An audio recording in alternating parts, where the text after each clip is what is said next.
Hi, Monina. Alam kong nag-iisip ka ngayon if you're going to let go of your BPO work. You know what? Take the risk. Pumasok ka sa mundo ng esports and tanggapin mo yung hamon and opportunity na maging team manager. It's gonna be exciting and different. Iba to sa dati mong naging trabaho. Hindi siya mas madali because you're gonna be dealing with kids and people with different personalities.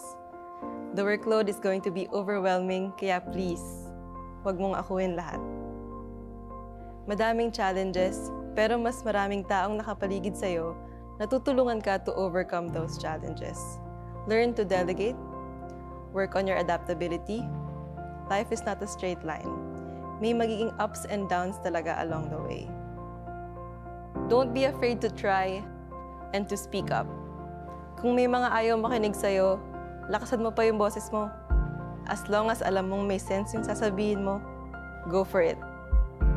More than a manager, be an ate. These kids would be going through a lot of emotional stress and disappointments. Do your best to be there for them and to comfort them kapag kailangan. Alam ko, masakit din para sa'yo kapag natatalo. Pero ang importante, nandyan ka para samahan ng mga players mo, mga batang kapatid mo. You will sacrifice a lot. Resources, time with family, and even relationships. It would be stressful, but every minute will be worth it. Especially when you see the joy in your players' eyes na makakasali pala kayo in the World Championships.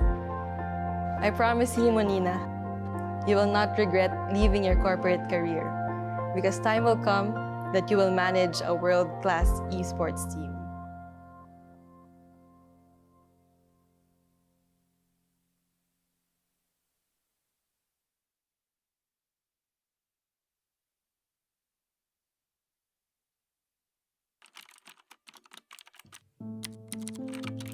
Hi, Kel. Alam ko, tuwing tinatanong ka nila kung anong gusto mo maging, wala ka pang masabi kasi hindi mo pa naiisip yung mga ganun.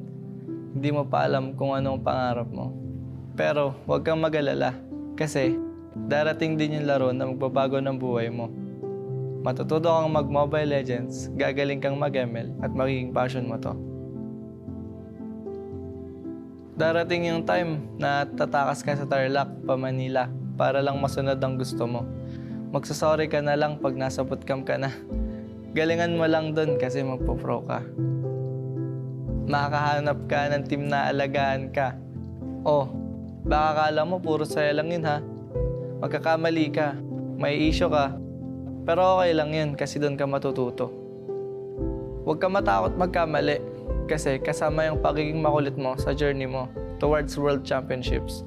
Lahat ng puyat, pagod at pag-argue mo hanggang makatulog. Magiging sulit yan. Magiging champion ka sa M3 at sobrang saya nun. Damin mo lang kasi bilog ang mundo. Pwedeng panalo ka ngayon, tapos talo ka na bukas. Pag dumating pala yung oras na parang nawawalan ka ng gana sa ML o sa buhay, huwag kang titigil. Pwede kang magpahinga, pero ipagpatuloy mo pa rin ang pagpitik. Huwag mo hayaan na may dumaang araw na hindi ka pipindot. Kasi malaking bagay yun. Hanggat kaya mo pa, huwag mo sayangin yung panahon. Isa pa, huwag mong kalimutan maging mabuting teammate. Kasi hindi lang talent ang puhunan sa esports, kundi teamwork at respeto sa isa't isa. Maniwala ka man o hindi, yung ikaw na walang pangarap noon, ginagawa ang lahat ngayon para matupad ang pangarap ng iba. Ng mga teammates mo na sabik at deserving na makapag-world champion.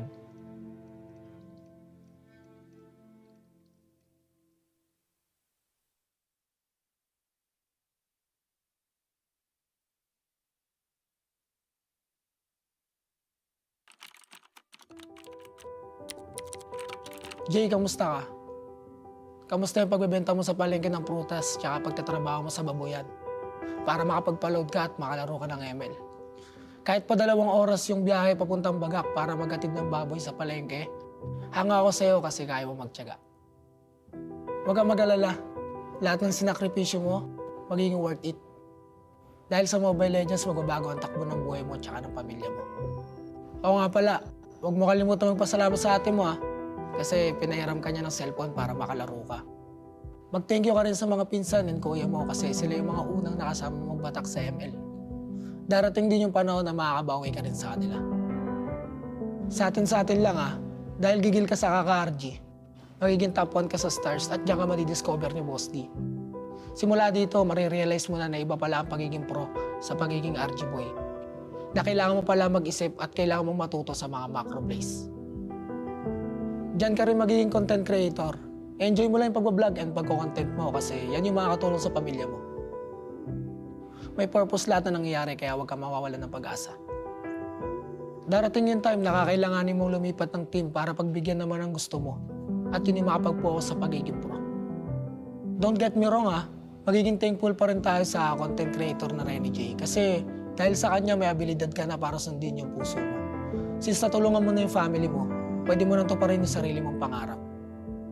Dahil dito marami kang may sasakripisyo. Vlogging, projects, oras sa pamilya. Pero huwag kang mag-alala. Worth it lahat yan.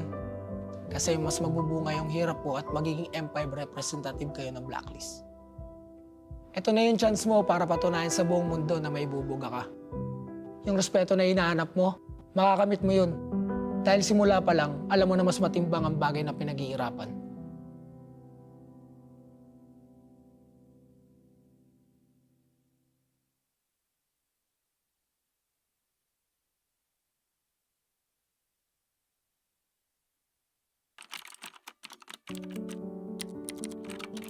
Carl, alam kong mabigat ang nararamdaman mo dahil nagka-injury ka.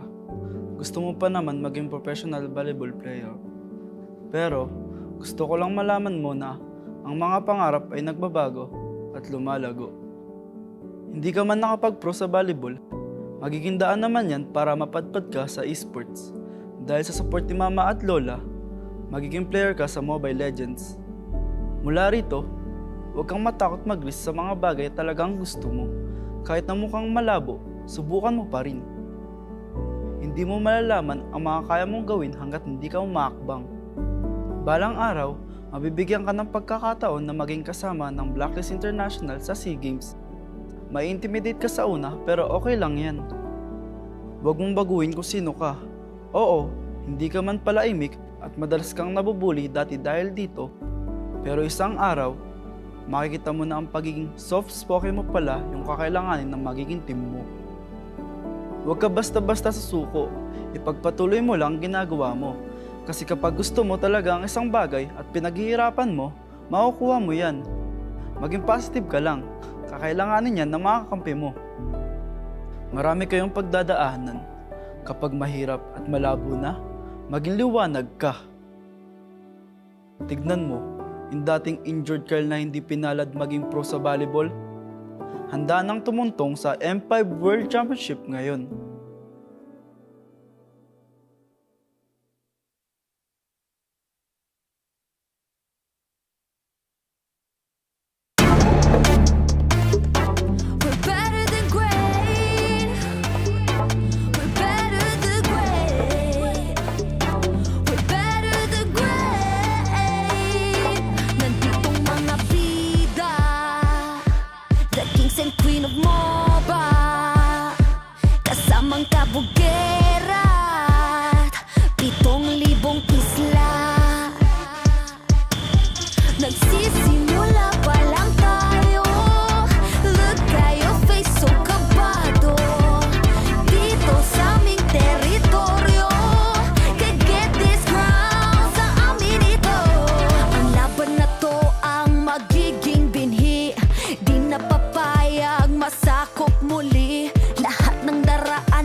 Puso'y di mapapawi. Sanay sa tingmaan, dugong pala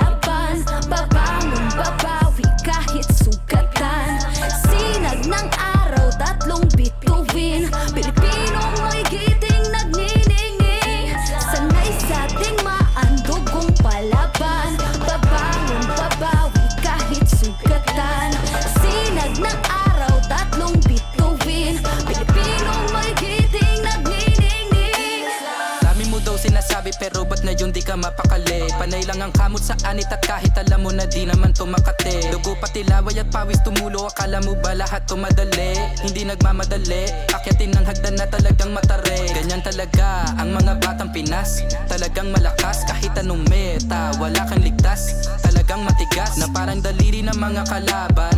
Sa gitna ng laban, shooters namin talagang savage.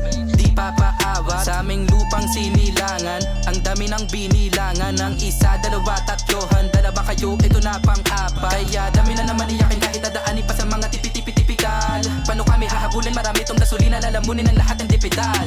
Sanay sa digmaan, dugong palaban. Babangon, babawi kahit sugatan. Sinag ng araw, tatlong bituin. Pilipinong may giting nagniningning. Sanay sa digmaan, dugong palaban. Babangon, babawi kahit sugatan. Sinag ng araw, tatlong bituin. Pilipinong may giting nagniningning. Ang maong away ang sinugdanan, di mo sugot madakpan pagbalik. Tanang agian kay dirit sumapalik. Ang init sa dughan kay dili mawakli. Sanay sa digmaan, dugong palaban. Babangon, babawi kahit sugatan. Sinag ng araw, tatlong bituin. Pilipino may giting nagniningning. Sanay sa digmaan, dugong palaban. Babangon, babawi kahit sugatan. Sinag ng araw, tatlong bituin. Pilipino may giting nagniningning.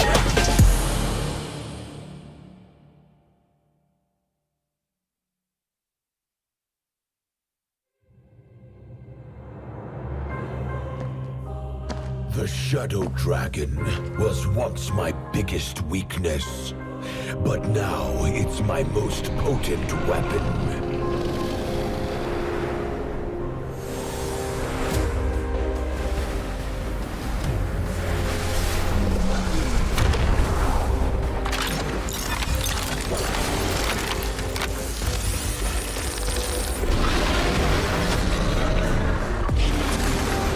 Cosmic Dragon, rise and soar!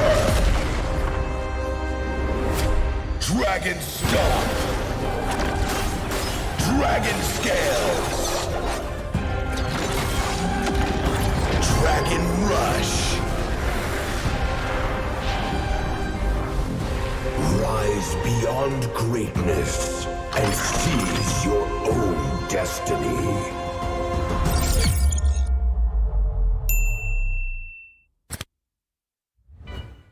Tonight, we celebrate MLBB Esport.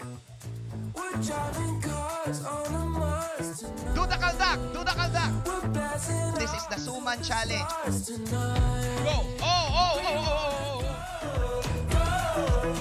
May jao, may That's just it. Just it.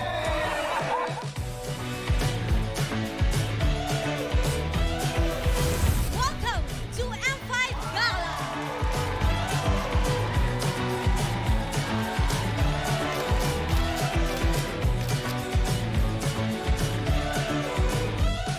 Guess the Hero Challenge. Lapu-Lapu, Iritel. Franco, Nana. Nana. Nana, go! Best dressed team. Ole! Best dressed Super Marco.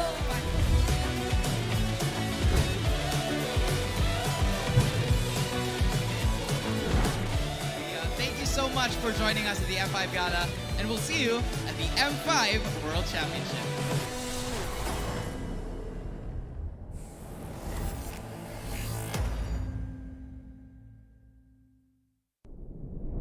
Have you ever wondered what is our identity? Our identity isn't limited to just esport players. Our style. Sweat. Our passion. And vibe. Feel our energy. When we dominate the stage.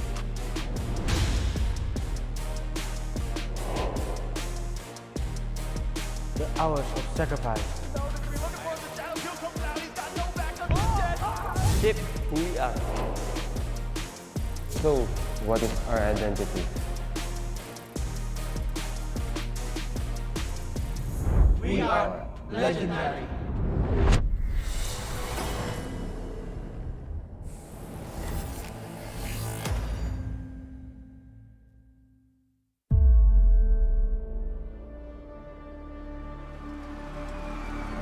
In the history of M Series,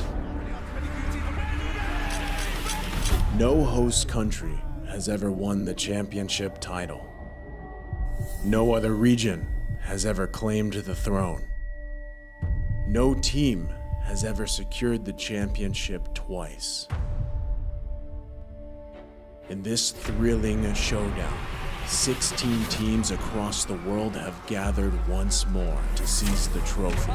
Which teams will prove themselves in their epic rivalry rematch? Will a new region unveil their strength and climb to the top? And who will leave an unforgettable mark with their skills? Behold, the old guards, seasoned titans returning to reclaim glory. Aku jalan.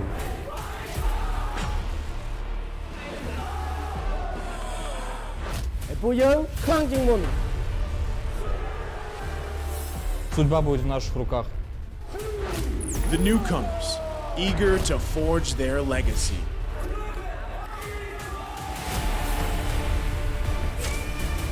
Kita di sini untuk lawan yang terbaik, kami nggak takut tantangan apapun.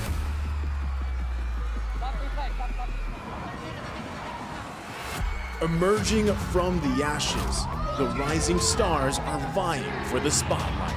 Kita orang dah tunggu lama untuk momen ni. This is our time. It's now or never.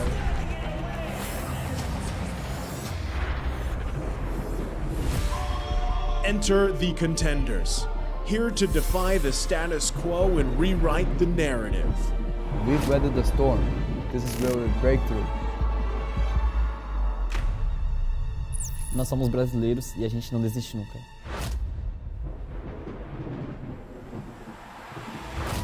The Kings, legends in their own right, descend to defend their crown.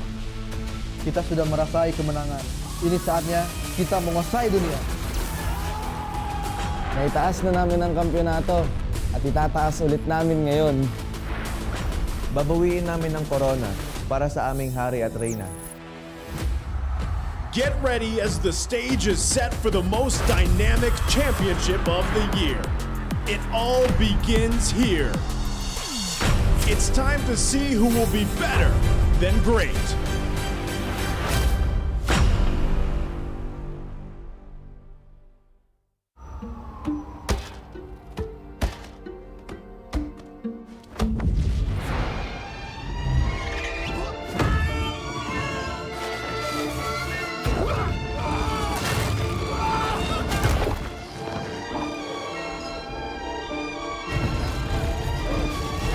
The world's first city, built for play, is coming to Saudi Arabia. Don't just live life, play life. Qiddiya. In every tournament, pros fight not only for glory, family, and their country, but also for the heart of every game. The fans. Are you one of them?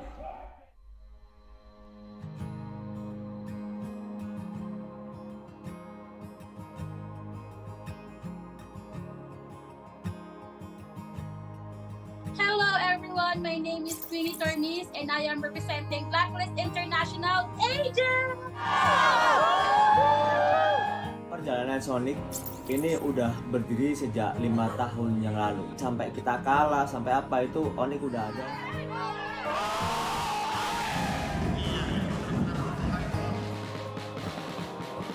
Homeboys sebenarnya sangat penting sebab dia bukan saja untuk homeboys, dia untuk tingkatkan komuniti MLBB dekat Malaysia ni. Kita nak kalau boleh komuniti tim lain bersama juga semangatnya macam Homeboys. Hal yang bisa kita berikan secara maksimal itu adalah dukungan. Bila moral player tengah down, tapi kita orang tak tengah down. Kita orang tengah hype. Kita apa-apa pun, kita sebagai macam homeboys ada 5 player, Kita orang, Flame Boys adalah player ke-6. And I can say that I'm the correct fandom because they really value their fans.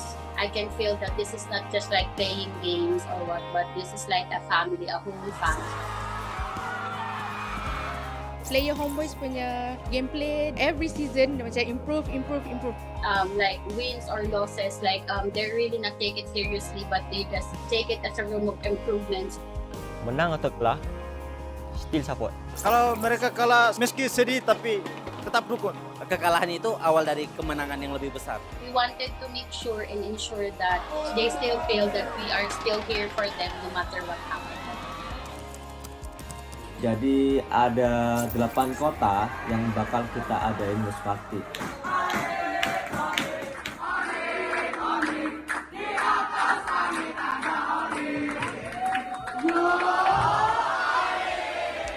Let's go Blacklist! Blacklist will only improve and they won't give up! Even if they lose, they will win the next game.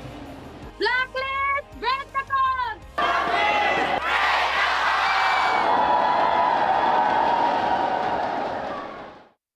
They have always felt your unwavering support and love. Maraming salamat po sa pagsuporta niyo sa amin palagi. Sobrang namomotivate kami lalo lumaban sa mga next games namin dahil sa pagsupport niyo sa amin. Kaya po sana tuloy-tuloy lang. And yun, thank you so much. Maraming salamat sa mga agents na walang sawang sumusuporta sa amin kahit na manalo man o matalo, dyan pa rin kayo para sa amin. Yun. Isa kayo sa mga rason kung bakit pa kami nagpapatuloy. Thank you sa inyo. Pertama, makasih banyak yang udah dukung dimanapun kalian, dari Manado, dari semuanya lah pokoknya. Dukungan kalian sangat berarti buat kita, bikin kita semangat, bikin kita lebih konsisten juga biar menang terus. Guys, dukung kita dan kita juga nggak akan bosan buat juara. Terus yang terakhir mungkin selalu doain kita terus. Terima kasih. Thank you to all Sonics for supporting us. It really is touching, and we really appreciate all of you guys from wherever you guys are, and I hope you continue supporting us and don't be bored. We will try our best to win every tournament for you guys.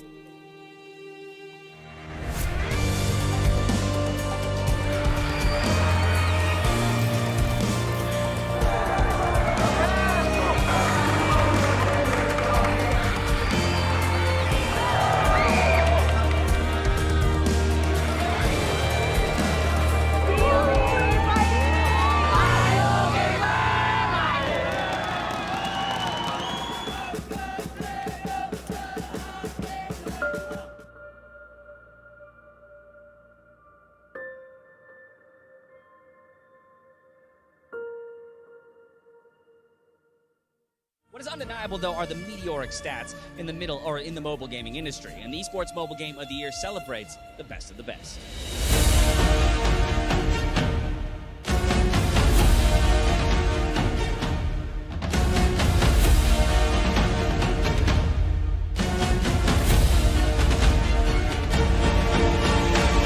It is my pleasure to announce the 2023 Mobile Game of the Year, Mobile Legends Bang Bang.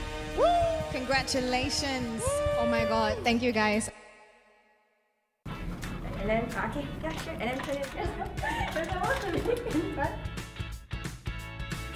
Hello guys, hari ni kita nak rate player roam tank dekat dalam M5.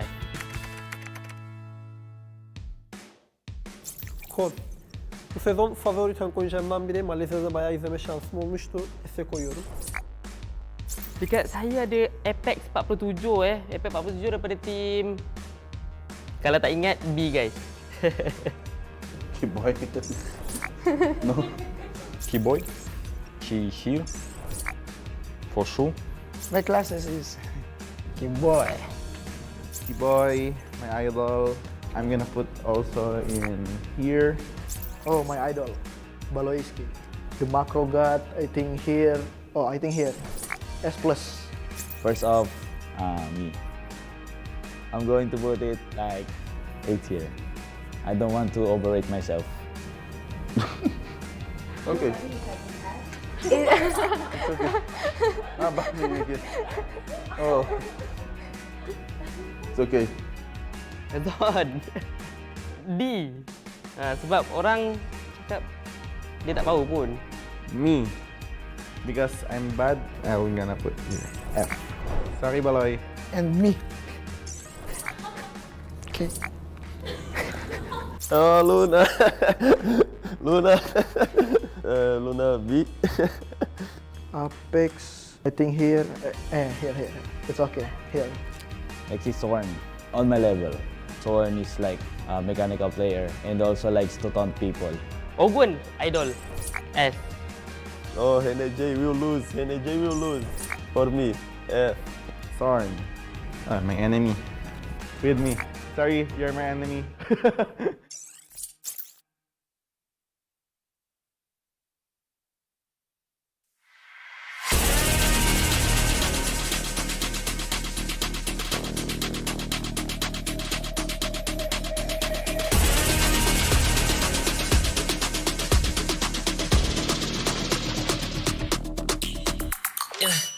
Hit me like I might get over, but you could give me in no corner. I know I can make a comeback, ace this round and finish this game now. Got the power on my shoulders, yeah, you know that I'm a soldier.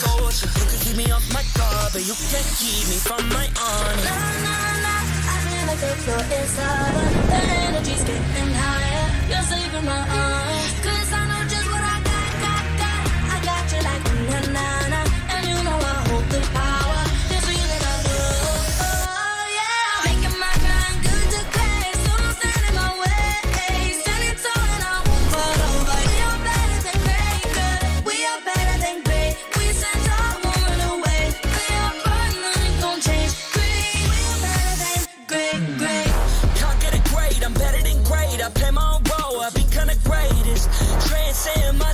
Into this game, yeah.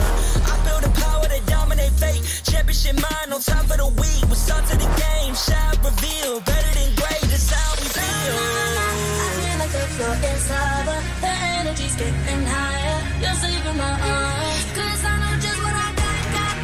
I got you like na-na-na, and you know I hold the power. This feeling I love, oh yeah. Making my grind good to great, so don't stand in my way.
#1 seed, the champion of the arena.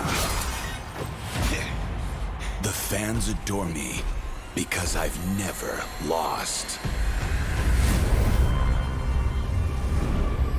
Yet you are afraid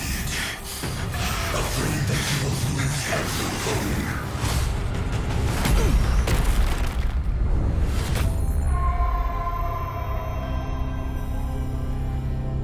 Ever get scared of losing, Kimmy? Well, big bro, I think we should cherish the joy and excitement of each game. Not who won or lost. That's right. I'll strive for victory, but I won't lose myself in its pursuit.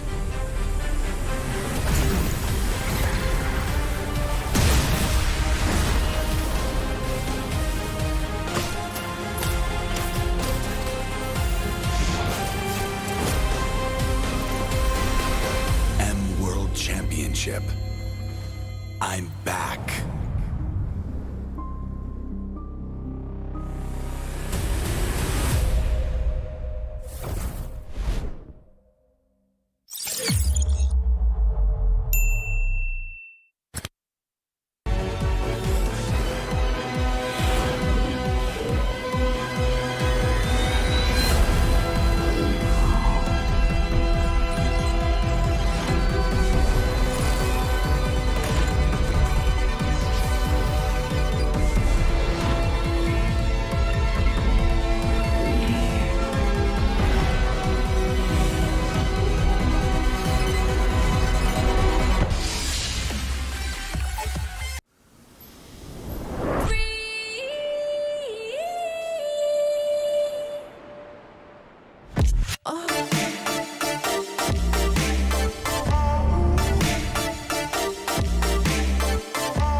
Grab only, savings ang dami, your wallet sings tonight.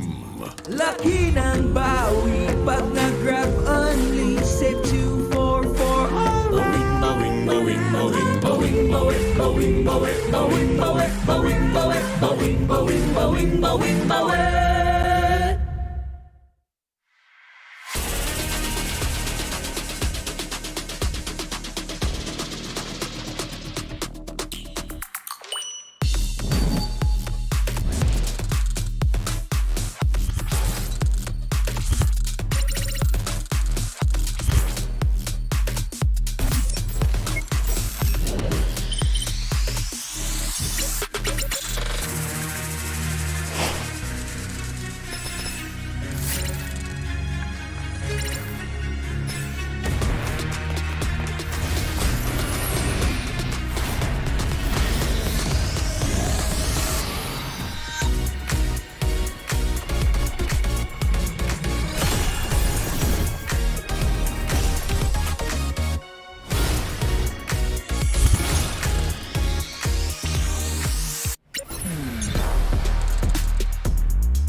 Sasurutkan ku tahu kita akan bangkit as this round versus game now.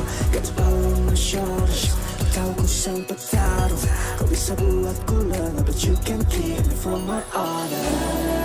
I feel like the floor is lava. The energy's getting higher. You're serving my arms. Cause I know just what we got. I got you like na-na-na-na. And you know we hold the power. Cause we are better than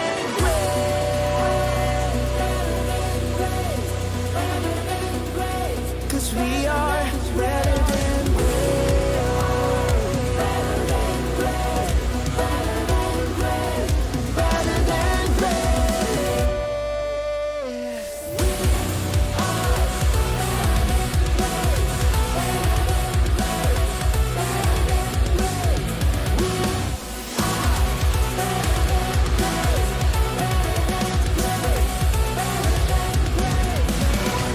We are aku yang terhebat, apa yang malu ku jadi terhebat. Transcend myself into this game, yeah.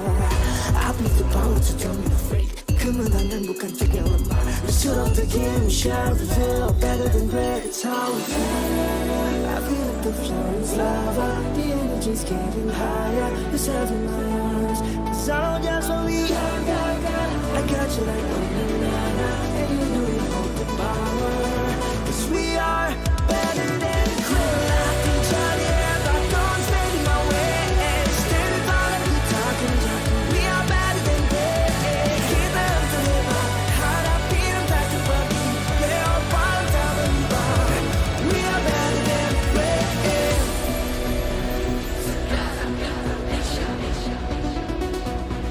Cause we are better than great.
Hi, Monina. Alam kong nag-iisip ka ngayon if you're going to let go of your BPO work. You know what? Take the risk. Pumasok ka sa mundo ng esports and tanggapin mo yung hamon and opportunity na maging team manager. It's gonna be exciting and different. Iba to sa dati mong naging trabaho. Hindi siya mas madali because you're gonna be dealing with kids and people with different personalities. The workload is going to be overwhelming, kaya please, huwag mong akuin lahat. Madaming challenges, pero mas maraming taong nakapaligid sa'yo na tutulungan ka to overcome those challenges. Learn to delegate, work on your adaptability. Life is not a straight line. May magiging ups and downs talaga along the way. Don't be afraid to try and to speak up. Kung may mga ayaw makinig sa'yo, lakasan mo pa yung boses mo. As long as alam mong may sense yung sasabihin mo, go for it. More than a manager, be an ate. These kids would be going through a lot of emotional stress and disappointments.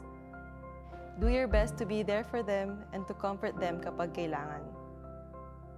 Alam ko, masakit din para sa'yo kapag natatalo. Pero ang importante, nandyan ka para samahan ng mga players mo, mga batang kapatid mo. You will sacrifice a lot.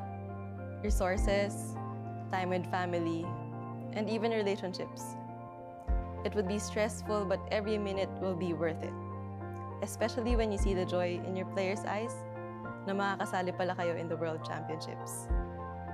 I promise you, Monina, you will not regret leaving your corporate career because time will come that you will manage a world-class esports team.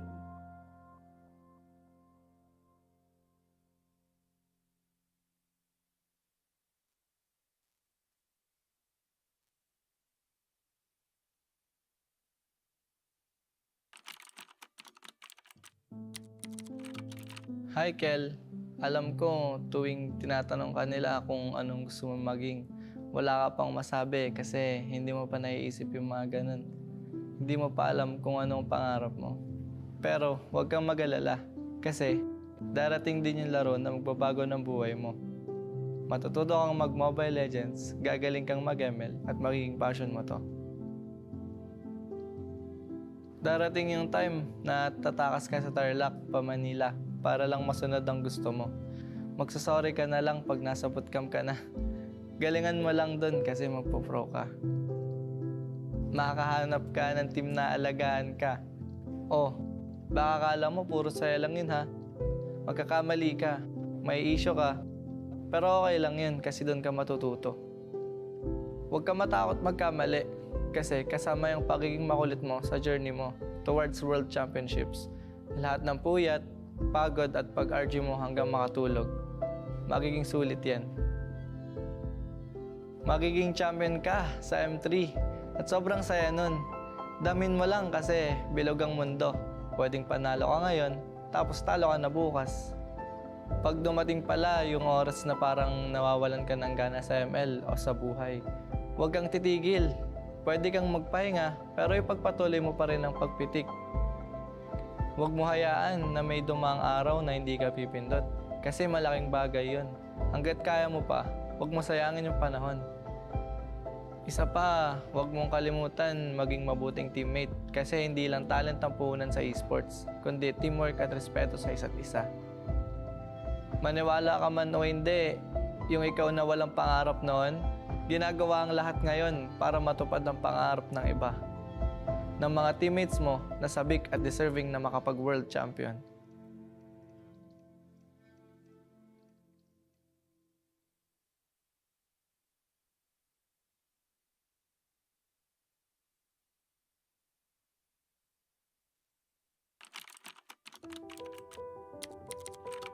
Jay, kamusta ka? Kamusta yung pagbebenta mo sa palengke ng prutas tsaka pagtatrabaho mo sa babuyan? Para makapagpa-load ka at makalaro ka ng ML. Kahit pa 2 oras yung biyahe papuntang Bagak para maghatid ng baboy sa palengke, hanga ako sa'yo kasi kaya mo magtiyaga. Huwag kang mag-alala. Lahat ng sinakripisyo mo, magiging worth it. Dahil sa Mobile Legends, magbabago ang takbo ng buhay mo at ng pamilya mo. Oo nga pala, huwag mo kalimutan magpasalamat sa ate mo ha. Kasi pinahiram ka niya ng cellphone para makalaro ka. Mag-thank you ka rin sa mga pinsan and kuya mo kasi sila yung mga unang nakasama magbatak sa ML. Darating din yung panahon na makakabawi ka rin sa kanila. Sa atin lang dahil gigil ka sa kaka-RG, magiging top 1 ka sa stars at diyan ka madidiscover ni Boss D. Simula dito, marirealize mo na iba pala ang pagiging pro sa pagiging RG boy. Na kailangan mo pala mag-isip at kailangan mo matuto sa mga macro plays. Diyan ka rin magiging content creator. Enjoy mo lang yung pag-vlog and pag-content mo kasi yan yung makakatulong sa pamilya mo. May purpose lahat na nangyayari kaya huwag kang mawawalan ng pag-asa. Darating yung time na kakailanganin mong lumipat ng team para pagbigyan naman ng gusto mo at yun yung makapag-focus sa pagiging pro. Don't get me wrong magiging thankful pa rin tayo sa content creator na Renny J kasi dahil sa kanya may abilidad ka na para sundin yung puso mo. Since natulungan mo na yung family mo, pwede mo nang tuparin yung sarili mong pangarap. Dahil dito, marami kang may sasakripisyo. Vlogging, projects, oras sa pamilya. Pero huwag kang mag-alala. Worth it lahat yan. Kasi mas magbubunga yung hirap mo at magiging M5 representative kayo ng Blacklist. Ito na yung chance mo para patunayan sa buong mundo na may bubuga ka. Yung respeto na hinahanap mo, makakamit mo yun. Dahil simula pa lang, alam mo na mas matimbang ang bagay na pinaghihirapan.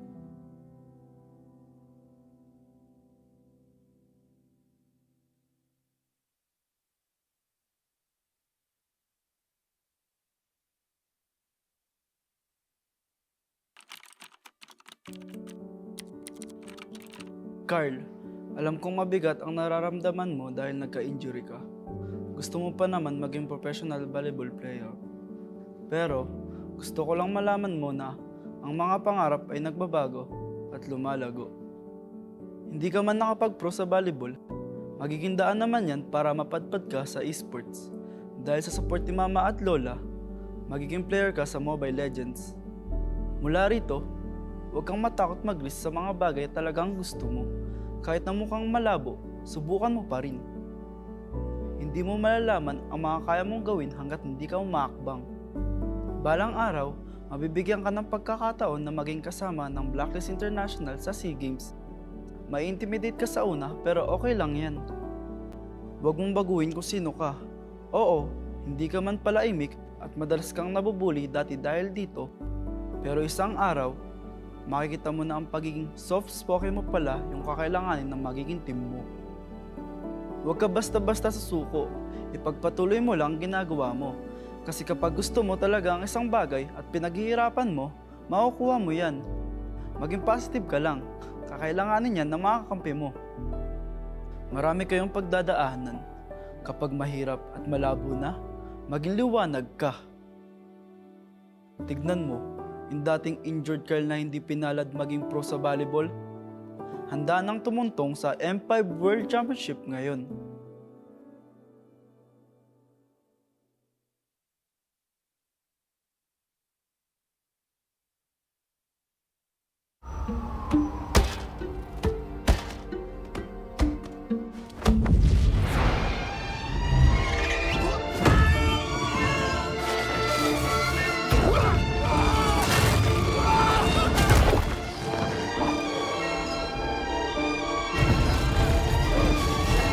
The world's first city, built for play, is coming to Saudi Arabia.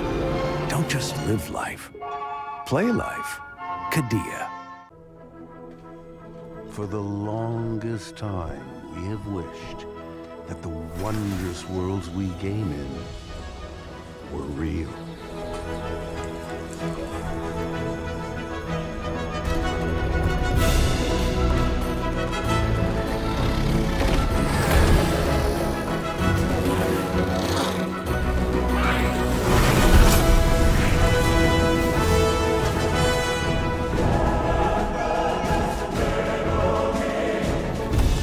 Genuine realms that we can explore, discover, and really play.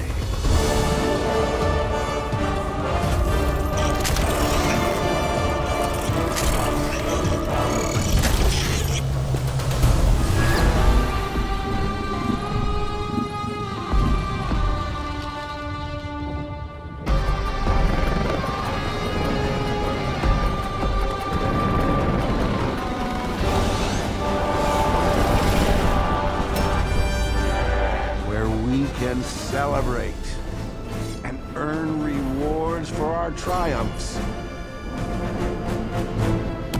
Or fail in pursuit of glory.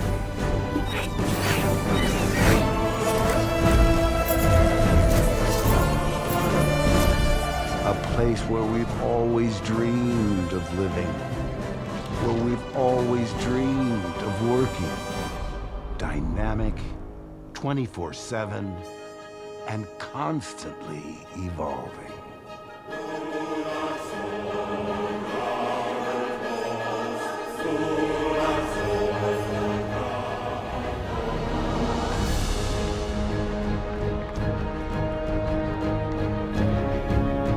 Host to the biggest events, where the greatest among us hone their skills.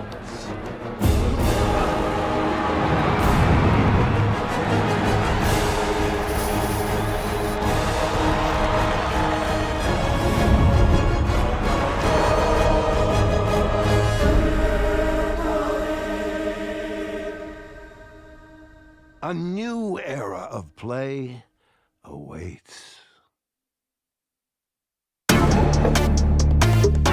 We're better than great. We're better than great. We're better than great. Nanditong mga bida, the kings and queen of MOBA, kasamang kabugera, 7,000 isla. Nagsisimula pa lang tayo. Look at your face, so kabado. Dito sa aming teritoryo, can get this ground sa amin ito. Ang laban na to ang magiging binhi. Di na papayag masakop muli. Lahat ng daraanan namin ay mahawi. Alab ng puso'y di mapapawi. Sanay sa ating maandugong palaban. Babangon, babawi kahit sugatan. Sinag ng araw, 3 bituin. Pilipinong may giting nagniningning. Sanay sa ating maandugong palaban. Babangon, babawi kahit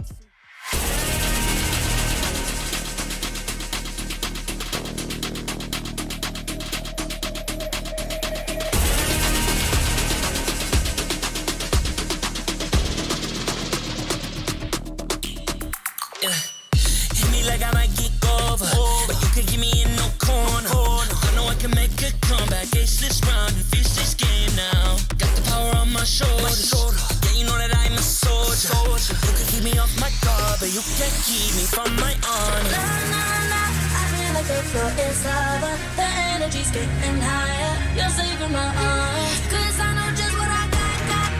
I got you like na-na-na. And you know I hold the power. It's real that I love. Oh, yeah. Making my grind good to great. So don't stand in my way. Standing tall and I won't fall over. We are better than great, good. We are better than great. We stand tall, won't run away. We are burning, nothing gon' change. Great. We are better than great. Can't get it great, I'm better than great. I play my own role, I become the greatest. Train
ageless round and finish this game now. Got the power on my shoulders. Yeah, you know that I'm a soldier.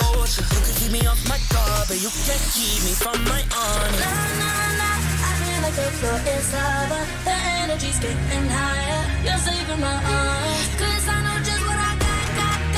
I got you like na na na. And you know I hold the power. This feeling I love. Oh yeah. Making my grind good to great. So don't stand in my way. Standing tall and I won't fall over. We are better than great. Good. We are better than great. We stand tall, won't run away.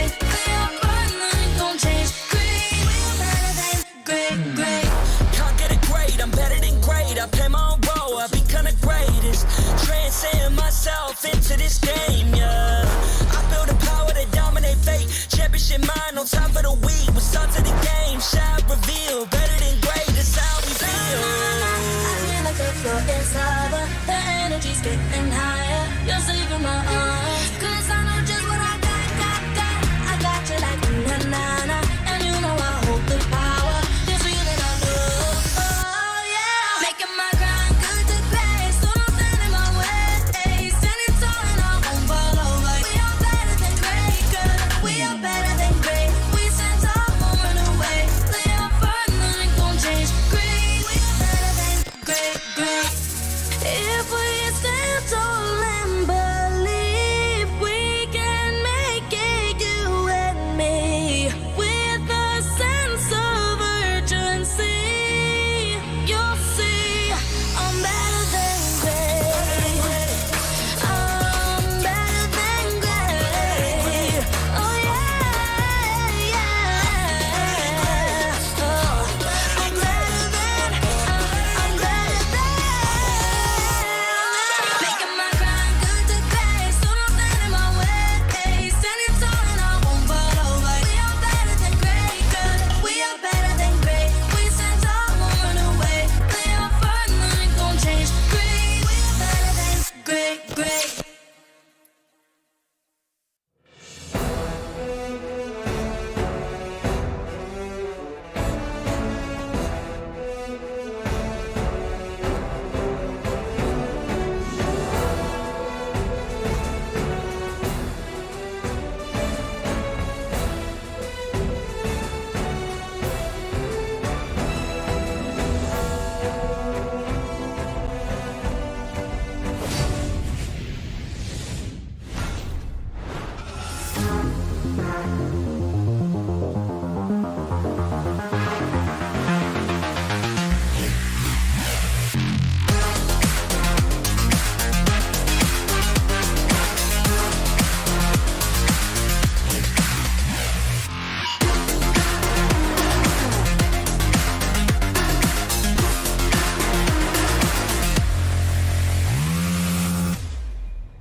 So, what is the definition of greatness in MLBB? Is it winning? To crush the enemy's crystals at all costs? How about getting back up on your feet? Recover and get ready for the next game. Keep trying again, and again, and be better. Esports are your M2 World Champions! Or maybe it is about being at the peak. To be the best. To beat the best. To be champions and be legendary. Czempionat Mira! What if you have already made history before? Is achieving it twice better than great? Two losses can never erase the dynasty set by this ever-consistent team. We've seen them climb the lower brackets before, and then look at the... Last year we failed to get our two-time world champion. But this time, we will try again. Perhaps it is simpler. I really want to say thank you and appreciate for Marky and Cadera. He's so struggling for the first time playing jungler. Next round, you can count on me and leave it to me. It is about being in the moment, doing the best you can to achieve the goals you set with your team. ครับเราในฟิลิปปินส์พวกគាត់เป็นทีมខ្លាំងមែនប៉ុន្តែពួកយើងជាស៊ូនើពួកយើងមិនចង់ចាញ់ឡើយ To believe and chase the dream as a unit. 3 kali percobaan untuk Camp Series. Kali ini kita akan bawa pulang piala untuk Indonesia. To have the will to push forward and forge a new era, a new legacy, a new chapter in MLBB. Again, they're back to that philosophy. They don't lose to the same team twice. There is no one definition to being great, but are you always ready to give your best and be the greatest you can for your teammates, your country, your fans, for yourself, and be better than great?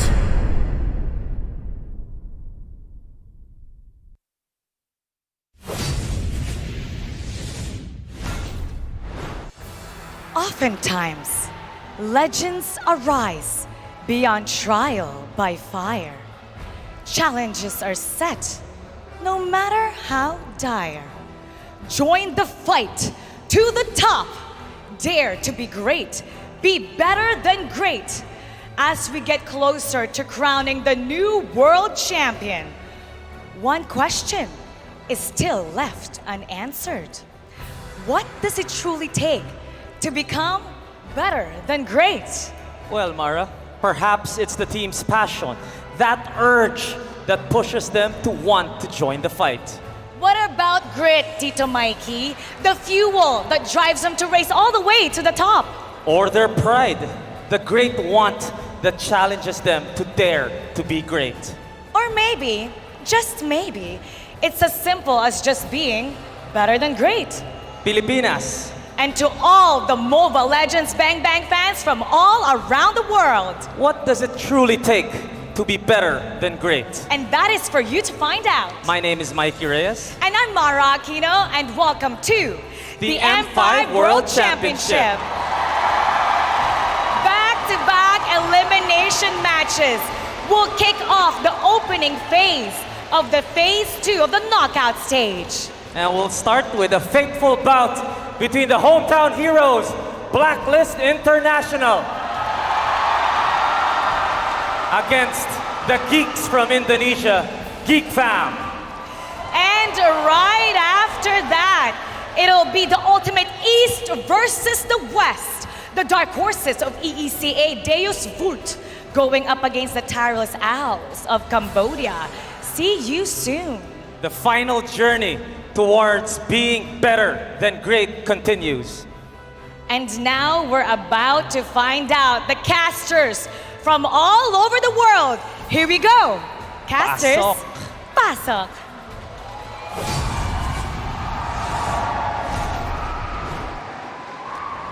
Kickstarting the second stage of the knockouts, you're watching the M5 World Championship live from a capacity crowd here at Rizal Memorial Coliseum from the heart of Manila. At your service, my name is Leo, here with Mirko, and of course our very special guests. It's Assassin Dave and Moba Zane.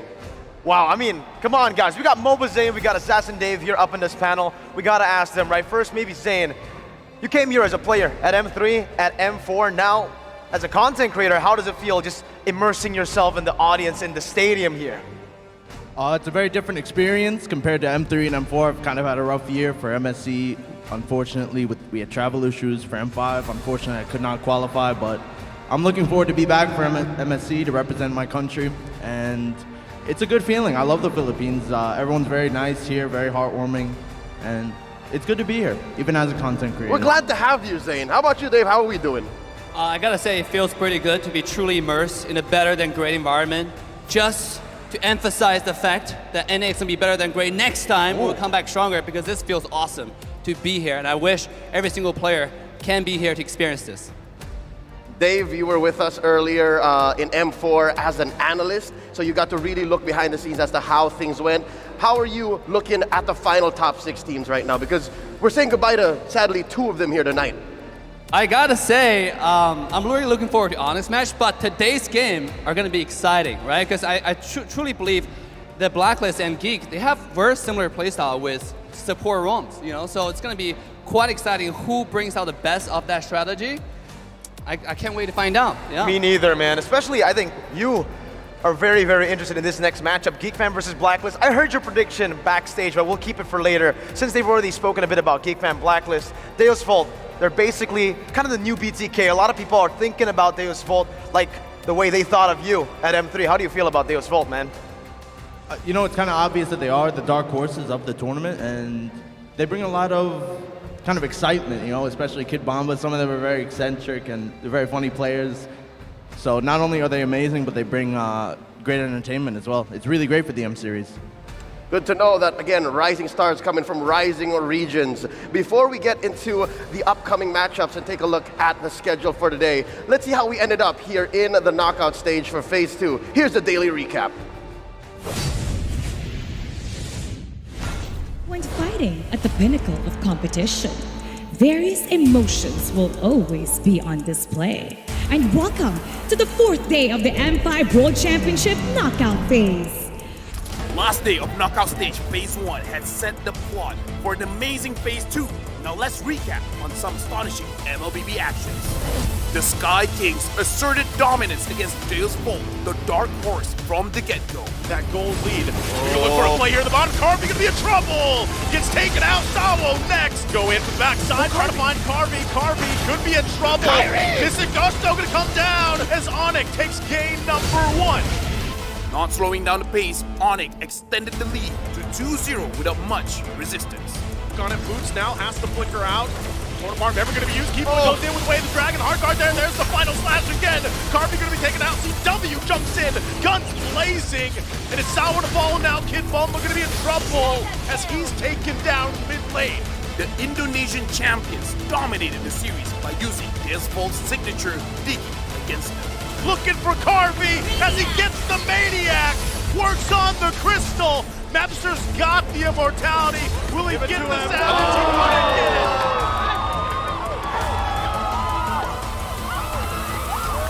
The Sky King Kyrie's back. It was buzzing victory for the home team as AP Brand outplayed the Geeks. AP Brand takes game 1. It was tooth and nail in game 2 until Luke pulled off a series of heroic plays. Pops later. The one who pops later is going to have a little bit of an advantage. It takes the game for Geek Fam. Then the Bees shifted their gears in game 3. The battle in the jungle. Luke, though, goes in with Raging Sandstorm. He has to go, but he can't heal up half enough. As a body after body will fall for Geek Fam. And Marky, the last one to go. AP Bren wipes out Geek Fam. Looks like they're going to try to trade here. Flap Cheesy goes in with Sandstorm. And it was all according to the Hive's plan to gentlemen sweep the Indonesian powerhouse 3-1. With Phase 1 of the M5 knockout stage done and dusted, what can we expect in the next tournament phase?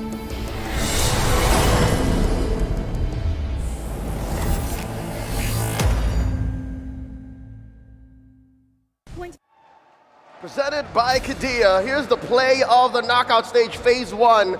We're giving it over to CW's Bruno. CW was able to dish out the damage needed for Onyx to wipe out Deus Vult, ending the game with a Maniac and a 3-0 sweep. It was so close to a Savage, man, but Magister just had to do him dirty like that. I mean, for CW, especially in the knockout stages for me, he's definitely been one of the standouts, if not the standout in the knockout stages. And I think for Kid Bomba, I've asked him as well. He agrees with me. He feels like CW has been amazing. What about you, Zane?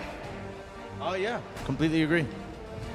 We'll see here that Kid Bomba has a chance to move on through, but they have to do that by defeating the Kamai Kings down in the lower bracket. As well, we have, again, the upcoming matchup, Geek Fam going up against Blacklist International and in the upper bracket. One of these teams are going to be locking in their grand finals ticket tomorrow night. It's AP Bren versus Onyx Indonesia. The top 6, gentlemen, is this what we expected going into this year's World Championships? Absolutely. I cannot expect any less from the top 6 right here. I mean, obviously, this is home ground for Blacklist, but Geek Fam, they have a surprise punch ready for today. You see, last time when Plosky saw his family, it was a really emotional moment. This guy, or the team, when they beat TOB, you can see how they did their homework, right? It's well-prepared draft. And today, can they do the same against Blacklist? Are we going to see some surprise pick, like Odette or Loi, all those picks again? Hey, you love those surprise picks, man. We had a lot of conversations during breakfast about the Loi, even the Chang'e, you know, the one that you pulled off last time around. But for Geek Fam, I think the big question is on Geek Fam right now. Niall stepping back into the lineup after missing 2 matches. What do you think is going to happen here, Zane? Because with 2 matches of it being Marky in the jungle, it should have changed the team's dynamic. Yeah, definitely, especially that they had to practice with Marky as the jungler for the past 5 days just to stay inside of the tournament. So Nail might have probably not been getting as much play time. So we'll see how that works out for them. That's right, we're opening up with the return of Niall in the jungle for Geek Fam. And of course, Blacklist constantly reinventing themselves, recoding and rejuvenating their legacy. Again, they're gunning for another grand finals here, and there's a long road ahead. As well, tonight, we're going to be seeing Deus Vult going up against See You Soon. Again, a lot on the shoulders of these young athletes. Again, representing their own countries, their own regions. And we'll be seeing that in action tonight. And gentlemen, I gotta say, it's bittersweet that we have to watch these teams give it their all, their heart, their soul, and it's got to happen. The nature of competition, the loser has to go home. Zane, in a day like this, with matchups these tight, what might be going through their minds right now? What went through your mind whenever you would go up in a big best-of-5 like this? I mean, since it's the lower bracket, you basically just have to put everything on the table. You cannot worry about anything else at this point. You just have to win, or else that's it. Your run is over, and that's the last thing anybody wants, so everybody's going to be fighting their heart out here, and these are going to be some great series. Is there a set preparation, perhaps, that you have done before with the Valley or with BTK when you did get dropped into that lower brackets, as we've seen in both M3 and M4? Anything particular? What do you say to the team as a leader? Just that this is really the time to, start waking up, because this is it. You get no more second chances. The lower bracket is a second chance, especially for these teams, and they really have to give it their all today. Just to put it in the context, you actually dropped one of these teams into the lower bracket just a fresh 2 years ago. I'm talking about Blacklist International. How did that feel then? Because now you're watching them try to do it again. It's kind of amazing, to be honest, that no matter how many lineup changes Blacklist International has, they still seem to be, a very, very solid team. I'm very impressed, because even I was kind of counting this roster out at the beginning of M5, but honestly, that Game 5 versus Onyx Indonesia was really shocking. They played in a magnificent series. They have to agree there. I mean, Blacklist International, they've always been able to erase the doubts of the haters, and also to make their fans proud, especially now in the building. We've got all the agents, we've got a lot of the Filipino fans just rooting for Blacklist International as the home ground team. Here, Dave, you've been supporting NA teams. You understand the pressure they feel up against, home ground teams. How does it feel supporting your team when the entire stadium is against you? God, wow, that's a great question right there. I think it's, to be honest, you feel a lot of pressure, even if you're on stage, because you feel the vibration from the stadium, right? But that's the stuff that you got to endure. During the game, it's kind of hard to think for players because there's so much from all over the place, and that's what defines a championship team from not a championship team, right? That's a separation. But today, I gotta say, when I saw Ohab in the hotel, he was ready, right? The guy is calm, he's collected, he's ready to pull on a show, and here we go. We're seeing Geek Fam as they come in through the stadium. It's a rainy afternoon here in Manila, so hopefully y'all are staying dry and safe because there's a lot of MLBB action to be enjoyed here tonight. Oh, we got a little call from Niall here. And I can only imagine what's going on through this young man's mind. Because again, this is do or die. Zane already told y'all everything on the table, everything on the line, and stadium's looking like it's aging country. It really is. And we can definitely hear it as well. We can sense the environment happening here in the stadium with Blacklist International's arrival to the stadium with Renegade leading the pack, just as he does in the game. In a lot of these new situations, we find the Hitman on healers, on supportive heroes, even on these aggressive heroes, being the man who looks for the proactive movements, who is the man who starts the engagements. Is it just me, or does Geek Fam look like they're a little more loose than Blacklist International? Because you see it in the eyes of the Hitman Renegade. He's cold. He's cold. Dave, what do you see? What do you see in Blacklist International? They seem different.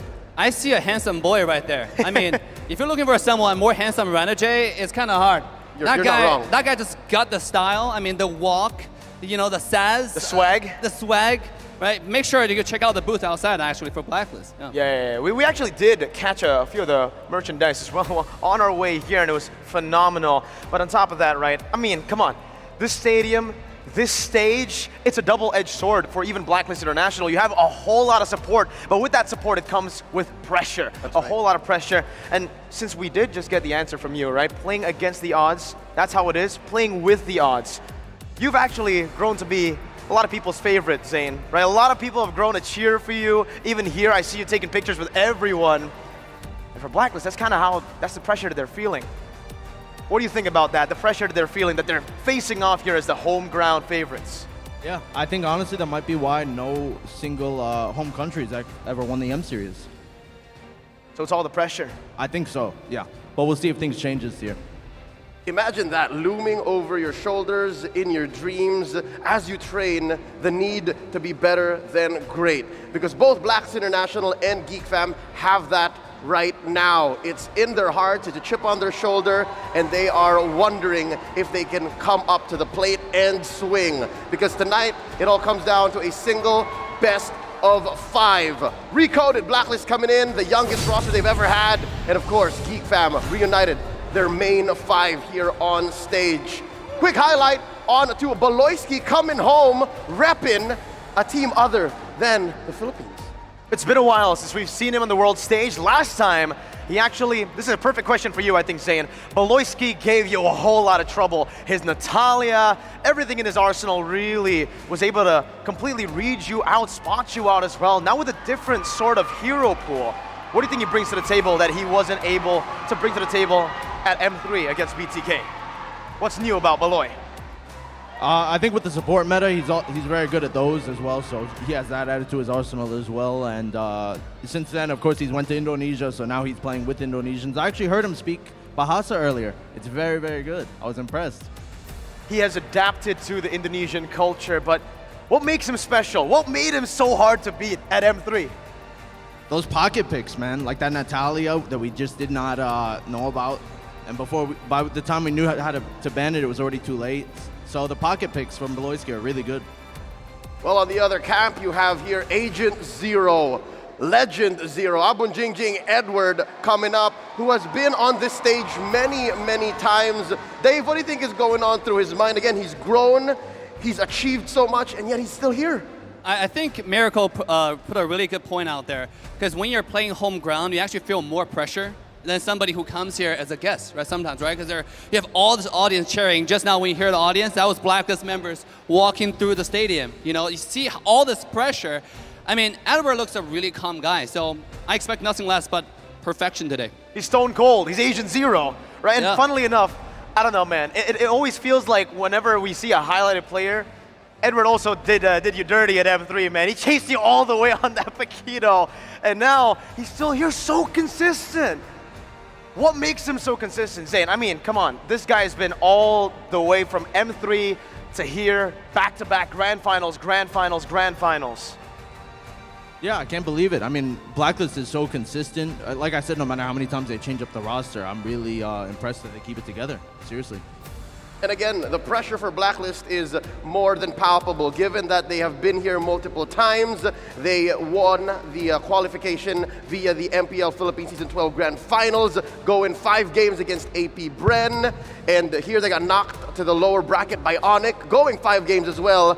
And that's just the usual. That's business as usual for Blacklist compared to Geek Fam. I think this is a bit that we failed to mention, Mirko. Geek Fam, it's their first time being on the world stage. It is. It's literally their first, right? I mean, they've had horrible track records before in MPL Indonesia, not qualifying to the playoffs, but that's what really changed this team. It's almost like, for Geek Fam, you can really call them the miracle of Indonesia. They've always been able to find what they need in the very end, even knock down to the lower brackets of MPL ID playoffs. And with that, folks, we'll leave it at a David versus Goliath matchup because Geek Fam is just finding their grounding. I think I have a question for Zane. All right, Zane, this is a spicy one. How does NA do without you? No. Security detail says no, he can't answer that question. Dave, Zane, thank you so much for having us. We'll throw it over to our casters to get this ball rolling. It's time for the first match.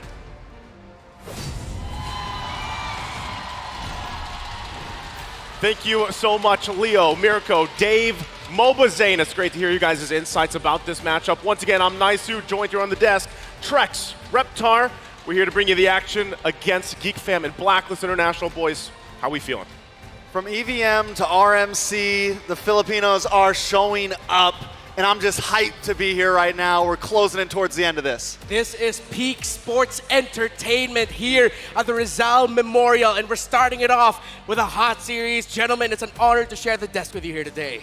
Love to have you guys. Now, before we talk more about the matchup and welcome the teams, we have to give a shout out to our sponsors because M5 World Championship would not be possible without them. It's powered and supported by Moonton, presented by Kadia, supported by ROG, the official gaming phone, Grab, the official super app partner, and of course, Secret Lab, our official chair partner. Thank you to our lovely sponsors. M5 would not be possible without all of you. And don't forget a special shout out as well to our global presenting partner, Kadia. Kadia is a giga project, a city that is being built in Saudi Arabia. It is the future capital of entertainment, sports, and culture. And you know what every city needs? Some chairs. So don't just stop at the best hero builds and combos. Get ahead of the competition and reach mythic or mythic glory with a Secret Lab Titan Evo gaming chair outfitted with pro-grade ergonomic features engineered for maximum performance. Shop match winning comfort and keep yourself at the top of your game now. And that's not all. One last, again, reminder for all the people watching, either here or at home,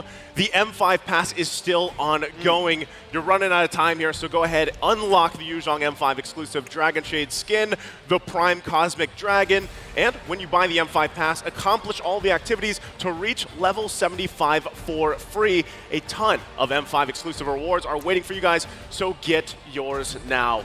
And also, don't forget, we've got the figurine center as well, so what is that, 150, I think? 150. 150. I can't wait to get my hands on it. All my diamonds are already in that pass, and I can't wait to be united with that Yuzhong figurine. I think you're the only one here that's not at 150 yet. Ooh. Yeah, I got to get there, right? I mean, we've been focused on this, but maybe I'll throw some diamonds at it as well. I know you guys got the Beatrix one, so, you know, add this to the collection. But now, once again, the matchup at hand, Geek Fam and Blacklist International. Before all that, we do have to go ahead and welcome out our marshals. Ooh. I know the people are getting ready. Our marshals. Our marshals are going to be walking out here in just a second to officiate the M5 World Championship. They've been doing an amazing job this entire time. And as they walk out to the stage, they're here to ensure fairness and integrity of the game. These gentlemen have been doing an amazing job. Rain, Ivan Shun, and Wilbert. Give it up for them on our marshals, and now. The solution has done its part to keep the Geeks tournaments live afloat with the return of Nile. Can they break the code breakers code? Mereka adalah keajaiban Indonesia!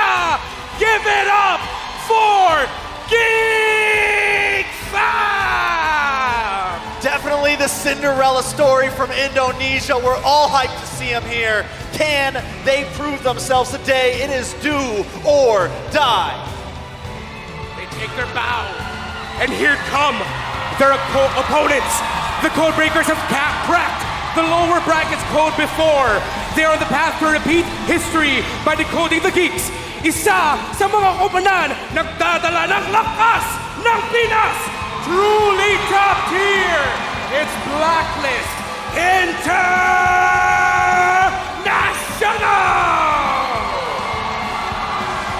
You can hear the crowd here. There's plenty of agents. We'll see if that's enough to carry them on through the lower bracket here as they move on into M5. And once again, the minds behind it all, the coaches, the analysts for Geek. It's Coach Orpek. For Blacklist International, we have Master the Basics and Dex Star. It's definitely going to be an intense one. You can see the look on all of these players' faces. You know, as our lovely panelists have been saying before, this is do or die right here. One team is going home. It's going to take a lot of things from these players. Passion, consistency, but I like the graphic that we showed there, glass shattering. These two teams need to be stone cold. They cannot cave to the pressure. Well, let's go ahead and take a look at the roster here for Geek Fam first. It's Marky, Niall is back, Luke, Aboy, and Beloyski.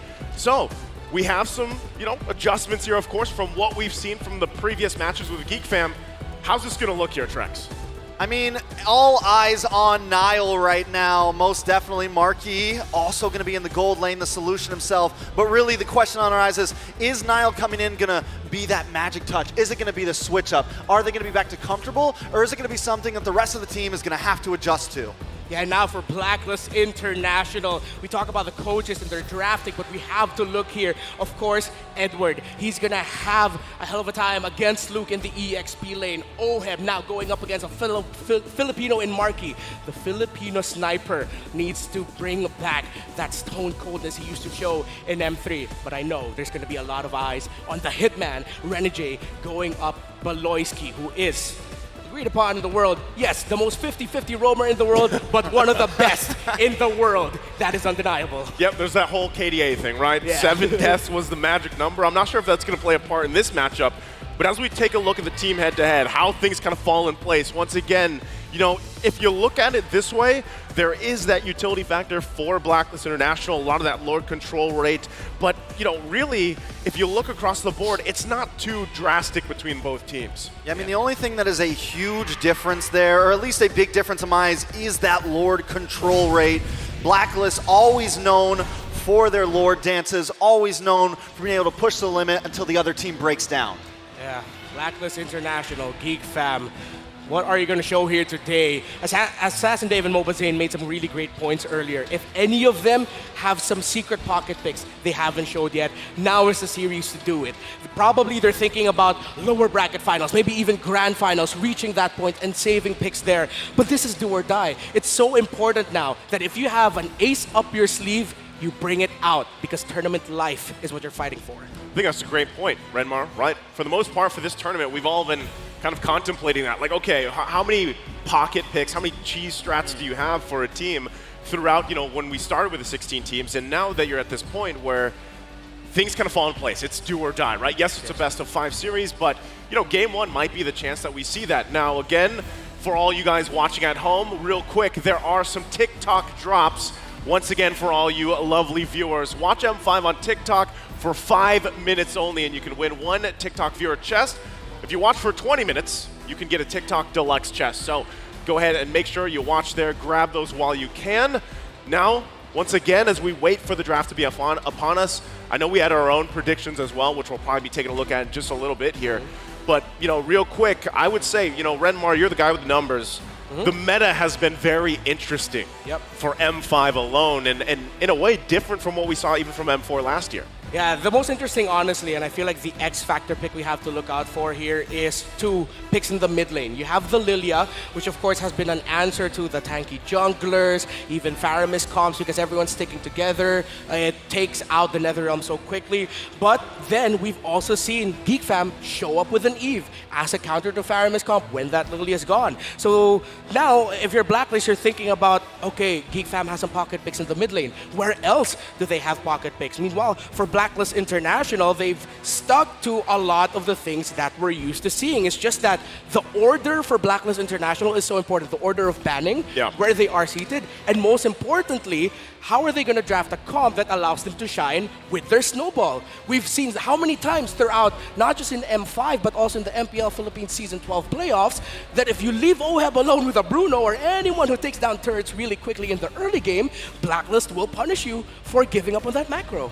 Well, great points here. Real quick, too, let's take a look at the talent predictions. That's a whole lot of Blacklist, right? So That's where we're leaning towards, and it's interesting too. Mirko even went with a sweep here. I don't know what he's channeling exactly, but looks fishy. It looks fishy, yeah. Sure. Something looks iffy about that. So let's focus once again. We are here on the desk, at least going with Blacklist International. We're feeling the 5-man series here, though, Trex. I mean, definitely feeling the 5-man series. I put 3-1, but we all want Geek Fam to at least put up a huge fight here. I don't think, honestly, a lot of us didn't even know if they were going to make it this far. They had some losses in group stage. We go back to MPLI, they had some losses there. It's been a rough run for them. They had a great season, but so far, there's still a lot of eyes on them. And now, we're looking at, what, 5 teams left? 6 teams left? Yeah.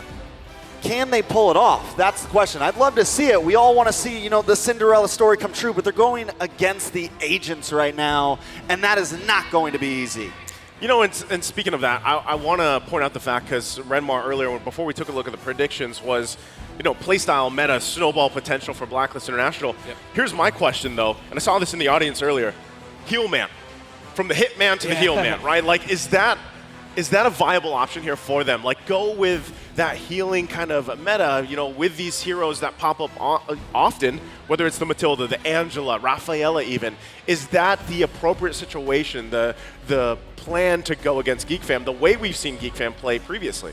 Yeah, I feel like if it gets to the point where Blacklist are sort of drafted into a corner and Renegade would have to go into the Rafaela, we've seen in the past that when that happens, teams want that to happen. It's like they manipulated the draft in such a way that, okay, we know Renegade is going to end up with the Matilda, with the Rafaela. Yeah. But teams are respecting heroes such as the Matilda, the Minotaur. You even have to watch out for a potential Angela pickup here by Blacklist International. Even an Estes was showed up that Coach Ducky of AP Brand had some glowing compliments towards Renegade's Estes as well. So Heelman definitely still in effect here for Blacklist International, and one thing Geek Fam has to consider. But gentlemen, you have to remember here, Baloyski and his Ruby, that pick that up against heel comps when everyone's sticking together, the Ruby loves those setups with them hooks.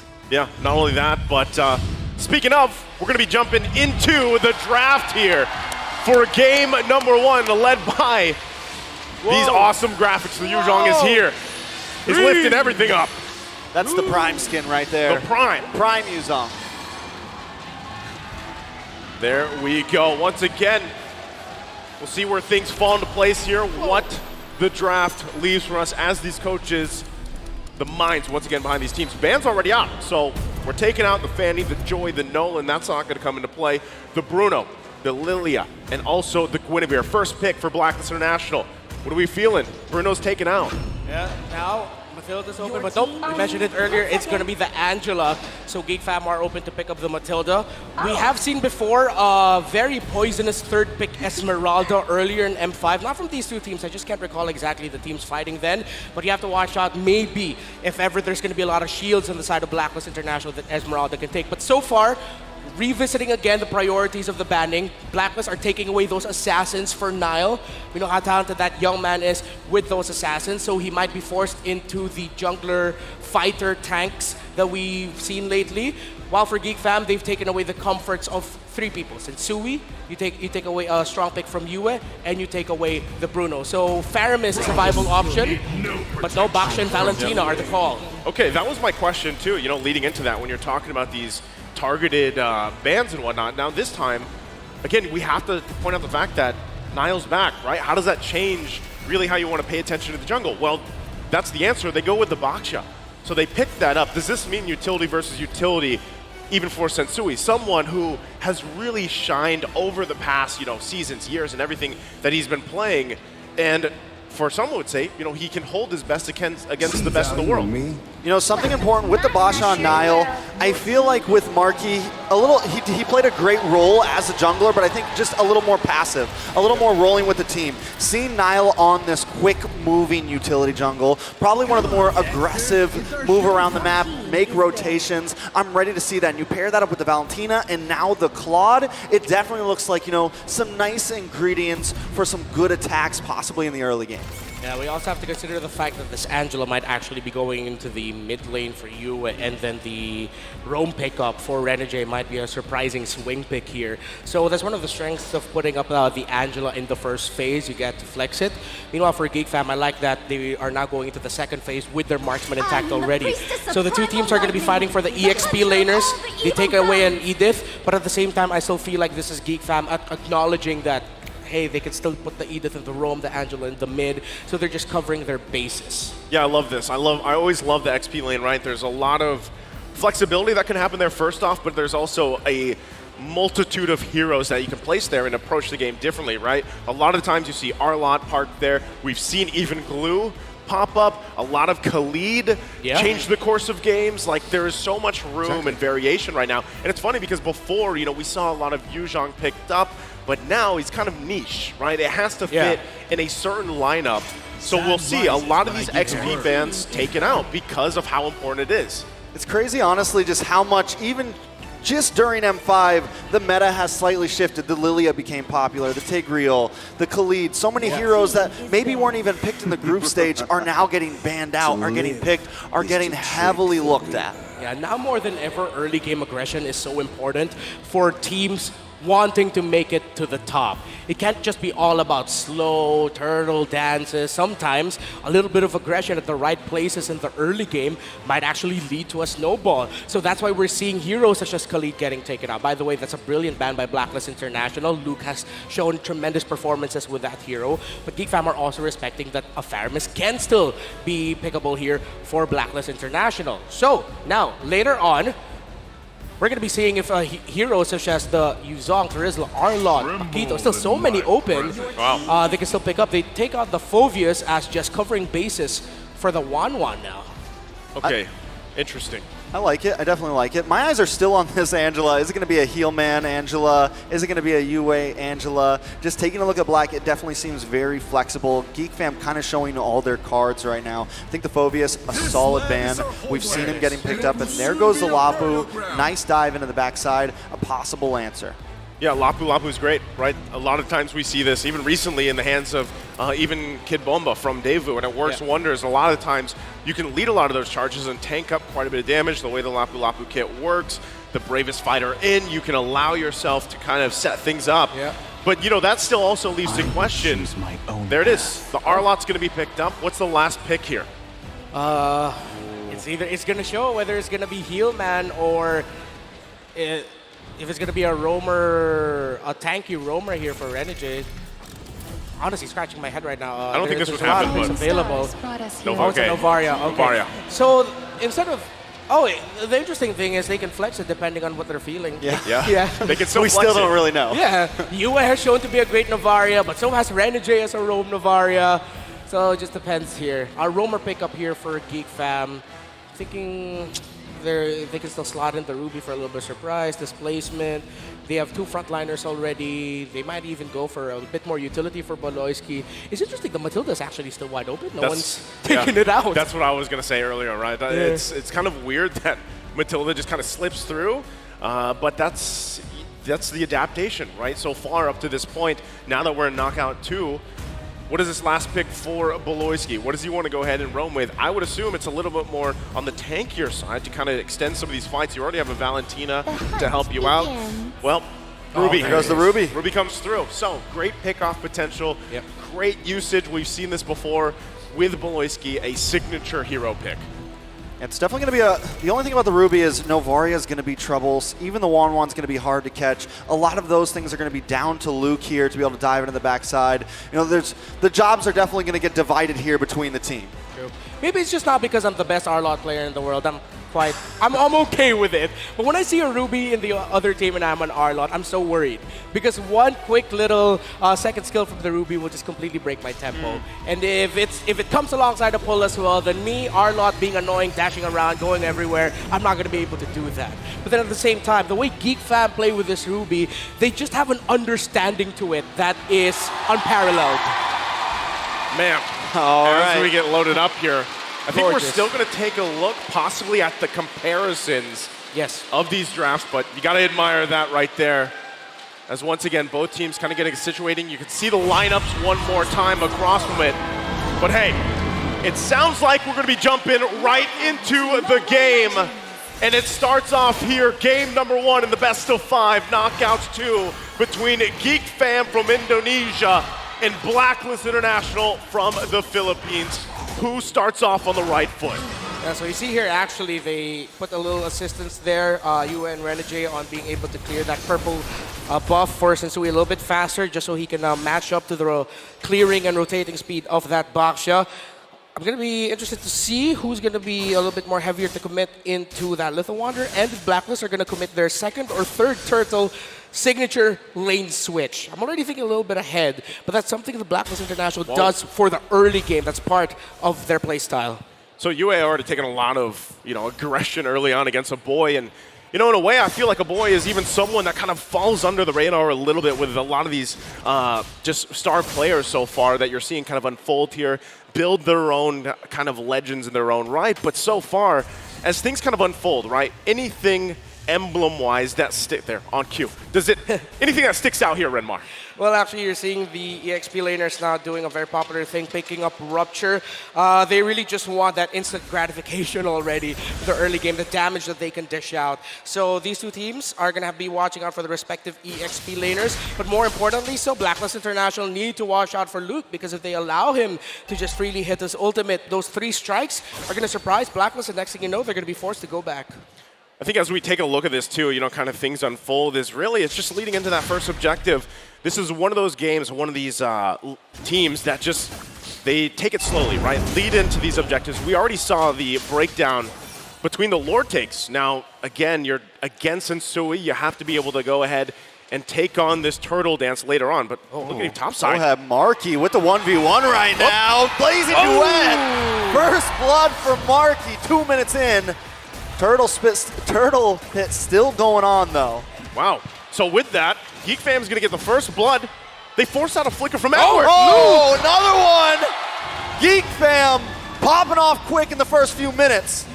Well, this is what we're talking about. Number one, you got to be stone cold in this series. You can't be a little bit too eager, just like what OHEB showed there. Market hit level 4 just in time, but now there's an invade by Geek Fam. Geek Fam taking the orange buff. Sensui going to be denied of that. We're literally 3 minutes in, and this is something I was a little bit worried about.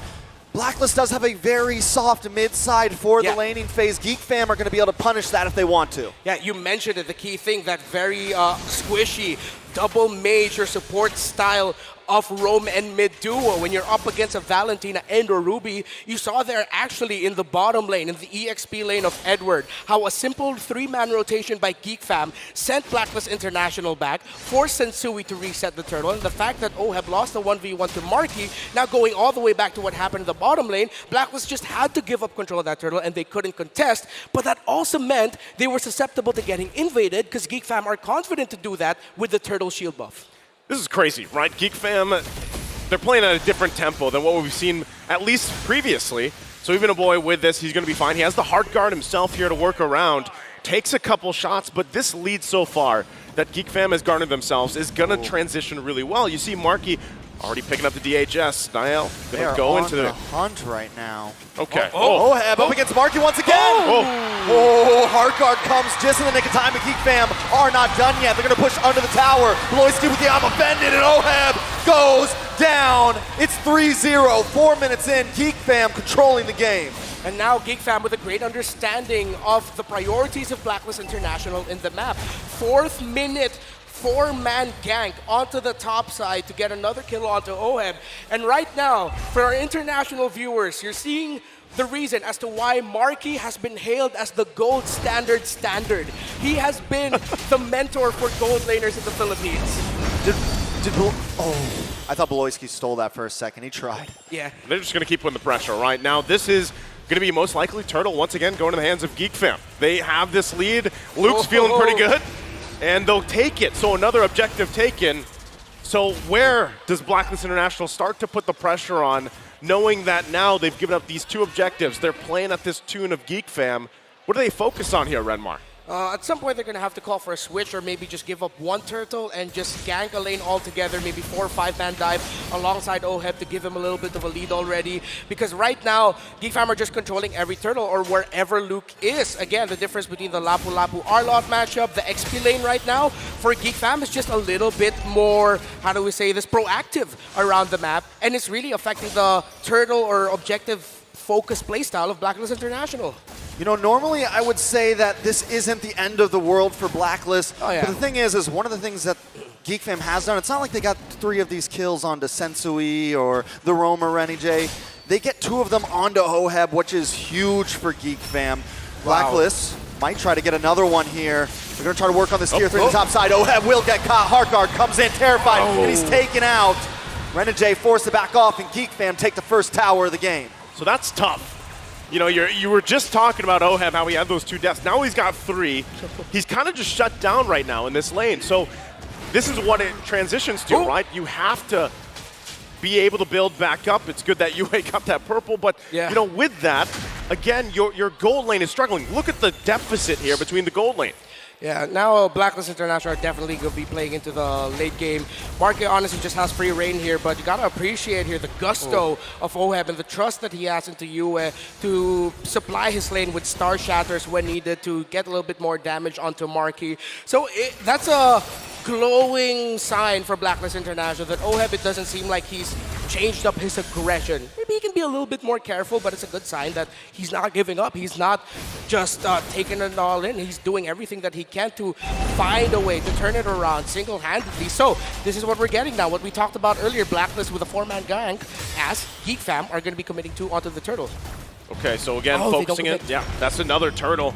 Going to the hands of Geek Fam here, 3 for 3, furthering the gold lead, 3.5K ahead now. So once again, you're 7 minutes in. You got to build something up before that first Lord comes up if you're Blacklist International. And then look at the pressure still going. Now going to come in, another I'm offended on Sensui, going to pull him in, take him out. Bloisky finds the kill. Geek Fam going to back off. They got what they came for. That's 5-0. This is a huge lead for Geek Fam.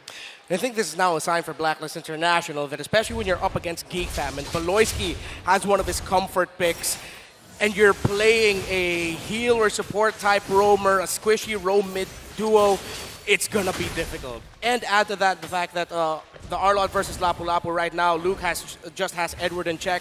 It's no surprise that Geek Fam, with their systematic aggression, has just taken control of this game right now. They're moving like the Ford assembly line. Henry Ford himself would be proud of the efficiency of Geek Fam right now. Very efficient, right? I mean, that's the other thing is you have to, we're building it up into it. They talked about this a lot in the panel leading into this matchup. It's going to be a different Geek Fam, at least from what we've seen for the previous games so far, you know, back in Knockout 1 even. And so far, it looks like they've just refined the playstyle. Again, they have a huge lead right now against Blacklist International. It's not to a point where it's dire, but Sensui might be in trouble again. I'm offended lands a mark into the back line with a blazing duet, putting tons of damage down on Rennie J. Trying to find you. Flickers back. Oheb in trouble now. Baloo comes in with the bravest fighter and finds 2. Blacklist International crumbling under Geek right now. Wow, the miracle of Indonesia are making magic work right now. Away from their home country. Well, for Bloisky and Marquee, they're back home. They are doing so well in this lower bracket matchup, in this elimination match, completely dominating. And it looks like they've really come into this with an understanding of how they want to play and how Blacklist wants to play.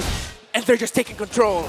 And what they're doing so well right now is they're combining, you know, their team fight, their 5v5, clean mechanics, but they're also adding the macro level. They've been attacking the off lanes. They've been suffocating Blacklist so well. And with that, Lord taken here once again. Objectives clearly all for Geek Fam. There isn't even a single turret down just yet for Blacklist International. They're going to have to find some way, somehow, to get movement, space around the map at some point, but right now, it's just trying to catch your breath, right? Again, looking at the gold lane specifically, Oheb is just not where he needs to be to even provide. When he gets the crossbow tang off, it's most likely not going to even get rid of anybody. So still, how much time do you buy here for Blacklist? At this point, they're going to have to buy a lot of time or punish a attempt by Geek Fam to end the game early on. You know, we've seen it happen so many times. They go into the inhibitor, they dive it, but then it just doesn't turn out well for them. Conceal play by Bloisky. Conceal play is coming. Geek Fam decide not to overextend themselves. Another wave will be coming down the mid side. Not able to break an inhibitor just yet, but they still gain a lot of ground and 2 more waves coming soon. Ooh. Yep, the shots are starting to hurt. Bloisky's going to take that one, get back to base. Again, you're nearing that 10,000 gold deficit for Blacklist. Loiski, too close. Still playing with danger here, right? Yeah. Also, big item pickups here. A boy just got the Divine Glaive, as if he's not already doing enough damage. Yeah. You can see it, right? But there is a struggle here. And the fact, too, that Oheb is on the second of damage received, it's been a tough time for the gold lane for Blacklist. Yeah, and I don't think Blacklist International are too surprised. Well, I'm sure they're surprised that GeekFam dominated the game so quickly in this fashion. But I think they went into this game, especially after the draft, that they know that they're going to have to give up some mid-game, early game control. That is going to be GeekFam's game early on, and then they'll just slowly build up and ramp up from there, try to get a counter punch. But GeekFam respected that. They didn't allow Blacklist International to get that turnaround moment that they were looking for, especially in the earlier skirmishes. So now it's just going to be full turtle, and by that we mean full base defense as US still securing that purple buff for Blacklist International. He's been on point. I feel like at this point you can add a sound effect to the Star Shatter as it's flying. It's just going US. Probably, right? But what he's got to do is obviously he's scaling pretty well. And as the game goes on, let's just say 5-8 minutes from now, if this is still going on, then some of that poke potential from UA is actually going to play a course in a lot of these team fights leading on, right? But right now, it's just, like I said, 10,000 gold deficit. There's the Wind of Nature being picked up. Is that the sign now, Renmar, where, okay, we can at least take a little bit of shot here to actually fight, to contest? We have a Heart Guard as well. It's 28K to 38K and about to get there. I think even with the Wind of Nature, it'll still be a bit too risky. So at this point, Blacklist International counterplay looks good, yeah. I mean, honestly, I feel like the only member that's honestly a saving grace is UA. He's the only one that has gone deathless so far. He's been able to farm. He's been able to use the range of that meteor to farm purple buffs, to farm some waves here and there when the rest of the team can't. GeekFam should be able to get this Lord uncontested. Blacklist deciding to go for the upper lane, deciding to macro a little bit, and then turtle back up. Yeah, again, they got to get some space to work around, right? Even if it's just one turret at a time, that's really where they want to focus. And as they kind of get situated here, they're going to have to defend now. Once again, second Lord of the game. You know, high ground-wise, high ground defense-wise, you can expect that GeekFam has the tools they need and the lead they need to actually force a fight, even if Blacklist doesn't want to. Yeah, this is what we call throwing bodies. Yep. Like GeekFam can literally just throw bodies and try to end it here. They still have to be careful, but it looks so easy for them. Speaking of throwing bodies, a big I'm offended locks on Oheb. The Heart Guard able to maybe save him. He's backing up, he's kiting, he's trying to get away. They're chasing him down, but he's still able to pull it off. Oheb, a boy, flickers back in. Oheb over to safety. The Lord is coming into the base. Geek decide to switch lanes as Niall keep two members distracted. Who's just gonna keep home?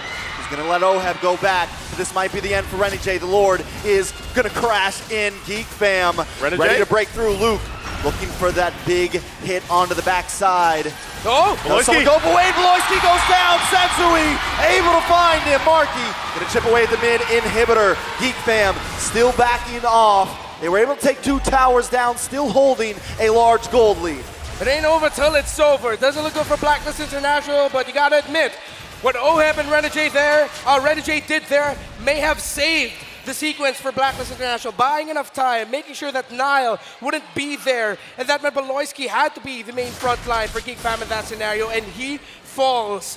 And a Blacklist, can they find a window to somehow break a turret, to find a few more resources to turn the game around, or is GeekFam still going to continue applying the chokehold? Still a strong chokehold, right? 12,000 ahead. And once again, Blacklist International has no space to move around with. They don't even have a turret at this point, but if they can still survive some of these fights, punish a mistake, they could possibly at least get a body or two, but look at how much GeekFam wants. Dive, Bravest Fighter lands on a Sensui. The stun connects and Sensui goes down. GeekFam, don't come out just yet. This is still our jungle, but a boy gonna get caught off. Four season winner Crunchy on Marky getting free shots. The Terrified and Edward taken out. Two members of Blacklist fall. GeekFam still inside of the base. A wave of minions closing in on the top side. Oheb maybe gonna get a Heart Guard here. Marky gets a Heart Guard for himself. He's gonna lock onto the base. And GeekFam against the odds take game number one. A very strong showing here for GeekFam as they come out refined and ready to go against the home crowd, Blacklist International. They start off the series hot, stone cold. Our GeekFam If the Filipino fans in Blacklist thought this would be a walk in the park, Geek Fam had other plans today. What a run. What a run. What a run. This is game number 1 in Geek Fam. I mean, we thought they could win, but like that, 12K gold lead at the end, and you guys talked about throwing bodies. They were literally able to do that. It didn't matter if one of them went down. With such a lead, they could just lock onto the base. A beautiful heart guard there to make sure Marky could just unload. It's weird because, a lot of people were contemplating, again, the change roster-wise, right? How is it going to look? Man, I love that Niall was back too. He was very decisive, but Marky in the gold lane once again, very aggressively playing against Oheb in the early game, punishing him, getting those couple kills and working around that. That's really where that momentum started. We talked about Blacklist International being the snowball-centric team. Well, this time they went with the, heel man. Yeah. But Geek Fam came out swinging. Yeah, this feels like a big wake-up call, especially for Blacklist International, that Geek Fam are prepared to do this. This is how they want to play. Proactive EXP lane. A gold lane matchup where Marky can just be aggressive, just on his own. Not a lot of help, and then actually getting solo kills onto Oheb, even with a hard guard already on him. So now Blacklist International need to adjust their playstyle here and say, we can't just be defensive and passive. We gotta be aggressive. Well, again, to break down this game number 1 that was heavily in favor of Geek Fam further, let's go ahead and throw it to our panelists. Mirko, Leo, take it away.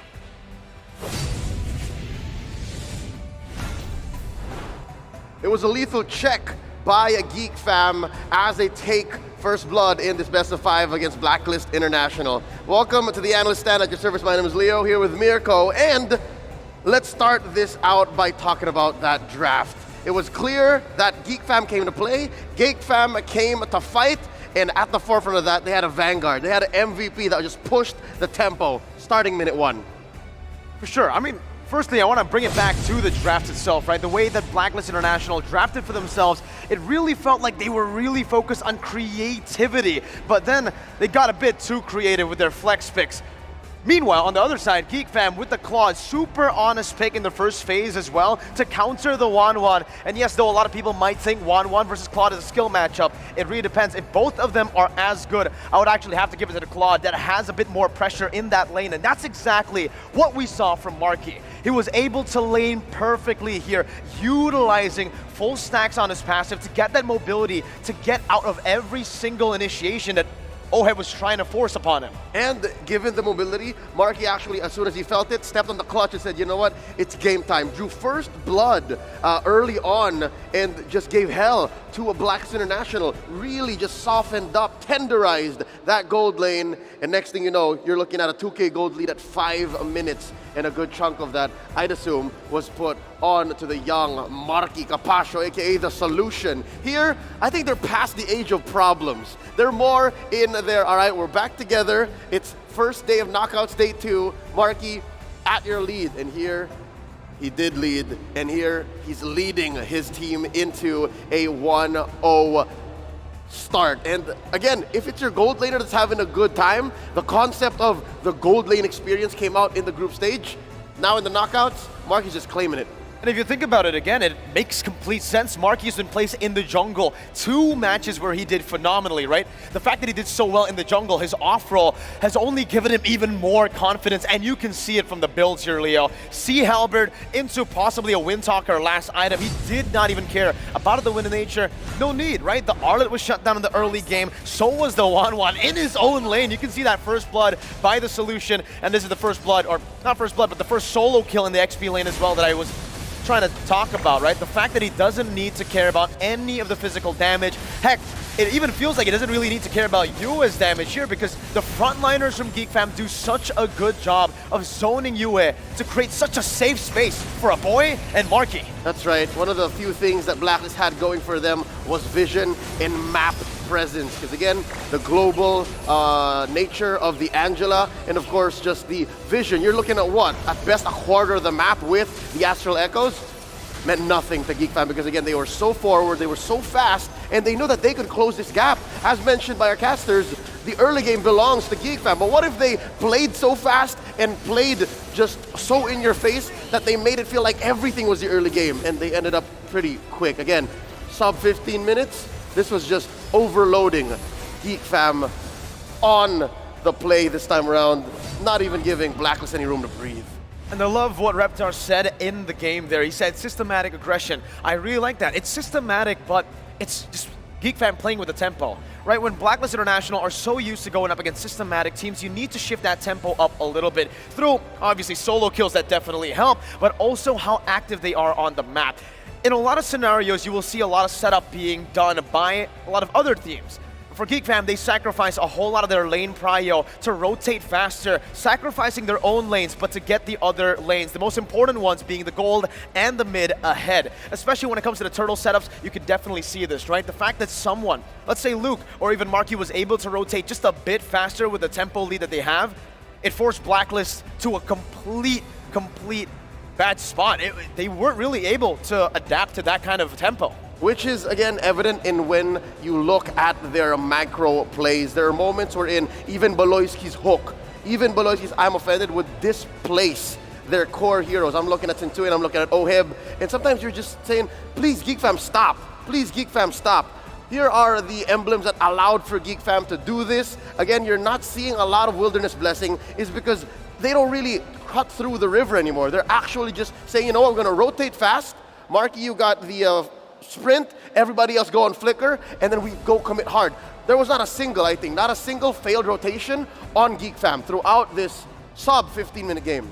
Not at all, and they didn't even need the Wilderness Blessing, like you mentioned, Leo. And even towards the later stage of the game, you could see that for the side of Luke, he was extremely tanky, but he didn't actually have to sacrifice a whole lot of damage. Just the Fury Hammer and the Bloodlust Axe alone was able to get him to places where he was able to dive, deal damage, zone the backline, but also stay tanky as their main frontliner with Nile. Nile on the other side, man, Leo, Nile just had an amazing game, right? Back first time after 2 matches. Damn. Looking at the damage coming in from UA, despite struggling, not actually getting a full build, because again, a lot of the mid-game to the late-game transition for Blacklist International was on him. He did his job. He was able to deal a solid sub 50k damage, but again, at 15 minutes, it's not the ideal situation for Blacklist. And as expected, it is indeed the solution right here. Who is our rich guy? He's the one who's able to farm up, because again, if you get first blood and you're able to set up that quickly, and you're able to deal this much damage, doesn't even matter what teamfight participation looks like anymore. You're basically calling the shots from whatever half of the map you're in. You're hitting the power spikes early, right? One of the main reasons as to why the 1-1, usually a lot of people put the 1-1 over the Claw when it comes to the lane is because 1-1 hits the power spike a bit earlier. You get that DHS, that Corrosion Scythe, and basically that's what you kind of have in the mid game. Meanwhile, for the Claude, you really need the Corrosion Scythe, the DHS, and the Golden Staff. So 3 compared to 2 to really get going. If you get solo kills on the map, great farm as well. And yeah, I mean, you can afford to actually do that, Leo. It's a matter of tempo. I think it's a matter of figuring out what your opponents are up to. And truth be told, Blacklist was caught out. Geek Fam was just planning for this, and this is their usual, right? If you'll remember from Season 12 in MPLID, this is the way that they perform. Looking at the Blacklist squad, though. Again, it's now very important that we look at their mentality. This is what the Hitman has to say about going into this, all right? Their competence is top tier. I've adapted to Blacklist's level of competence up to the point that the mindset has become my mindset. Even though I have yet to win a championship, I've already developed a champion's mindset. That's the Hitman for you. That's the mindset that helped them go all 5 games against Onyx, right? Despite them losing in the first game, it sets the tone for Geek Fam, but this is where Blacklist get to wake up. This is where they say, hey, I don't know what happened in game number 1. We got to get back to that championship mindset, that championship mentality. We call it the Bomba mentality now, right? Yep. Again, it's a catch-all term that we have caught up due to the media interviews that we've gotten from Kid Bomba in action later on. But now, really, this championship mentality is put to the test. Can Blacks International bounce back? Can they regroup? And again, it's going to come from the leadership of their coach. Coach Master the Basics have to go back to the drawing board and figure out how can we match up to Geek Fam given that they're so aggressive. Exactly. I mean, looking at the way they drafted earlier, focusing on creativity, they can go back to what works first here in game number 2 after already experimenting in game 1. Check out this video on mind games before we get back into the series.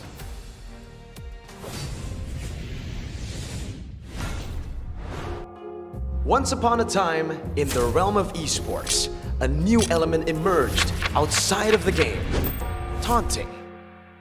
Throughout the history of Mobile Legends Bang Bang, a few shine as the most unforgettable tales of taunt. Before we match versus Alter Ego, and then they like, where is Onyx or something, I forgot. And the night I just thinking about what I want to say them if I win. Jadi pas menang, bantai, gue confirm ke coach chef, coach bisa bilang ini, bisa bilang ini. Nggak bisa katanya, terlalu over. Jadi gue sebelum taunting juga konsul coach chef biar nggak terlalu jauh lah. Cuma akhirnya itu yang dapat kata-katanya itu, yang bagus. Mana Spicy Boy? Mana Miracle Boy? This is Key Boy! There's this certain clash that I felt so bad. Enemy was laughing, the fans was shouting and laughing. So I was so hyped that moment. After we win the series, I went to the middle of the stage, then sleep at then, like 2 times. I ada taunting tim Filipin dekat MPLI. Tapi sebenarnya bukan taunting sangat pun, cuma mau kepada statement yang nak kata kita bakal menjadi Philippine Slayer. Reaction mereka ramai kecam. Satu dunia tengah kecam Zon waktu tu, termasuklah Malaysia sekalipun. But why do players engage in such acts? Among the many reasons, one of them is to play mind games.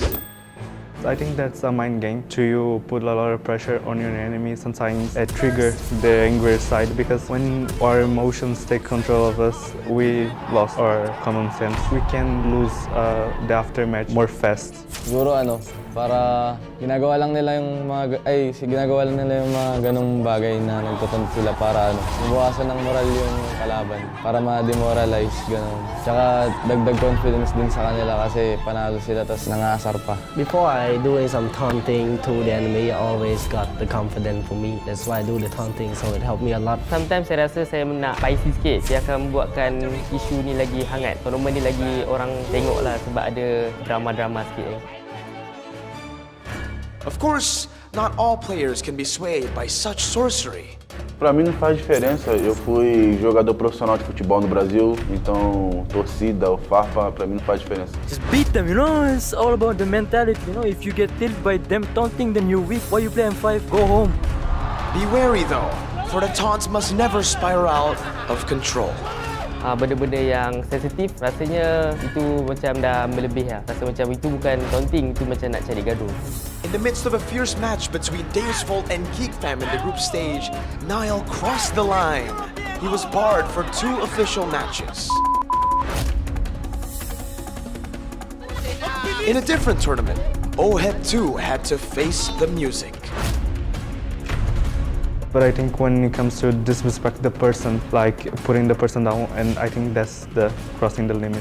In between AP Bren and a Geek. They're going to collapse down. Going to be taken out. A boy as well. AP Bren sends the Geeks to the lower bracket. I'm always gonna ask myself if we have full lineup against Bren, I think we have a better chance. I teach my team and my players to be humble as possible. We should be a great example for everyone. When taunting is kept within boundaries, it is merely a game of the mind. Beyond the battleground, players remain friendly despite intense competition. I don't know, I don't want to be friends with him. Stupid are you?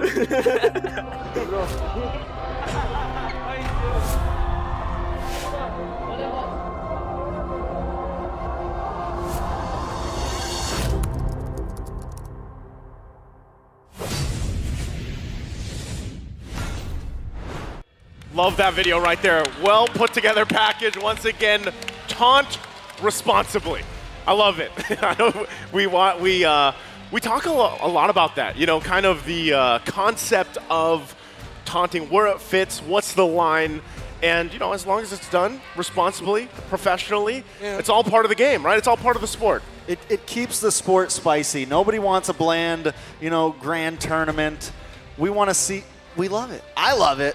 Yeah. But that's how we do it in NA. I don't know. Hey. Yeah, these 2 tall Americanos beside me are very familiar with the Boston Tea Party. Let's have ourselves an M5 TP party instead. Hey. Keep it within those boundaries. That can work too, Renmar, right? But again, drawing it back here to the matchup, we can't say one thing. Geek Fam is on fire after that game number 1. They came out swinging, they came out with a job, and they executed it really well. And that makes me wonder, you know, going back to the whole mentality thing, where is the mentality right now for Blacklist International?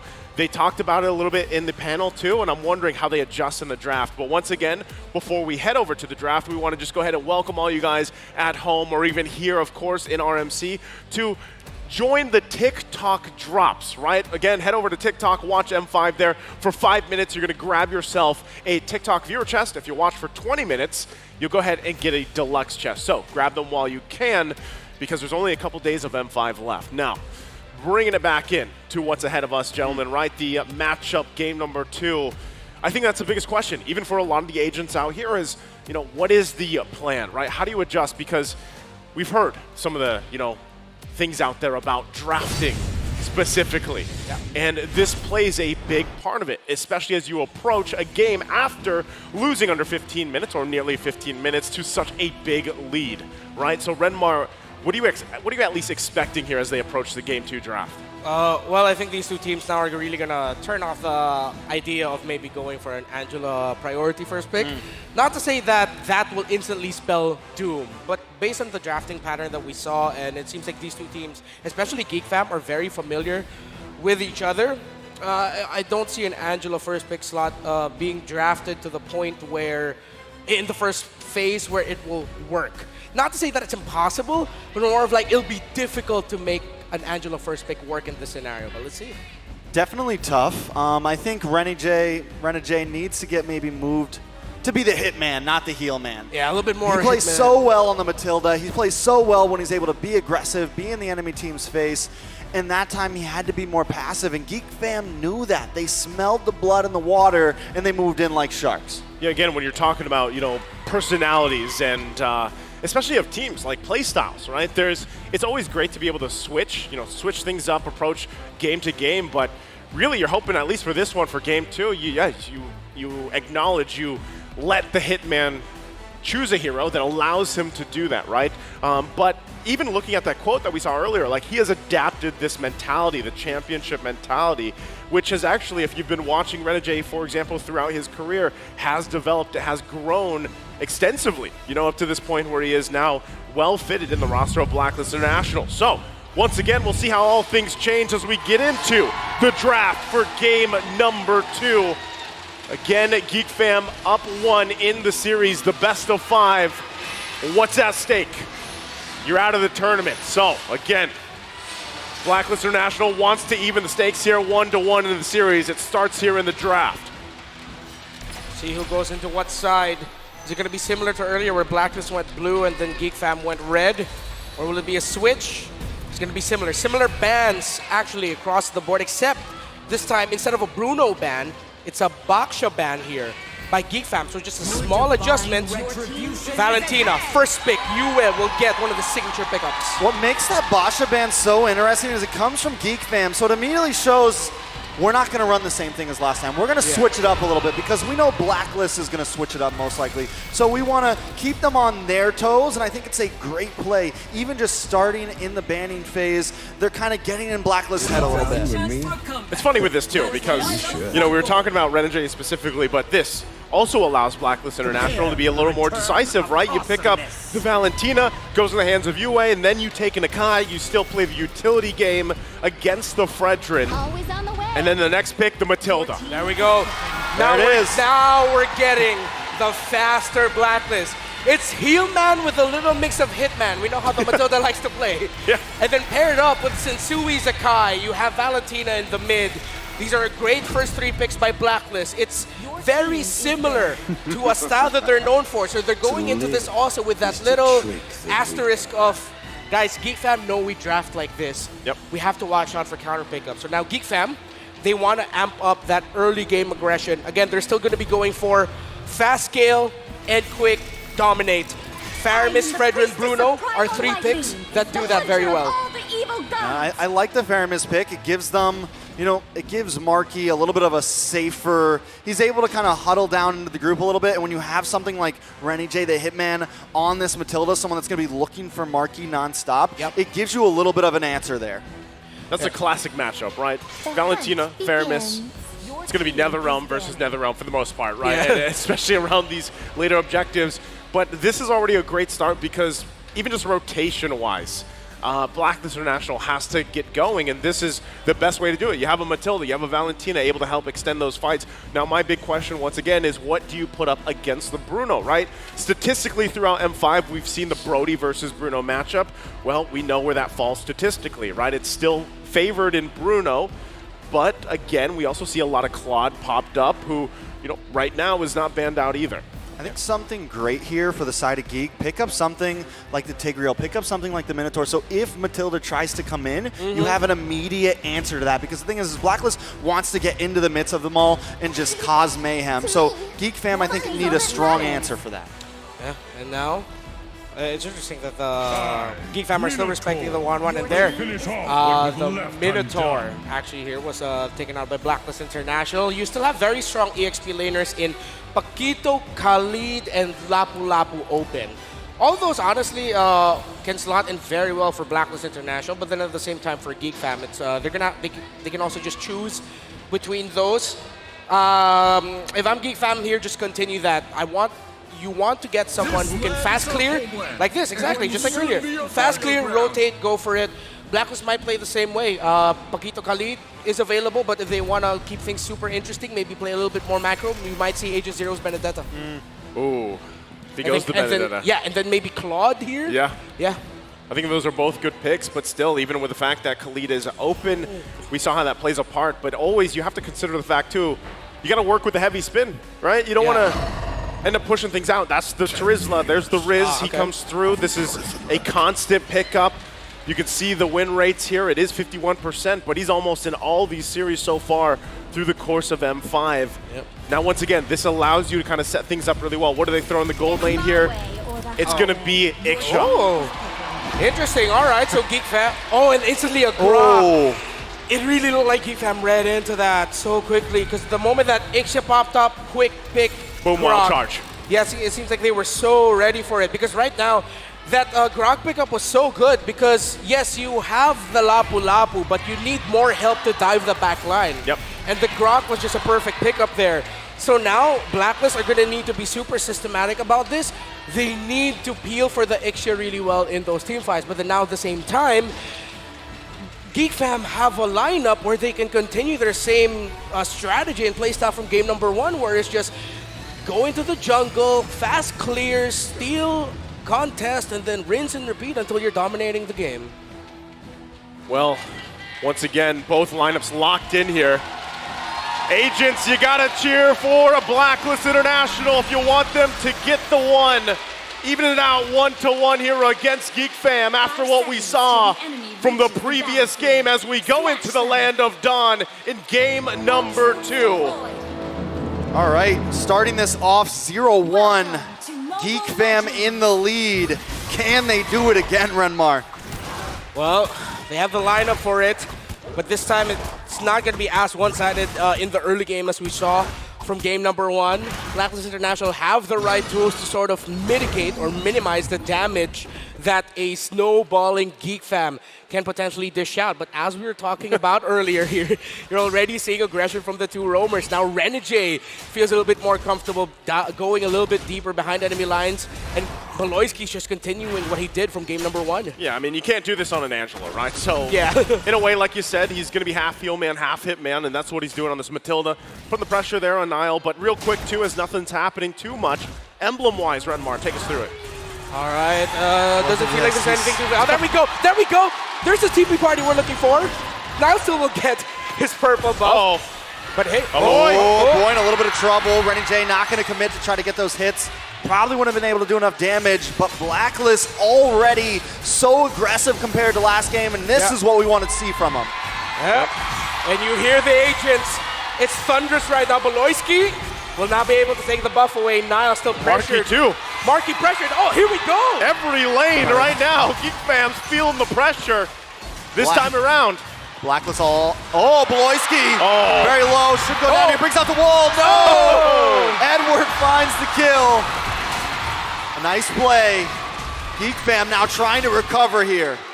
Okay, first blood drawn here by Blacklist. Yeah, going back to the emblem real quick. Actually, we saw the double movement speed, feet, emblems. Yes, that's the way to say it now. This is how the kids say it. Beloyski on Beloyski's Grok. So really he wants to apply the pressure, move fast. We don't see that as often now, but with that Grok and how you want to play, that's the right call. Ooh, you takes a wild charge. Beloyski able to take the turtle. They're going to back off. That's going to recover them a little bit after that first blood for the side of Blacklist. But the fight still goes. Edward in a little bit of trouble. Going to get taken out. Luke picks up the kill. Geek Fam responding back. Yeah, looked like a little bit of a miscalculation there by Blacklist International. Now here comes the pressure by Geek Fam. Gets Sensui defend his purple buff. Now they're going to try to go for this. Niall is able to take it. They get the stun onto Sensui, and Niall walks away scot-free. Once again, you know, Geek Fam biting back here, given the whole situation. So they find a way to even garner themselves a small lead here. Yeah, wild charge there, right on time. And it looked like in that last one after that first turtle, it looked like Blacklist, or at least Edward, wanted to commit, but Blacklist looked like they didn't want to full commit, so he goes down. They lose that control around the center of the map with a key figure going down, and then that means Sensui was open for the invade. So again, Geek Fam is just continuing their playstyle and trend from game number 1. Blacklist International are matching it, but now we're seeing one of the strengths of Geek Fam. They're so good at those post-engagement team fight, the counter go as we call it. Just when you think that teams, hey, they won't counter go in this scenario, Geek Fam will say, hey, we do, and we'll make it work. Yeah, that's a big part of it. Oh, bottom side, Edward. A little bit of damage on Edward, gonna get stunned up. The Appraisal's wrath, and Edward is smashed down. Luke picks up the kill. Beloyski now in a little bit of trouble. Rennie J, the hitman, trying to take him out. Undercover in the enemy jungle. Can he get the final hit? No, Rennie J decides to back up. Gonna get pulled back in, a boy. And a little bit of chip damage, but both teams disengage.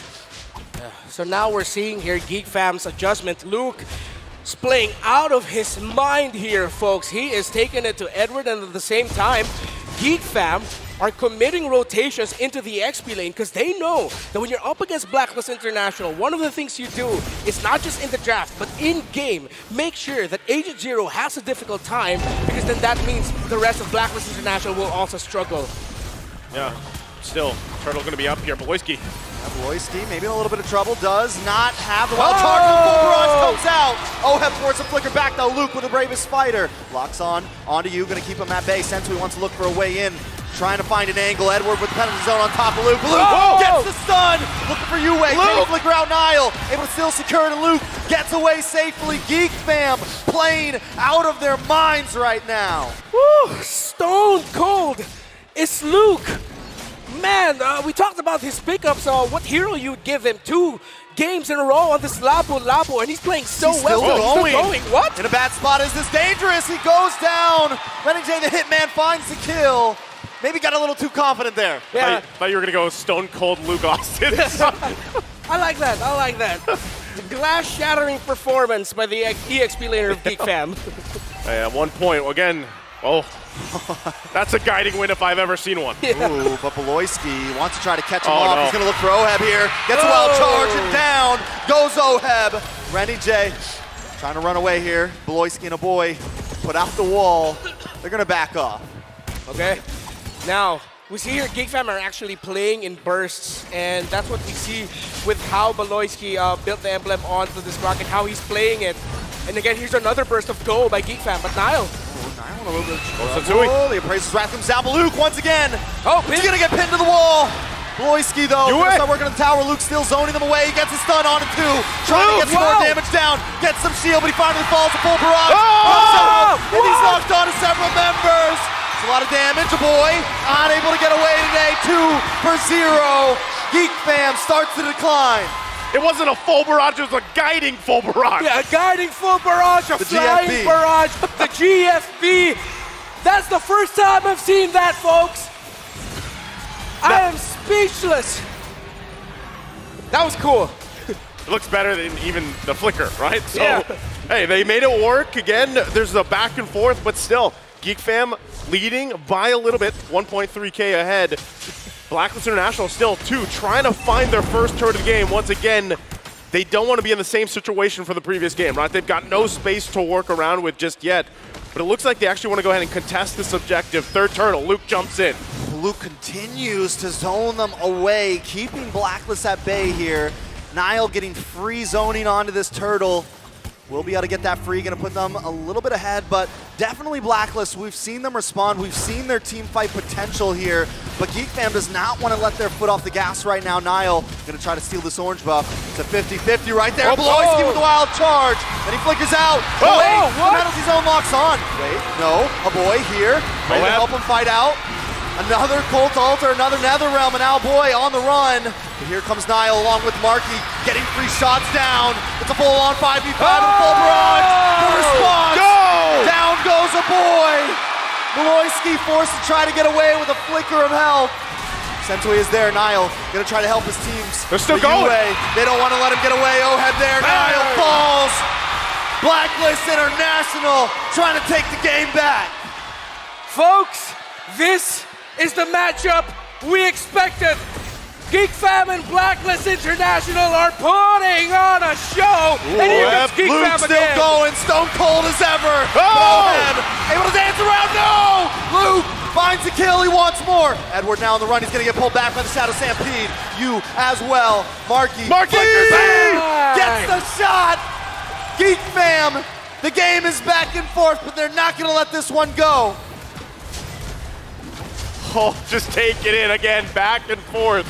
The pendulum swings between these two teams. And just when Blacklist International finds a couple wins, Geek Fam bites back. Geek Fam, how they're playing here. We've given flowers to Blacklist International. We gotta give the flowers back again to Geek Fam. Luke 3:16, I baptize you with bravest fighter, but he who is mightier than I is coming, and that is the rest of Geek Fam. Time and time again, their condition for team fighting is the bravest fighter. Those 3 hits, sending back Blacklist. Geek Fam says, it's like you can hear them shout go, Baloichi's going, go, guys, go, just go for it. Hey, it works, right? It works. It's great, no matter, just like the great Rocky Balboa says, no matter how many times you get hit, it's all about how you keep getting back up. And Luke right now, willing to take punches to the face time and time again, but he always hits back harder. Lord now down to about 18,000. Sensui trying to keep the vision on it. Edward and Renegade showing up as well. Bloisky's in about half health. They're gonna dance for this one. Watch for Marky, making his way around, and Lord will reset. Okay, Lord gonna go ahead and reset here. Both teams getting a situation. Once again, Blacklist International. Space-wise, they don't have anything, right? They have to just play to the tune of the fact that Geek Fam owns more basically real estate around the map. And that's the difficult part, especially when you get to this point, right? Lord's gonna be up here. How do you find the space you wanna work with? Renegade's trying to force something, but once again, Geek Fam will not fall for it. Lord now less than half health. Big knock up on a Sensui there. A Boy and the rest of the gang, the rest of the fam, playing this slowly. They got faith in Niall. They think he can get the 50-50 as long as the rest of the team is kept away. Rennie J looking for an angle, but Niall finds it. Geek Fam might want to try to force the fight. I think it might be better if they just back off. Blacklist now want to go. Big penalty zone by Edward. On to 2, but Sensui gonna get the pin. Blacklist using the NetherRealm. 2 NetherRealms. The fight still continues. Geek Fam out. Renegade forced to flicker away. Geek Fam now has the advantage. Luke finds UA. Once again, he's going to keep on going in. Bloisky there as well to have his back. A nice terrifying on Niall, but Niall's going to back up. They're just going to take the purple buff and take what they came for. Big brain Beloy, that wild charge. Saw Blacklist set them up for what could have been a big win for Geek Fam. They weren't able to get kills, but at the end of the day, they got the Lord.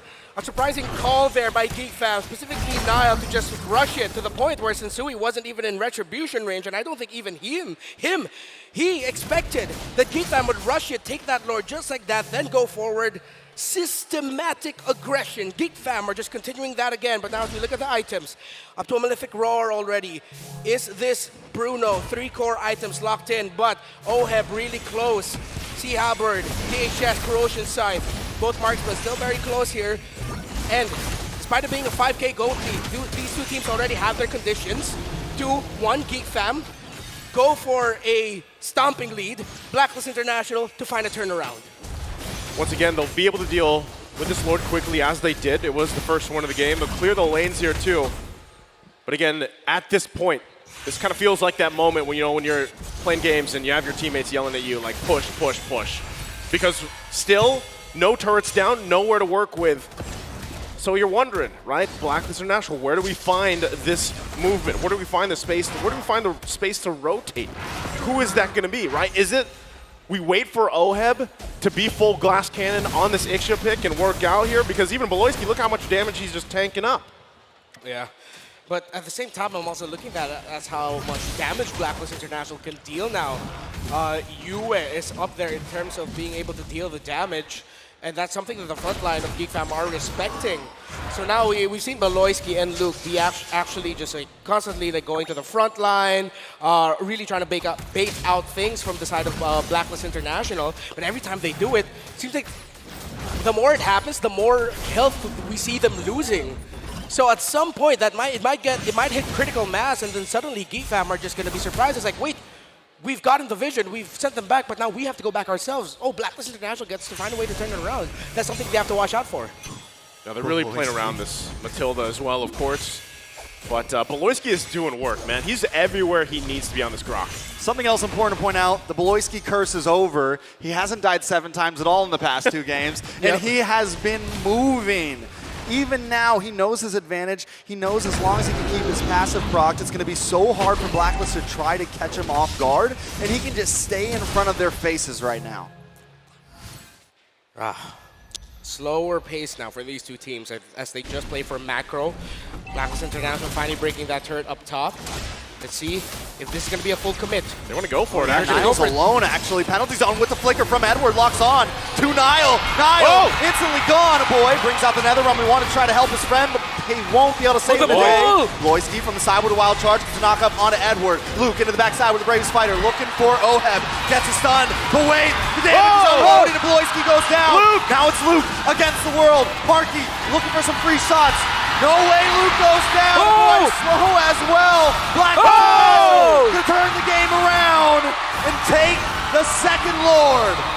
It doesn't matter if you don't have any turrets, you're down multiple thousands of gold. It only takes the one-team fight, and Blacklist did it. Like the Viper returning in Survivor Series from out of nowhere. Just like that, tables have been turned, and RMC are electrified yet again. And that came off of information that Beloyski was in the top lane, clearing minion waves. Blacklist said, we go for this now, and we turn it around. And what a great play at that. Niall all alone. They were able to take him off, and that was it. Luke goes for another, balls against the wall play there, but ends up getting caught off guard. Blacklist with the game back in their hands. With that, they're going to go ahead and grab a couple more of these turrets in the tier 2. It's now GeekFam's turn to be on the defense. Backs against the wall here, but one thing's for sure. They have all the items they need to actually win this team fight as they get prepped up for the defense. But it will come down to playing around the full barrage from Oheb like we saw previously.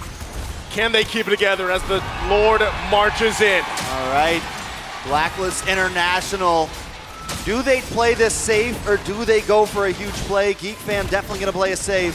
They just need to get the Lord out of here. They've only lost 1 inhibitor, but that will give Blacklist International an advantage over the map. All right. Okay, Blacklist International can actually continue applying this pressure so they can get inhibitors, as we mentioned, get resources, start choking out. Oh, there we go! Penalty zone into the backside. Beloyski gonna get the wild charge on the tower, but the full barrage comes out. Luke trying to dodge it, trying to get out of range. Wow. GeekFam with the Netherrealm, able to survive, but still lose 1. Beloyski off the map. That's literally covering fire. Yeah. Like that full barrage covering fire, immortality popped on Edward, and they keep GeekFam at bay. So he stays with his life, and now the focus, this last base turret, to fully expose the base of GeekFam. As they get ready, turret's gonna fall here, and they're happy with that. Blacklist relentless right now. They've taken everything they can from GeekFam. How do they respond? As we look at the instant replay, GeekFam now have to start dishing out more of the surprises, because now we see Blacklist International telling GeekFam, hey, we can dish out surprises too. Surprise calls. You think we're going to be slower in terms of the macro? Hey, it looks like that you don't have your roamer in the Lord pit. We're going to go for the Lord. Hey, it looks like our XP laner can get a massive setup with a penalty zone. Hey, we're going to go for it. Look, your roamer's gone again. So now Blacklist are playing GeekFam's game and they're saying, we can do better as well, better than great. These two teams are putting on an absolute show, but it has gotten to the point where they have both proven one big play might be the decider. Yeah, again, as we go ahead, get ready for this Lord take, it's going to be pulled over to Blacklist International side. Geek Fam trying to get a position, but right now, Renegade just keeping them at bay the best he can. NetherRealm being held by UA here. Could change the course of the fight. Lord's going to go ahead and reset for now. Geek Fam can still possibly steal the Lord away in this exchange against Blacklist International. They take things very slowly. Yep. Marky's positioning also going to be crucial here. Yeah, you see the side lane minions of Blacklist International are going to get pushed out a little bit more. They have minion advantage there. In the mid lane, that's where Luke's Lapu Lapu is getting parked because he is in the best position to clear way fast, but at the same time go for a gank if Blacklist International decide to push forward. Come off from a pincer angle, 18, 16k, they're going to go for it. Oh, Sensui is going to get knocked up there. Luke into the backside, locking on OM, but the heavy spin forces now away. It's a 50-50. Who's going to take it? Luke gets a three-man stun on 3 members of Bloisky. Saves the day, the big brain man. But now Geek is on the run. Blacklist want to try to take him down. You take the Lord, but we take your lives. Bam! 2 members fall. Blacklist International. The Lord doesn't matter if we can take you all. The Lord, but for what? One big play, but it was one big Baloy that got the Lord for Geek Fam. But Blacklist will burn this quick. They will have a 2-man advantage over Geek Fam.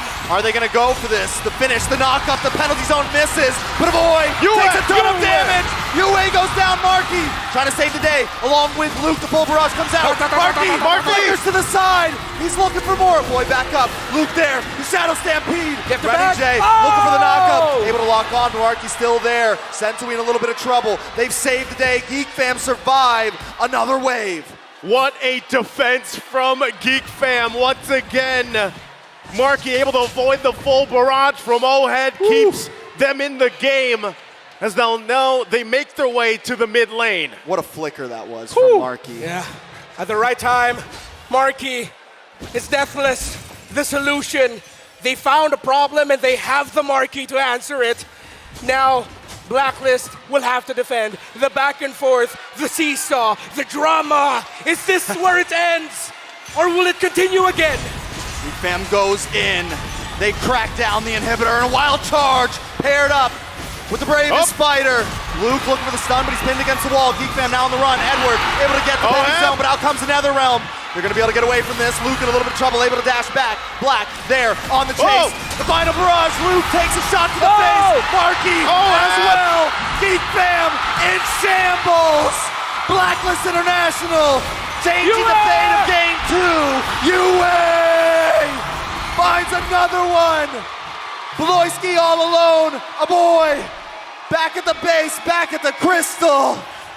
Blacklist International, you mentioned the pendulum. Well, they are the swing. It doesn't end there. It does go again. And now Blacklist have the right set unless Geek Fam can defend once more. All right, can Geek Fam do this? They need a little more time. Edward able to get the penalty zone. They want to finish it. The minions locked down. The final barrage just for salt in the wound.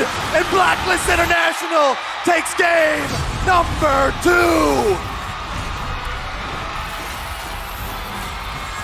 And it's 1-1. As we expected in the epic matchup between Geek Fam and Blacklist International. We do not get Super Bowl halftime shows in MLBB Esports, but this right here is the closest we'll get sports entertainment at its finest. 2 teams not wanting to back down. Welcome to the M5 World Championship yet again. This was one of the greatest games we've had the honor to cast. Once again, we're gonna have this broken down further by our panelists over there on the analyst stand. Leo, Mirko, take it away. Can you believe it? In a single game of MLBB that lasted somewhat 20 minutes, we were put on a showcase of mechanics. A lot of things happened in that game that I've never seen in my entire career. It's crazy how we saw so much action across the board from the start all the way to the end, Leo. I mean, it has to start in the drafts, right? Because we did mention that in game number 1, it felt like they were just looking to be as creative as they can, that they actually shot overboard, right? They went a bit too creative. Master the basics. You gotta master it. He's done it, and I'm glad to see that Blacklist International just went back to their basics, man. The Akai into the Matilda first phase to get a very strong trio mid setup going, and then picking the nail in the coffin, that Ixia. That's right. A lot of other marksmen were actually open. You had a Brody still out there. You had the old classic Claude to answer the Faramis, the Beatrix even for the Filipino sniper. But they said, you know what?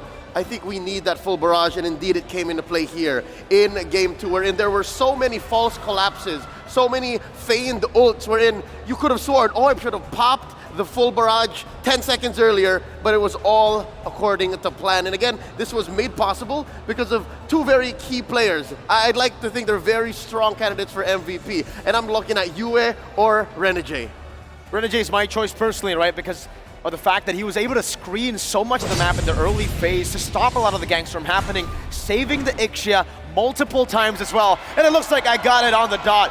The Hitman Renegade, the MVP for game number 2. 2-0-16.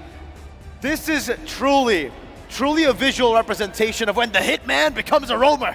It's the perfect example of why he's so good at what he does. For you to be able to protect your cores the way Renegade does, you gotta think like an assassin. You gotta think like a hitman. So he's able to cover Oheb, and of course, even you. And maybe that's why this Valentino was so good at reading bushes, checking in and keeping people where they need to be with the Terrifies. It's because Renegade knows where Luke might be hiding, where even Marky could be hiding. And yeah, Marky went deathless for a good 20 minutes, and then it was too late after the collapse. And all throughout, early, mid to late, even after those swings, even after those comebacks from Geek Fam, Renegade was on point.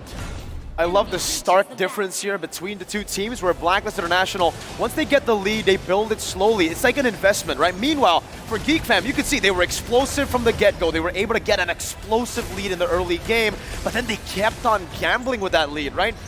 Obviously, when you make these crazy plays, 2 things can happen. You can give the lead over to the enemy team, or you can multiply your lead by a lot. And for the most part of this game, in the early stages, that's what it looked like. Geek Fam were able to snowball, but Blacklist, with the help of Renegade, every single time. Even here, Oheb did die in the end, but Renegade bought so much time just by knocking them up that it actually granted Yue a lot of space, and then they had to burn more of those emblems, more of those spells from the side of Geek. Yep, and again, the wisps that he uses to check bushes and to help reposition with the guiding winds. Again, you could have sworn that Renegade's Matilda had like 6 skills with the way that he was transporting, covering, couriering his cores to where they needed to be. And even here, towards that last clapback, right? Renegade was even making the shots. It's like, all right, I'm gonna take some hits from Marky. He was peeling here. And then, okay, let's try to save what's left. Oheb back out. There was a ball that was chasing the young prince. And then from there, Renegade just stayed on top of it. That's something I think the Hitman has in spades that he inputs into the Blacklist International mentality, is the fact that no matter how dire straights look, how desperate things are, he's always just ready to catch you, ready to say, you know what, everything's gonna be fine. We heard about the championship mentality earlier, literally in game number 1, between game 1 and game 2, and we got to see it straight from Renegade himself, the Hitman picking up an MVP and a deathless performance in a chaotic game. I mean, take a look at it again. There was so much action, 19-9 in this entire game. But what I do want to kind of point out later is one of the items here where I found it was really interesting, right? But we're gonna get back to the emblems first here, where for me, it's the Fredrin going for the concussive blast, right? Ever since the Fredrin got nerfed, some of the base damage, a lot of junglers have then utilized the concussive blast to get better clear across the jungle camps, to get that early lead, to kind of cover for the weakness that Fredrin has right now. I'm with it. And again, if y'all are wondering how Luke does what Luke does, constantly putting pressure on Oheb and Yue, that's the build right there. The adaptive, the penetration and the early on spell vamp is key. Because if you do not build your Bloodlust Axe early, then you're gonna start dying. And again, Luke kept it very close to the chest. Looking at the rest of the item builds, you're gonna try to point something out here.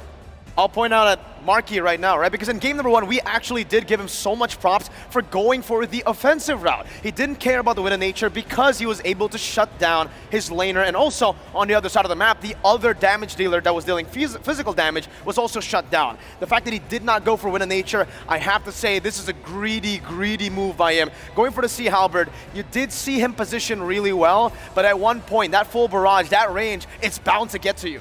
Yep, and for the Hitman, again, if you want to build your Matilda the way that he did, that's it.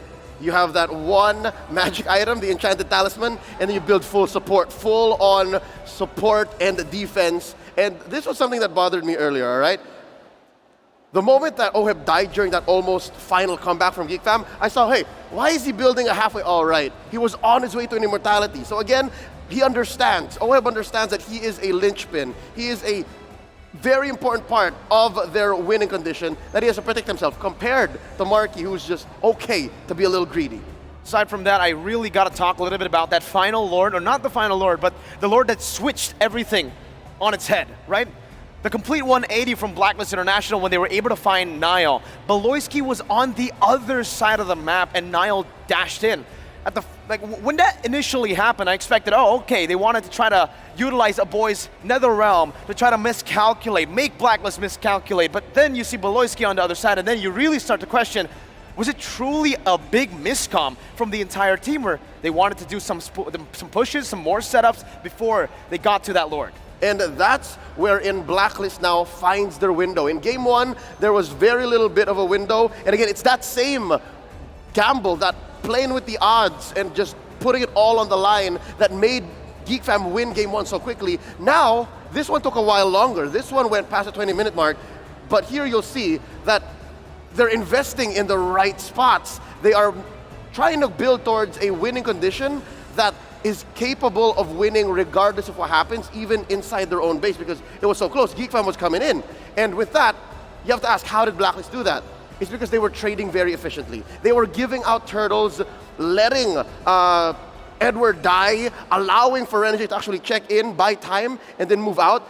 Geek Fam weren't picking fights as free, as wanton as they were in game 1. No, they really weren't, right? But it's almost like, Leo, it's kind of an identity for them at this point, right? We've coined in the term the solution for the entire tournament, even in MPL Indonesia. Now, they're not just looking for solutions, but they're looking for problems, because there can never be a solution when there's no problems.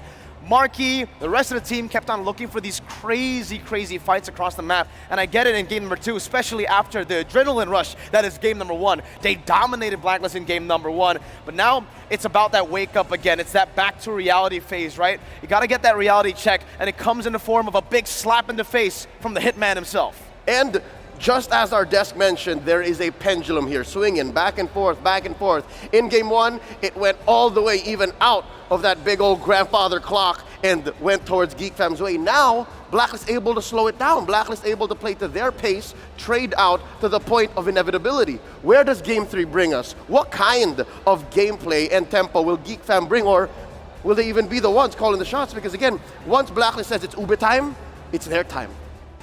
That timing is crucial for both these teams for those power picks, Leo. And honestly, the power spikes to happen, right? I mean, the fact that Blacklist International calculated that so well, that ADP came in really handy. That's right.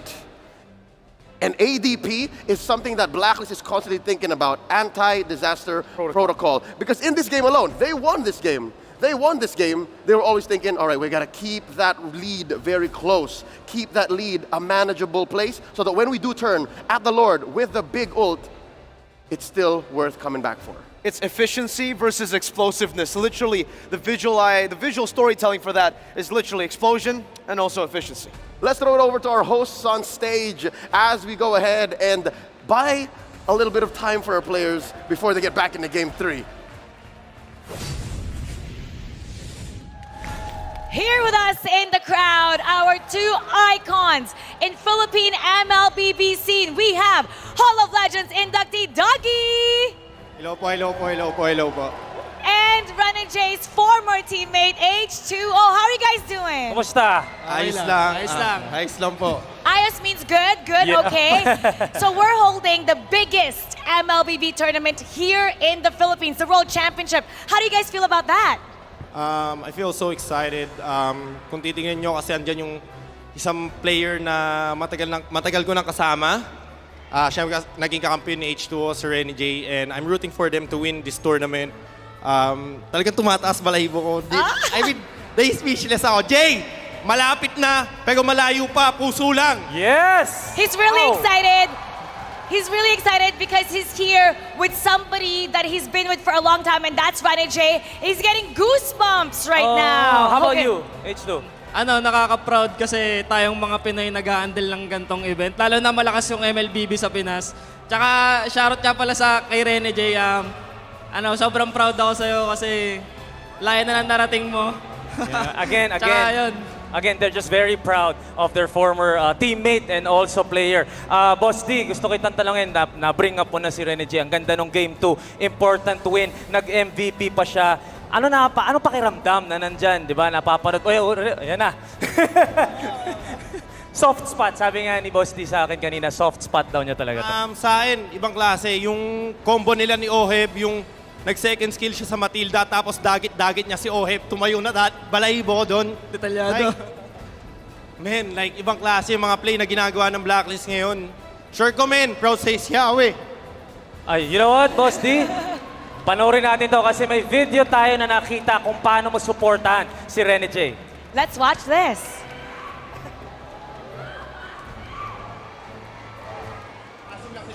Tapos na to. Tapos na to guys. Tapos na. Tower lock, let's go! Woo! Jay, dalawang panalo pa, Jay. Jay, matataas mo na to, Jay. Magpa-finals ka, M5, Jay.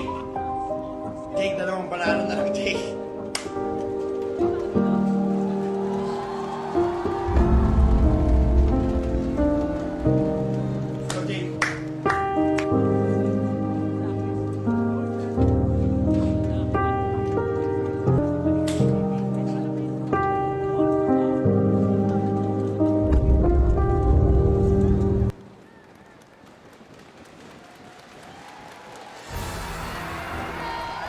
Dougie, what's going through your mind right now?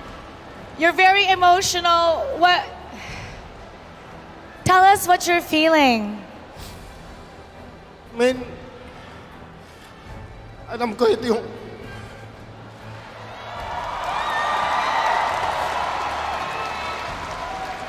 Iniwan sila sa akin ng pag-ulag nila. Nakita ko pa si Renny J.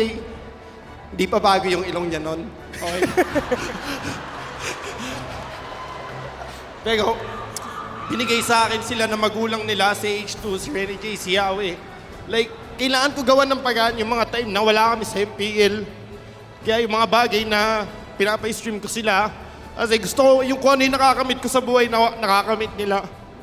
Tapos ngayon, syempre, nung season 1, nakapag-champion, nakakamit kung awa ko play-8er. Tapos yung sa MSC. Tapos ngayon, andyan ba sila? Wish ko lang,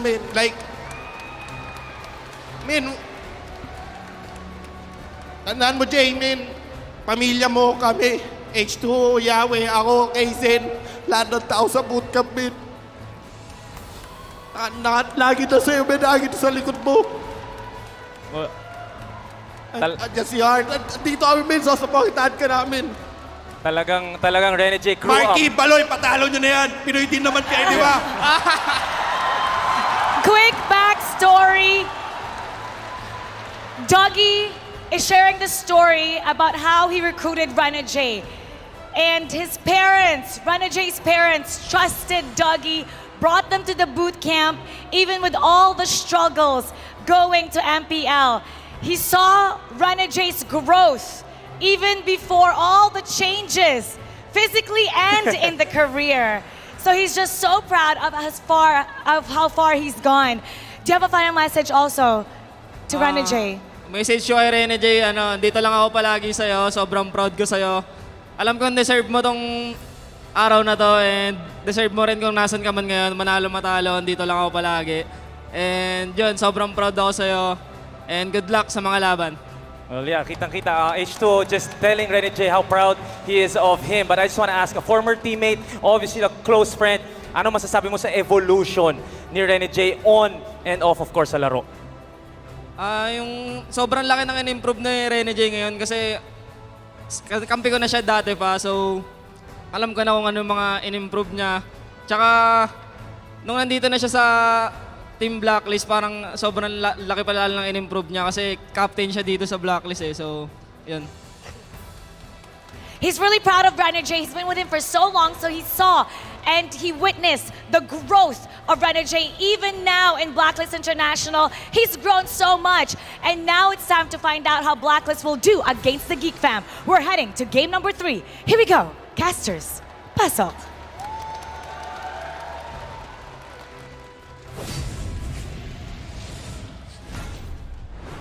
They're right there. Okay, it's just that after what happened to the M2 World Championship Filipino broadcast, I promised I wouldn't cry on broadcast again, but I can't help it. That was really something. As someone who's coached a team before, but with the level of how Doggy has supported like all the players that has gone through him, he's more of a really just a father figure to a lot of the players. One of them being Rene J, and it's a touching story. And especially after that incredibly dramatic game number 2, of course, the tears are going to be flowing. It's emotions all around the Rizal Memorial Coliseum right now. Which is, it's great that we had that because he was a big part of that, locking in the Matilda, able to make those movements around the map this time and in the team fights, you know.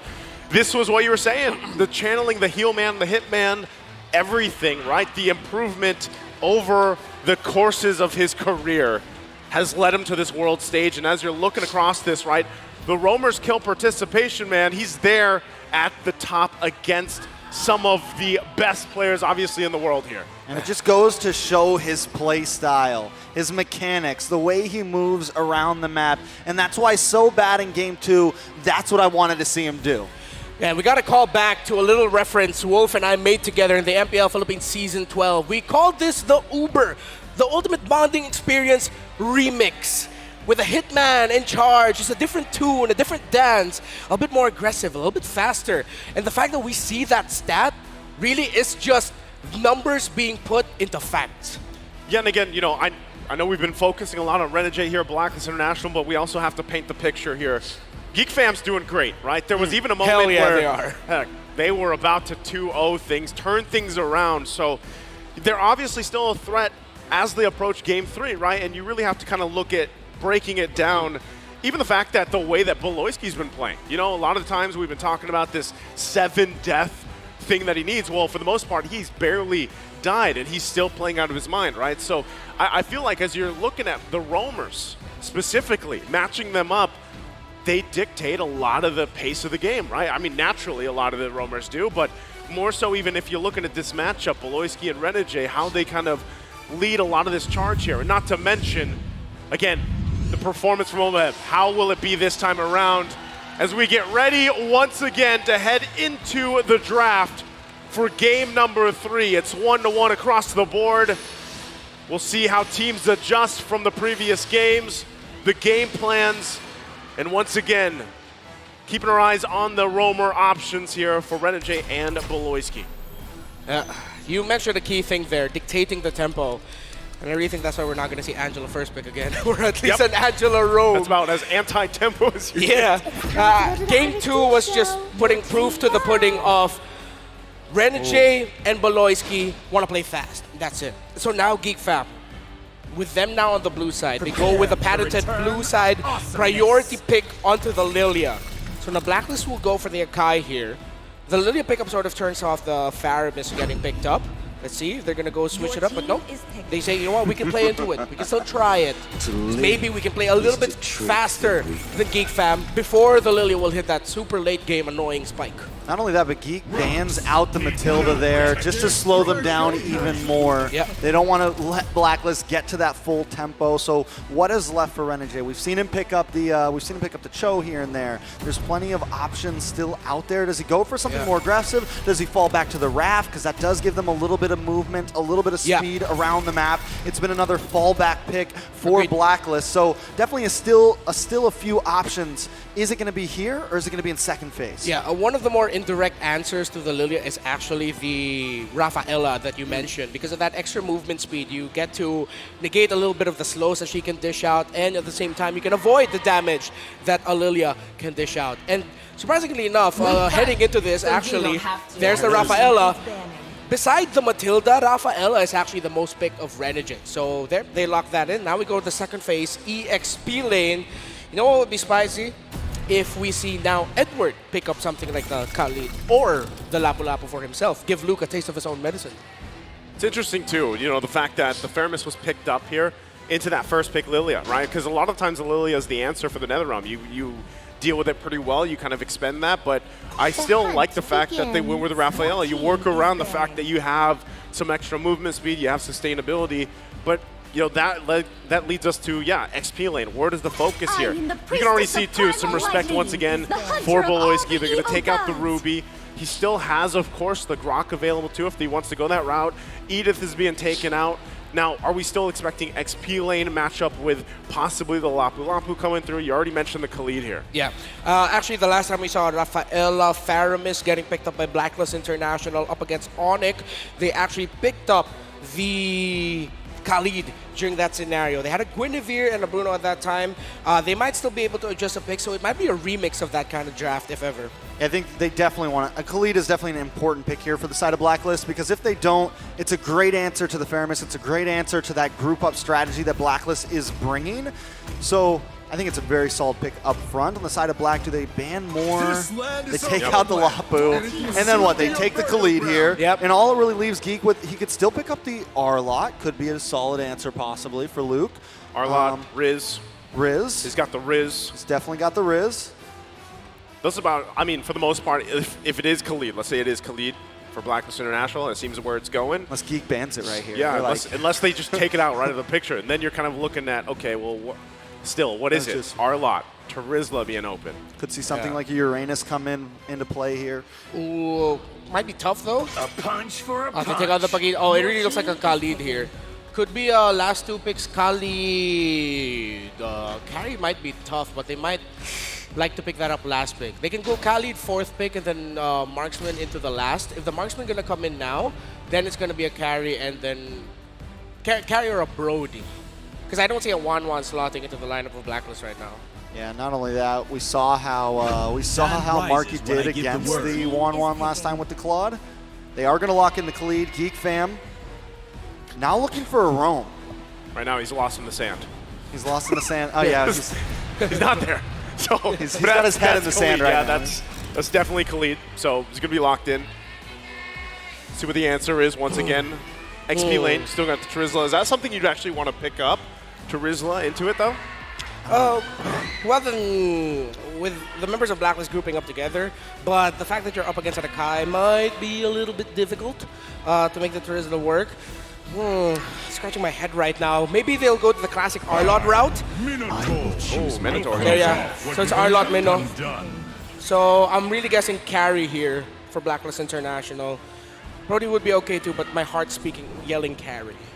I think the Arlot's a solid pick, right? It gives a big possibility to be able to split Blacklist up a little bit, or if they are all grouped together, you can push everyone in. So there's a few answers with Luke here. It's definitely not the normal dive Tarizla or Lapu-Lapu that we've been seeing him play, but still very solid. He's able to be aggressive on it. And Boloyski as well. This is something I wanted to see, something that can meet Blacklist here head on. I think the major thing they have to do here is just kind of play around the Akai, because if you dive in, as you mentioned, you get caught by that heavy spin.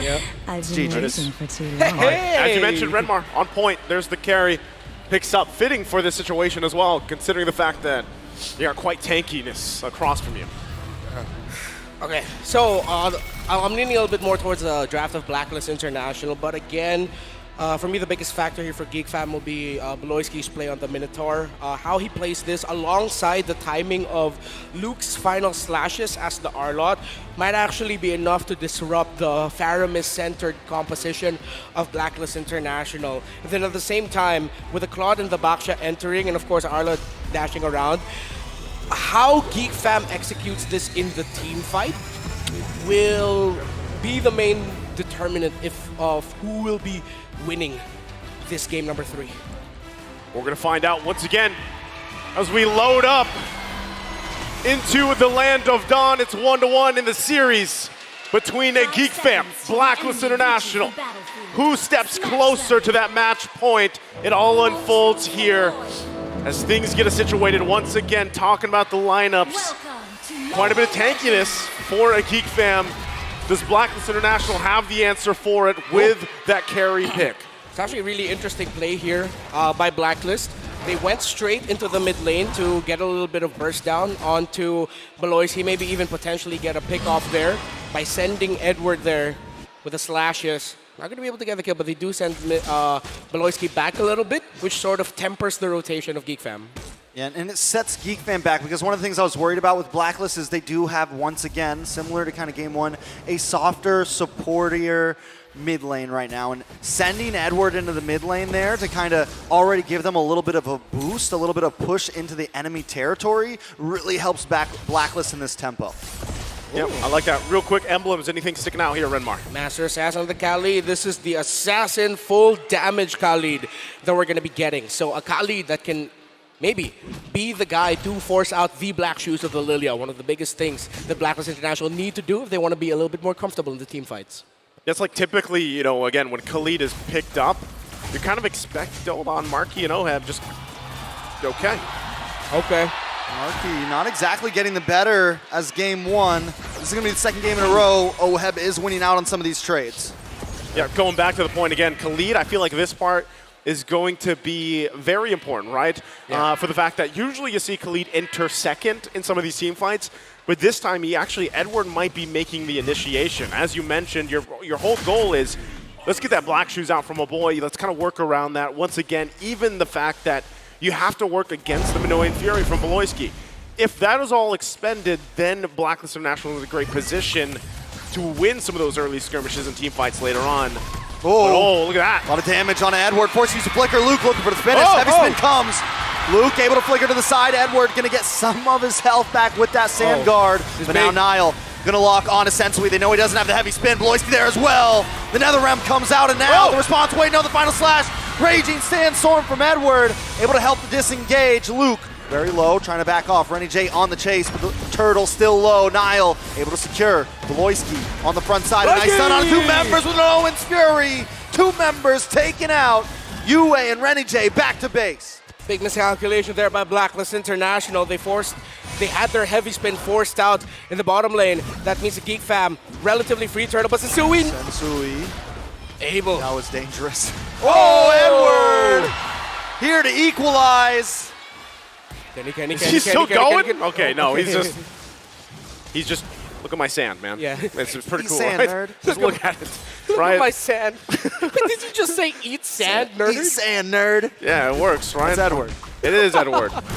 Now looking at the gold earned here, Marky, though, farming up pretty good in comparison to Oheb. Those two, for the entirety of the series so far, it's been very action-packed. Just to leave them be, right? This is the thing where usually I talk about the gold lane experience, but like these guys have their own version of it. They just duke it out in the gold lane, while the rest of the team kind of puts pressure everywhere else.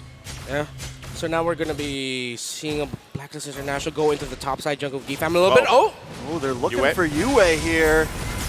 Does have the NetherRealm, should be able to get away from this safely, but if they can pop it out, it could help with an advantage. Blacklist, though, all grouped up at the top. They're ready for this.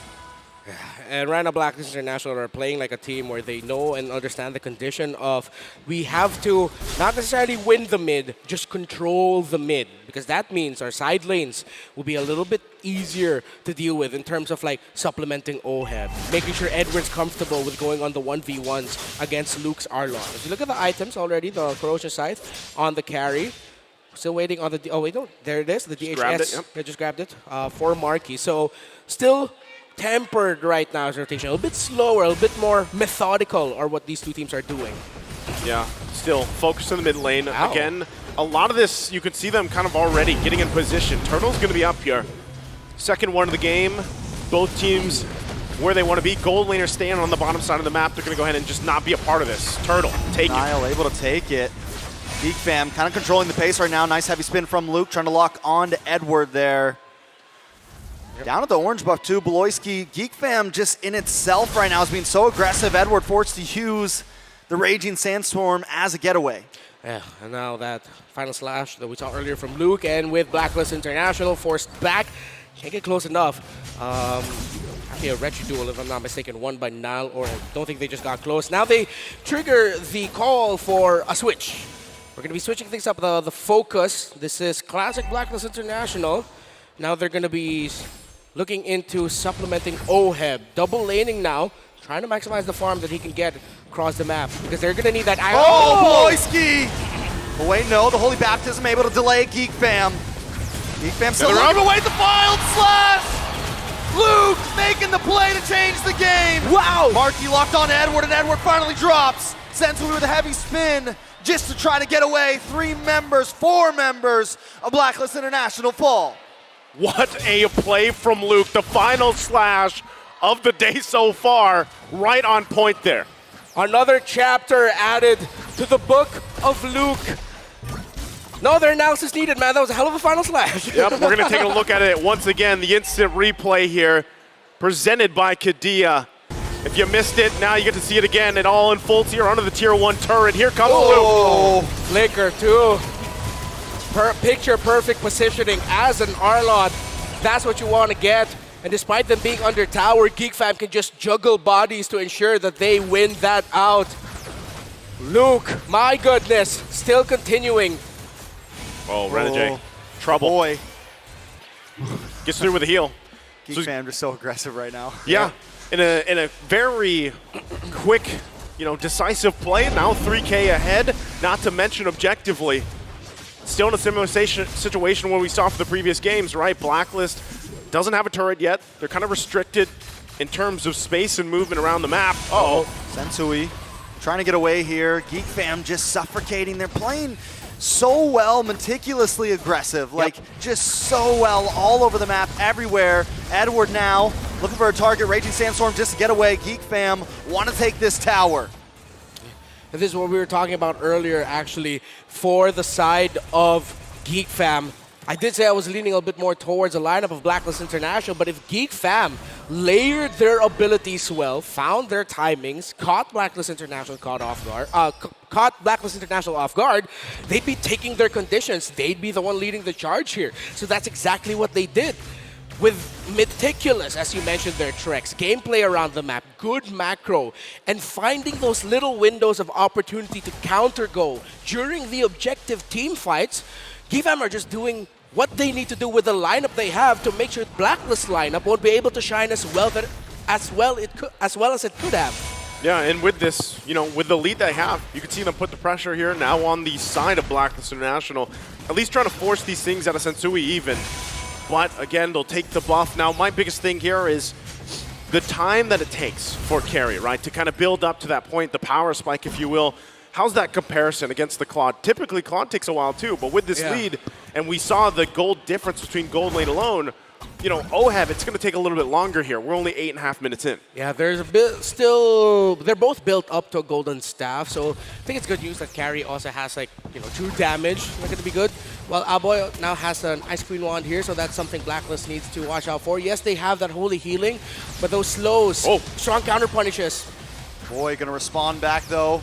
Edward able to do nothing there. Nile gonna back off. I think it's smart. You mentioned the Claude and the carry.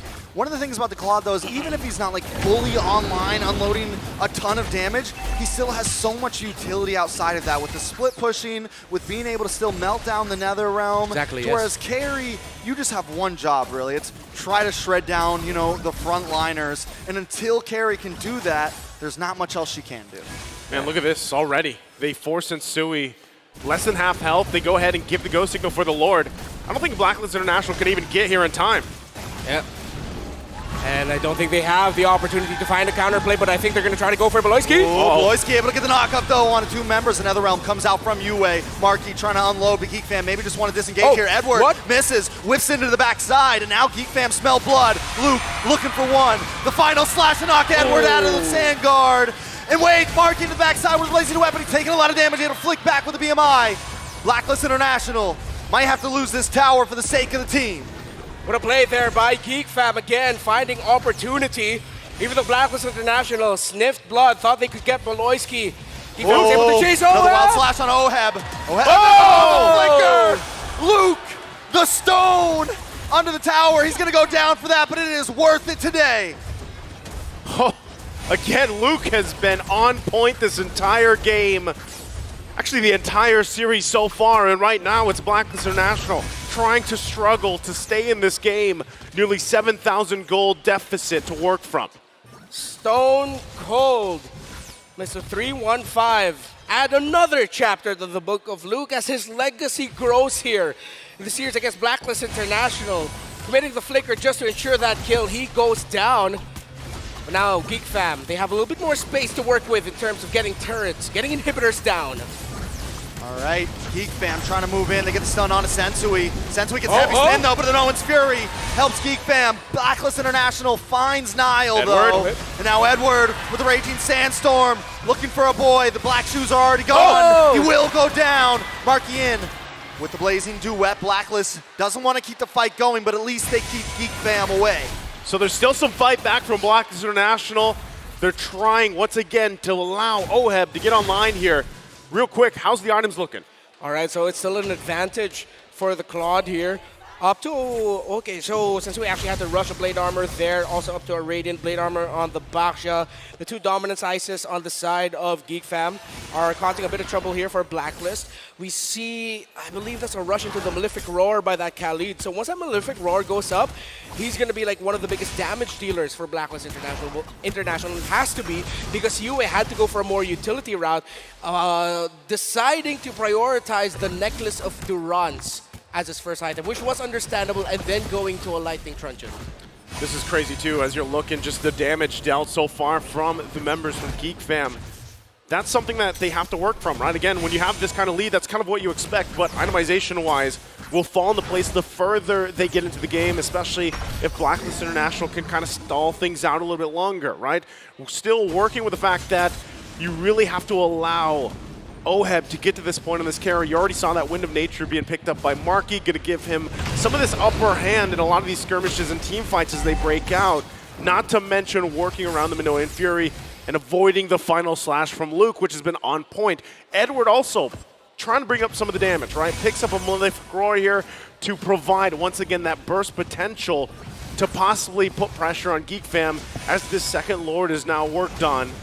Blacklist trying to get a position here. Edwards staying in that mid lane, trying to clear that out.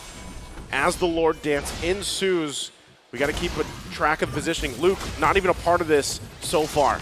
Yeah, one thing about Oheb is he's got the Trinity locked in. He's got his third item locked in. He is officially a threat to the team, but Marky trying to lock on you, maybe force out that Netherrealm a little bit early. Geek Fam taking this slow. They know they had the advantage in the lanes. Blacklist International doesn't want to give this Lord up, though. Nice final slash. Lands on a Sensui. Bloisky able to get the knockup as well. Oheb now making the charge in. Wait, a five-man knockup. Luke into the backside, though, locked on to Marky. Marky forced to be a man away. Bloisky goes down first, and Oheb's unloading. Niall looking for it. Can he get the retribution? No, Sensui takes it. Blacklist International back-to-back games, turning things around. We talked about the Book of Luke, but add another chapter to the Book of the Lord, knocking up people at the worst possible time. You saw there, Geek Fam, Beloyski had the setup with the Minoan Fury, but then the Lord said, hey, I could set people up too. Doesn't matter who I knock up. And then add Edward entering into the back line of Geek Fam. What looked to be really great for Geek turned out to be an unintended disaster just because the Lord's knockup went up in time for Blacklist. And now they make their way down the mid lane. Lord marching in the bottom. Geek Fam still ahead here in terms of economy, but you can feel that bite now from Blacklist International. You saw it too. Edward picking up that Malefic Roar helped put pressure enough to have Marky pop the Wind of Nature.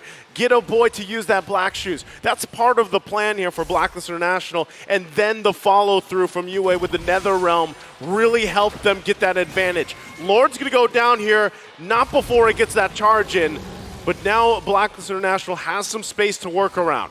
My boy doing a good job at trying to fend off the mid side there as well. Blacklist International just equalized this game. Are we going to see another Game 2 situation here, lads? Back and forth, pendulum. You want that, Trex? It's already been there. We're already there. We just met that criteria. Yep. Gold Boxes are lead checked. gone. Yeah, this is the reality we live in, and I couldn't ask for anything better.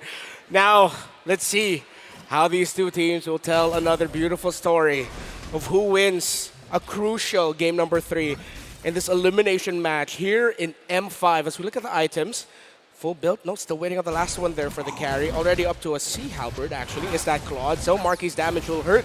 His poke damage, Sensui, and of course him being one of the frontline vision givers for Blacklist International, has to be a little bit more careful now. Make sure that he has Renegade with him when he goes for those vision plays, and the timing of Edward. This Khalid becomes deadlier and deadlier as the sands of time falls down the hourglass. Already looking at this damage dealt, the boy has been on top of things here. Picks up a Divine Glaive on top of it. So he's going to hurt even more a lot of these team fights. Once again, as you look at these team fights unfold, which are at this point, we're probably only going to see them really around the Lord, right, for the dance, because both these teams, even looking at that head-to-head earlier, we saw how much they kind of prioritize that. And with Blacklist International favored for a lot of those utility dances, those fights going on, that's even where Edward becomes more crucial, right? His patience to use this Raging Sandstorm is going to change a course of a lot of these fights. The same can even be said for Beloisi on the other side, or Luke, right? It leaves up to the roamers, these XP laners. How do they unfold from there and initiate? And that's why you see, if they can get a pick off, it's even better. But so far, the stalemate happens. Lords up, both teams rotating there to get there for this dance. All right, Geek Fam. I feel like this is a kind of, we're getting to do or die for them a little bit, right? Oheb is coming online. Edward just locked in the Blade of Despair. Geek Fam does have some great answers to Blacklist International's comps, but so far when we get into this late game, Blacklist International does seem to control the pace a little bit. Now with Lord down to 50%. Edward into the backside looking for a boy able to pop the black shoes. Luke holding Blacklist at bay, but they don't want to stop here. Netherrealm is still in play, but there comes Noan's Fury. A boy! Respond back to Edward, able to find a boy. Marky to the backside with a blazing duet. Beloisi goes down. Luke is going to be next on the chopping block as Edward picks up the double. Nile trying to get the play, but Sensui takes it from his fingers. Marky all alone against Blacklist International now. Patience is the key here. And once again, Blacklist International turns things around and they march into the base.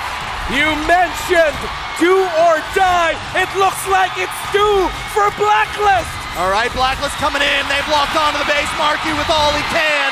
Cannot withhold against the agents.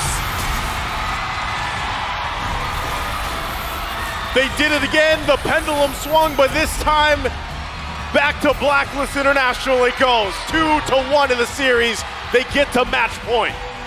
Patience. Again, we were waiting for the timing, the timers. Khalid having that. BOD, him going to the back line to force out the black shoes. The perfect positioning, the perfect Netherrealm. Though it looked good for Geek Fam, they could have had a shot. It was Blacklist who takes that game. Again, as things settle here, we're going to have it further broken down over on the analyst stand. Leo, Mirko, what happened here? Do you really want me to do the thing again? It's match point for Blacklist International, and your thing isn't working. You can try all you can, but it's in the hands of our athletes right now as Geek Fam push the tempo, play really fast in the early game with Blacklist, again, much like in game 2, figuring out the tempo, trading where it matters, allowing for them to recover and make for a run, a final turn, a huge comeback in the mid-game to take game number 3. Sitting now at match point in this best of 5. It's that adaptation, that really quick adaptation from Blacklist International, where they weren't able to completely utilize the ADP, the anti-disaster protocol in game number 1 due to the tempo that Geek Fam were taking the game in game number 2 and especially game number 3. You could definitely see that minimalized losses kind of gameplay start to work out. They were waiting for those power spikes, and when it hit Leo, it made the MVP go crazy. It was ham when Sensui actually pushed back where he needed to push back, pin down who he needed to pin down and hit the retry and even give Nile a run for his money where it mattered. If you'll remember, there were moments in this game where Nile was trying to, force Sensui. See how sharp really his retribution was. And, he learned. He definitely learned, right? Despite game number 1, game number 2 not being the best Sensui we've gotten so far, especially after seeing MPLPH, game number 3, he's back. Sensui, the Sensui that I said is going to be the retry god of the tournament. It really seems like you give him the tools, you give him that space, you give him a 50-50 even, and he'll do it, just as long as he ain't stunned down. And I really like the choice of the blade armor here for Sensui, right? He knows he's gonna get hit hard by the likes of Geek Fam. Anyone from Geek Fam, especially the Claude, will try to poke him down, will try to get him off and try to force out a heavy spin. So the fact that he had that blade armor, might as well. If you're gonna dish out damage to me, I'm gonna poke you back. You're liking that item build. I like his emblems, man, especially his talent. The concussive blast might be the secret to how he's so good at hitting retributions, big ticket objectives. We'll see here in the highlights that the early game wasn't really for Blacklist. There was a spotlight final slash here by Luke. All right. Oh! Even I felt it. Even I here at the stand, you and me were like, ooh. And this was the exact moment where Mr. Wagner himself gave Luke the new moniker. That's right. The Stone. If we can have Dwayne The Rock Johnson, it's only fair that we get Luke the Stone Jackson. That's him now. He is him. But unfortunately, he isn't him enough. That kind of tempo was quelled by Blacklist International, not only by Sensui, because again, he had key hits on the heavy spin, but also Yue with the NetherRealm, and of course here, that turn, that miraculous turn, wherein the Lord helped Blacklist International. You know what else Mr. Trek said, Mr. Wagner? What did he say? The divine retribution. It was with the help of the Lord that Sensui secured it and turned the fight around. That was truly the divine retribution coming in from Blacklist International. But really what it all comes down to in these Lord dances isn't really anything too deep, right? There was nothing, there was no even feints coming in from Blacklist. They just stayed true to that efficient gameplay. One man makes a call, go in, fight for the Lord, the entire team goes in. It ain't that deep, but it's what works. For Blacklist International, they have been more, I would say, decisive compared to Geek Fam. It always seems like Geek Fam are so confused during the Lord dances. They want to go for it, but then they also want to pull back and reset. And in the end, when you're indecisive, up against a decisive Blacklist International, they're going to take it from your hands. Yep, what comes into play here is it doesn't matter who's first. Because again, for what, 9 out of 10 objectives in this game, it was Geek Fam pulling the trigger first. But what actually matters is who does it best. And so far, Blacklist have read into the situation so well, and as you can see here, this is the Blacklist special. You put Wilderness Blessing on the roamer and the mid laner, and it's this duo that protects what matters. It's what allows Oheb to double lane very effectively, and what allows Blacklist to answer back again, set up for these amazing trades. And I love the fact that Edward here, we also see a bit of adaptation from him. In both the games, even in this game, I would say Luke had a little bit of a better laning phase, but you can see here with the choice of the emblems, going for the Master Assassin definitely helped him get on his foot a bit earlier in the game to get that Khalid rolling across the map, and that's exactly what we saw. The Khalid turned out to be an assassin in that late game. It was no longer the fighter Edward. We're seeing Agent Zero go full assassin mode. Look at those items. He's taken a few pages from the book of the Hitman. Now, check this out. Aboy, 2 of these deaths, a majority of them, if not the kill directly going to Edward, was caused by Edward. So if you want to play a Khalid the way Edward does, check it out. Get his emblems, get his items, is because it was such a lethal threat. I think the fact that he can get away with it and even survive because of the quick sand guard and the way he can disengage and engage with the Raging Sandstorm allows him to be such an important part. Because look, Luke, as soon as he gets the final slash, he's done. Edward can go in and out.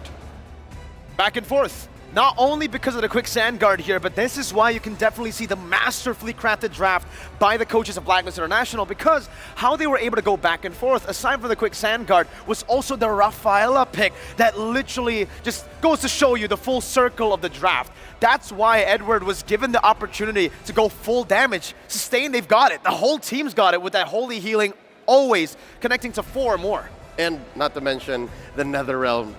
You put the Purify on Yue just to make sure that he's the final line of defense between a disastrous team fight and a winning one. And then you also have the likes of, again, Renegade setting it up, helping go in for these finishing maneuvers, which, by the way, I saw a good, solid 2 or 3 FHBs. Flicker Holy Baptisms really turned team fights around. It really did, right? It's such a small ultimate. It's very hard to find a big moment, but Renegade just finds it. Maybe it's the hitman in him, but if we take a look at the DD, the damage dealt here, definitely Edward.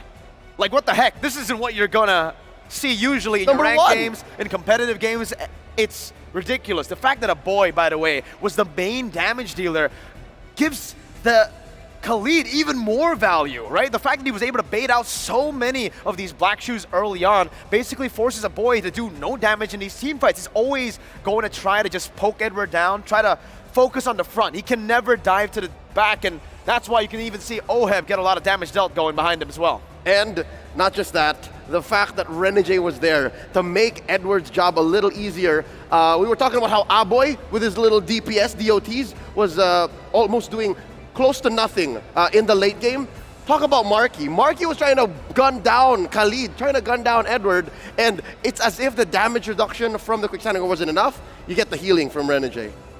What's crazy exacerbates the situation. And what's crazy is the fact that, Leo, Valoisky loves this hero, right? The Rafaela. You would expect Valoisky and GeekFam to be able to understand how to play around the Rafaela. It has to be something different that Blacklist is doing with this Rafaela composition. Don't know if it's just the individual spacing or the fact that they clump up and make those decisive maneuvers together so well. There were layers upon layers of big ticket ults in GeekFam's lineup. And again, in the early game, as soon as they got those green dots, as soon as they hit level 4, they got the go signal.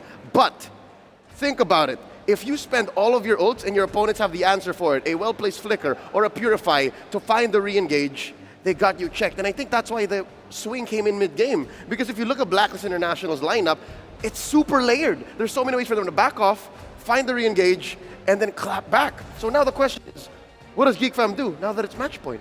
For GeekFam, I honestly feel like they need to just start getting more decisive, right? They need to find the proper call and follow it through to the end.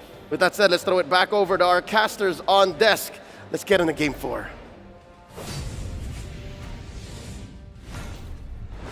Thank you very much, Leo, Mirko. Great breakdown there once again. It's been a great series. If you're just joining us, I'm Naisu. This is Trex and Renmar, and we are now facing a match point here for Blacklist International. How are we feeling? I mean, what more could we ask for right now? It's 2-1. Hopefully it goes all the way, but these teams are duking it out right now. I mean, just full-on blows. Yeah, the Filipino in me is kind of wishing, let's please end it here. My heart can't take it anymore. Yeah. But the MLBB Esports fan in me says we deserve a Game 5 after what these two teams have shown. It's been a fantastic series. I'm expecting a Game 5, right? But let's see if they can adjust, because there has to be adjustments from GeekFam. But before we talk more about what's ahead of us, of course, we want to once again mention the TikTok drops happening right now. All you guys have to do is pull up M5 on TikTok and just watch for 5 whole minutes if you want to. There's a TikTok viewer chest. But if you want to go further, watch for 20 minutes. And you can grab a deluxe chest for you guys. So again, big shout out TikTok, watch over there, and join us once again, because there's only a couple days left here from M5.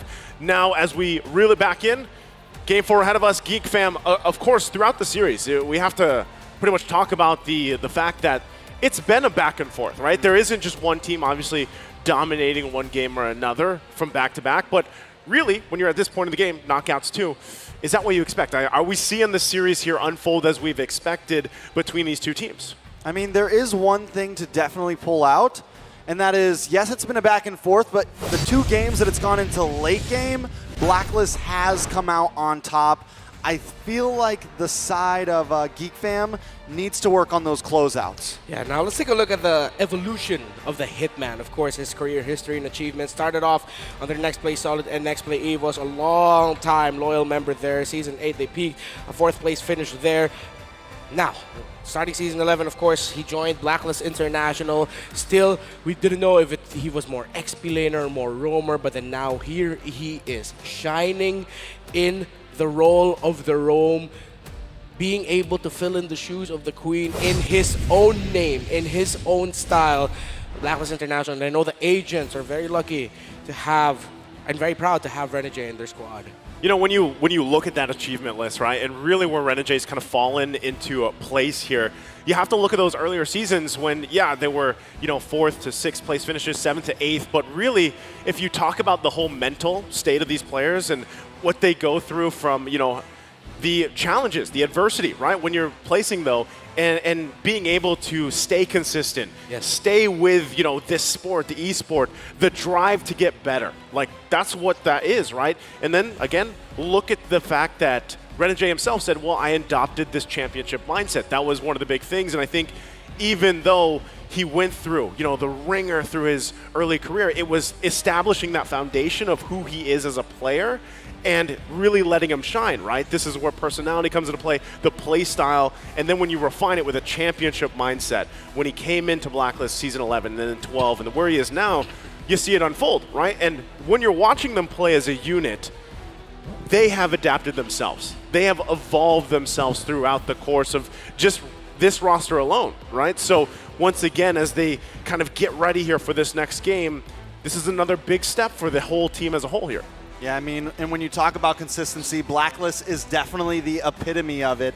Back to back to back, showing up in world stage, 2 back-to-back grand finalists. I mean, just all over the map, this is the team to look at. Now, can GeekFam actually pull off the upset of their lifetime right here? First time on the world stage, going up against the titan of Blacklist International. This has to be one of the hardest feats they ever try to compete. Well, we'll find out. Once again, jumping in the draft here. The next game is going to be crucial for both these teams as the band's already coming out. You can already see it, the Valentina, Guinevere. Going to be taken out from GeekFam as they're on the blue. We have Blacklist International on the red. Joy already going out of here. Once again, priority being the question for GeekFam. Or do they want to go ahead and take Nolan out of the picture? Okay, there's Assassins still getting taken out here. In terms of priority first picks, let's see how different it is going to be this time around. I'm trying to go through the picks in my head. Usually it's a... We look at the bands, Valentina, Guinevere, Matilda, Nolan's been taken out. Might end up being a unique first pick here. What if they actually just went Lilia again? I mean, it's, it worked. Technically, it was working pretty good. Lilia or Bruno? Actually? Lilia Bruno, yeah. That's what I'm feeling, right? Yeah. Really given the last band here from Blacklist International, priority-wise, that's typically what you're seeing. Bruno's, Lilia's. It's definitely been up front, and I don't think, GeekFam, the draft wasn't really the problem last time, right? There was definitely something. Ooh, Blacklist says no, you're not going to get that this time. But it could be actually good for Geek, because even though they had a good early game, there was still some issues with the overall draft. Yue was a huge problem. In the end, Oheb was a huge problem. Edward was a huge problem. And Blacklist knew those things were going to be problems. It just wasn't going to be a problem in the first 5 minutes, right? And they were able to buy time. So I think GeekFam needs to also consistently think about what are they going to have as answers in the late game to deal with Blacklist. Yeah, you mentioned something there, first 5 minutes. If ever there's going to be a Bruno or Baksha first pick for GeekFam, Blacklist will take the other. So, like, for example, first pick Bruno, then one of the first picks on the side of Blacklist is the Baksha, but no, it's none of that. They go Faramis. They're going into their favorite picks here. A boy made a name for himself in MPL Indonesia Season 12 with that Faramis pickup as one of the staple and signature GeekFam picks that led them to the grand finals of MPL IDS 12. I think it's a good choice, especially considering the fact that they banned out the Valentino, right? You go ahead and pick up the Faramis. You don't have to worry about going against another NetherRealm for now, right? And interestingly enough, too, usually the answer, once again, one of the answers for the NetherRealm is the Lilia, but it was Blacklist International that banned it out. So interesting how that interaction goes. Now, once again, Blacklist, how do they want to deal with that? Do they lock up their jungler already? They're going to take the Bruno, and once again, they go with the Akai here. I was honestly expecting them to possibly pick up the Claude there as an answer to the Faramis, but Blacklist have faith in Oheb. They decide to go for the Bruno. We know the damage is there, but in my mind, Blacklist still kind of lacking an answer to the Netherrealm. Yeah, so that's where we might actually see the XP lane pickup being something like high damage in terms of the Lapu Lapu or displacement in terms of the Arlot, but then paired up with the Akai, that's where you get your answer for the Netherrealm of Geek Fam. So Geek Fam take the next two best picks up on the board. They get the Baksha. So now you have the Baksha Faramis combo that of course want to set the tempo, go around quickly, and then you have Marky on the Claude here, which we've seen him perform very well so far with in this series. Okay, again, the XP lane has been a constant question throughout the series. We know the impact that it can have. We saw the Khalid the previous game, how much it can turn the tide of some of these fights. Is that something once again? Wow! Oh, nice. All right, I wasn't expecting this. Hey, but I'm happy. We're still in the knockouts too, and Gord's still coming to play. And it's still a 50-50 win rate. So I mean, it's not like it's a horrible pick. I mean, it's not the best pick, but it's not the worst either. So now Blacklist, alongside taking those out, now have to watch out for some very terrifying picks on the side of Geek Fam. They can go Yutong, something that can chase out the Gordon, the Bruno, make sure they can make the most out of that Petrify. They can then... anyone with Dive, really, who could just easily get to that Gord. The only thing that bothers me about the Gord here is the fact that, like, pressure-wise, Priestess of Primal Lightning, in terms of, you know, when you try to set up with a Mystic Gush, you're working around a very mobile lineup, right? Claude, you have to work around the fact that Faramis is probably going to pull you around. You can have, of course, Nile rolling in from different directions. So, you know, timing, positioning, even more important here with the Gord locked in. But yes, it does also solve a pretty good problem and provides quite a bit of damage, you know, early to mid-game, especially these objectives they're going to be focusing on. But you can already see it too. A lot of these roamers being taken out. Again, what is Beloyski going to bring to the table? The Ruby pick is gone here. So usually Gord is an answer to heroes such as Valentina that of course you'll have to expand dashes and things like that, mobility to get away from the range of his Mystic Gush. So it feels like Blacklist International are just turning off the idea of Beloyski picking up something like that, you know, or something to counter it. It's like they're thinking ahead already of whatever Beloyski will pick, and that's their tackle. So with the Minotaur taken out, Kali taken out here, could be Lapu or yeah, Lapu or the Paquito for Edward looks and sounds good. Because Geek having a Lapu in Luke's hands right now looks great against a Gord, right? He's just and he's much easier to reach than many other long ranges, but instead they go for the Terizla, also solid. I think we definitely see the Lapu from Luke. Yeah, you know what hurts? Getting a penalty zone and then a Mystic Gush into it, right? So that can line things up really well, especially when you're just playing around the Netherrealm itself. If you don't want to wait for it, then just force it out, you know, for the most part. And a lot of times that penalty zone initiation, let's say you get 3-4 members, 2 or even 3, you're going to force, you know, possibly that Netherrealm, and then the Mystic Gush is there. Not to mention Worldy. Now, Worldy doesn't do that much damage, but it's still definitely a threat. And once again, the only thing that could backfire so far from Blacklist International is usually the heavy spin, right? You really have to kind of play around that. Make sure that you're not messing up with the positioning either. Sensui does pretty well at that, though, I do have to say. Yep. There's a Lapu, as we talked about. And there is the Arlot. They get the displacement. Rome Arlot, huh? Yeah, it looks like it. A Rome Arlot for Beloyski. Does this mean we'll see another Rafaela for Blacklist? But the problem is it's going to be difficult. They need something a little bit tankier, and Blacklist, Geek Fam took out the best pick possible in the Minotaur. This is where the KDA thing happened, too. It was with the Rome Arlot. Well, it was one of the instances, right? Don't you put that in the air, Ricky Bobby. It's there. It's in the air. It's got to be. We got to get to a game 5, Trex. My friend. Right? Last pick here. Oh! Right. Of course. You can hear that the crowd likes it. Wild. Yep. They love this hero. Can he do it again? Can Renegade win the hearts and minds of people and say that I can play a hell of an Estes as well? He did it already earlier this Sem 5. Can he do it again in this crucial game? The heel man. The heel man is back. Gonna be quite difficult though. This needs perfect Ube playstyle by Blacklist. There's so many pieces on the side of Geek Fam that will give them a lot of trouble. A lot of answers. A lot of answers, a lot of questions here. Rizal Memorial Coliseum, we're getting ready. We're at match point for Blacklist International against Geek Fam. If they're able to win here, they move on. They send Geek Fam out. 5 seconds till the enemy reaches the And they are ready as we get prepped up in the land of Dawn. Once again, can Geek Fam answer to extend the series to Game 5, or will Blacklist International end it here? Ube Classic by Blacklist International. This might take some time until we see some big plays, but we already see Renegade and Beloyski. As Renegade is just helping out Sensui in the jungle, taking a fair bit of damage as expected from a roam Arlot. So we're just gonna be waiting for the next turtle. Honestly, it's like the next turtle or the next few seconds before the next turtle, because that means someone's gonna be going into the EXP lane, pressuring out an XP laner, a little skirmish, and then that determines who gets the turtle, or that doesn't happen, it's just a full-on fight on the turtle. Full sustain for the Arlot, by the way.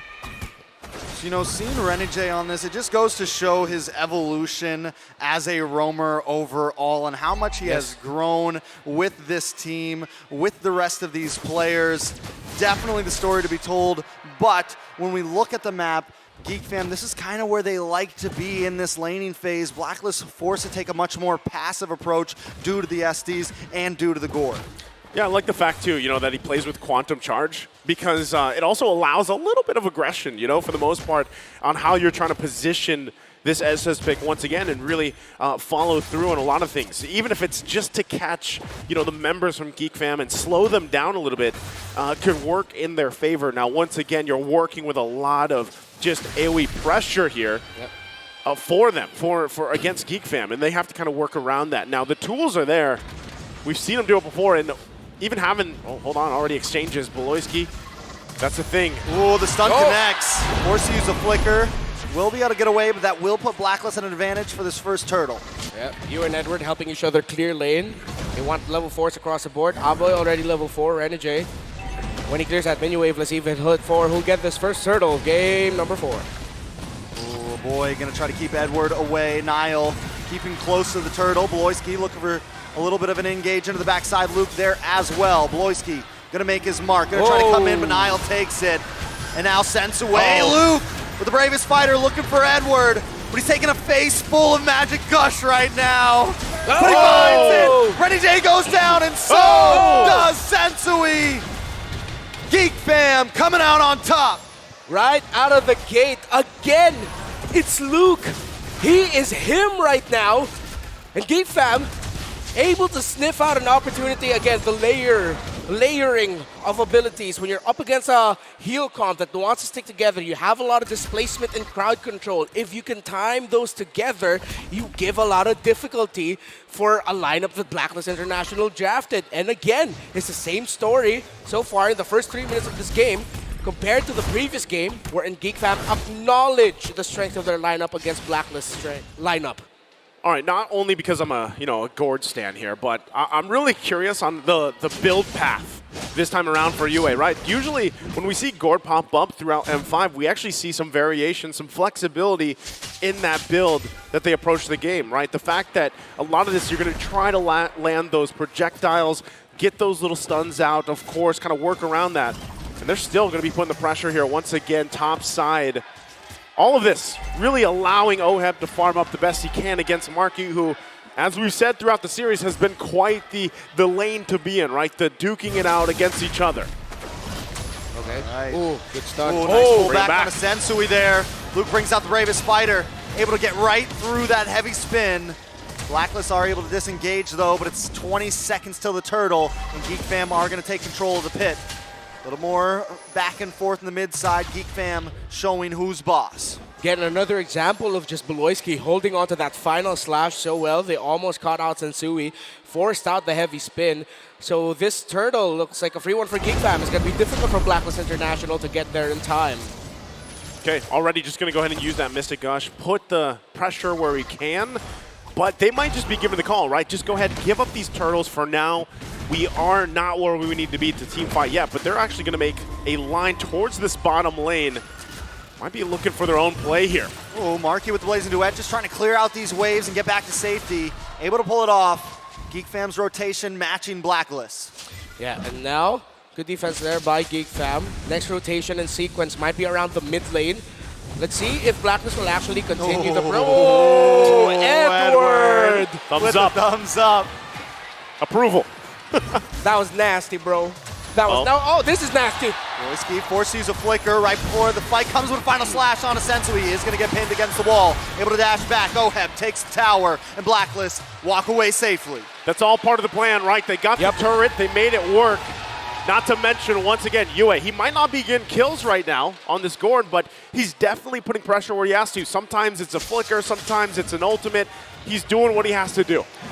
Again, it goes back to the idea that we posed in MPL Philippines Season 12 before, wherein we said that the Gord is sort of like a new age version of Eve. It's static, it's an ultimate that zones out, it's not a big box. But then with how US playing it, it's also playing it a little bit like a Farsa, committing the ultimate just to make sure you have an advantage in the tower dives, clearing the minion waves, zoning out. So, yes, as a Gord in these scenarios, you don't just hold into your ult, you make the most out of it every time with your team! Oh, final slash! Speaking of team, Geek trying to close in on Blacklist as they're unable to get the finish. Renegade comes in the nick of time. Okay, the heal's there, but they know it's not available anymore. Geek Fam might want to still put the pressure here under the turret, but it looks like they're going to go ahead and call it off. No point even for UA to get there already. Renegade doing quite a bit of healing. Marky gets checked here as well from Edward. They'll have to go back to lane. Turtle going to be up shortly. That's not going to connect to hunting right now. Renegade taking a little bit too much damage, and the flicker from Luke takes 2 lives from Blacklist International. There's UA. Nothing he can do though. Yeah. Unfortunately, again, they stayed up there for quite a while. Yeah, great tower diving, great call by Geek Fam. Not giving up on the play, despite Beloyski missing that final slash. Luke said, hey, I'm him, I got this. And he set that up for Geek Fam really well. Again, another patented tower dive, a thing that we see here in the Philippines, teams such as RSG Philippines, but it is an Indonesian playstyle working very well for them right now as they get the 3rd and final turtle of this game. Yeah, another great call there from Niall, able to put the pressure on Sensui around the buff, gets the retry out and easily rotates to get the 3rd turtle. Clean sweeping it right now for the Turtles, for a Geek Fam. That's what's given them a little bit of this edge to work around, right? And with that, Blacklist has to keep that in check because when it gets to these Lords in about under 2 minutes from here, they don't want to just give those up, right? The plan so far is, all right, we give those up, we farm up the best we can. A top lane again. Oh, big final slash. Sensui gonna get the double man pin on the 2 members. Luke taking a couple shots to the face, gonna have to back off the worldie, bouncing between a boy and Beloyski. Blacklist safe for today. Surprisingly enough, that it felt like that final slash actually put Oheb in a better position to be able to go away. He was able to just slide tackle on out of there easily, a bit closer to the turret. I understood what Beloyski and Geek Fam were going for there, but it felt like in that scenario that final slash just helped Oheb a little bit better. Okay, so Renegade just picked up the Flask of the Oasis. So this will, in terms of, because we already saw the Necklace of Durance picked up, right? So how does this help out the healing situation here, Renmar, for Blacklist? Well, of course, that allows Blacklist International to just really pop the ultimate of the Estes, and then, oh, wait! Oh, they're closing in. Oheb taking off the map. A nice Netherrealm does come from Geek. They're going to get stunned up. A boy able to get away, though. Blacklist International move a member, and this is what Geek Fam's doing. Just find one, then one more. Blazing Duet does come in. Yue taking a little bit of damage. Here's Luke. Niall looking for more. Luke into the backside with the bravest fighter. Oh! To the penalty zone. Response from Edward. A nice final slash from Loiski. Luke able to get a stun. Renegade goes down. Blacklist International lose 2 members. Well, I was going to say, the healing coming out from that Flask of the Oasis, although it might take some time until we feel the full healing effect of that Estes, should be able to help with the initial burst of damage and crowd control that Geek Fam dish out. But again, sequence after sequence, we're seeing Geek Fam layering their abilities so well, timing everything together, that even though Renegade gets a good timing with the use of the Blessing of the Moon Goddess, then suddenly Geek Fam just overload the Estes and the heal of Blacklist. Yeah, well, they actually want to fight this once again. Now that Lord's up, they want to join these fights. Still waiting once again. Yue doesn't have too much damage just yet on this board. He's got the Talisman, he's got the Ice Queen wand. They're going to want to fight again. Move on to Renegade there. Edward does drop the penalty zone. Yu brings out the Magic Gush. Now the Realm comes out from a boy. Oh, Luke taking a lot of damage. Oheb able to get the final shot. And now Edward pushing the engage. Oh, Sensui pushes Marky away. A boy Sensui. goes down. Sensui down. Beloyski down. Two members of Geek Fam drop. Marky and Niall now on the defensive. Blacklist International with a nostalgic feeling of the last game. Turn things around. What a great positioning choice there from Sensui to keep Marky at bay. It's like he told Marky, I can spin better than you. We're both going to be spinning like tops. But the heavy spin, you saw what Geek Fam wanted to do. Set up Marky for a big blazing duet. But it took one big panda and a heavy spin to stop that. Oh, again, it doesn't matter if the three turtles are giving up. Blacklist International, with their team fighting prowess, they're able to pull through, get this Lord, and now they're going to be in charge here. But we're going to take a quick breather from this game as things get situated. Once again, talking about how that team fight unfolded. You saw exactly how it happened, right? Things fell into place. They fell into a certain part of the jungle. It was a choke point, but with the covering of that Mystic Gush, focusing on Oboy, keeping Oboy back, the Netherrealm was worked through.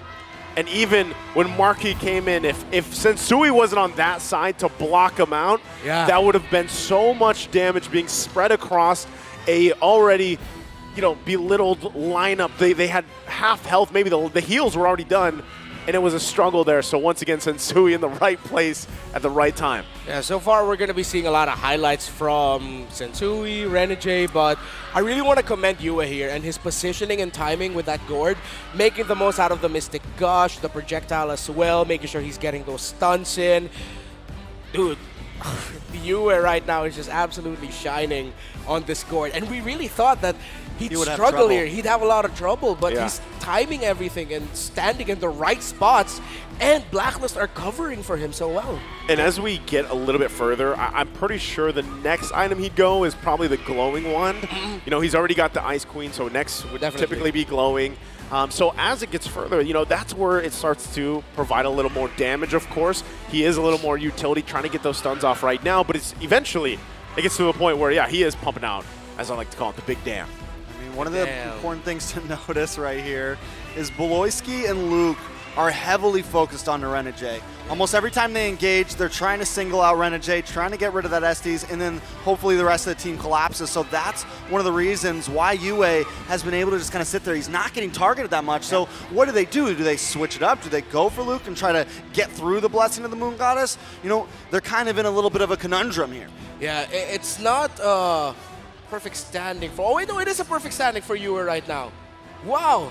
So if this continues on, suddenly Geek Fam are just going to feel the problem of that gourd as we get a great look at our beautiful fans here in the South Memorial Coliseum.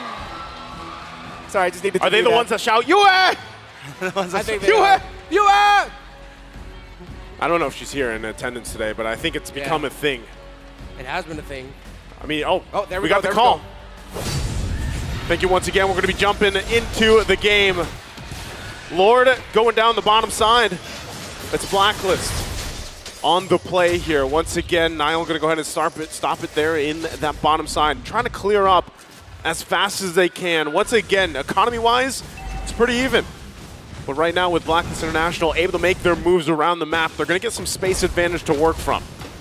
They're going to take the opposite lane, get as much as they can out of this push. One thing to note though is Blacklist International still hasn't cracked into that mid lane at all. It is going to help Geek Fam in some of these rotations. Look at Beloyski too, just hanging out on the backside. He's waiting for a moment. He's waiting for the team to say go. Waiting for that 4-5-man final slash. Yeah, a big one there. If Yue falls down early, if that gourd falls down early in a team fight or a skirmish, it might actually be a big struggle for Blacklist International. They will have Oheb, but then that applies so much pressure onto Edward and Sensui to make the most out of their abilities to create space, to buy time. So let's see if Geek Fam can get the key target. Right now, it's Yue. Once Yue falls, it might be a little bit easier to actually take down the Bruno, to take down Oheb. Yep, you can already see it too, as we were talking about. Yue on this gourd. He's getting the items he needs now to lead up into the damage meters. Already, I believe, completing that glowing one as he did, working on the next. So depending on how he decides to build those last two items, if it's the Holy Crystal, if it's Divine Glaive even to pump out a little more damage, to put the pressure on NetherRealm alone, will be troublesome for Geek Fam. So they want to make a decisive action already early on, right? Lord, 30 seconds away or so here, so nothing too much happening. Beloyski, if he somehow, some way, gets a final slash, even if it's just UA before the next Lord, that is a huge advantage for that Lord dance. Comes Nile, looking for the engage here. They know UA's over by the mid side. Could be a time to get some skills out. Lord's gonna be up in 15 seconds. Gold sitting at, I mean, an exact standstill. Never have these games been so close. Yeah. It could be up to anyone. Goes down again, similar to what happened in game number 2. One big play, one big moment. As they now go for the Lord dance, we have to watch how the middle minion waves are managed. If anyone will decide to force out or push that topside minion wave, someone on the opposing team has to answer. Nile pushes forward, finds the information where Oheb is at. That's going to call for a quick little reset by Blacklist.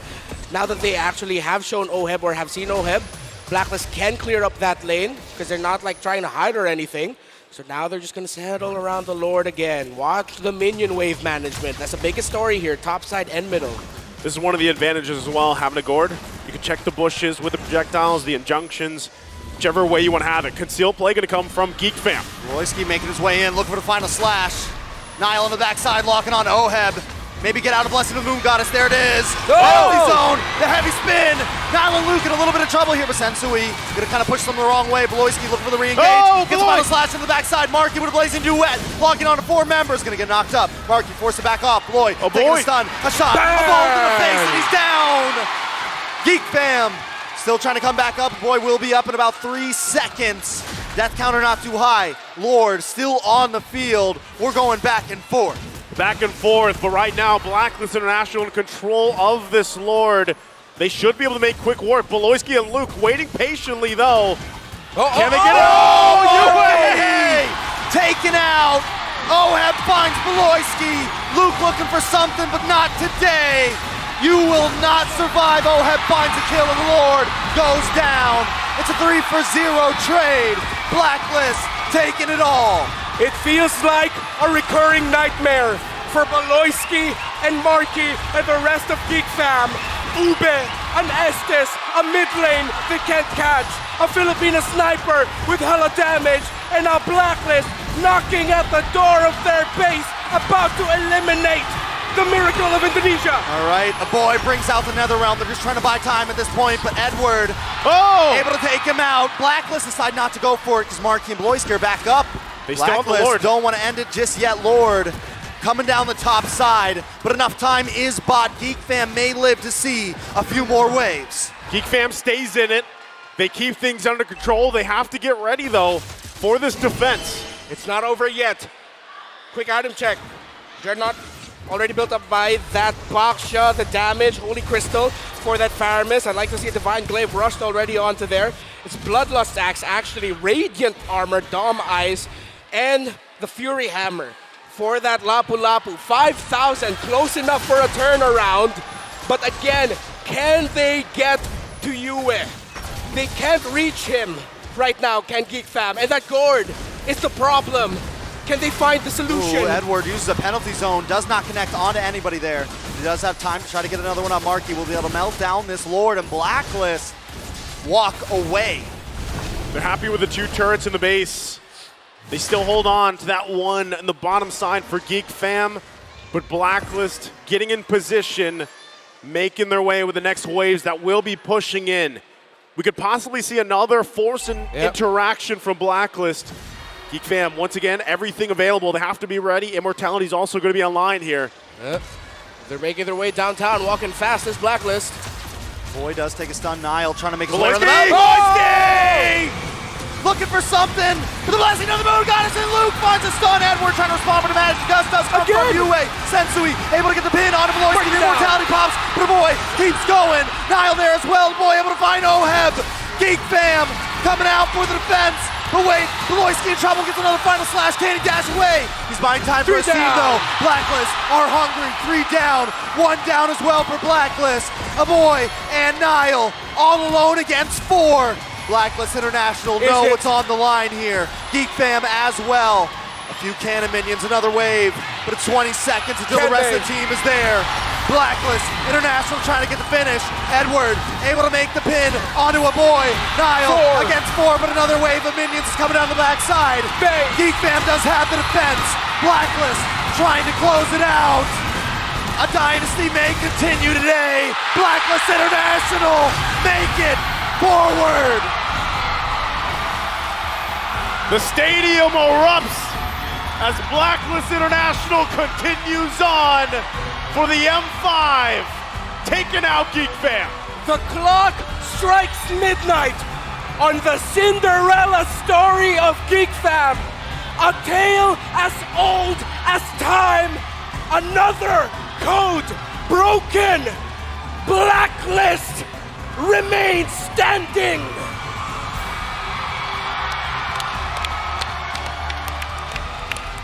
Give it up. Blacklist International showing why they are who they are. A young roster, new faces, but it doesn't change that the org is one of the strongest in the world. And of course, it's important there, the sportsmanship between the two teams, well fought from Geek Fam. An amazing performance nonetheless, but at this point, someone has to go home. Let's go ahead, throw it over to our hosts on stage with our teams.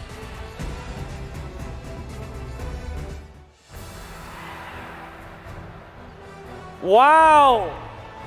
Blacklist International is now sharing a few words with Geek Fam. But Geek Fam, what a comeback para sa ating Blacklist International. And right now we have our Geek Fam from Indonesia. Palakpakan naman natin ang Geek Fam. everybody give him a big round of applause. Geek Fam, ikaw na lang Baloyski. What would you like to say to all your supporters and everybody watching from Indonesia? What else can we expect from you next year? Buat geek community, terima kasih yang udah dukung kita. And to all the fans here supporting us, the Blacklist fans, thank you guys. And to my family, sorry I didn't give the win, but I love you guys. Sorry, we will try harder next time.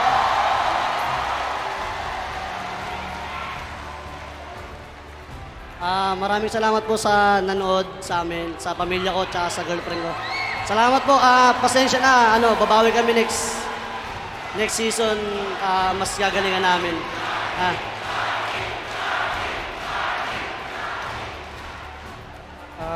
Sorry for Geek community and thank you.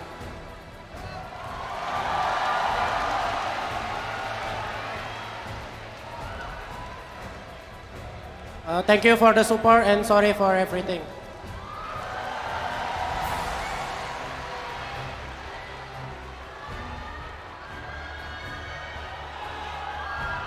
Thank you for the support. We will come back stronger. And I just want to say for the Geek Fam fans out there, there are no losses, only lessons. Congratulations to Geek Fam for making it all the way to this point. Palakpakan natin ang Geek Fam. We hope to see you stronger next year. Geek Fam, you may now take your final bow. Your journey ends here. Congratulations. And now, let's welcome on stage the winner of this match, Blacklist International. What a comeback! Wow! Down 0-1. 3 straight para sa Blacklist International. Huwag kayong mahiya, nanalo kayo. Yui, unahin na kita. Yui, come on, Yui, what can you say about those 3 straight wins? What were the adjustments made starting game 2 at tumuloy-tuloy kayo?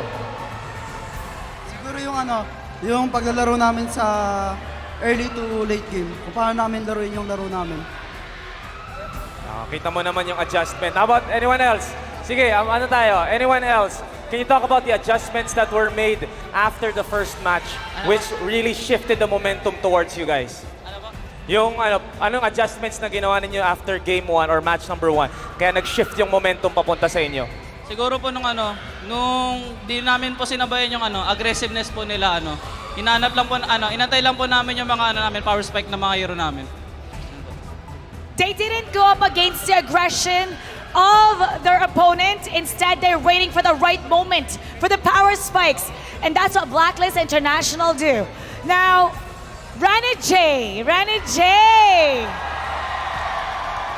your family is here, your parents are here, Dougie and H2 are here.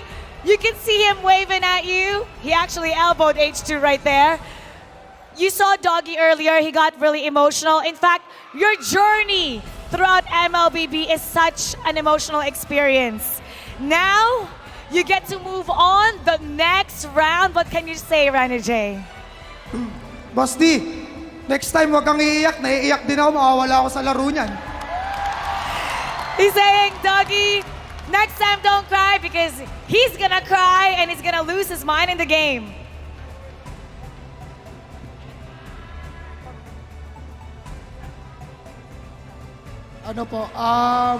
Sobrang thankful po kami lahat ngayon kasi simula nung pinaghirapan namin since MPL, lahat po worth it siya kasi unti-unti namin nakukuha yung namin, pangarap namin, malapit na kami and konti na lang. Yan. All their sacrifices that they've made in MPL, it's all worth it. And their dream is getting closer and closer. Malapit na! Oheb, ikaw naman, pwede nating tanungin. How do you stay composed? How do you stay composed after ng matches? You had to win that second match na importante para makuha niya yung momentum. How do you stay composed? And ano yung pinagsamahan niya? What does it mean to all of you na you go together and then lalaban kayo hanggang dulo? Mindset lang namin every game, parang every game kasi mindset namin game 1 lahat ng games. Reset lang. Parang game 1 lang ulit kahit matalo, manalo. Game 1 lang ulit next game. Reset kada game, mangyari, manalo, matalo, reset lang talaga.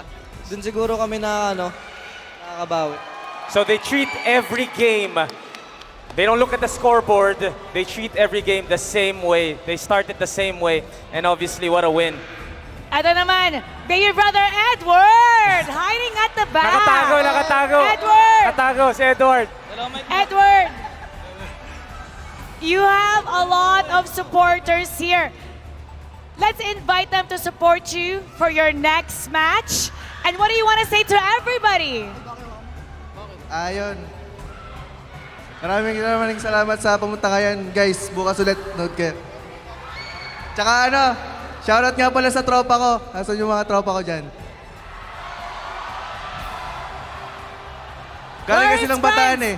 You have a lot of friends. Ayun! Shoutout sa inyo. He's saying this is all for his friends over there, thanking everybody who's supporting them, and come watch them again next time. All right, everybody, one more time, give it up for Blacklist International. You may now take your bow and take your walk of victory. We're gonna break that down for you, so we're gonna throw it over to our casters. Casters, pasok.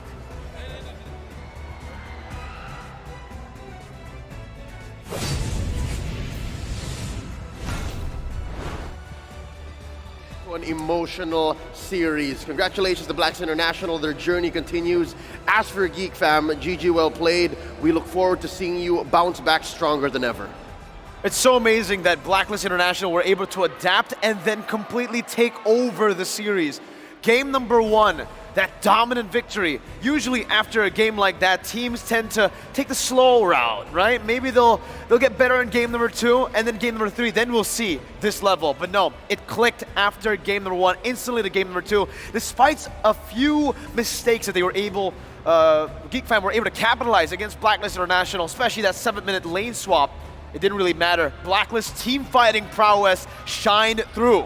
We will see more of that in detail later on through the highlights. Something to note that was actually made real via that interview was the fact that Black's international adjustment after Game 1 was something that rang true and was made more efficient and effective because of the fact that they looked at each game as another Game 1. It's just one game after another, and all the learnings from the previous one just made all the more sense. With that said, let's give out our MVP. The nod goes to none other than Blacklist's very own Renegade, the Hitman, of course. A marquee performance coming in, repping the Blacks international hero. Their skin from M3 is the Estes. He showed us one from the groups. Now, what do you like better, this performance or the last? This one for sure, because this was truly the Hitman's Estes, right? When we look at the Estes, especially for Blacklist International, we remember the Queen.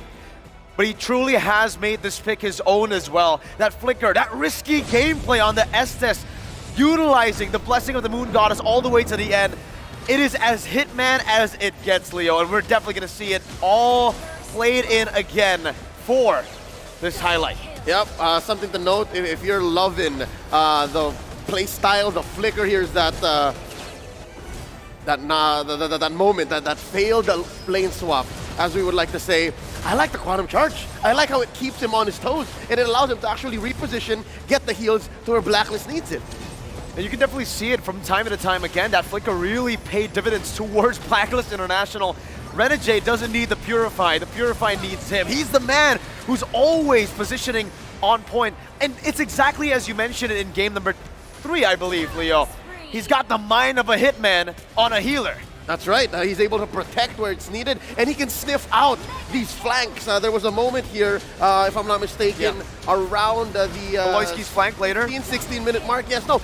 Baloyski was setting it up way before. This is the payoff finally, but even with that, because of Renegade's positioning, because of how Renegade is able to keep everyone topped up, Baloyski's hero play was made null. Baloyski's hero play, as amazing as it was, Blacklist was able to clap back and overload the base. Finish at under 18 minutes. Something to note, Renegade decided to go flicker. It was scary, to be honest, because I'm thinking, GeekFam super aggressive. No Purify, but he made it work because of, again, the mind of a hitman. And even to add more onto the mind of a hitman, he was the guy who actually assassinated Marquis in towards that end, right? With the passive hit, Leo, he was able to find that final kill onto Marquis, and that literally just was the nail in the coffin for GeekFam. They were not able to defend from that. And now we're going to take a look at the emblems here. Anything that piques your interest, Leo? Something that I'm looking at is, dare I say, he might be the star player for any Lapu-Lapu in M5, Luke. This is the emblem set. Again, the penetration, the spell vamp. He's been doing this all series long, and it's given Oheb and Yue a tough time, but the fact that Renegade is there makes it all the more worth it. Yue was another key player for Blacklist, and as soon as they found him, it all crumbled, except for when Sensui was able to help them disengage. And this is where I have to give props again to the Hitman himself to go for agility and the Wilderness Blessing here on top of the QC. It gives him so much more maneuverability, and this is where we really get to understand why the Wilderness Blessing is so important to Blacklist International, a team who runs on neutral objective team fights, not on neutral objective control, which differs from the old Blacklist, right? Usually, you expect them to go for turtles, take the snowball route. This Blacklist can come back with one big team fight, and it's all facilitated through the maneuverability. They're able to force decisive initiations, but also fall back when it matters most. And that's done through not winning these objectives, because again, if you'll notice, the first 9 minutes, it was all GeekFam. They were sitting at 4-0 with a solid gold lead, but this Blacklist, again, from Game 2 onwards till they finished in Game 4, they were looking at the economy. They were masters of economy. Not only are they able to force out longer games against GeekFam, who, if GeekFam had their way, they would be done in 10 minutes. Blacks International are able to hold it down, pace themselves, and then build up to these items. These items that you put on Oheb, that you put on Yue, are key to stopping this super aggressive lineup. And there was a moment as well where Sensui just used a heavy spin to stop Marquis from getting to the Prio members, and that is literally what Leo was just saying, right? The fact that Blacklist International here, they lost in the early game in all 3 of the games that they actually won in the sweep, technically. it didn't really matter because they were able to always come back from it in these team fights. The ADP in combination with their phenomenal team fighting skills gave them the best route possible to beat a team like Geek Fam. Yep, looking at our carry here, of course, a boy. If you're looking at a lineup that's always going Ube as early as possible, you can expect those Burst Bursters to deal damage. And then from there, you have the rich guy on Oheb. As soon as Blacklist International took control, they're able to just keep putting farm on this Bruno, and the rest is history, man. Look at this. Teamfight participation, because of that patch that recently counted heals as KP, Renegade was there all the way. 139,000 total healing coming in from Renegade. This goes to show you that not only is it a big number, obviously, but he was free in almost every single one of these team fights. That's why he's able to dish out so much healing for the rest of the team to sustain back up for the team to look for that win. It was super risky that they went for a Gord and a Bruno. Didn't matter though, as long as you have someone in the back constantly babysitting you and giving you the right amount of sustain, a risky comp turns to a very safe comp. Yep, it's a glass cannon comp, because look, there's only an asterisk amount of peel. Check it out, Edward is your only real frontliner given the BOS, the body of Smith. But that aside, everyone else is a softie. So with that, you have your glass cannons in the Gord and the Bruno. You wrap it in a nice bubble wrap that is the Estes. So that's what made this lineup work. I think you just nailed it there. The bubble wrap, everything. It was just perfect for the side of Blacklist International for this draft especially. We were thinking about the final pick being maybe, oh, the Diggy could work here, but we completely forgot the signature Blacklist pick. That Estes turned out to be the best pick they could look for in that moment, not only for the game, but for the fans as well. Yep, and not to mention one more bit about Geek Fam's lineup. They stayed true to their identity. It's a dive-on-dive, front-to-front. And you saw that it worked in the early game, but as soon as Blacklist got a stronghold, a grip onto the situation, there was nowhere to go, even if Baloyski was able to find that flank multiple times. The off angles, the off tempo, countered by what stayed true, the pillar for Blacklist International. There was a lot of chaos, but in the end, order was found by Blacklist, and that's what literally happened in the game. And I feel like, again, that's what makes Blacklist really, really scary. The fact that they can lose out in these early game skirmishes, give out neutral objectives, and even sometimes make very big mistakes in the laning phase. If they can all count on that team fighting, and if it gets them wins, then it's a W. You can change the names, you can change the positions, you can change the metagame, but the Ube stands strong. Whoever Blacks International faces in their journey throughout the lower bracket has to watch this series very closely. And who that is will be decided in the next match. I can't wait. Another elimination. Mirko, it's bittersweet, but I'm expecting that one to go all the way. There's Volt and See You Soon. There's no other way for it to go than all the way, Leo. Let's be honest here. We want to See You Soon. We want to see Deus Volt. We want to see them bring pride to their nations, their regions. They've worked so hard to get here, but only one can prevail. Only one can go to the next stage of the knockouts. With that said, we're going to have to call it a close here for this best of 5. Again, the journey ends for one of the 2 Indonesian representatives here in M5. The miracle of Indonesia, the ultimate underdogs, the Cinderella run came at the end via the hands of the multi-time grand finalists in Blacklist International. On behalf of everyone at the desk from all over the world, and my partner here, Mirko, my name is Leo at your service. You're watching the M5 World Championships. We'll be right back.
to keep me from my own. Nah, nah, nah, I feel like the floor is lava. The energy's getting higher. You're saving my arms. 'Cause I know just what I got. I got you like na na na, and you know I hold the power. This feeling I love, oh yeah. Making my grind good to great, so don't stand in my way. Standing tall and I won't fall over. We are better than great, girl. We are better than great. We stand tall, won't run away. We are fun, nothing gon' change. Great, we are better than great. Can't get it great, I'm better than great. I play my own role, I've been kinda greatest. Transcend myself into this game, yeah. I feel the power to dominate fate. Championship mind on top of the week. We start to the game, shout, reveal. Better than great, that's how we feel. I feel like the floor is lava. The energy's getting higher. You're saving my arms. 'Cause I know just what I got. I got you like na na na, and you know I hold the power. This feeling I love, oh yeah. Making my grind good to great, so don't stand in my way. Standing tall and I won't fall over. We are better than great, girl. We are better than great. We stand tall, won't run away. Play our part, nothing gon' change. Great, we are better than great.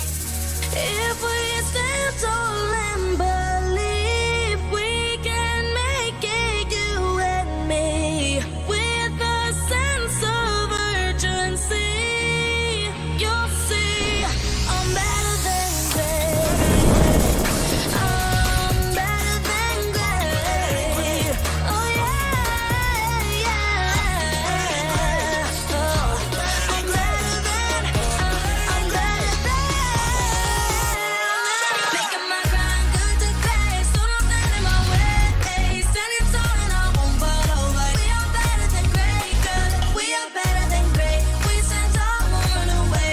Play our part, nothing gon' change. Great, we are better than great.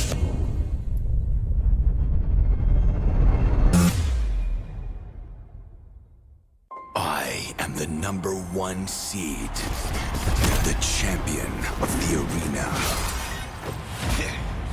The fans adore me because I've never lost. Yet you are afraid that you will lose everything.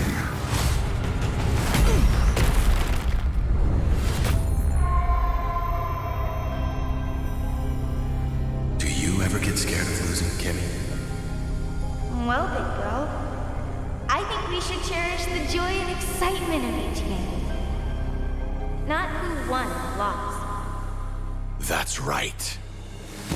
I'll strive for victory, but I won't lose myself in its pursuit.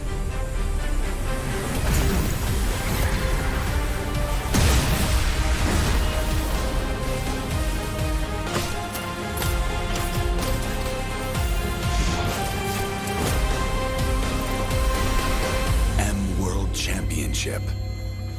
I'm back.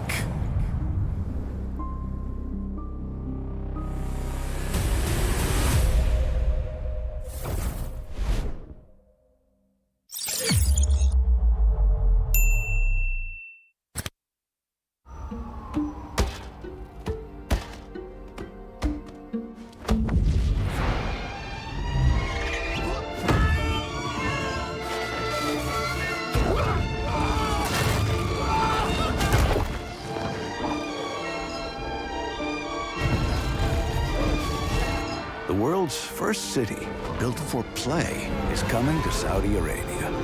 Don't just live life. Play life. Qiddiya. We are here at Gamers 8 to show that we are walking the walk. We have had amazing reactions, major idea owners, and a lot of potential partners and stakeholders coming in here and taking a peek. Qiddiya's cube over here has been the nexus of this zone. What I saw from the outside is very mysterious. You want to know what's happening inside.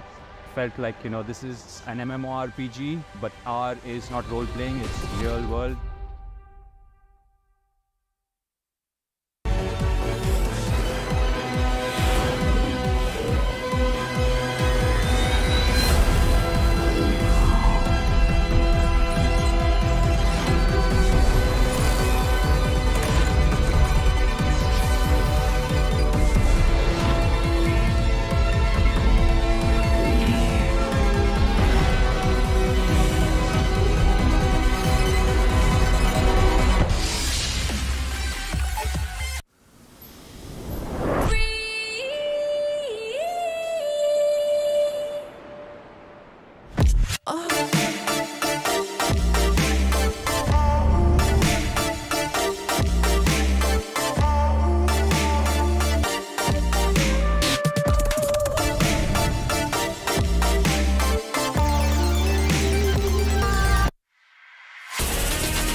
Камбэк.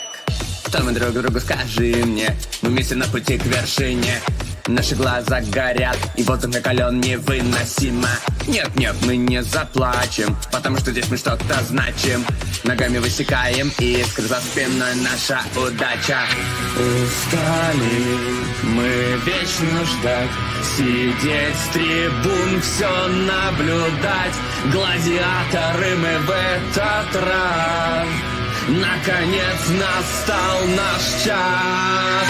Мы вернулись вновь, чтобы побеждать.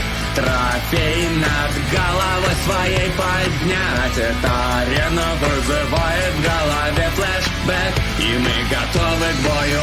Это наш камбэк. Кто ты, воин, как твое имя? Взмываешь небеса, как Чонг. Воля твоя нерушима, снова слышен битвы гон. Но только в соло ты не сможешь таланты все свои раскрыть. Команда верная поможет твои слабые места закрыть. Устали мы вечно ждать, сидеть с трибун, все наблюдать. Гладиаторы мы в этот раз. Наконец настал наш час. Много раз ощутить боль падения, вновь находим мы силы воспрять. Снова на языке вкус сражения, снова сможем себе доказать. Давайте, ребята, это победа! Мужчина стоит рядом, ее не вытаскивает. Сейчас может быть, стоит продолжить? Получится ли ульта от Лолиты? Есть ульта от Лолиты! Играть и должны доигрывать! Какая уверенность!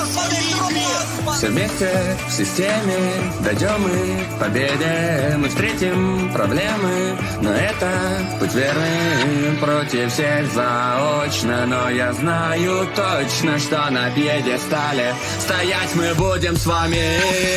Мы вернулись вновь, чтобы побеждать. Трофей над головой своей поднять. Эта арена вызывает в голове флешбэк, и мы готовы к бою. Это наш камбэк.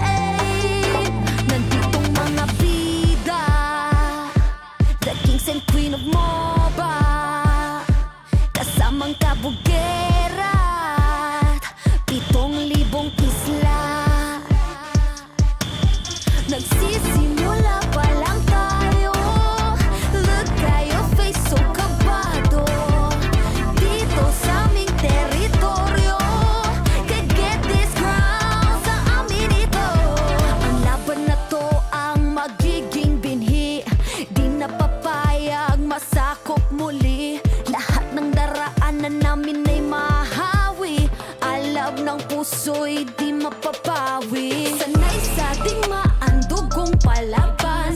Babangon, babawi kahit sugatan. Sinag ng araw, tatlong bituin. Pilipinong may giting nagniningi.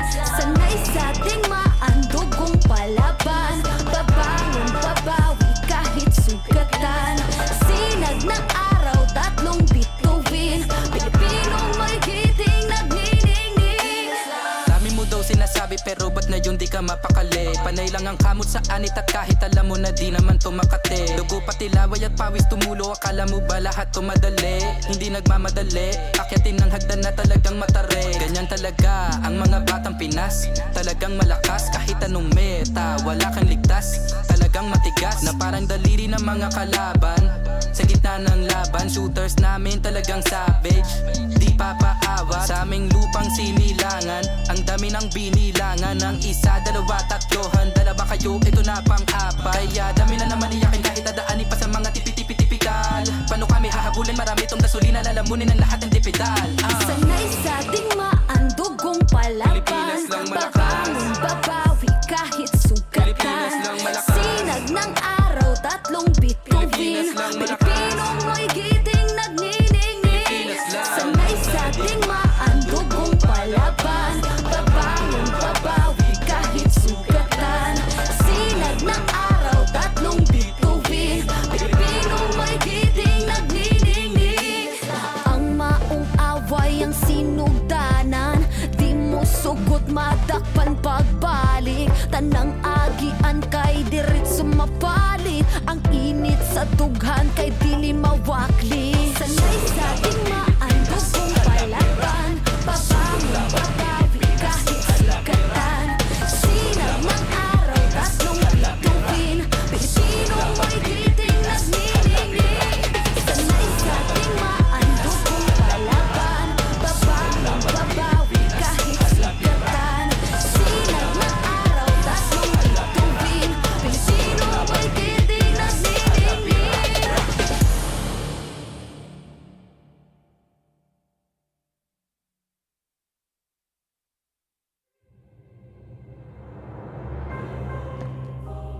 The Shadow Dragon was once my biggest weakness, but now it's my most potent weapon.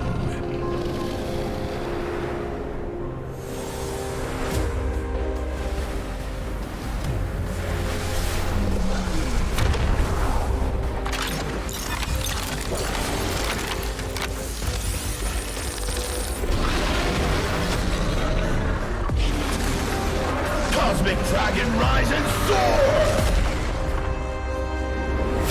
Dragon Stomp! Dragon Scales! Dragon Rush! Rise beyond greatness and seize your own destiny.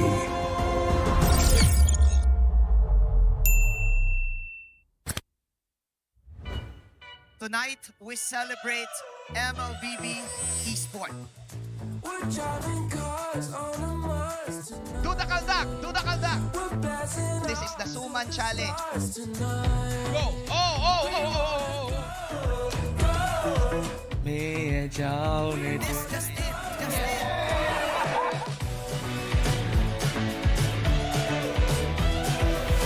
Welcome to M5 Gala.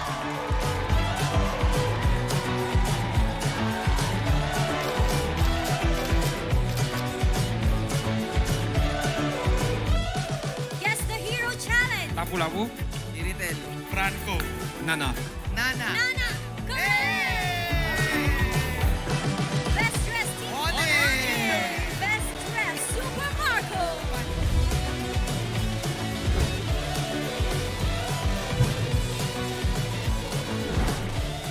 Thank you so much for joining us at the M5 Gala, and we'll see you at the M5 World Championship.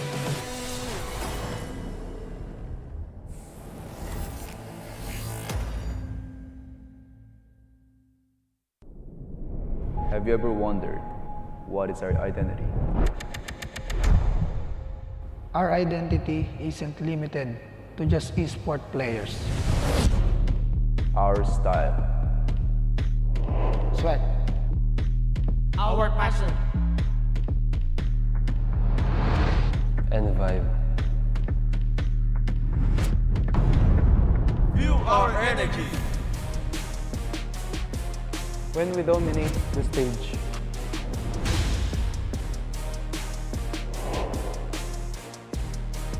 The hours of sacrifice. shape who we are. So, what is our identity?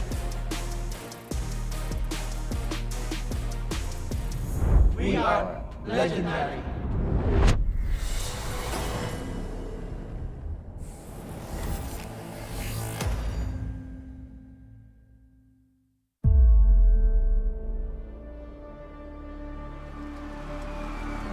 In the history of M Series, no host country has ever won the championship title. No other region has ever claimed the throne. No team has ever secured the championship twice. In this thrilling showdown, 16 teams across the world have gathered once more to seize the trophy. Which teams will prove themselves in their epic rivalry rematch? Will a new region unveil their strength and climb to the top?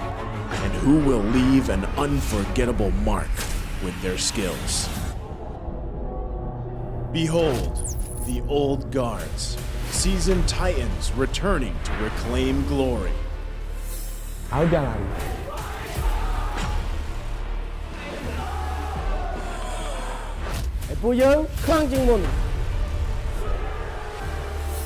Судьба будет в наших руках.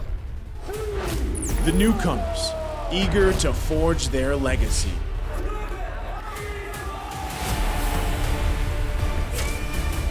Kita di sini untuk lawan yang terbaik. Kami nggak takut tantangan apapun.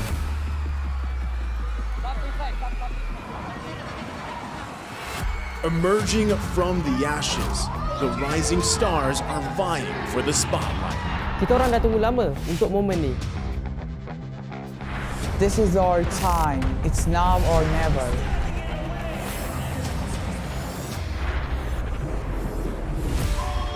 Enter the contenders, here to defy the status quo and rewrite the narrative. We've weathered the storm. This is where we break through. Nós somos brasileiros e a gente não desiste nunca.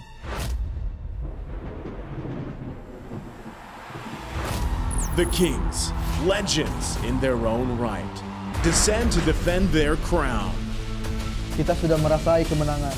Ini saatnya kita menguasai dunia. Naitaas na namin ang kampyonato at itataas ulit namin ngayon. Babawiin namin ang corona para sa aming hari at reyna.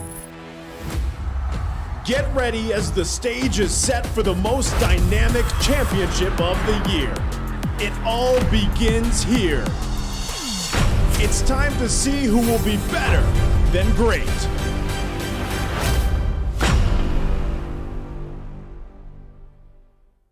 In every tournament, pros fight not only for glory, family, and their country, but also for the heart of every game. The fans. Are you one of them?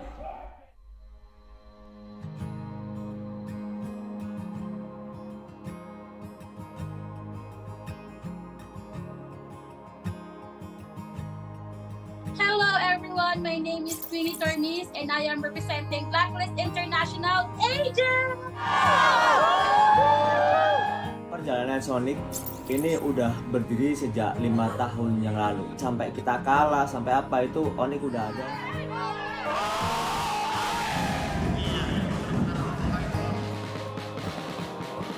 Homeboys sebenarnya sangat penting sebab dia bukan saja untuk homeboys, dia untuk tingkatkan komuniti MLBB dekat Malaysia ni. Kita nak kalau boleh komuniti tim lain bersama juga semangatnya macam Homeboys. Hal yang bisa kita berikan secara maksimal itu adalah dukungan. Bila moral player tengah down, tapi kita orang tak tengah down. Kita orang tengah hype. Kita apa-apa pun, kita sebagai macam homeboys ada 5 player, kita orang Flameboys adalah player ke-6. And I can say that I'm the correct fandom because they really value their fans. I can feel that this is not just like playing games or what, but this is like a family, a whole family. Player Homeboys punya gameplay every season macam improve. Like wins or losses, like they really not take it seriously, but they just take it as a room of improvement. Menang atau kalah, still support. Kalau mereka kalah, meski sedih tapi tetap dukung. Kekalahan itu awal dari kemenangan yang lebih besar. We wanted to make sure and ensure that they still feel that we are still here for them no matter what happens. Jadi ada 8 kota yang bakal kita adain host party.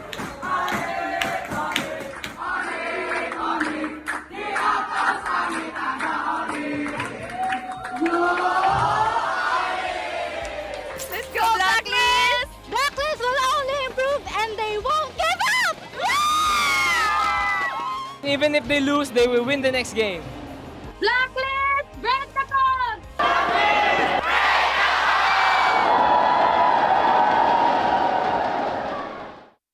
They have always felt your unwavering support and love. Maraming salamat po sa pagsuporta niyo sa amin palagi. Sobrang namomotivate kami lalo lumaban sa mga next games namin dahil sa pagsupport niyo sa amin. Kaya po sana tuloy-tuloy lang. And yun, thank you so much. Maraming salamat sa mga agents na walang sawang sumusuporta sa amin kahit na manalo man o matalo, dyan pa rin kayo para sa amin. Yun. Isa kayo sa mga rason kung bakit pa kami nagpapatuloy.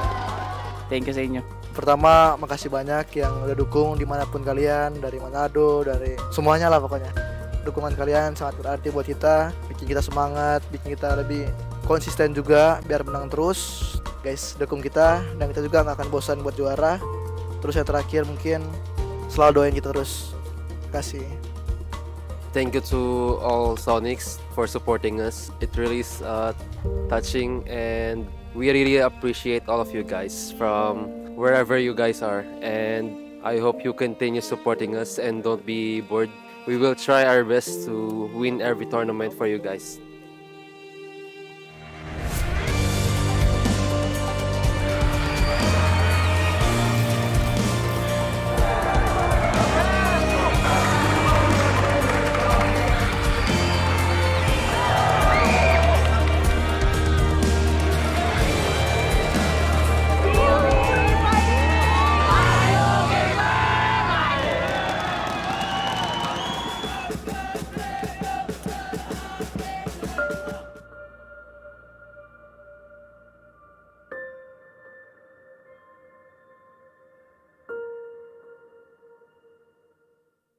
What is undeniable, though, are the meteoric stats in the middle or in the mobile gaming industry, and the Esports Mobile Game of the Year celebrates the best of the best.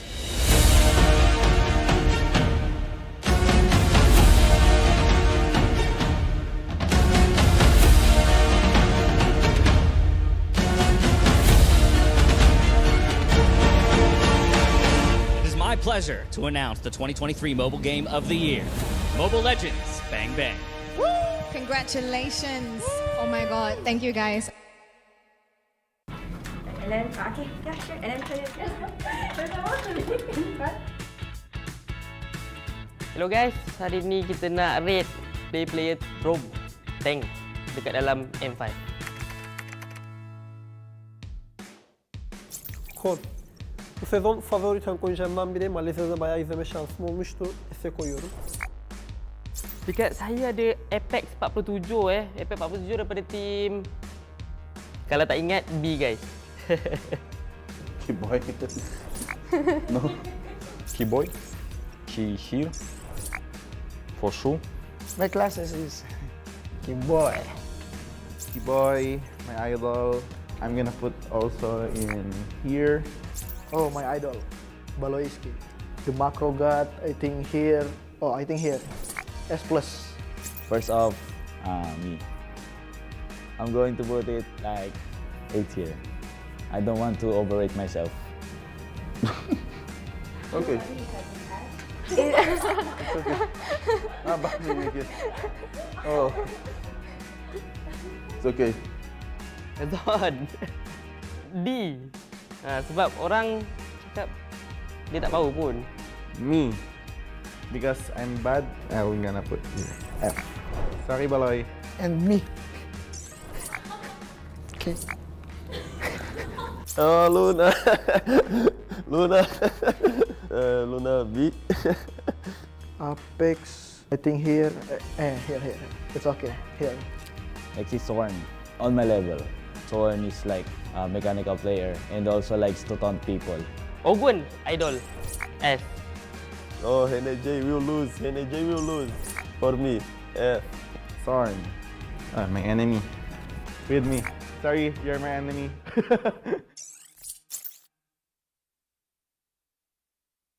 When fighting at the pinnacle of competition, various emotions will always be on display. And welcome to the 4th day of the M5 World Championship knockout phase. Last day of knockout stage phase 1 had set the plot for an amazing phase 2. Now let's recap on some astonishing MLBB actions. The Sky Kings asserted dominance against Deus Bolt, the dark horse from the get-go. That goal lead. You're looking for a play here in the bottom. Carvey gonna be in trouble. Gets taken out. Sawo next. Go in from the backside. Trying to find Carvey. Carvey could be in trouble. Missing Gusto gonna come down as Onyx takes game number 1. Not slowing down the pace, Onyx extended the lead to 2-0 without much resistance. Gun and Boots now has to flicker out. Corner farm never going to be used. Keeper goes in with Way of the Dragon. Hard guard there. There's the final slash again. Carvey going to be taken out. CW jumps in. Guns blazing. And it's sour to follow now. Kid Bumba going to be in trouble as he's taken down mid lane.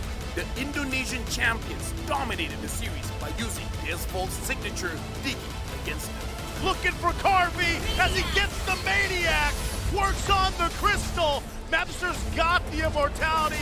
Will he get the Savage? He couldn't get it.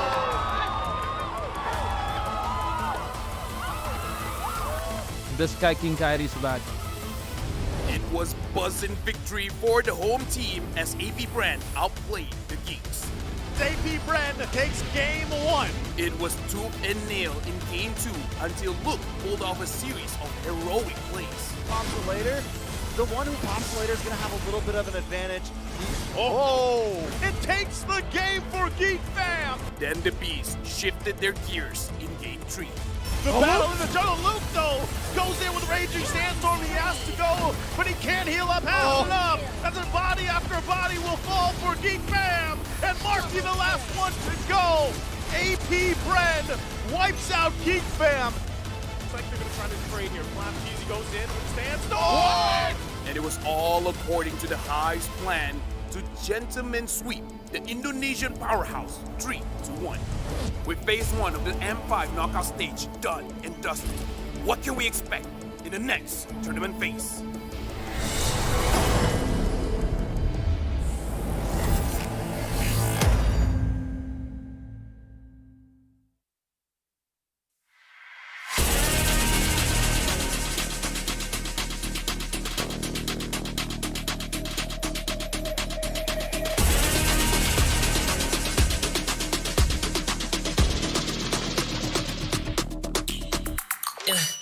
Hit me like I might get over, but you can give me in no corner. I know I can make a comeback, ace this round and finish this game now. Got the power on my shoulders, yeah, you know that I'm a soldier.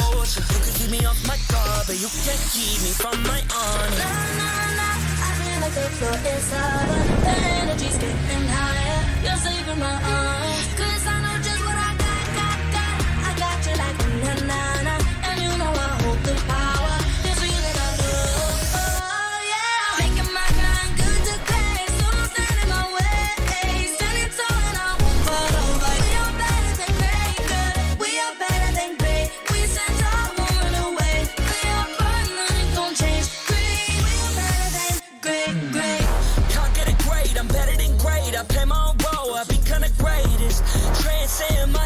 Into this game, yeah. I feel the power to dominate fate. Championship mind, no time for the weak. We start to the game, shall reveal. Better than great, that's how we feel. I feel like the floor is over, the energy's getting higher. You're saving my arms, 'cause I know just what I got.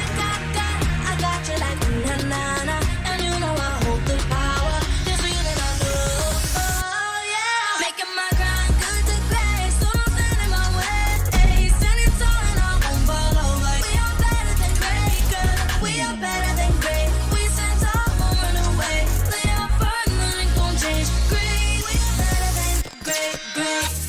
If we stand tall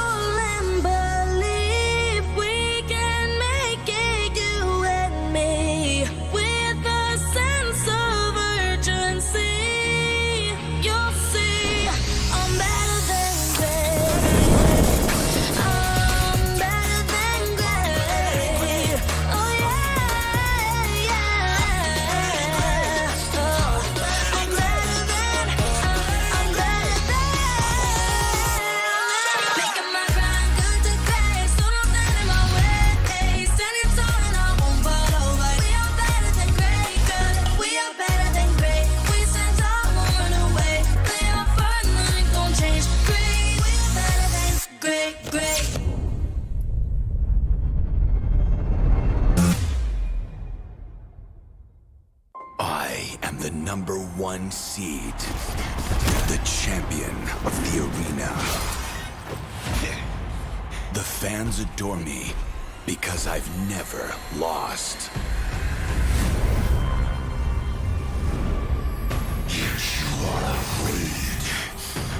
Afraid that you'll lose everything.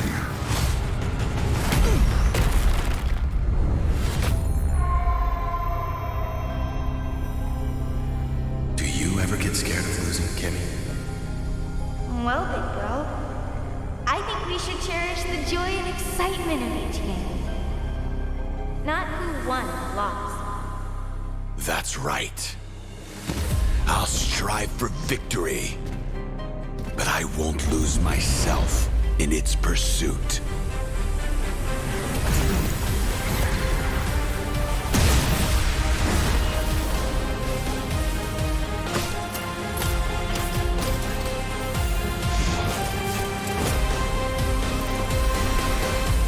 World Championship.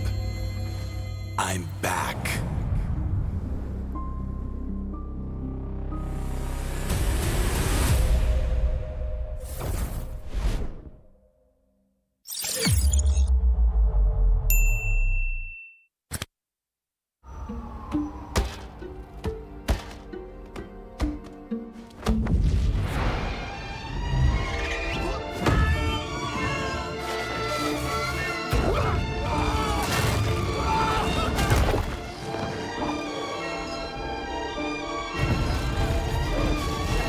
The world's first city, built for play, is coming to Saudi Arabia.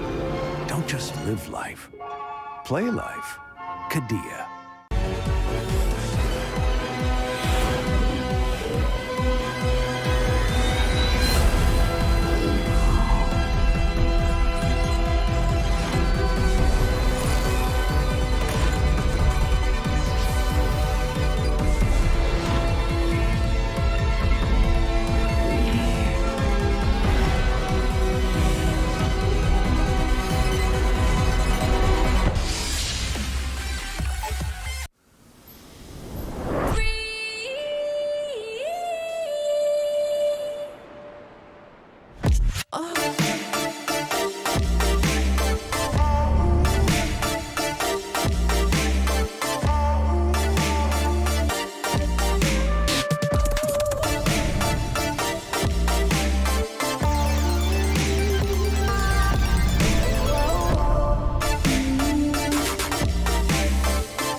Boing, boing, boing, boing, boing, boing, boing, boing, boing, boing, boing, boing, boing, boing, boing, boing. Pag-grab only, savings ang dami, your wallet sings tonight. Laki ng bawi, pag nag-grab only, save 2 4 4 alright. Boing, boing, boing, boing, boing, boing, boing, boing, boing, boing, boing, boing, boing, boing, boing, boing, boing.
Ladies and gentlemen, in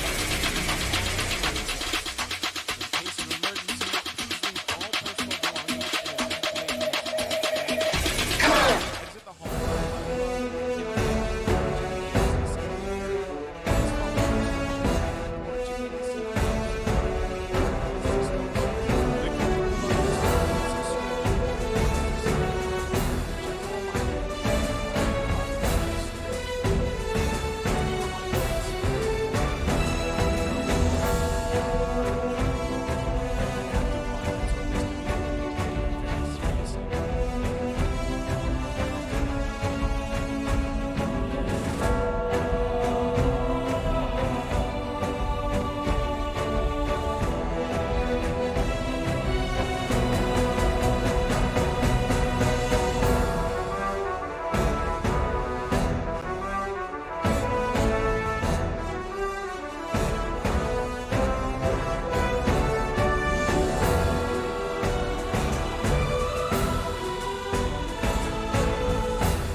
a comeback, ace this round and finish this game now. Got the power on my shoulders. Yeah, you know that I'm a soldier. You can keep me off my guard, but you can't keep me from my honor. Nah, nah, nah, I feel like the floor is lava. The energy's getting higher. You're saving my arms. 'Cause I know just what I got. I got you like na na na, and you know I hold the power. This feeling I love. Oh yeah, making my grind good to great. So don't stand in my way. Standing tall and I won't fall over. We are better than great, good. We are better than great. We stand tall, won't run away. We are fun, nothing gon' change. Great, we are better than great. Can't get it great, I'm better than great. I play my own role, I've been kinda greatest. Transcend myself into this game, yeah. I build a power to dominate fate. Championship mind, no time for the weak. What's up to the game? Shall reveal. Better than great, that's how we feel. I feel like the floor is lava. The energy's getting higher. You're saving my arms. 'Cause I know just what I got. I got you like na na na, and you know I hold the power. This feeling I love. Oh yeah, making my grind good to great. So don't stand in my way. Standing tall and I won't fall over. We are better than great, good. We are better than great. We stand tall, won't run away. Play our fun, nothing gon' change. Great, we are better than great. If we stand tall and believe we can make it, you and me, with a sense of urgency, you'll see I'm better than great. I'm better than great. Oh yeah, yeah. Oh, I'm better than. Making my grind good to great. So don't stand in my way. Standing tall and I won't fall over. We are better than great, good. We are better than great. We stand tall, won't run away. Play our fun, nothing gon' change. Great, we are better than great.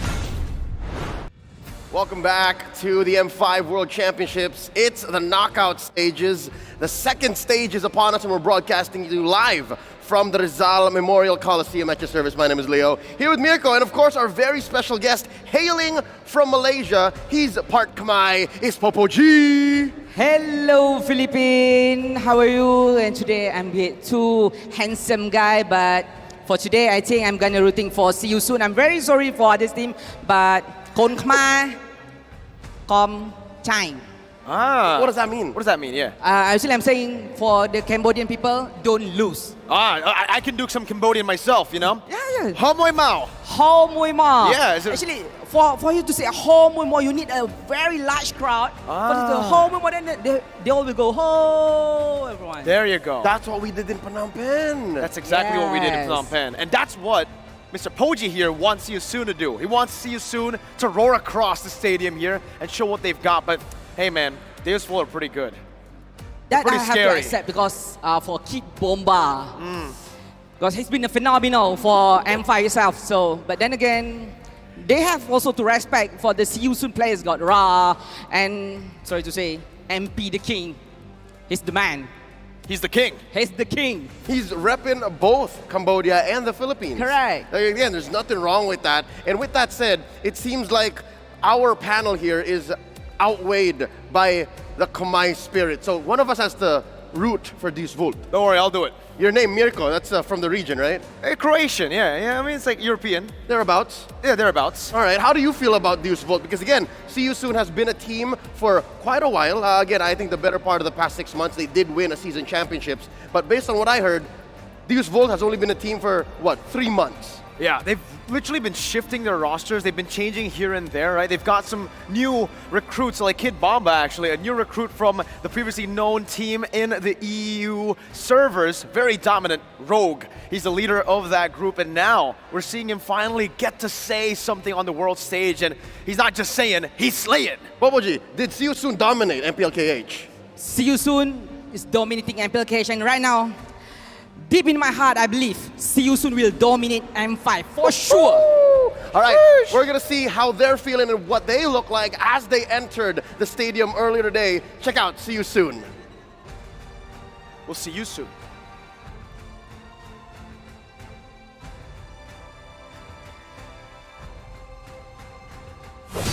Tingin Manila, hindi ka ba nilalamig? Hindi po. Nag-iinit na po ako para sa laban namin sa Diaz Vault. I love the confidence. I asked him if he's feeling cold because it's raining here in Manila, and he's feeling hot right now for their match against Diaz Vault. And how are you feeling that you're going up against them? They came all the way from the upper bracket. Confident naman po kami sa kaya namin gawin. Tapos alam naman namin na kayang-kaya namin silang talunin. They're confident about themselves and they know that they can win against Diaz Vault. Ikaw yung Tankselot, ah. He's been the Tankselot user. And securing the top 6 in the M Series has been Cambodia's best placement so far. How do you feel about that? Masarap sa feeling kasi kami nag-cement ng pinakamagandang place sa M5 sa buong Cambodia. He loves the feeling that they secured the top 6 and they cemented the best place for Cambodia so far. And any predictions that you have for this game against Diaz Vault? I think my prediction is 3-1 and in favor of us, of course. Of course! I'm talking to you! Good luck, MP the King. Thank you so much for your time. Let's head back to our casters.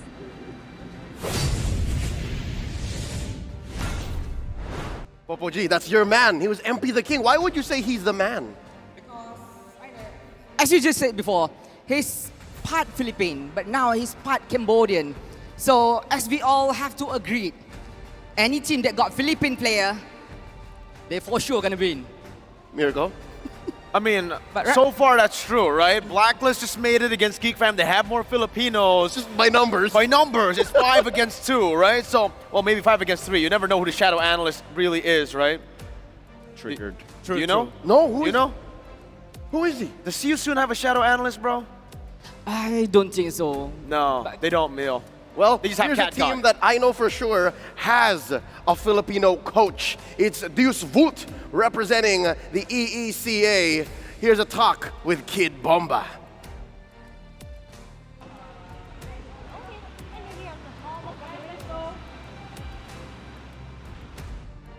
Kid Bomba, come with me before you enter the match. Hi guys, we're here at the Hall of Greatness and I'm with Kid Bomba of Diaz Vault. I'm your very own Odin, and let's have some few words from you before you go into the match. Kid Bomba, how does this game mean to you? You are in the elimination match against See You Soon. Means a lot for us. I'm hoping we can close it out pretty quickly.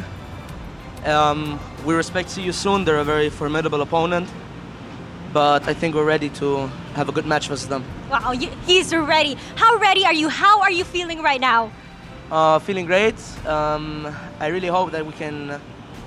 I really hope that we can win, since it's a lower bracket. We don't have another chance, and we're super ready. It's like I already said, it's our last chance. Now we have to show everything that we've got. Yeah, it's the last chance, but although you've gained a lot of fans here in the Philippines. Coming off from a loss against Onyx from the last match, what can we expect from you against your match against Yisu? For sure, more discipline, and also just better timings, I guess. Okay, we can't wait any longer, Kid Bomba. Last word, any prediction for this game? How long is this gonna take? For us, against See You Soon, no prediction, just let's see. Oh, let's see. Let's see what's gonna happen in the Land of Dawn. Thank you so much, Kid Bomba. We're excited to see what you can offer in the Land of Dawn. This is your very own Odin. Back to you guys.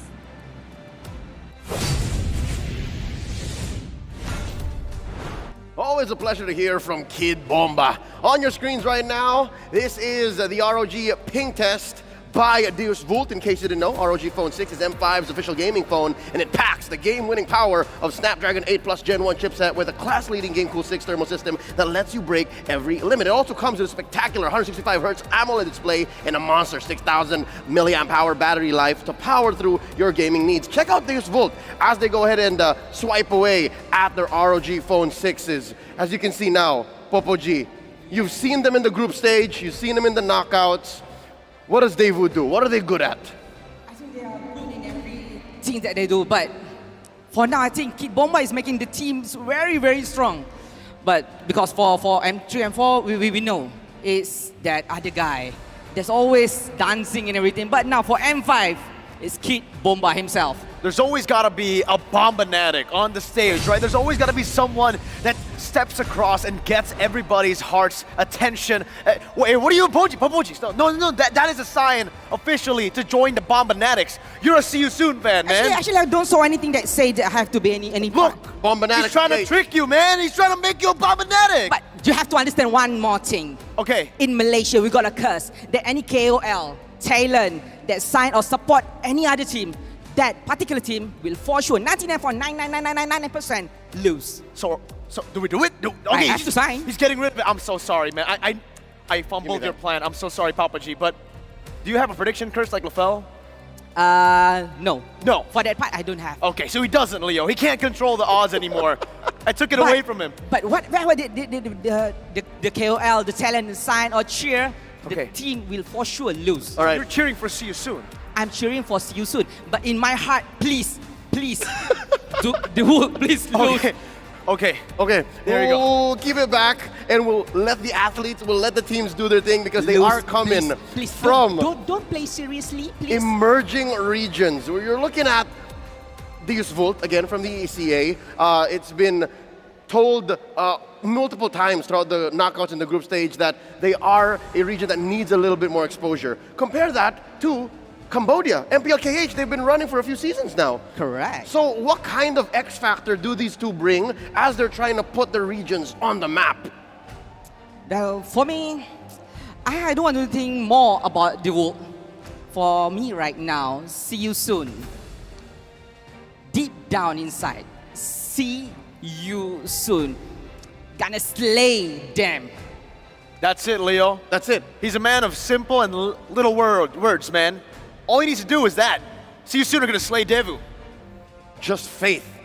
And just a belief. But at the meantime, please don't try too hard because this is the first time ever Cambodian team is at this kind of stage. You're right. Right, please. You're right, because look, here's the history of these two regions, these countries being represented now. Burnex Flash, See You Soon in M3, Impunity. These are years back.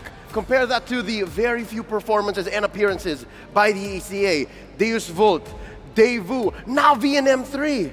Right, but now right now they are top 6 team at the top. This is like a dream come true. It's like a Cinderella story for See You Soon. But believe me, right now in Cambodia itself, all the people are cheering and also praying to the God. Please See You Soon win. And we've seen that, Leo, right? The support that the Cambodians give to their team, it's explosive, it's amazing. We saw that from Burnex Flash in MSC. Correct. And man, you could really feel that home crowd turf gave them a big buff. But now, technically, do they have a bit of a home crowd advantage as well? They have 2 Filipinos. Yeah, right? MP the King and Kusei. Talk to us about how those Filipinos have been working to make See You Soon successful. Because look, hail to the King. He's not just the man, he's the King. As for now, there's no word to describe MP the King. But for his teammate, ខំចាញ់ជាមួយពួកវានេះយើងនេះពួកខ្មែរថាទៅអានេះគេទៅលេងឲ្យឈ្នះឲ្យឈ្មោះខ្មែរនេះទឹកអស់ស្រកនៅយ៉ាងនៅហ្វីលីពីននៅខ្មែរដឹងទីមខ្មែរនេះ the very #1 strong team. All right, Popoji got a little intimate with the Khmer viewers all around the world. Again, no words except for that. Yes, but if for some reason they are losing this game, no worries. I will rooting for the world. Okay. Just change the team. So it's so simple. So you just swap the teams. Just swap it's the team. as easy as that. And then, okay, let's say, right, See You Soon loses, and then you move to Daewoo. Yes. Daewoo loses to Blacklist, and then I'm gonna support whoever gonna win the M5. Okay, so he's gonna support Onic, right? Excuse me? You heard me right. That's tomorrow.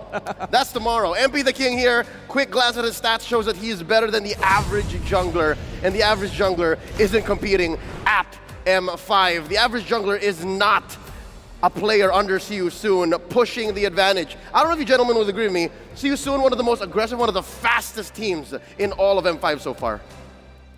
I think so. I mean, looking at the way that they've been playing, right, with the Angela mid as well, they're one of the teams who actually go for utility mid laners instead of utility roamers. The fact of the matter is, for the most part, when you see a Matilda, when you see an Angela especially, you put it in the roam position, but they want to utilize boxy, super aggressive gameplay on top of MP's very aggressive as well playstyle. On assassins, on fighters, if they snowball, it's not going to be a snowball, it's going to be a death ball. Oh my god, that's a bit harsh to say like that, but losers is gonna accept the fate they're gonna lose the game. That's right, and for Daewoo, you got Kid Bomba and Sunset Lover, and of course Carvey, carving their way throughout victory, no matter how long it takes. Ladies and gentlemen, let's go ahead and watch this video before we get into the series. It's a video that talks about family.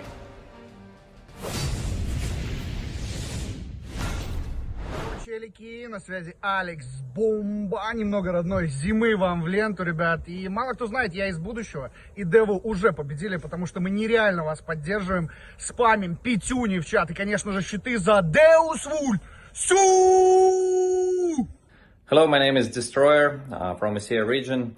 I would like to tell some support words to the Deus Vult. Guys, you already impressed our region. You made a lot of efforts to go where you are, and we trust in you. We trust in you, and we believe that you can go even further. So, you are the best.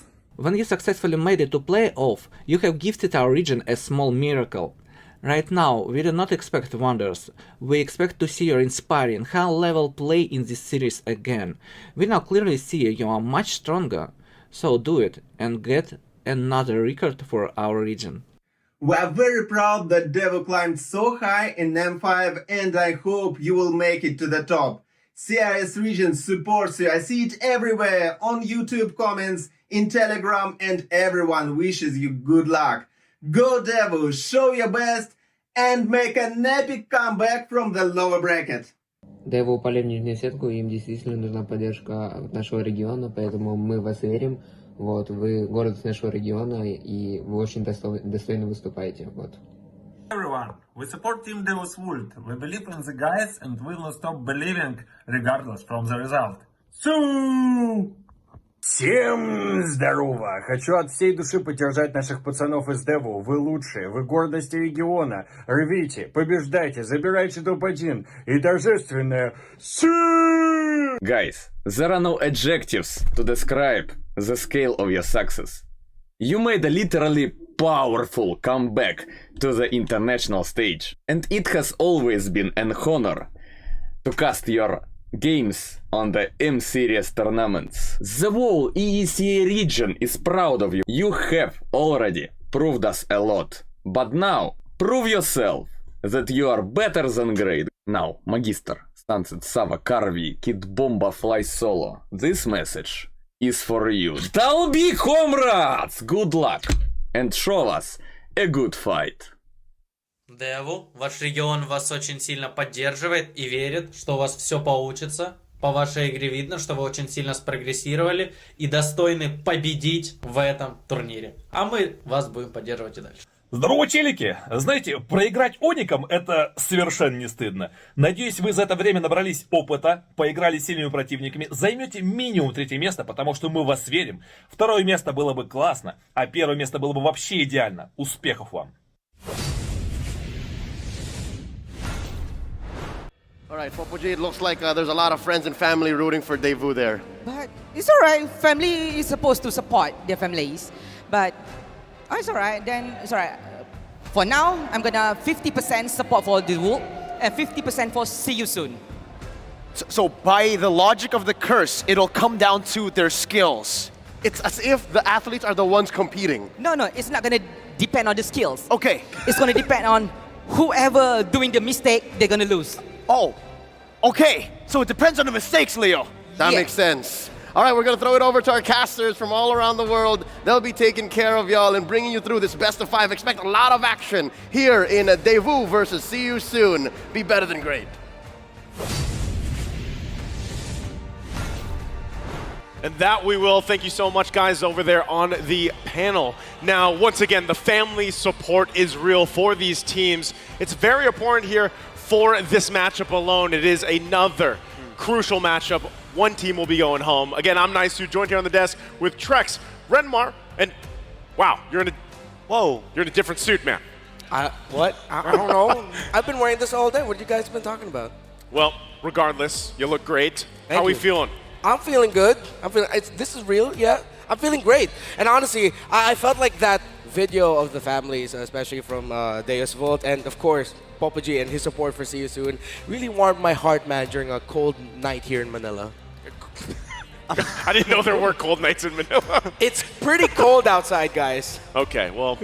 I'm feeling good as well. Do you feel cold? I do you're not from feel Florida. cold. Yeah, sure, it's freezing. But warm you up.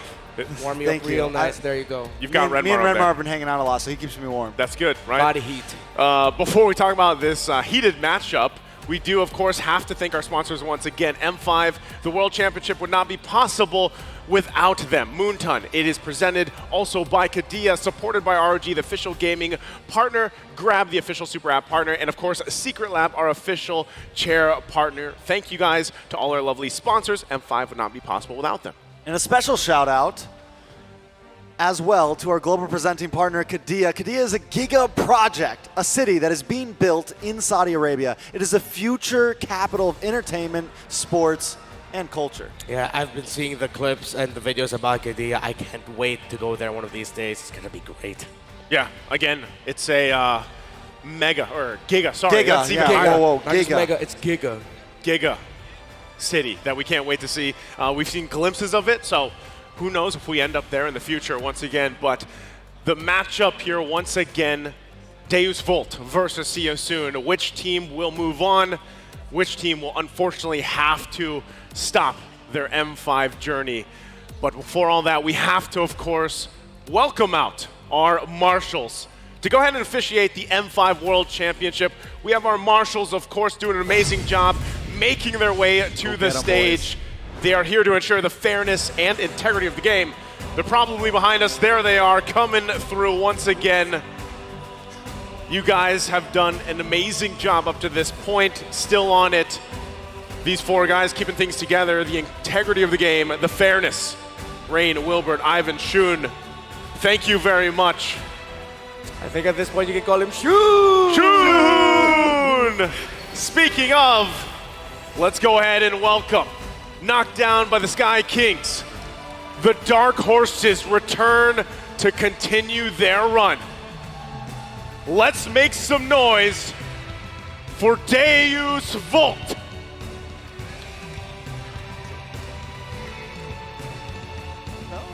So, Deus Volt hold a special place in my heart personally. I'm a fan of the underdog regions, the Dark Horses, aka the Dark Knights. I gotta give it up for these guys. And now across from them, backed by the momentum from finishing off the Ghouls, the Tireless Owls continue to fight from the lower bracket. They are See You Soon. Sue versus See You Soon. The dream of an entire country against the dream of an entire region. The Cambodians have been making a name themselves all throughout this calendar year. Can they pull off another victory for the proud kingdom? And of course, to guide the teams to victory, we have their head coaches and their analysts. For Daewoo, it's Coach Fly Solo, Worono WM, and also for See You Soon, Coach Cat God. As both teams get prepped and ready, fist bumps all around. Can't wait to see what unfolds here. Yeah, you know, we're gonna have another team going home, but another team moving forward. I feel like there's such a storyline for these two teams. This is the farthest a Cambodian representative has ever made it in the M Series, and Deus Volt also breaking records.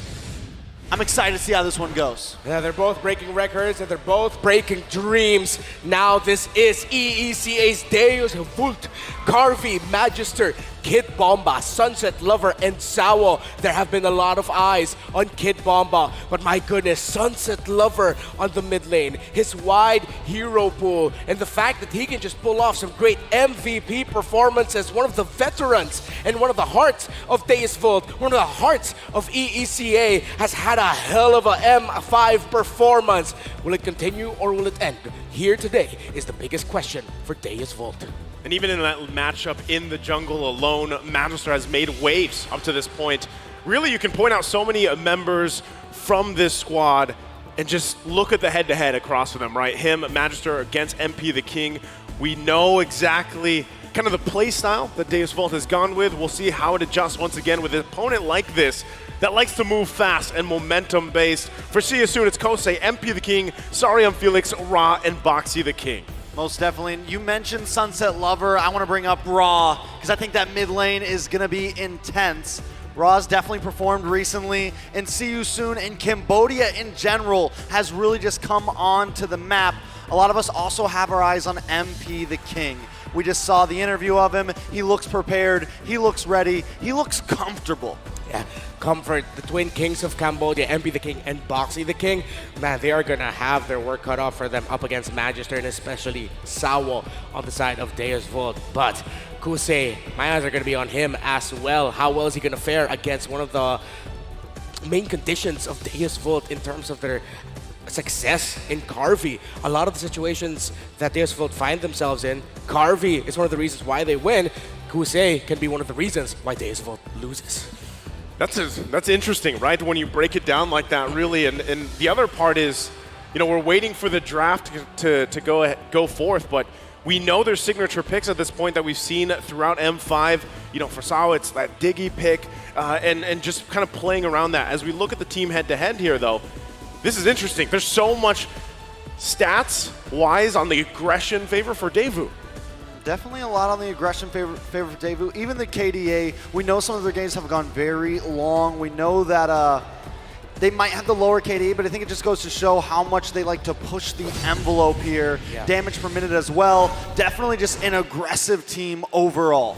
Pushing the envelope, very well said there, Trex, because I feel like these two teams, that's going to be the main story here. I imagine two heavyweights who never block, who never dodge, just constantly throwing haymakers at each other, body shots. That's the vibe I get when I think about Deus Vult, and especially See You Soon. We've talked about their Echo-esque snowball playstyle that they like to pull off, but Deus Vult can do that as well.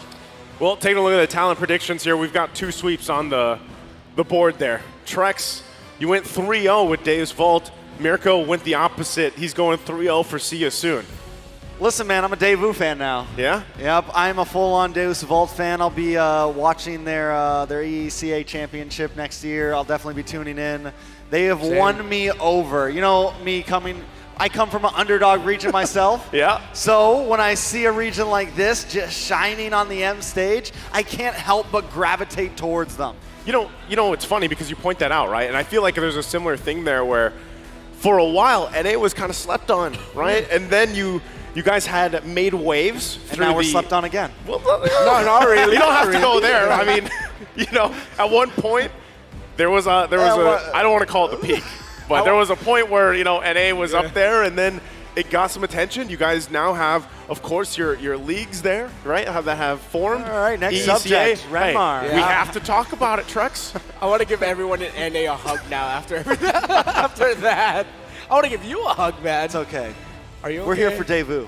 Trex is all right. Trex is all right. Yeah, he's all right. He's found a new heart in Daewoo. Yeah, but that's the thing. No, like a big Kid Bomba shaped heart. Kid Bomba works, but Daewoo, the fact that they're here, you know, and we saw the history that they had back in even M1 and leading up to this, right? Now, new faces and everything else, but for the most part, the impact that has on the scene for the EECA region is it's very apparent, right? As there now are a ton of eyes. You guys already said yourself, hey, I'm going to actually go and watch some of their tournaments and how that unfolds. Yeah. And really, I think a lot of people can say that now. So with all that being said, we're going to be jumping here into the draft as we get prepped and ready for game number one. Again, a best of 5 between Deus Volt and See You Soon. One team has to go home again as we round out the day here for Knockouts 2. And it starts here already. You can see the bands coming out. The Angela, respect still, I believe, towards See You Soon. Of course, we saw that. So Deus Volt takes out the Joy, the Angela, the 1-1, and on the other side, See You Soon. They don't want to deal with the Nolan. They take out the Guinevere. We'll see what their last band's going to be. Yeah. On the side of See You Soon here, I want them to take away another hero that will allow Deus Volt to play really quickly. So if they can even consider taking out the Bruno, because honestly, Carvey is really great with that hero. But then again, there's a lot of marksmen on the board right now that Carvey just positions so well that it seems like everything's so deadly. So they can even consider taking out something that, well, stops the tempo. They can take away the Matilda if they want to, but no, it's the Faramis from Sunset Lover. That is a signature pickup there by Sunset. I like it from both teams. Definitely some target bans. It's not all just the typical old same 6. Both teams know what the other team is good at. Both teams know some of their favorites, and they're going to take that off the board. And you mentioned tempo, and I think that's going to be very important here. And even getting rid of the Faramis can really, you know, disrupt a team's tempo. If a team wants to try to drag fights out, if a team wants to try to, you know, buy some time in the laning phase, that is an answer a lot of the time. But they don't just want to be, they don't think they can just use that. They're going to put Sunset Lover on this Valentina. All right, with the Valentina picked up there could be a chance of Basha pickup for See You Soon. If they want to, they can go with the fighter route. They can go into the Basha and the Bruno. That is a combo that we have seen in the past. If See You Soon feel like Daewoo are going to be playing a slow front to back type of lineup, they can actually pick up the Lilia early on if they're vibing with it. But only if right now they strongly feel that Daewoo's lineup will be susceptible to that. Let's see, a lot of options still available on the board. Okay, well, as we wait for these picks to come up here from See You Soon, there it is, the interesting thing, Kadita. One of those heroes, there's the Bruno, that's kind of expected, right? It was open, it wasn't taken from Daewoo, so now that the Kadita's locked in, this is interesting because does Kadita fit in the current meta, right? I mean, a lot of times we see her paired up, I would say, with Kaja, probably as one of those, you know, heroes that typically is picked up there for pick-off potential. I think it could be a little bit early, right? Just maybe slightly early, because it automatically lets Daewoo know, like, okay, we know we're going to have pressure. We maybe need to be careful with our gold laner. We maybe now something, Claude could be smooth, something that can kind of move away, something you want to put Purify on. Same thing with whatever roam. Maybe they don't want to pick a super supportive roam at that point. Yeah, something that allows them to move a little bit more around the map, try to really check out those key areas. It's going to be an Akai. So it might mess up the combo there of the Kadita. And there goes the Brody as well. So that's another signature Carvey pickup. I actually, for me, I understand the Kadita. I kind of agree with you kind of early there.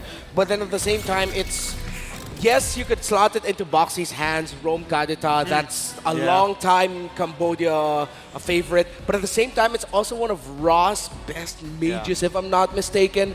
So I kind of see why they picked it early. But I am on the same boat of, maybe could have gone a little bit later, just a surprise pickup. That's kind of surprising, but at the same time not. It's MP the King with a Lancelot. Yeah. That rhyme.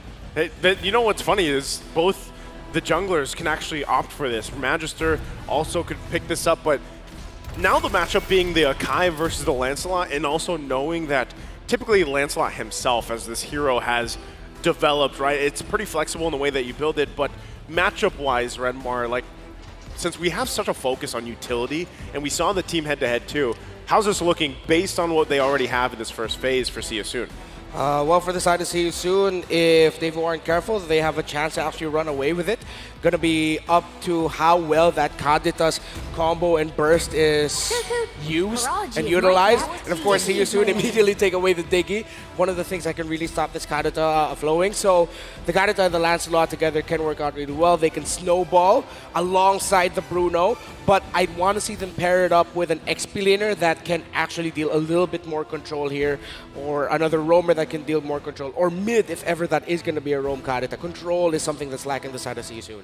Okay, control being one of them, and that's where I think, you know, like you said, even from the previous series, XP lane's so impactful, right? Well, for the most part, that's why we'll probably see at least another XP ban, or even actually the one of the first ones here, probably from Daewoo, how they want to play that out. Actually, it's the Tigreal who is also a hero that has kind of risen through, even back from the wild card and throughout the course of M5. But so far, still a lot of XP laners being open, and typically, you know, we see a lot of focus on that, even ban-wise from the previous series. I will say this, Kid Bomba's had a great run on the Terizla. Yeah. Essentially undefeated on it. It's been a great pick for him. Definitely something that can try to lock on to Kusei here. Does See You Soon try to first pick that? You mentioned that they're lacking a little bit of control. It would be a nice pick for them in the XP lane. Add a bit more CC, add a bit more layers, something that can kind of help MP the King out while he's on this Lancelot. Do they want to ban it? I definitely think we've seen it so much, EXP laners have been so pivotal, especially for Daewoo. Oh, yeah. I could see not the Uranus, You rather. just thought about the legs, didn't you? Yeah, I thought about the legs. The Lapu Lapu be able to slot in. However, that would make quite a chaotic lineup. When you think of those heroes, like, let's say Lapu, Lance, Kadena, Bruno, it's like, all right, so who's protecting the Bruno? So it's going to take a lot of, how do you call this, coordination. I would see it work. Yeah, I like the chaos idea of it all. It's very Cambodian if they're going to go like that. So, yeah. Take that away from the hands of Kid Bomba if you can. But then, yeah, as you mentioned, the Terizla is still available. His two best picks, Terizla and Lapu Lapu, still up on the board.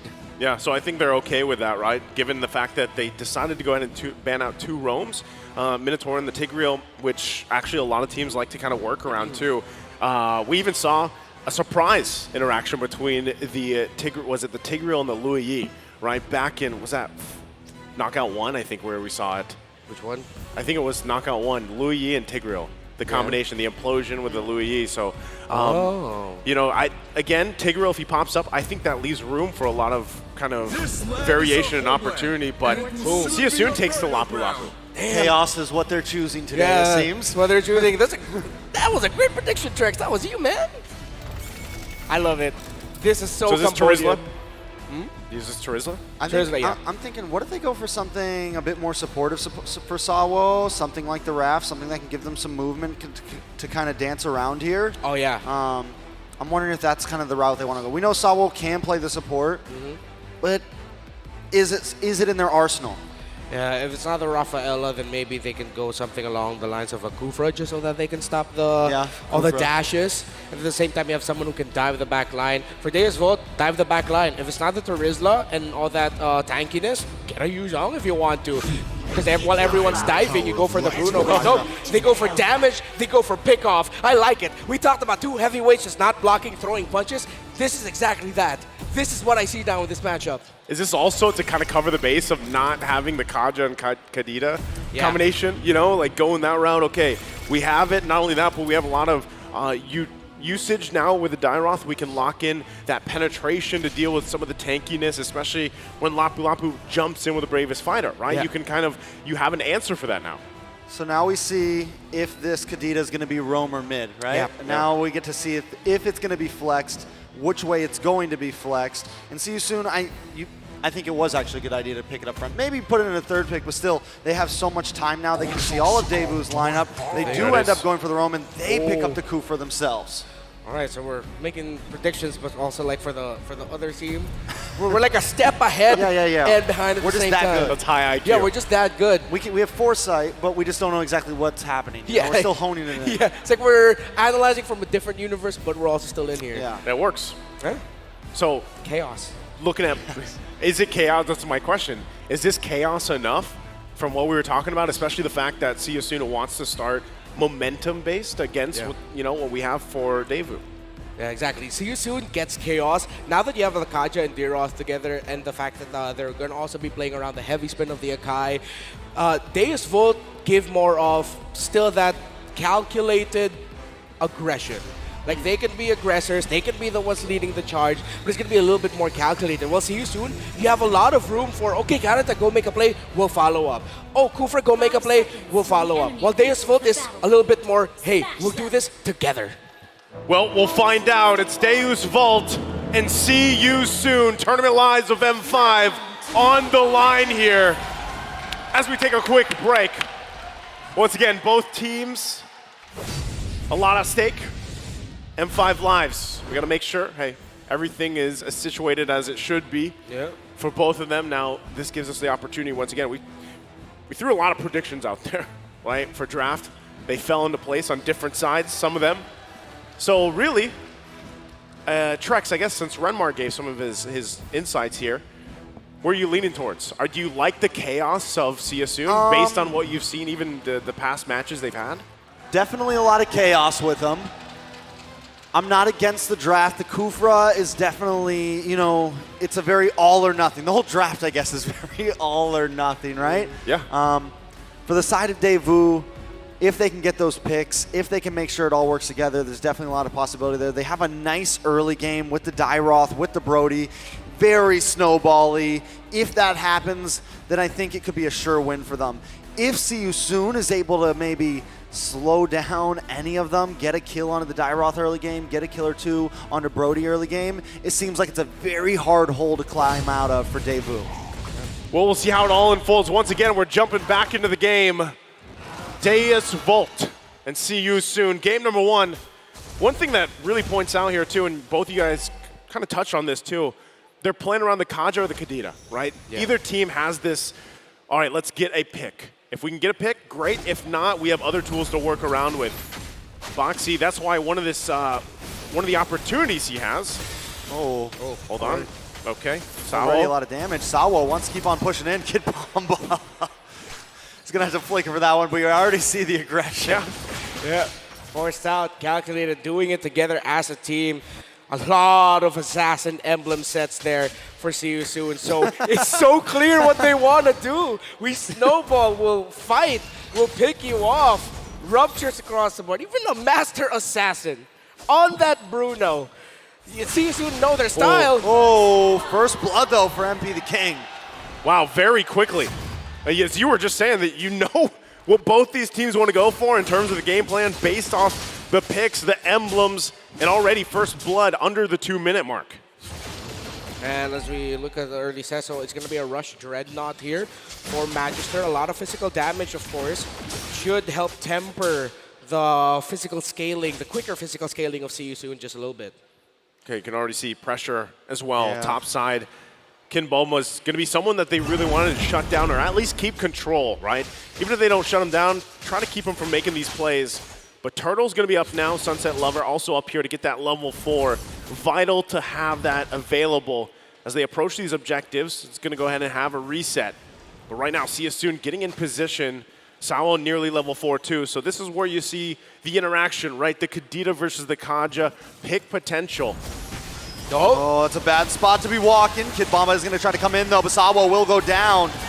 Can they get the Terrify? Oh, Felix goes down. Sunset Lover able to pick up the kill, a nice response. A good kill into the Valentina, and they take out the XP laner. Yeah, good trades across the board there. Let's see if Boxy the King and Ra. Boxy still has his ultimate. It's going to be difficult for them to actually contest this. Last lost a little bit too far. Okay, Boxy going to go ahead and charge up here, but MP the King. Oh! The King comes in and gives them his namesake. Able to steal the turtle. Wasn't sure if he would get there in time, but hey, it's a Lancelot. Yep. It's MP the King. Oh, but they pull back. Boxy the King goes down. The other King falls. It's 2 for 2 right now. See you soon. Holding a small gold lead. I'm so speechless that MP the King was able to pull that off. It's like he heard me and was like, no, I can still do this. Great teamwork there by Siasun, and you really got to commend their frontliners and, of course, their vision getters for being able to tell MP the King, dude, just come in here, you're going to be able to retreat this away. A bit of hesitation from the side of Magister, though. I felt like he could retribution that a little bit quicker. He was playing with fire a bit, holding on to that. I get the hesitation. Maybe it's because we can see what's happening in the game more, but I felt like he could have just retributioned that already. Yeah. Either way, though, right now still pretty much even across the board, right? Nothing major happening, but real quick, anything out of the ordinary from the items? A lot of Dreadnoughts actually on the side of Deus Volt. One of the Dairoths, so a little bit more utility there. He's just going to be there, more to shared armor to help out the Brody, dish out the burst while the Valentina and Brody finish it off. And even the Dreadnought for the Kaja. So Deus Volt, itemization-wise, they're really respecting the early physical scaling of Siasun, and you love to see it. Yeah, not only that, but you know when they deal with that, the physical damage pressure, they should be able to play around that. And the fact, too, that Sunset Lover, right, has his own rough waves. This gives them another opportunity as well. As he takes a little bit of damage from MP the King, you have two options now. You can use Sao, you can use the Divine Judgment. You now have your own version of the Rough Waves. Yeah. You have multiple options, but there's the focus. Carvey in trouble, gonna get knocked against the wall and taken out. Boxy the King picking up the kill. Okay, Season are getting kills. It's a slower tempo, but it's a bit more efficient how they're playing. But here comes Esports with a potential clap. Okay, they're gonna poke. Just poke. Once again, Turtle already up. It's gonna be started. Magister. Felix gets a stun onto Magister. Magister in a little bit of trouble here. Gonna get knocked up, taken out again. Sorry, I'm Felix. Oh, Kid Bomba though! Woo! With the Abyssal Strike, able to take him out. But the Turtle will go to the side of See You Soon. And now we see their Deus Vult and See You Soon, the rotations. But See You Soon just seem to be a step ahead now in terms of the rotations. Losing that tower is going to be big. Kid Bomba. Kid Bomba having a little bit of trouble, forced to use a flicker, but MP the King doesn't want to let him through. Wow. Does go down, Felix picking up the kill. Man, this is very quick, right? Yeah. I mean, in a matter of a minute and a half or so, there's a response and there's now momentum built up for See You Soon. That's exactly, really mirrored across with the lineups that they have. Both teams kind of wanted to start this way, right? Yeah. That's why they drafted these pick-off potential heroes. But right now with See You Soon garnering themselves this lead, still putting the pressure even around the map, Deus Vult is finding themselves kind of trying to catch up, right? Where are we getting our pickoffs? That's what we kind of need to do if you're Daewoo. But even looking at the gold earned, it's starting to scale up already very quickly, you know, as we lead into the next objective. Yeah, a little bit of damage control will be great here for Deus Vult if they can find it. It seems like rotation-wise, Boxy the King has a slight edge over Sawo. But here's the funny thing about the Kufra Kaja matchup. There's a chance that if Boxy misses the initial entry with the Tyrant's Revenge, Sawo's just going to pull him. And now I like the game of chicken that they're playing here right now. Like I was saying, it's like a mirror lineup, right? Yeah. With a similar game plan as this game unfolds. Yeah, Antique Ras already up for the D-Raw, so a lot more defensive-minded really is Deus Vult. I wouldn't be surprised if they're not going to be going for a more counter play. Magister. Magister and the Tribus trying to lock on to Kusei there. Should be okay. Boxy the King lining it up, going to get the knock up onto Magister. Sunset Lover getting terrified, the pullback. And down, oh, Felix still up, finally goes down. Carvey picking up the kill. Carvey able to go through the wall. MP the King gonna get knocked back by the heavy spin, pinned to the wall. Can Sunset Lover get the final shots? MP the King finally able to puncture through. He's gonna try to contest for this even with the amount of health he has. Kid Bomba pushed into the mid lane. The rest will See You Soon. Trying to get some damage out. He gets knocked up, takes some damage. Oh, the Phantom Execution. King looking for, you can already see where that Antique Karas is starting to help out. Kid Bomba able to survive the push. Yeah. So right now, Deus Vult are weathering the storm of See You Soon with smart itemization, but rotation and movement-wise, it's like they can't seem to find the opening that they're looking for, that they really need. Yes, they're counterplaying. Yes, they were able to get a few kills here and there to punish, but it seems like there's always one or two members of See You Soon left alive to just trade it back eventually. This is what you get. Again, it's a styles clash, and it's interesting to see that we're seeing how we've known these two teams to fight as already on in this game number one. Deus Vult, imagine a row of knights marching together on horses, while See You Soon are those mercenaries that you got from different countries just doing whatever and they're making it work. Be the King in a little bit of trouble here. No way. Kid Bomba looking for him, gets stuck. Boxy the King saving the day there. Now everyone's gonna get knocked up. Rough Waves. And two members taking out Raw, picking up the kills. Sunset Lover looking for Raw. Be the King. Be the King. Able to dash through. How does he do it? Carvey goes down to Kusei, and now Felix terrified under the tower, looks for the bravest fighter, but he feels confident. He gets the stun, and now Kusei's here to help out. Sawo taking a couple balls to the face. This is looking rough for Deus Vult. MP the King, how many times did he defy the death there? Yeah.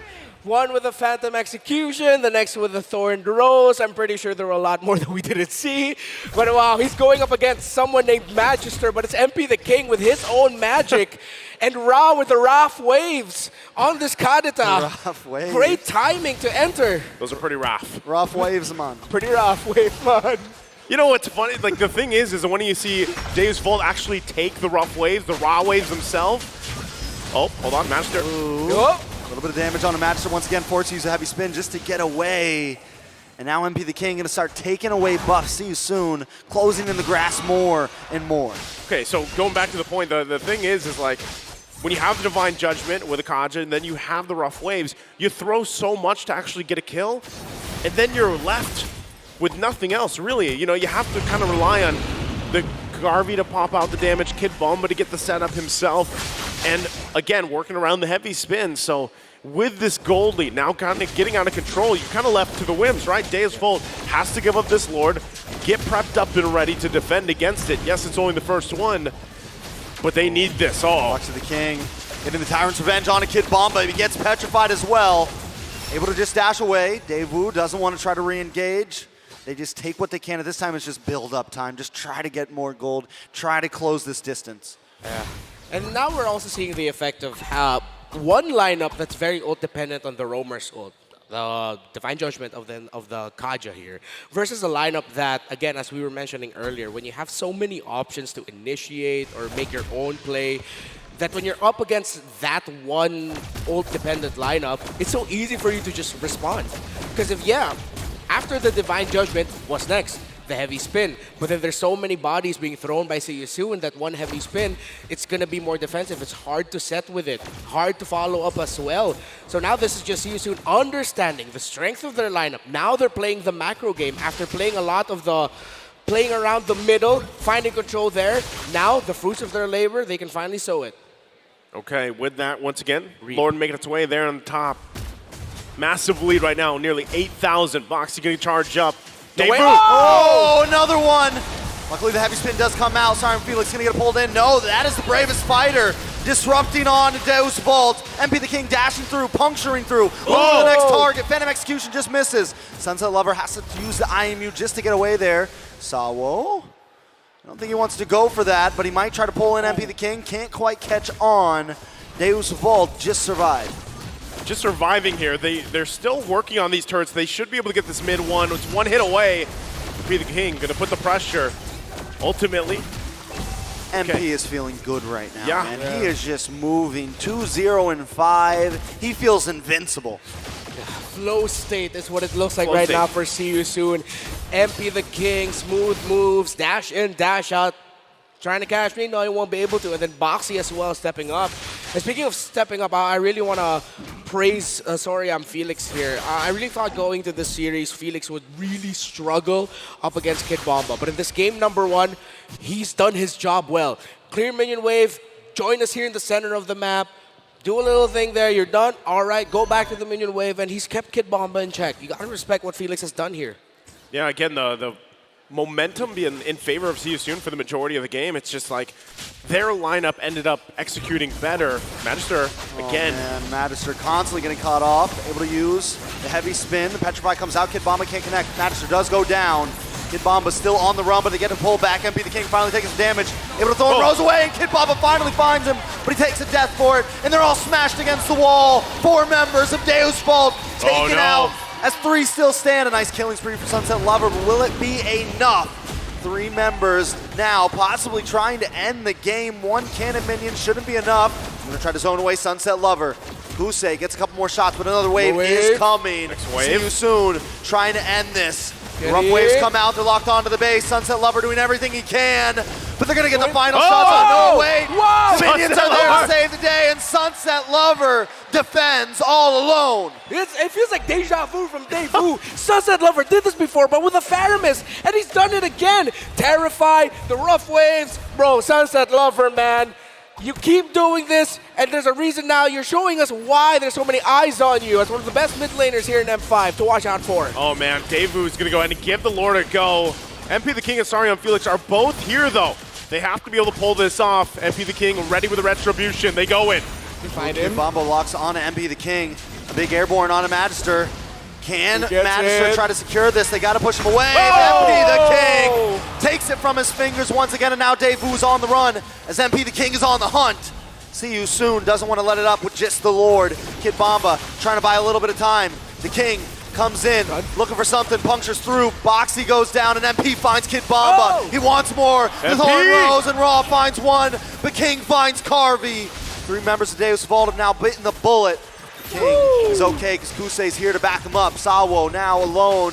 Can he match Sunset Lover's valiant effort? This should be just it. Sawo. See You Soon will move on and take game number 1.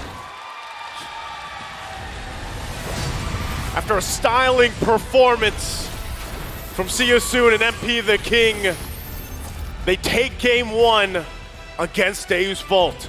This is usually the part where I say something dramatic, something intense to highlight the story. All I'm gonna say is MP the King's the MVP. Yeah, he was definitely a monster. I mean, honestly, they just they stomped that game. See You Soon came in swinging. It didn't feel very dramatic. Yeah, it was, again, just flow state by See You Soon. Yeah. They were hitting all the right cylinders. It's like I was watching them perform in MPL Cambodia.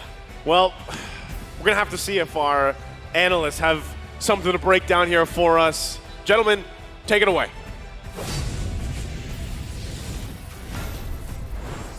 True to their identity, even as far back as the group stage of M5, See You Soon end this game, the first in the best of 5 in a blitzing victory, 1-0. It was a stop, right? From the early game all the way to the late stages, even when you thought Daewoo could look for something back, the Lord play, the very desperate Lord play, still went to the hands of MP the King, who, I think Reptar said it best. That's the only thing you should say in this game. MP the King played phenomenally, but also, though, giving the Kadita over to Ra, that was amazing. What did you say? Ra. Exactly.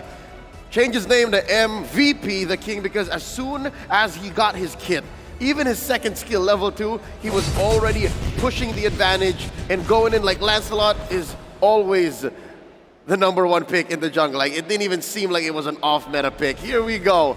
MP the King, rocking that Lancelot 4, 1, and 9. And yep, can confirm it's a hybrid build. It's tanks a lot in 2023. I love it, right? The fact that you are so ahead in the game, do it. Just go for damage, man. Be a Chad, and he absolutely was the Chad here. Even in the emblem setup, you could definitely see that with the Thrill, Seasoned Hunter obvious, but the Thrill, he knows that he was going to get ahead. He knows that he was going to deal damage. Right after the War Axe, into the Thunderbelt, went straight for the Endless Battle, and then for some good old penetration. MP the King was truly the king. He wasn't just the man. The reason why tank slots these days still build the Sky Guardian helmet, or just what it's called now, the Guardian helmet, is because all of those times that you're weaving in and out of battle, you're healing back up. And here you see as early as the first turtle, See You Soon actually delayed it. Because again, it's not like Daewoo aren't playing with a good lineup. They have a solid lineup. Again, you saw in their emblems that they meant to be aggressive with it. They meant to go for kills. But if you're going up against a lineup like See You Soon, who again is rocking just but one bit of hold, and I'm talking about Boxy's Kufra, they're just dealing with pure damage. It's just walk into this, try, see how long you can survive. Big props to Boxy though, finally on his comfort pick again, Leo. It feels like it's been a while since we've seen Boxy perform at this level. And honestly, on this Kufra, no wonder he's at 100% win rate in MPL Cambodia, setting things up for everyone, for Kusei, for Boxy himself, and for the other king in the team. Don't forget the Kadita as well, though Sunset Lover was able to pull this off again. He doesn't just love sunsets, he loves defenses as well. Which is, I think, to Daewoo's strength. A lot of their games actually go the distance, and here against their antithesis, their Venom, it's a lineup that wants to go quick. It's a team that is super aggressive. So already, I'm gonna jump the gun here to give Daewoo a chance in this series, for them to switch up the gears and step on that clutch. What they gotta do is what Blacklist International did in the first series of the day. Find those windows wherein it's their turn to actually get some economic gains, because they can't step toe-to-toe with See You Soon. Their aggression is just next level, man.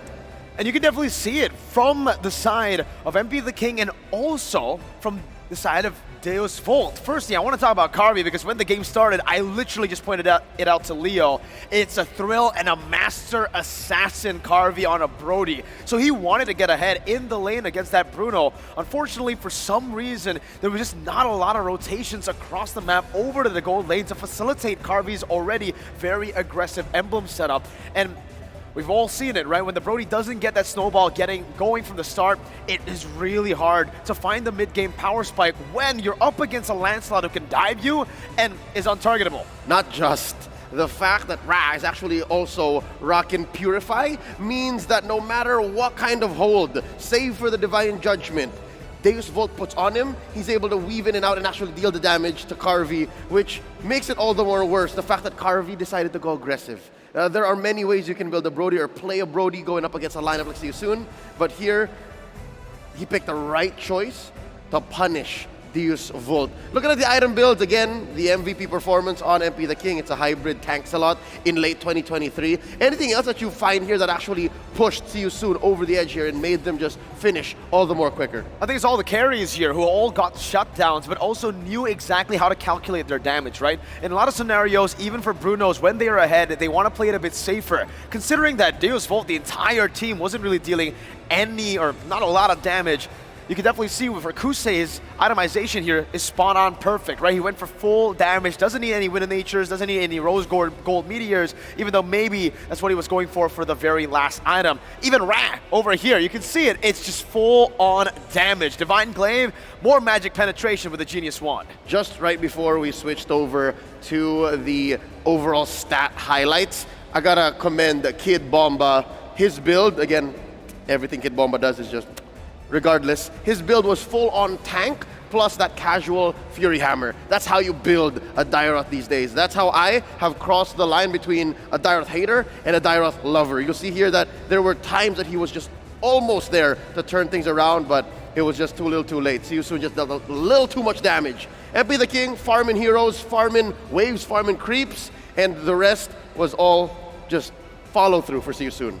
If it wasn't Sunset Lover, they literally had 0 damage, and that's why we didn't see the Wind of Nature built up. But also, if we take a look at how Deus Volt decided to play this matchup, it was completely front to back. With a composition like this, you would expect it to be a bit more chaotic. You'd expect them to look for a little bit more of these random skirmishes across the map. Pickoffs, even just random 3v3s, little fights around the map, but you really weren't able to find that at all. Their train got derailed very early on due to, I would say, a few of the neutral objectives getting stolen away and them just losing out on a lot of these lanes. I mean, when Magister got that turtle stolen away from him, from MP the King, right? I mean, the vision, it just doesn't feel right for Deus Volt. They didn't really have any vision to play with. It's almost like they didn't have anyone to get vision. Vision getters. They were lacking vision getters because look, it's not free. They have to have Sawal actually walk up the bushes and clear, or for Sunset Lover to actually throw out the magic damage that you would like to keep for the finishers. Looking at the damage taken though, check it out. See You Soon, they were actually playing with their vision getters. You have Boxy the King jumping in, Wonton just stopping people from actually walking in the bushes, leaving bushes safely. Sorry, and Felix as well, just throwing out those blades and then jumping in, if ever, right? There were somebody there. And I think it was mentioned by our desk here in RMC that Sorium Felix actually proved himself. I actually enjoyed this Lapu-Lapu. And you can see the target acquisition here from this side of Deus Volt being a bit wrong, right? You'd expect Ra or even, I mean, Kusei to be the targeted player here for Deus Volt. And in that final fight, not final, but the Lord fight, the final Desperate Lord, I would say the only one who made the right call was Kid Bomba. He jumped onto MP, he was looking for him. The rest of the team was distracted by the other dude, Boxy the King, right? The other king. Yeah, but the thing is, if you're playing with a lineup that has very little vision, that's very committal, if you snowball, you got away with it. But if not, that's a fundamental flaw that doesn't allow you to bounce back, and that's why this ended under 15 minutes. That's just the nature of the beast. So with that said, looking at game 2, for them to clap back and then stop an immediate match point, they have to fundamentally cover those bases. Here's what MOBA Zane actually said about Kid Bomba. MOBA Zane is the only player that goes to a tournament, and here's how he encourages his team. If we win this NACT Spring Grand Final, you guys can keep all my prize money. There you go. So he's that kind of leader. Now, Dave, they were with us earlier today. Zane is not the only kind of player that actually that goes to a tournament and encourages the team.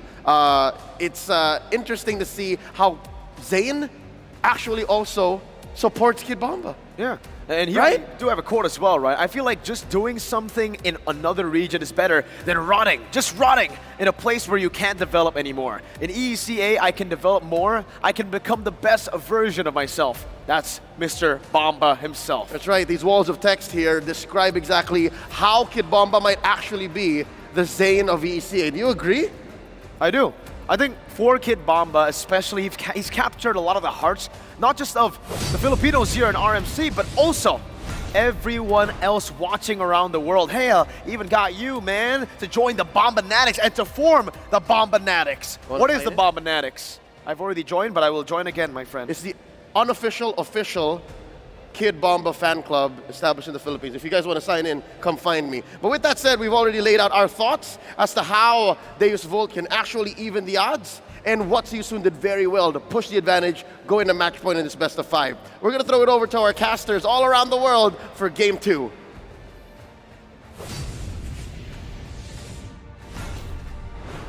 Whoa. Got it. Thank you, guys. Thanks, Leo.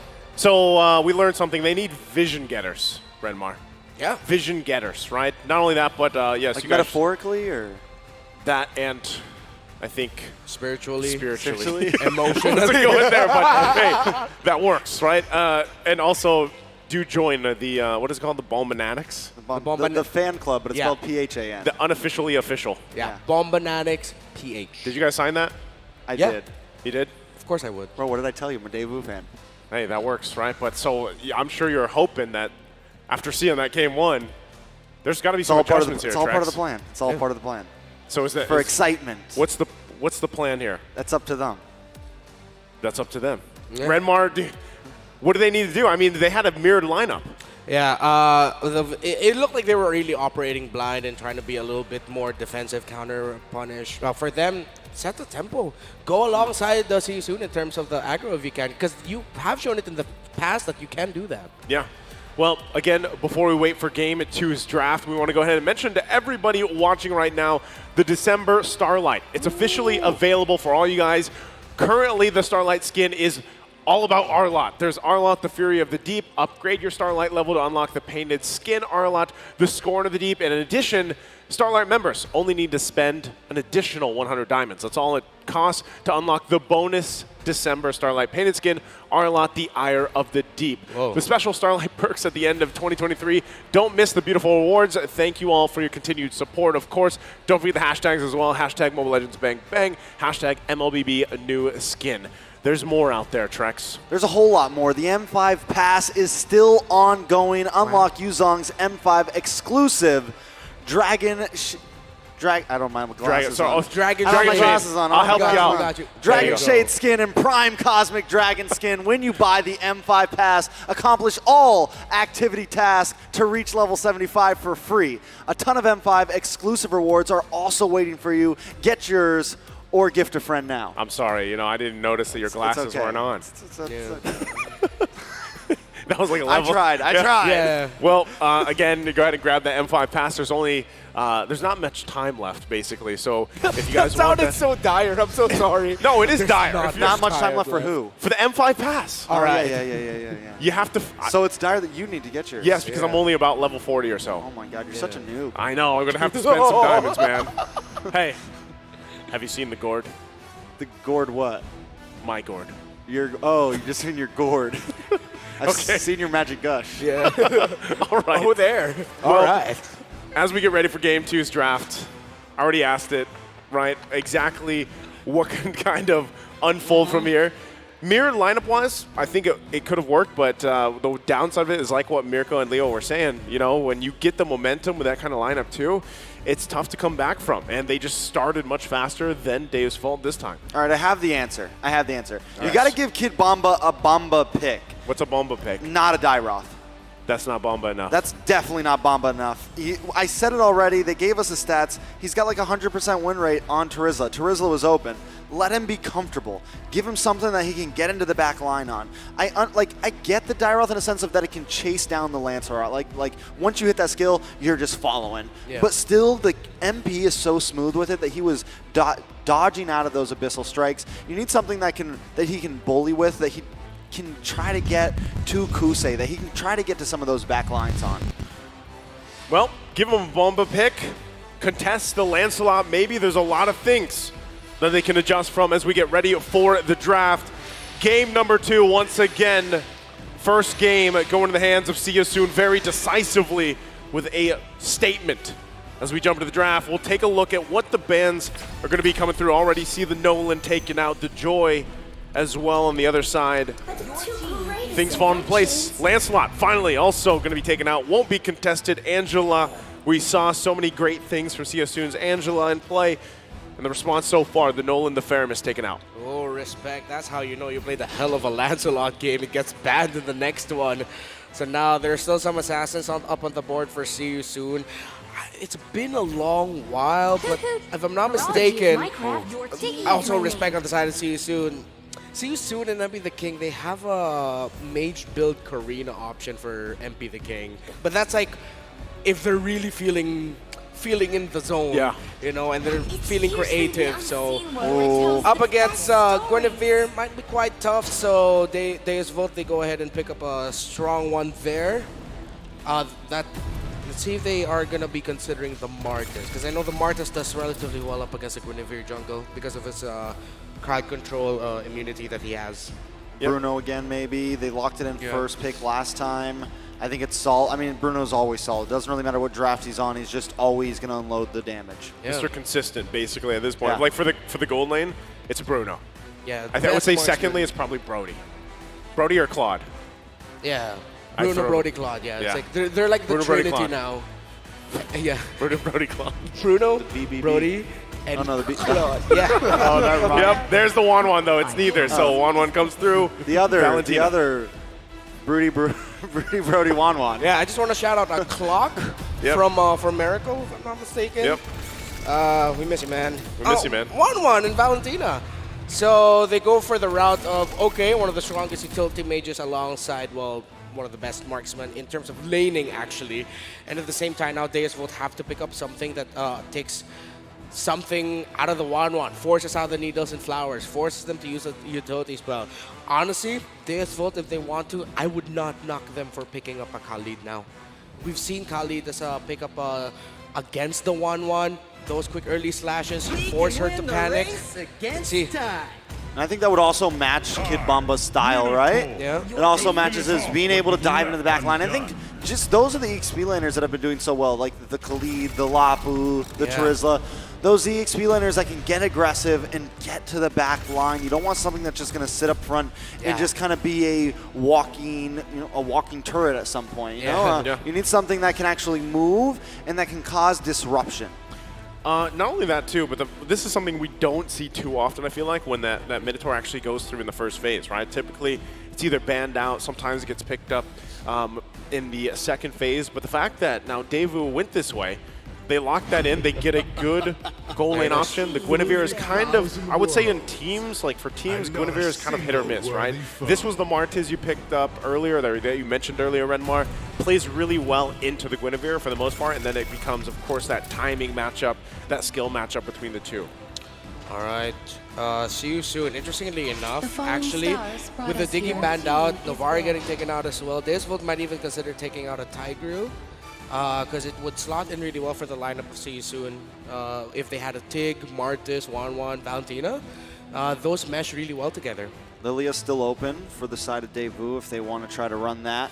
Couple options still there, definitely. I don't know, have we seen Sunset Lover on the Lilia, really? I'm trying to recall. I don't know if it's been a huge pick for him. We might have saw them when they went up against Onyx. He might have played it then. Yeah, we have seen it played by Sunset Lover. Not really an iconic here, but it is an option for him. He has it.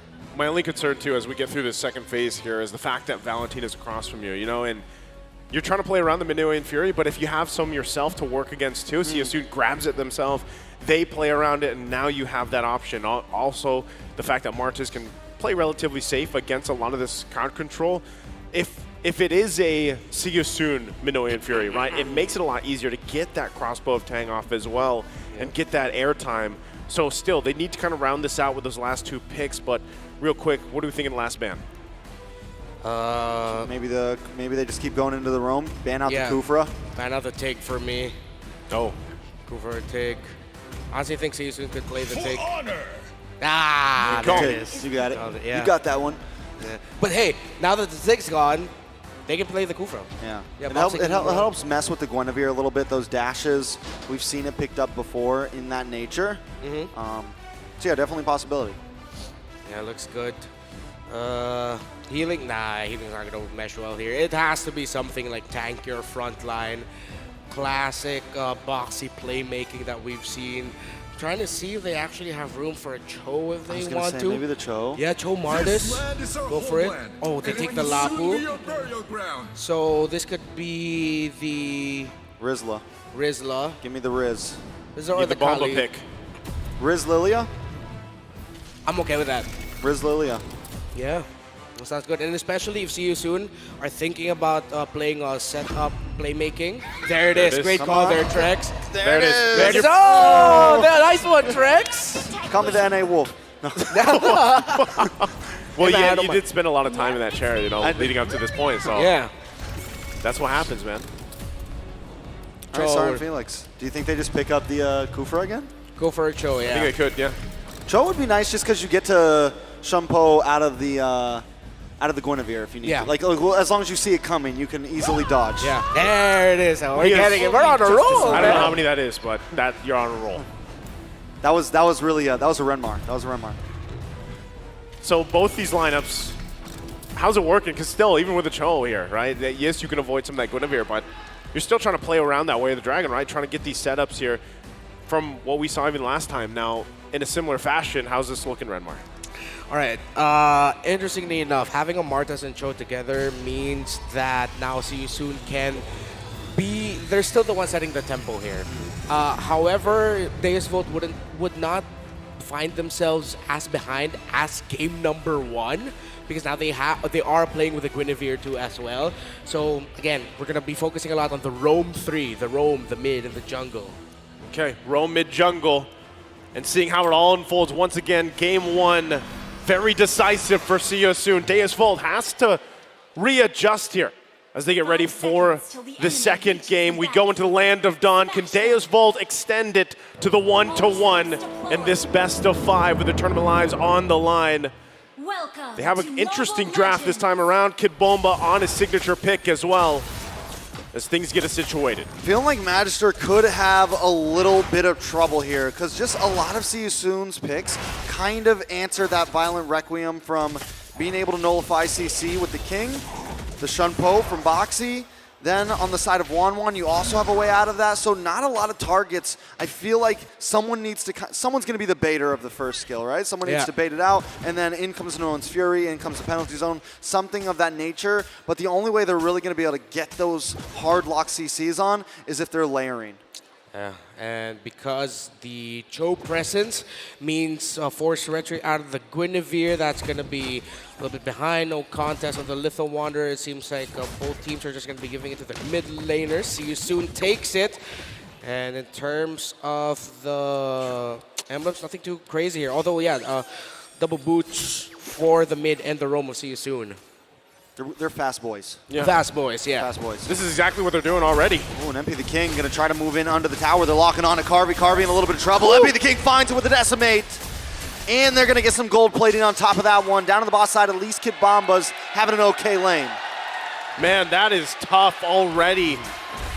You know, even before the 2-minute mark again, See You Soon finds himself a little gold lead. 2 kills on the board as well. All this before that first objective comes up. Flexing on them right now. And this is what we were talking about. But Deus Volt, they can mitigate the damage being caused by See You Soon, but right now, they can't give up any more situations like that. It seems like See You Soon are coming into this really with a full understanding of how Deus Volt want to play across the map. This early on, that's a team that did their homework. I mean, Boxy. Oh, again. Oh! A little bit of damage onto Boxy there. Nothing too major, but here comes Raw. Now they could be in trouble the way the Dragon lock's on. The Terrify Sawo trying to get the knockout back. Magister finds Boxy the King.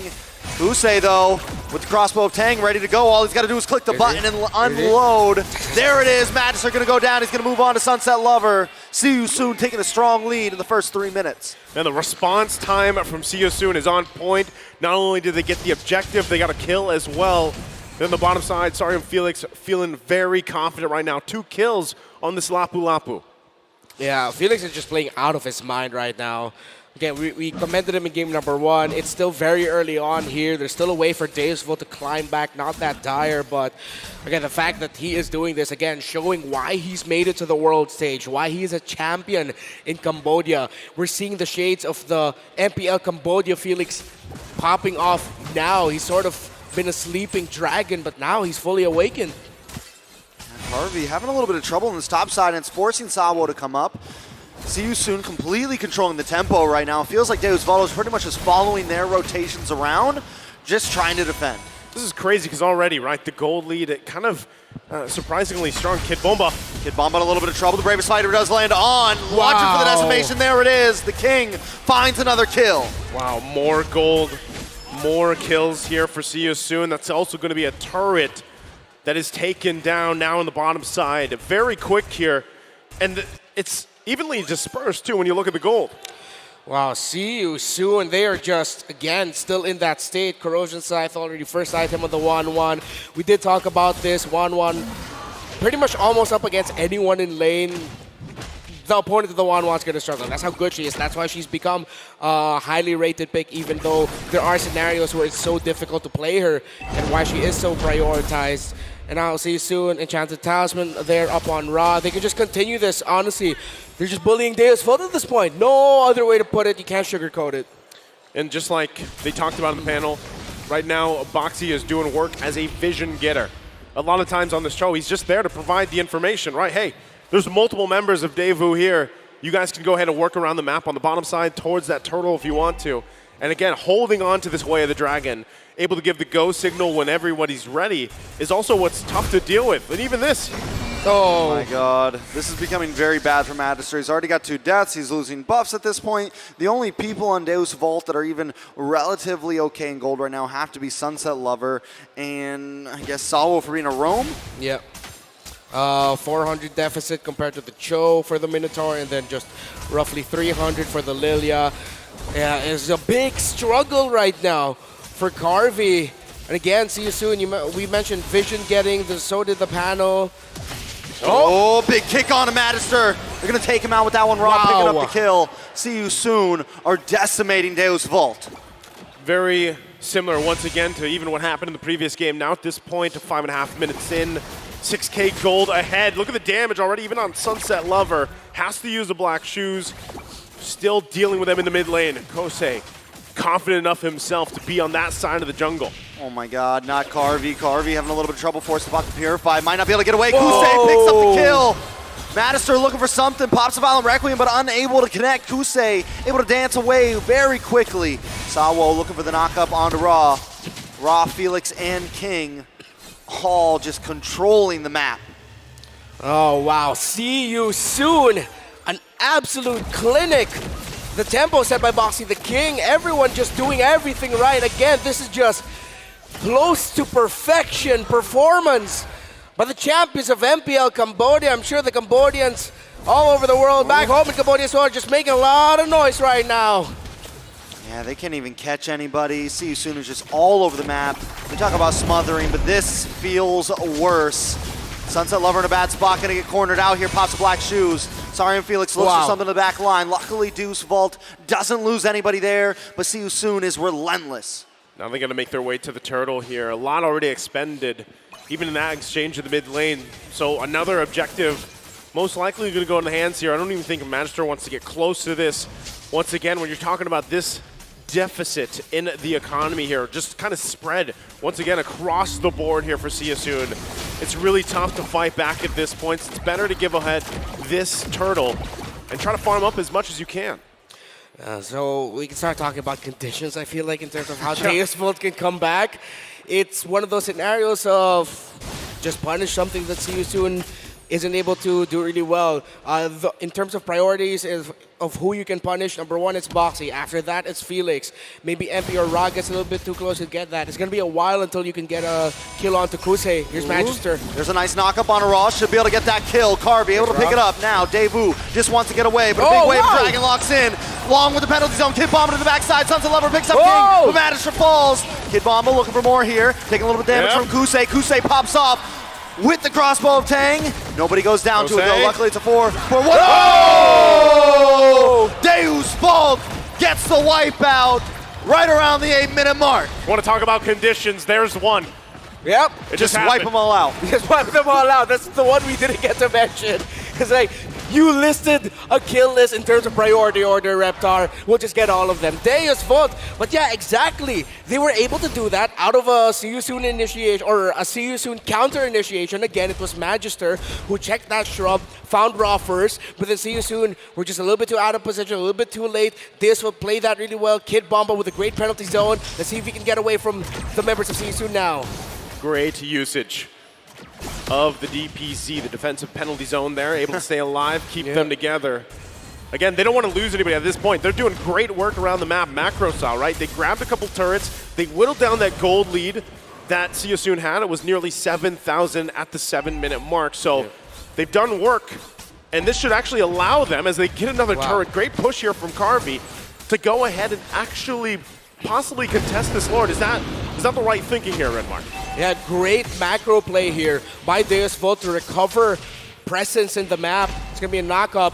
I also really want to commend Sawa for what happened the last Magister again. Magister gets the knock-up once again onto the King. Kusei is there to unload. He knows he's got to back off. Magister going to start working on this Lord. Deus Vult have evened out the turrets as well. They've taken the mid one. They're going to have a little bit more rotation this side of See You Soon, but this Lord is what's really going to count. Look at See You Soon just hiding out in this mid brush, waiting for a moment to strike. Keep her eyes on Sunset Lover as well. I gotta bring some light to Sunset Lover. He's just been a monster, 2-0-3. He's gone almost deathless in the past 2 games. I think he died once last game, maybe twice. Just does such a great job in the laning phase. See You Soon now going for the steal play. Big kick on a Magister, gonna bring. Penalty zone from Kid Bomba. MP the King able to take out Magister. Boxing the King goes down to Kid Bomba. Salvo with the crossbow of Tang, but a double kill falls in the hands of MP the King. Sunset Lover picks it up, trying to save the day. Can he find more? 1v3. Sunset Lover in the black shoes. A double kill for the Sunset Lover. It's only Sunset. But he did work. Sun's not down just yet. It's getting reload. It's getting reload. Lover boy looking for more. Can he take out Raw? No, he goes down. See You Soon gets the wipe. Ba-ba-da-ba-ba. He's not loving that. So, hey, he did work. He did as much as that he could, given the situation. Again, it was a great setup as well from Boxy. So they're going to get in a position. They will be here in time for this Lord. Okay. No one going for the reset just yet. Boxy. Can he find the Boxy, the kick again? No. Good play with the Requiem. Try to get it, but King might just get punished. How does he get away? The King takes the Lord. See You Soon are just coming out on top in these micro mechanics. They just look like they hesitated. I'm pretty sure they could have gotten the kill there, but, well, it would have been risky. Let's just say, let's put it like that. Maybe it could have been risky. See You Soon, they just decide to rush down the Lord, and now they can defend. We still got a game in our hands here, folks. But right now, See You Soon are in the lead, and it's Boxy the King. Can he find another kick? Is the biggest question for See You Soon, because so far he's been the one making the biggest sequences for SYS. Yeah, and as we kind of get ready for this Lord to push in on the top side, itemization-wise, is it looking a little more even now? I know there's still quite a bit of a gap for some of these. Not another kick. Terrify on a Kid Bomba. Kusei, look at the crossbow of Tang. Airtime is right. Madison going to get melted down as well. See You Soon looking for this mid-tier tower. The Lord still marching down the top side, coming soon. You know what I'm reminded of here right now? That clip of Hoon going, Yowee. But now in my voice I hear Boxy. Boxy. He keeps finding those kicks, man. And he's making it look easy. Deus Vult, you see them trying to react, but he's just making the most out of the combo. Sawo. We still haven't seen a big No One's Fury from him, but he's going to get stunned up. Sarm Felix going to get the last hit.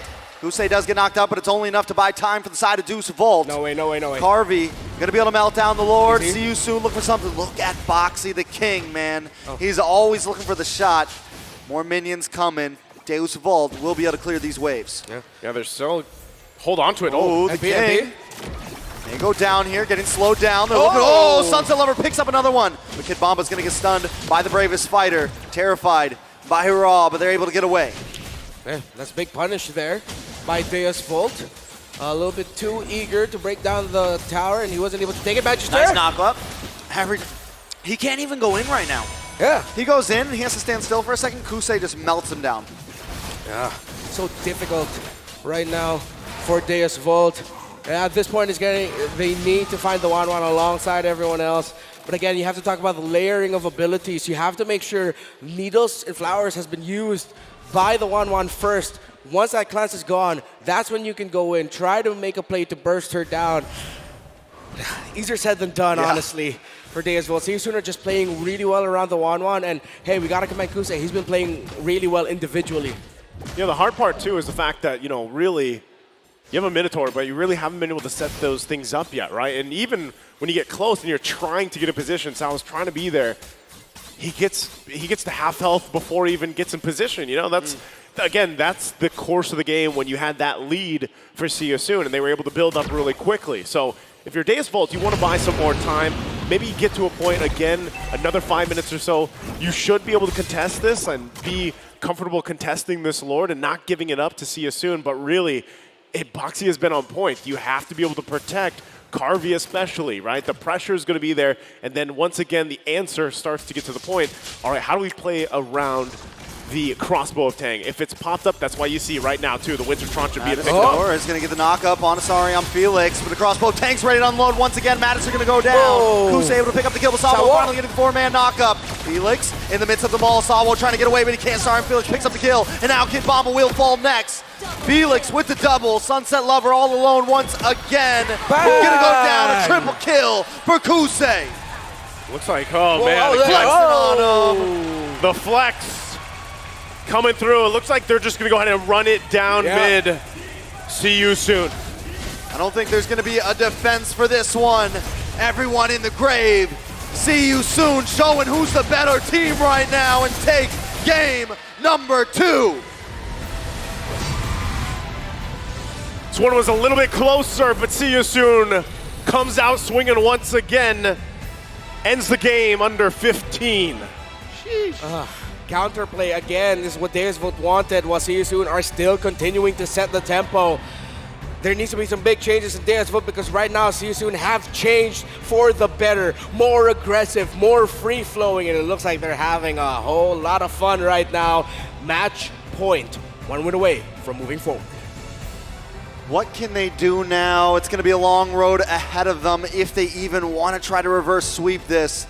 Deus Vult have a lot to think about. Well, let's see what our analysts have to think about this game once again for See You Soon. Gentlemen, take it away.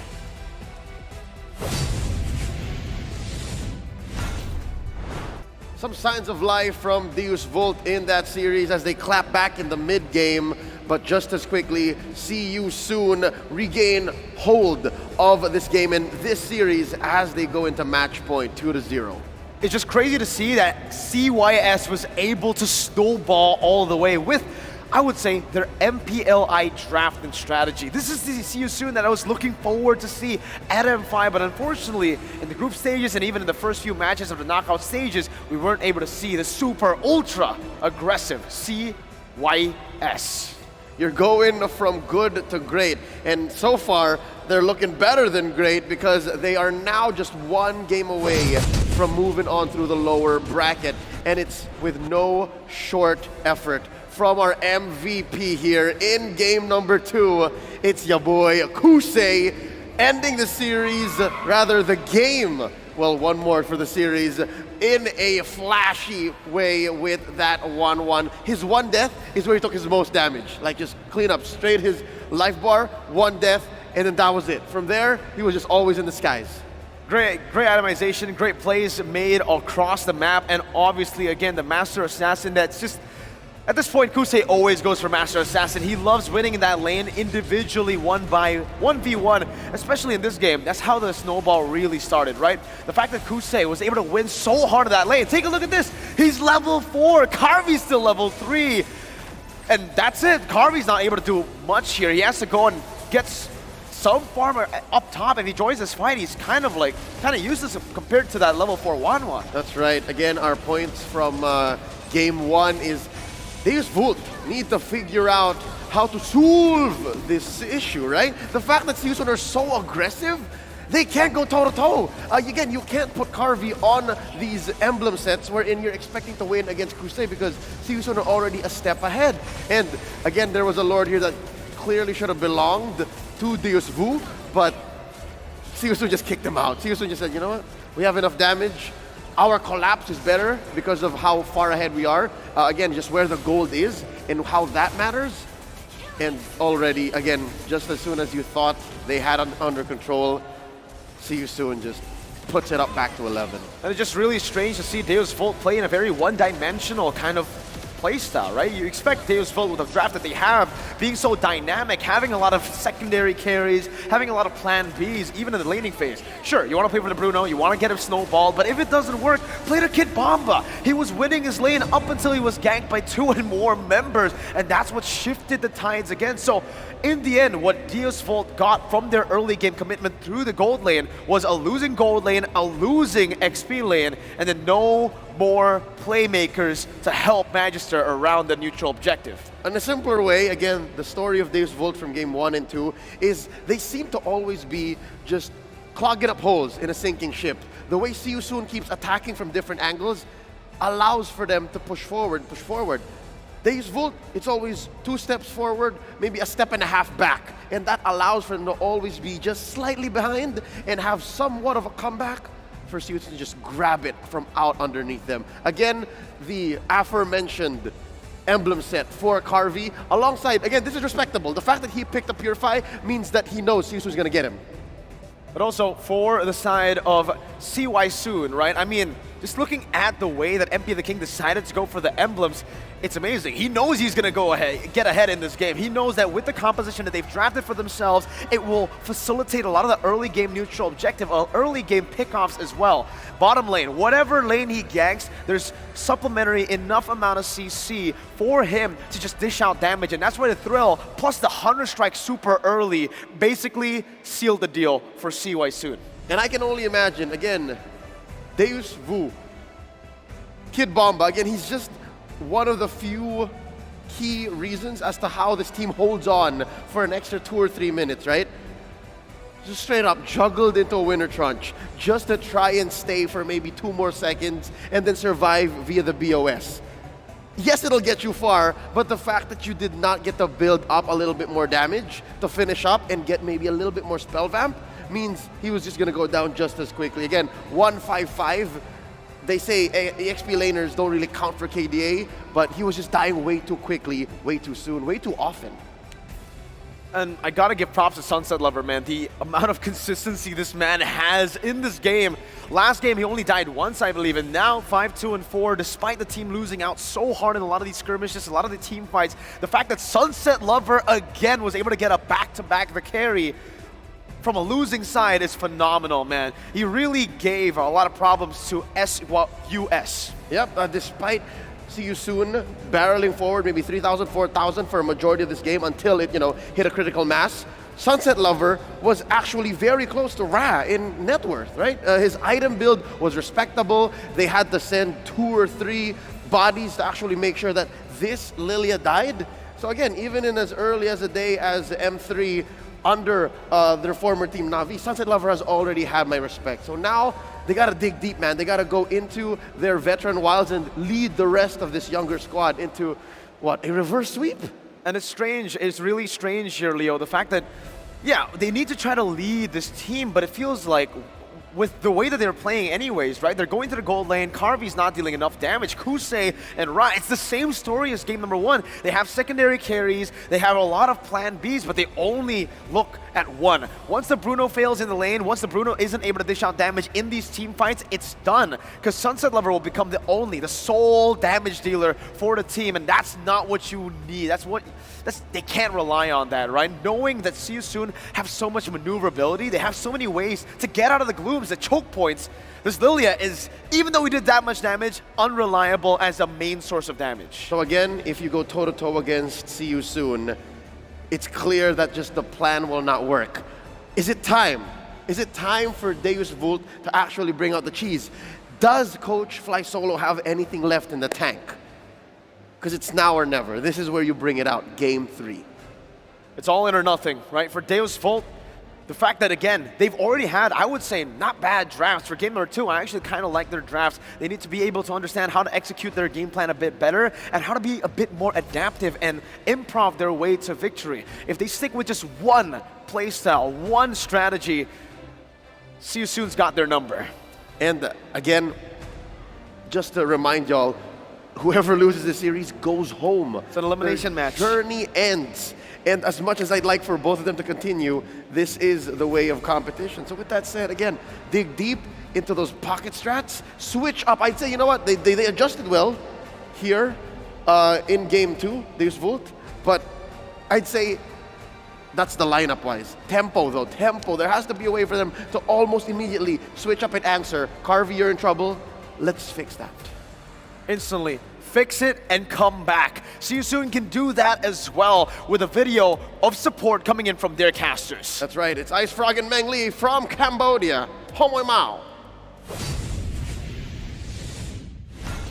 វ៉ាអបអរសាទរជាមួយនឹង season ជាមួយនឹងការ secure top 6 M5 World Championship ឥឡូវនេះឥឡូវ secure top 4 ហើយក៏អាចមានការវាយដល់ Grand Final យកជើងឯកផងដែរអញ្ចឹងខ្ញុំបាទ Ice Frog និង KA Caster របស់យើងទាំងអស់គ្នាសូមជូនពរទៅដល់ក្រុម season ឲ្យធ្វើបានល្អជួបតែសំណាងល្អពេលប្រកួតហើយជូនពរឲ្យខូចទទួលបានអារម្មណ៍ល្អមាន strategy និងត្រាស់ល្អៗបបែកទៅកាន់ត្រាស់របស់ enemy ហើយ player វិញ perform អីក៏ជោគ perform អីក៏ជ័យជាពិសេសទទួលបានសុខភាពល្អផងដែរហើយកុំមានសម្ពាធឲ្យសោះពេលប្រកួតជាមួយនឹងដៃគូរបស់យើងត្រូវចាំថាអ្នកទាំងអស់គ្នាស្ពាយទង់ជាតិកម្ពុជាទៅគឺស្ពាយកម្លាំងរបស់យើងទាំងអស់គ្នាទាំងអ្វីគ្រប់យ៉ាងដែលយើងបានផ្ដល់ឲ្យពួកយើងគឺរួមគ្នាឈ្នះចាញ់ទាំងអស់គ្នាគុំមានសម្ពាធឲ្យសោះហើយពួកយើងនឹងឈ្នះទាំងអស់គ្នានៅក្នុងការប្រកួតមួយនេះផងដែរត្រូវចាំថាពួកយើងគឺប្រៀបដូចកំពុងអង្គុយលេងជាមួយនឹងអ្នកទាំងអស់គ្នាអញ្ចឹងតាំងចិត្តឲ្យមុតធ្វើឲ្យបានល្អអ្នកទាំងអស់គ្នានឹងអាចយកជើងឯកជូនមកកាន់ប្រទេសកម្ពុជារបស់យើងជាមួយនឹង M5 World Championship ជំរាបសួរបាទខ្ញុំបាទមេងលីអញ្ចឹងណាមិញខ្ញុំក៏មានពាក្យពេចន៍ខ្លះៗដែរចង់ជូនពរទៅកាន់សមាជិករបស់ C0 ទាំងមូលក៏ដូចជាជូនពរទៅកាន់ player របស់ C0 នេះគ្នាអញ្ចឹងដោយសារតែគ្នាយើងឥឡូវនេះគឺកំពុងតែធ្វើបានល្អខ្លាំងមែនតើហ្មងក៏វាជាប្រវត្តិសាស្ត្រមួយដែរសម្រាប់ប្រទេសកម្ពុជាយើងហើយក៏ជាប្រវត្តិសាស្ត្រមួយដូចគ្នាគឺសម្រាប់ Sooner ក៏ដូចជា C0 ទាំងមូលទៅហ្មងព្រោះសារតែយើងធ្លាប់ធ្វើបានល្អទេប៉ុន្តែនៅក្នុងឆ្នាំនេះក្នុងព្រឹត្តិការណ៍ M5 ឆ្នាំ2023នេះ Sooner យើងក៏ដូចជា C0 គឺធ្វើបានល្អមែនតើទាំងពីការគ្រប់គ្រងក៏ដូចជាតាំងពីការ perform នៅលើឆាកអន្តរជាតិរហូតបាន 6 អញ្ចឹងដូចខ្ញុំនិយាយដដែលអញ្ចឹងគឺខ្ញុំសង្ឃឹមខ្លាំងមែនតើថាជាមួយនឹង top 4 Soon យើងគឺនឹងភាគរយច្រើនមែនតើនឹងទទួលបានព្រោះសារបើយើងមើលទៅលើ performance គឺគ្នាយើងគឺកំពុងតែធ្វើបានល្អមែនតើទទួលស្គាល់តែគ្នាយើងឥឡូវគឺកំពុងតែឈឺតែអត់អញ្ចឹងក៏ជូនពរឲ្យជាមួយនឹងសមាជិករបស់ C0 ទាំងមូលគឺឆាប់ជាពីជំងឺដូចគ្នាព្រោះសារខ្ញុំគាត់ថាទៅម្ដងនេះតំណាងឲ្យមុខមាត់ជាតិប៉ុណ្ណានៃនាំមុខមាត់ជាតិមកវិញទៀត player យើងលេងទាំងឈឺចង់ឲ្យដែលខ្ញុំរំពឹងហ្មងគឺគ្នាយើងនឹងធ្វើបានល្អក៏ដូចជាឆាប់ជាពីជំងឺដែលយើងកំពុងតែឈឺទាំងបានហើយដែលនិយាយអញ្ចឹងអត់ភ័យទេកុំទាន់ភ័យទោះបីទឹកដីគេក៏ដោយយើងមាន player យើងនៅនឹង2នាក់ដែរអញ្ចឹងសង្ឃឹមថាជាមួយនឹង MP the King ក៏ដូចជាជាមួយនឹងគូសេធ្វើអារម្មណ៍ឲ្យមូលតិចទៅព្រោះសារសើទឹកដីយើងទេណាមួយជាមួយនឹងBoxy ក៏ដូចជា Felix ធ្លាប់ទៅប្រកួត M3 ហើយព្រោះ M3 កាលមុនធ្វើបានល្អទៅអានេះគឺជាលើកឱកាសទី2របស់យើងហើយលើកមុនយើងនិយាយថាចាញ់ពីបទពិសោធន៍តែលើកនេះគឺយើងលែងទទួលបទពិសោធន៍ទៀតហើយគឺយើងកំពុងតែបង្កើតជាប្រវត្តិសាស្ត្រថ្មីអញ្ចឹងម្ដងទៀតសង្ឃឹមថា C0 គឺនឹងធ្វើបានល្អនៅក្នុងការប្រកួតនេះហើយនិយាយអញ្ចឹងខ្ញុំនិយាយនៅក្នុង line ខ្ញុំនិយាយថា top 2 ត្រូវតែអត់អីទេបើសិនជាយក top 1 បាននឹងក៏វាកាន់តែល្អដែរ C0 we are sooner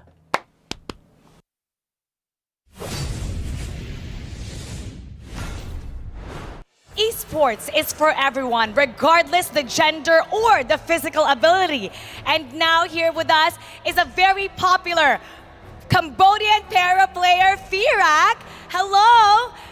And to help us translate, we have the translator from Cambodia, Ting. And as part of Moonton Cares, we also have a program for the initiative to have everybody understand. So on your screen, you'll also be seeing our sign language interpreters, and that's Ismael and Jefferson. Firak, how are you doing? How are you enjoying the tournament? You could use your mic, Ting. We would love to hear your language. You could use your mic. ចឹងគាត់សួរថាសុខសប្បាយទេហើយមានអារម្មណ៍មិនដែរពេលដែលចូលរួមការប្រកួត M5 ខ្ញុំសុខសប្បាយធម្មតាពេលដែលខ្ញុំចូលមកដល់ការប្រកួត M5 នេះមានអារម្មណ៍ថាសប្បាយចិត្តខ្លាំងមែនទែនពេលដែលឃើញកម្ពុជាយើងលេងមកដល់វគ្គនេះ So he say he's doing really well and also he is very happy that the Cambodia team is really doing so well. Oh yeah, 2-0. They're really doing well. Actually, it's great to have you guys here. Talking about See You Soon, 1 week away from setting up a date against Blacklist International tomorrow morning. This is already the highest ranked for Cambodia in the M series. Looking forward, how big is this win or how big is this tournament for the esports or the MLBB community back in Cambodia? ចឹងគាត់សួរថាតើ See You Soon នៅខ្វះតែមកប្រកួតទៀតទេសម្រាប់ការឈ្នះទៅលើក្រុម Devo ហើយការ secure ជាមួយនឹង top 4 ហ្នឹងតើវាធំប៉ុណ្ណាដែរសម្រាប់ប្រទេសកម្ពុជាយើងនិង Esports community របស់ប្រទេសកម្ពុជាយើង Yep, you could use your mic. ខ្ញុំមានអារម្មណ៍សប្បាយចិត្តខ្លាំងមែនទែនពេលដែលឃើញក្រុមស៊ីស៊ូនបានលេងមកដល់ពេលនេះហើយបានឈ្នះក្រុមអីបងក្រុមDevo ដែលស៊ីបាន 2-0 នៅខ្វះតែមួយហ្គេមទៀតទេគឺយើងអាចស៊ីនឹង 3-0 ក៏ថាបានដែរ So he's saying that he is really happy because Seosun is doing so well, like 2-0 right now. Yeah. So it might gonna be 3-0. Oh, wow. 3-0. Confidence. Can be. I'm going to give you a little bit of a background story, okay? Back in MSC Gala back in MSC Gala in Cambodia earlier this year, he had a one-on-one with Kyrie and Carl Tizzy. And you were going up Fanny versus Fanny against them, correct? Yeah. And he almost beat Kyrie and he almost beat Kyle Tizzy with one hand using Fanny. Do you have any wish or messages for Kyrie or Kyle Tizzy? ចឹងមានពាក្យអីផ្ដាំផ្ញើទៅកាន់ Kyrie ជាមួយនឹង Kyle Tizzy អត់ បើខ្ញុំមានឱកាសលេងមួយគាត់ម្ដងទៀតខ្ញុំនឹងលេងយកឈ្នះគាត់បានដោយសារនៅ Gala ដោយសារអ៊ីនធឺណិតវាពិបាកលេងហើយណាមួយទូរស័ព្ទក៏វាពិបាកលេងជាងទូរស័ព្ទយើងដែលយើងលេងរាល់ថ្ងៃអញ្ចឹងបើអាចមានឱកាសម្ដងទៀតខ្ញុំនឹងលេងមួយគាត់ម្ដងទៀត So he's saying that he want to playing with Kyle Tizzy and Kyrie again. Again? Yeah, and he will try his best to win against Kyrie and Kyle Tizzy because the internet back then is a bit laggy. It's a bit laggy. It's a bit laggy. Yeah. So there was a disadvantage. Yeah. I feel like he can. I feel like he can beat Kyrie and Kyle Tizzy with one hand. That was so good. And he said it will really be a good chance that if he can compete with them again. Yes, please let Firak know that he is an inspiration to many and hopefully that we can watch him again soon compete. ចឹងគាត់ថាភារៈឯងគឺជា idol របស់មនុស្សជាច្រើនមែនតើហើយចឹងគាត់ពិតជាចង់ឃើញភារៈឯងលេងនៅការប្រកួតធំជាច្រើនទៀត Do you have a message to see you soon? មានពាក្យអីផ្ដាំផ្ញើទៅកាន់ see you soon អត់ ខ្ញុំជូនពរគាត់ឲ្យមានសុខភាពល្អកីឡាករកុំឲ្យឈឺហើយលេងឲ្យខ្លាំងកុំឲ្យមានពាក្យអីដែលប៉ះពាល់សម្ដីគ្នានិយាយទៅសាមគ្គីគ្នាគឺលេងតទៅមុខហ្មងសង្ឃឹមថា see you soon នឹងលេងដល់ top 4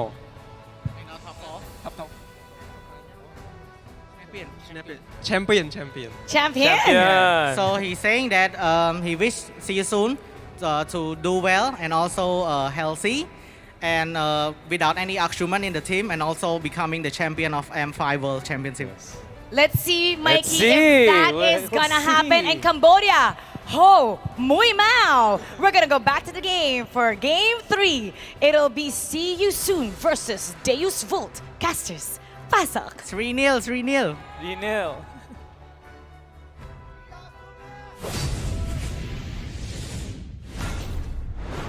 Thank you so much, Martin. It's great to once again see all this inclusion happening, here, of course, for the world stage. And you heard it there. They're hoping for the sweep, man. They're hoping for 3-0. What are we thinking here on the desk? Is it possible that there's going to be a 3-0 based on the past 2 games we've seen? If See Soon keeps playing the way that they've been seeing, it's definitely possible. Yeah, I'm on the other side of the boat there. If Deus Vult keeps playing the same way that they've been playing, then we might actually see a 3-0 here, which would be quite sad, but still be a well-deserved win for Sisu. They've been mind-bogglingly good, right? Good. Just making the waves right now, but yeah, a lot of adjustments have to happen, of course, for Deus Vult, extending the series. Once again, though, before all that, before the next matchup, we want to go ahead and welcome all of you to join the M5 Pass. It's still ongoing.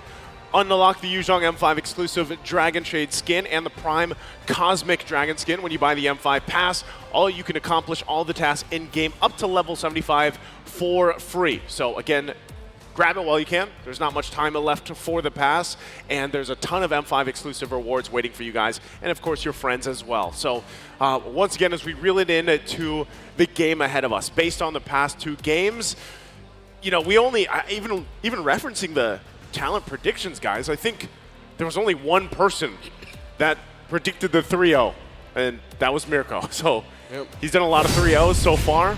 And I'm not sure exactly where we're going to fall into place with that. But real quick, let's take a look at EECA's showstopper here. The M Series records broken by Deus Vult at M5 so far. Most assists, right? 23 set by Sawo. The Diggy versus the Homeboys game number 1. That was a memorable, very memorable game. And the reason why, actually, he doesn't get his hands on Diggy much anymore, right? The highest damage dealt by a player. 240,106 damage by Sunset Lovers. Faramis versus Homeboys in game 1 as well. Again, just there's so many things happening here for this team, and it makes you, when you look at those records, right, you're kind of left scratching your head, like, what's going on here? Like in this series, Renmar, you know, how do we deal? How does Deus Vult deal with this? They had such a great rising performance up to this point, but really when we bring it down to this series, their performance this series has not been up to par, I feel like, with what we've seen from them so far in M5, right? So how does this adjustment happen? Well, jumping into the draft, we're going to find out exactly what that adjustment is for Deus Vult, how they want to approach this. Once again, are they going to be the priority pick? What do they take? We saw what they took the previous game, and unfortunately, it's still, the Guinevere was not enough to help them throughout that because the counter draft was so strong. So we'll get it situated here. You already see the bans coming through. You see the Faramis, you see the Diggy banned out from See You Soon. See You Soon really have just prepared for this series, this matchup so well. Drafting alone, feels like it was two games now where it was just a total draft win by See You Soon. Now Deus Vult with the Angela first pick. They need to pair this up with a very active XP laner, someone who wins lane, gets out of lane fast. If they can get the Lapu early, just go ahead and get that. Pair that up with a fighter or assassin that's mobile, quite tanky. If it's not going to be the Lancelot, if it's not their flavor, something that can also go into the jungle of See You Soon, apply a little bit pressure. Fredrin might be good. Since See You Soon haven't picked up the Lilia, they can go Fredrin Lilia here, but the problem is now, can you actually burst down the 1-1? It's not those picks, it's Baksha Bruno. Okay, so it is at least something proactive there, yeah. Especially at level 4. Magister will pair very well with this Angela. I do like that. Here's the problem, though. On the side of See You Soon, Raw is also going to have access to that Heart Guard, and you put that with the 1-1, and it is one deadly combo. Yeah. So it is a little bit harder for the Valentina to get that as long as the Angela stays far back, which is normally where an Angela's hanging out at, waiting to kind of use the Heart Guard. So there's definitely some variables and all of that. But so far, I like both drafts from both teams. For me, I'm a little different here because the fact that when Angela is locked in, there's a Martin's pick as well, but when the Angela is locked in, right, first picked over here, it typically ends up being, okay, we're going to be a little passive. We're going to approach the game from a passive standpoint, unless it changes drastically with the two last picks that they have. Yeah. Which is kind of when I'm thinking about the way See You Soon is as a team, it could end up working against you, right? Now, maybe it's the right way. You go with a little bit of a disciplined route. You're a little more passive. You take things a little bit slower. You try to be a little more defensive, but is that the right answer against See You Soon, who has been very momentum-based just from game 1 to game 2, and now with what they're already drafting, like you mentioned, Trex, Valentina, if she gets her hands on the Heart Guard or not, we've seen what 1-1 can do and how strong it is rising in the current ranks statistically. So that's kind of one of the biggest questions, and even with this Phobius ban, that's a great ban to not let this go in favor of draft-wise for Daewoo here. Yeah, so See You Soon can still slot in some dashes. Deus Vult are taking away Pickoff, of course, when you... And that feels like a surefire sign that this is going to be an Angela Roam for not for Boxy rather, but for Sawo. Usually that's the thing. If you're slotting in the Angela Roam, your ban second phase or one of your bans is going to be the Kaja. So it feels like they've already shown their hand, but let's see, they still might swing things around. I still don't see an obvious answer for the 1-1. Again, similar to the past two drafts, it's gonna come from the XP lane pick, which to me is surprising as to why. I understand why Deus Vult picked the XP laner second phase. They will just want to make sure they win the 1v1 against best possible matchup up against Sorry, I'm Felix. But we've seen before Deus Vult, even if Kid Bomba doesn't have a hero or a winning lane matchup, he wins in other ways. He goes around the map. He makes himself felt there. So it's interesting to see that they have really went on for this approach of they just really want to make sure the 1v1 is winning for Kid Bomba. Okay, Minotaur banned out, which leaves to out in the open still. I'm not sure if Boxy would actually want to go with this, but obviously Ku for his performance in game 1 was outstanding. You take the Cho as well. Outstanding there for game 2. They lock in the Yu Zhong. This is a pick. You know, I know he's the M5 hero right now, but he's very niche in the current setups for a lot of the teams. This Yu Zhong, though, could end up working really well so far for what CSUN has. Yeah, and he definitely doesn't have the greatest stats, honestly, because the drafts aren't too different from last game. Like, yes, they are different, but I feel like on the side of CSUN, they could have gone for the Lapu there. They could have gone for the Terizla there. I feel like the Yu Zhong is just kind of like, yeah, we're going to pick this up. Like, it's just, let's do some limit testing. We're 2 ahead right now. They feel very comfortable. It's not like they were, honestly, it's not like they were super hard games for CSUN in the past 2 games. They were very clean with them. They've been working very, very well together. Daewoo, on the other hand, Lilia, Terizla again, it's what I was kind of thinking. I think the Lilia, Sunset Lover had a great game on it, very comfortable with it. I think at this point it just is going to come down to some in-game mechanics. But again, it does feel like Deus Vult are going to be playing to just counter whatever CSUN tosses at them. The Yu Zhong was a great pickup, and now Cho again for CSUN. Yeah, it's going to be a similar story as game 1 and game number 2. CSUN sets the tempo. That Yu Zhong pickup was crucial because with the Terizla being, it seems like the last viable pick for Daewoo, now it's going to be them having to talk about who gets the responsibility of having to peel for the Bruno. Is it the Terizla? Is it the Boxia? In this scenario, it's most likely the Terizla, but then now that puts you in a position where one of your best ultimates to engage is now being used just to play defensive. Yeah, there's a lot that has to be said here for Daewoo. Once again, as you take a look at the lineup, and the question again, can they extend the series? Stop themselves from getting swept here by CSUN, who's been on a death ball themselves, a momentum-based gameplay style, proving to work very successful here against, once again, M5's Dark Horses, Deus Vult. As we get ready to once again jump into the land of Dawn, CSUN at match point, looking to sweep the series against ECA's Deus Vult. Can they keep it together? Can they extend the series? The tournament lives on the line here for Daewoo. And now, first rotation, let's check out here. Looks to be on pace for both. Have to see if anyone's going to be going for a quick go into the lane. Nope, still holding the mid. So they're going to be going for a standard start. And let's see if CSUN are actually going to continue their theme from the previous games, which is pressure Kid Bomba. And the answer is yes. As you say it. Yeah. I will say this. Last time we did see Boxy kind of just immediately aggressing onto Magister. I think a big thing for Daewoo here is try to keep the side of CSUN at least out of your jungle. Try to keep them out of your side of the river, and then maybe, just maybe once you're able to, even push into their side a bit. You know, and as you look at the emblems here, something that really happens a lot with CSUN is the double, the double boots usually for 2 members. Yeah. Oh, a lot of damage on a Sunset Lover. Wow. They're going to get first blood. Boxy picking it up. You know, they love to rotate quickly. Boxy's just feeling it right now. A lot of Cambodians and even us, the talents, we really see Boxy the King as the roamer in Cambodia. One of the best, if not the best. And he is proving it here right now. Again, this is a team that has played together for so long, right? Usually when we're talking about teams, especially here at the world stage, it's about, well, synergy-wise, right? I mean, most of these teams obviously are good. That's why they're here. They're great for the M5. But big Petrify, a lot of damage on a Kid Bomba. King there as well does have the Decimate ready to go, but the health was not quite low enough for the full-on engage. Turtle's going to be up, though. First objective of the game. Nothing quite, in terms of lead, it's not out of hand, right? Boxy just has that kill. Yep. There's Raw, getting that hard guard, gonna have that available, using it already. Kid Bomba's still looking for level 4. Finally has it. Magister probably gonna back off here. Might try to get a sneak in. Kid Bomba with penalty zone. The King able to zone him away. Turtle does reset. Boxy a little bit low. MP the King able to find Magister though. Bomba. Sorry, Felix does go down. It's a 1-for-1 right now on the map. Turtle able to reset. All right.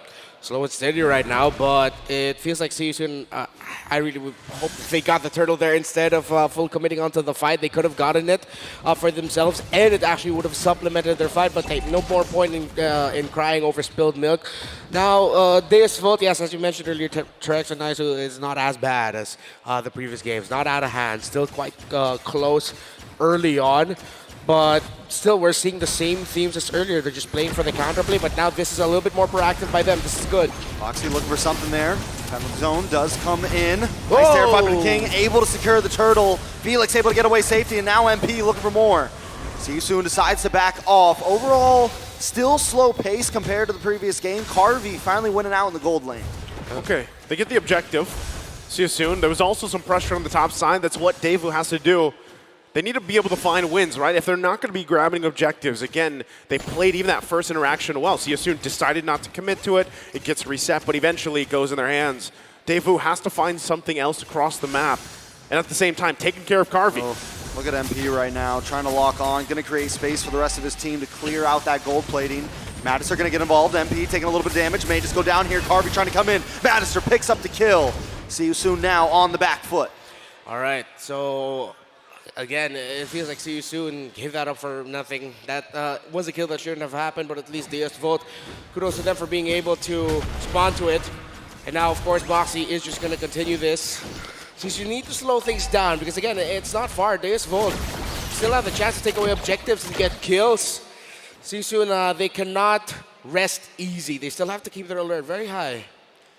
Daewoo being smooth overall. They're able to kind of survive the immediate onslaught, the same kind of pressure that See You Soon brought last time. So it's a good start for them. Yeah, keeping it together. Again, especially for Carvey, right? For the most part, as long as he doesn't get too pressured where he's dying multiple times, he's going to build up, scale up really well. He's already got the Haas Claws. We're going to be working on the Berserker's Fury next. Sunset Lover as well, getting that early kill will help him scale up. He actually did do quite a bit, even the previous game, right? But unfortunately, the game 2 just didn't go in their favor. This time around, though, Daewoo at least keeping the early game under control against Yasun, even with a small lead working against it. We'll see if they can still find punishment against Yasun. But next turtle is going to be up here as they all get in position except for Carvey. He's not a part of this, right? So Kusei is here for the fight. It's a 5v4. Can Deus Vult pull this off? With a big kick on to Salwo, make it a 3v5. MP should have the advantage over this match. They're going to hang out. He's able to take it. That's huge. And a nice big hit from Kid Bomb on 4 members.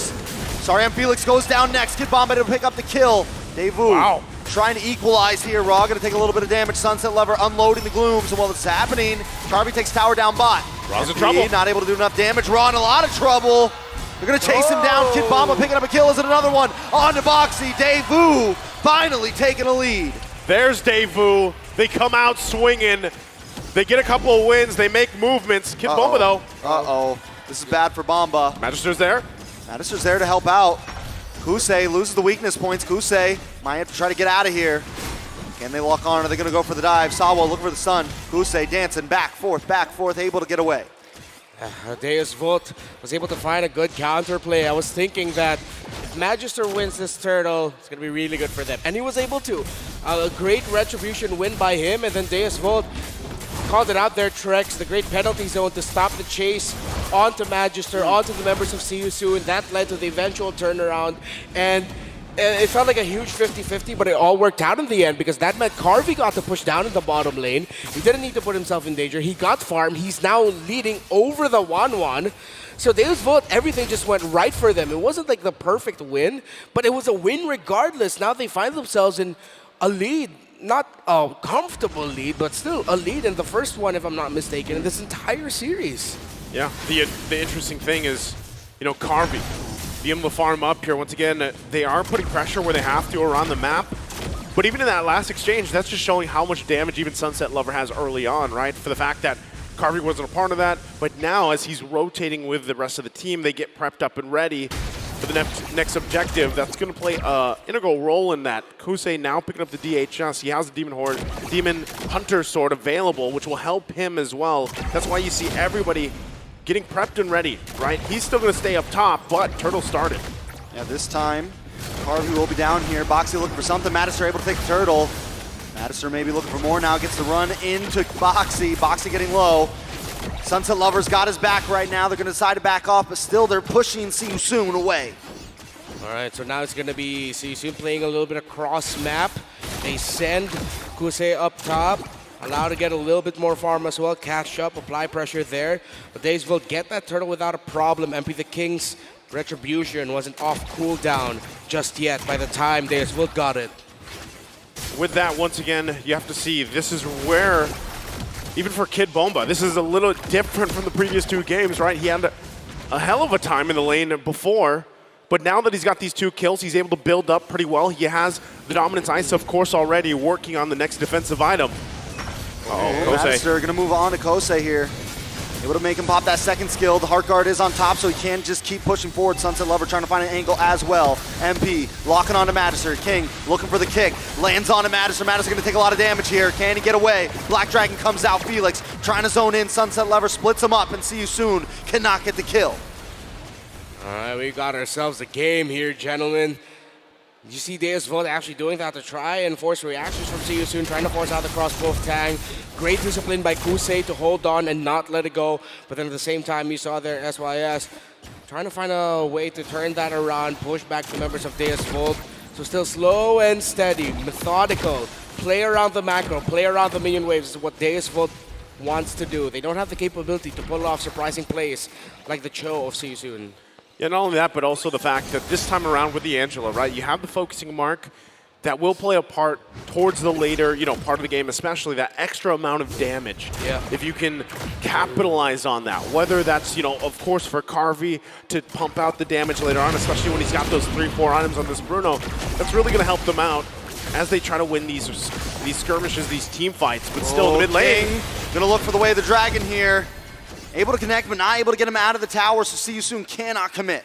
Yeah, great use of the Purify there by Sunset Lover, but that's one big spell for one big ultimate. How was the trade here? See You Soon? Oh, Felix doing a lot of damage on a Kid Bomba, and a crossbow Heart Guard just in time. And now See You Soon is a little overcommitted. Madison trying to respond back, looking for something raw there as well.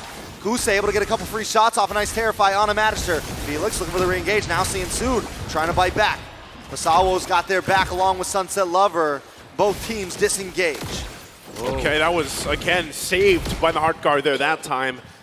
Kid Bomba able to keep it together. Sawo there just in time. They reset the Lord, so neither team able to commit to it just yet. They're really respecting even the damage potential from both sides.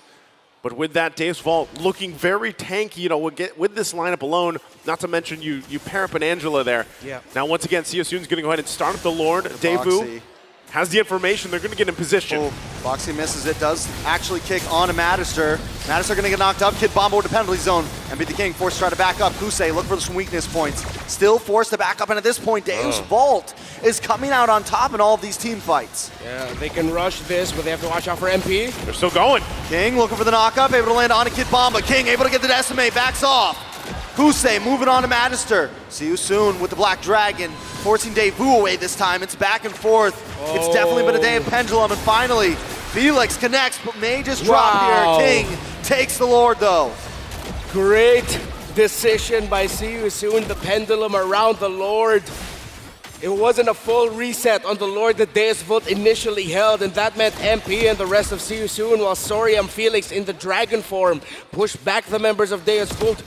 The Lord was free for the champions of Cambodia, and a turnaround yet again. Yet again, as we've seen from this series, and now Carvey picking up that Malefic Roar should be able to help them in some of these team fights. But still, you see the push and pull between a lot of these team fights going on. Whether they get they survive the Way of the Dragon, whether they survive the Heart Guard and they're able to extend it, whether they're able to work around this crossbow of Tang from Kusei. But right now, Deus Vult, their only concern, dealing with a Lord up the top side. Carvey made quick work of it, but they still got to hold on to as many turrets as they can here in this march from See You Soon. All right, See You Soon. I mean, just cutting off these towers just for a few minutes there. Daevu did have control, but now it is lost once again. See You Soon with the pressure. And now they can just continue this. They can still try to make those boxy plays, but they have to be ready because Deus Vult have shown that they are in a counter punish capability already. CSU needs to be careful of when they pull the trigger, who to go for. Still, don't forget to manage the minion waves. In this scenario, this is one of the things that separates the good teams from the great teams, is when you're in the lead, when you find yourself in good places around the map, how well are you managing the rest of the minions? Yeah. At least they're able to check those bushes using Magister. Yeah. He needs to be careful though. Kid Bomba holding the front side, gets a couple shots off onto Felix. But watch for Boxy here. Every time he's G-condoing around, you gotta get stressed. Yeah, you're not sure, right? Yeah. Just like that. And there it is. He's gonna lock on to Kid Bomba. The rest of the team commit as well. Kid Bomba goes down. The crossbow Tang locks onto several other members. Carvy's gonna get the hard guard this time. They're gonna move in, try to lock on to Kusei, but they're not able to get the right angle. Kusei takes a little bit of damage raw as well. Sunset Lover trying to unload. Doesn't have the black shoes, goes down. King picking up the kill. Decisive once again. CSU able to play around Boxy to start things off. As Trex, we were just talking about it, he pulled it off once again, and the punishment comes through.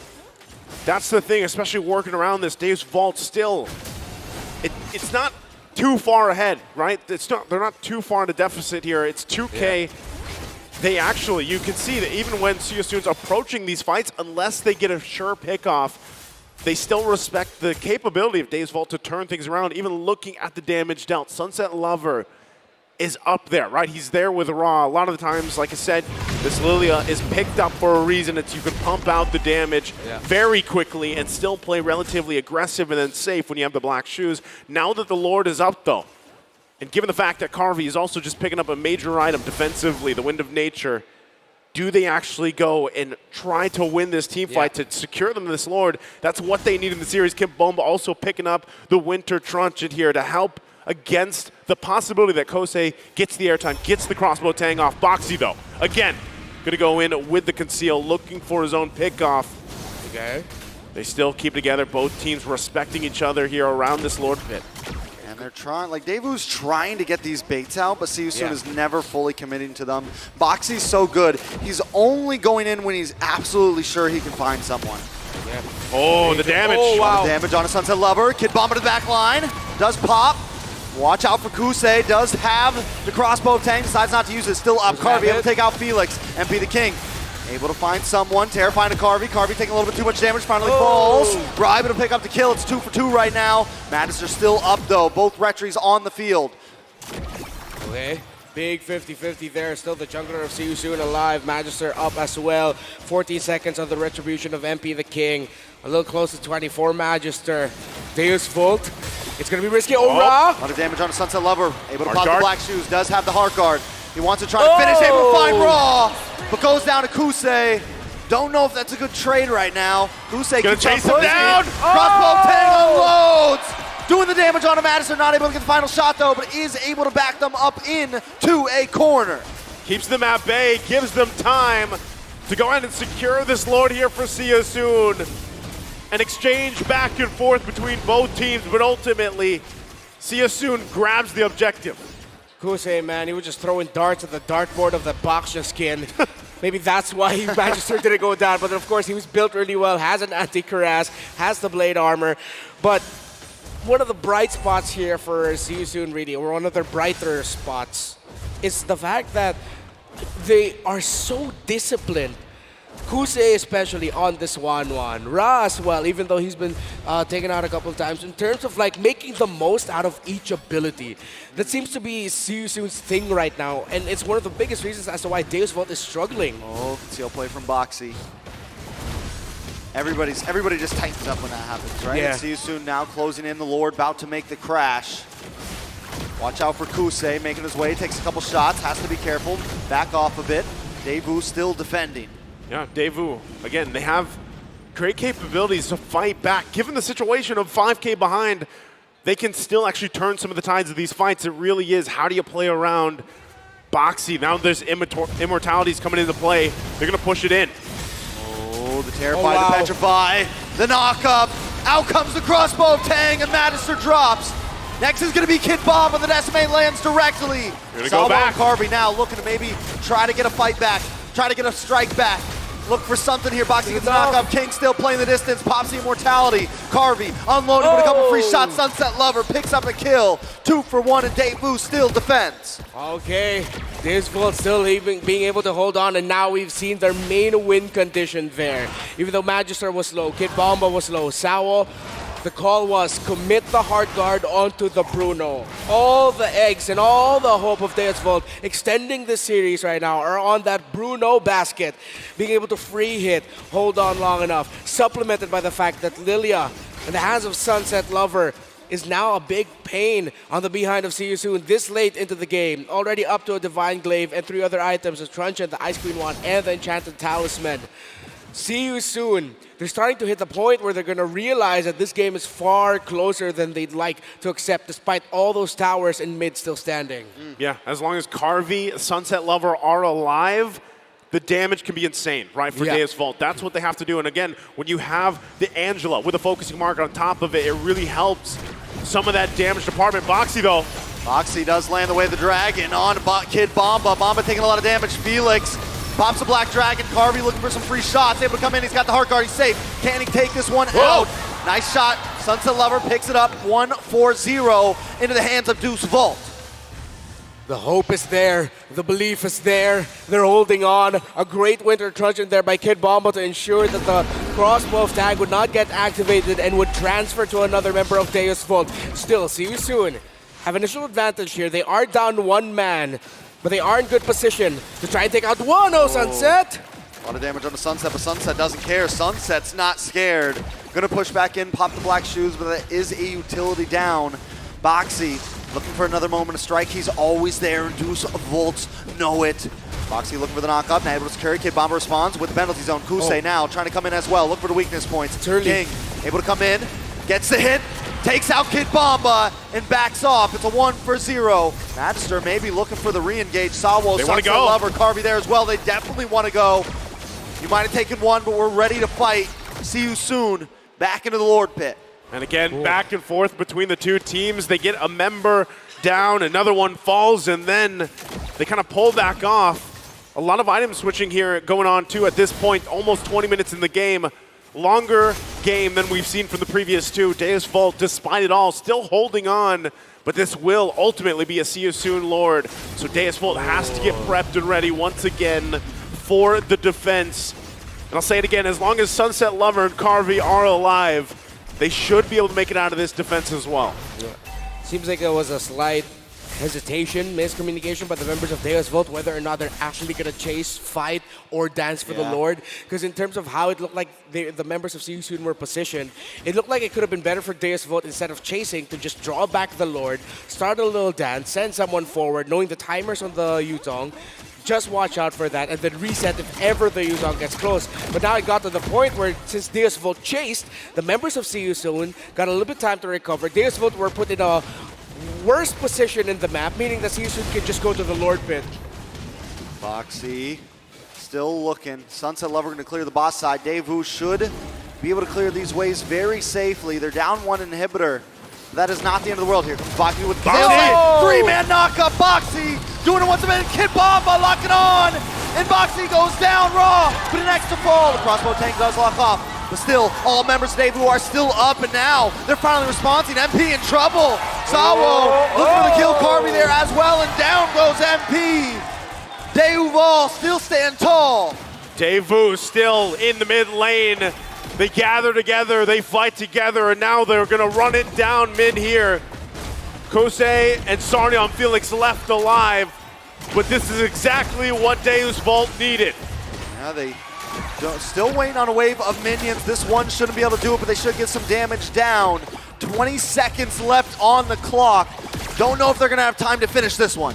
What was supposed to be an absolute highlight play by Bossy the King turned into an absolute disaster for See You Soon as Daewoo countered it so well. They held on in position so well. They're going to try to push it in. Kid Bomba trying to create space. Felix with Black Dragon. Kusei going to dance around, but Carvey has a hard guard. Should be safe. Boxy back up.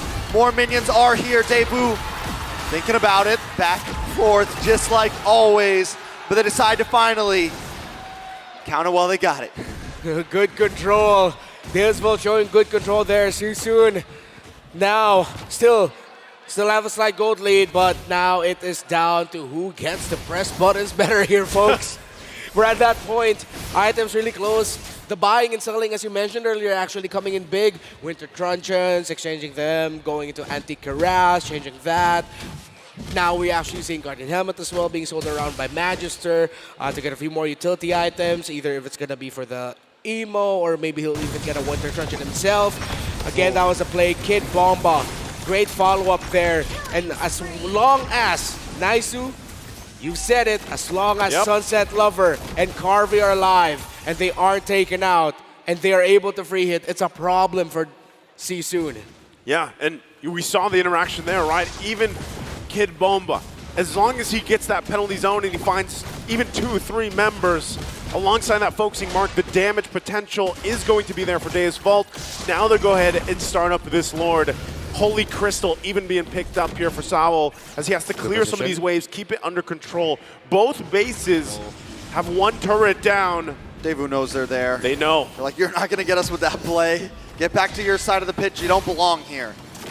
Once again, they go ahead and get ready for the Lord Dance. Both teams working around what they have. Immortalities still for Sari and Felix. Boxy, though, going to kick. Oh, a little bit of damage on a Kid Bomba. Kusei does have the crossbow of Tang. Is she going to get it? No. Felix able to get the kill.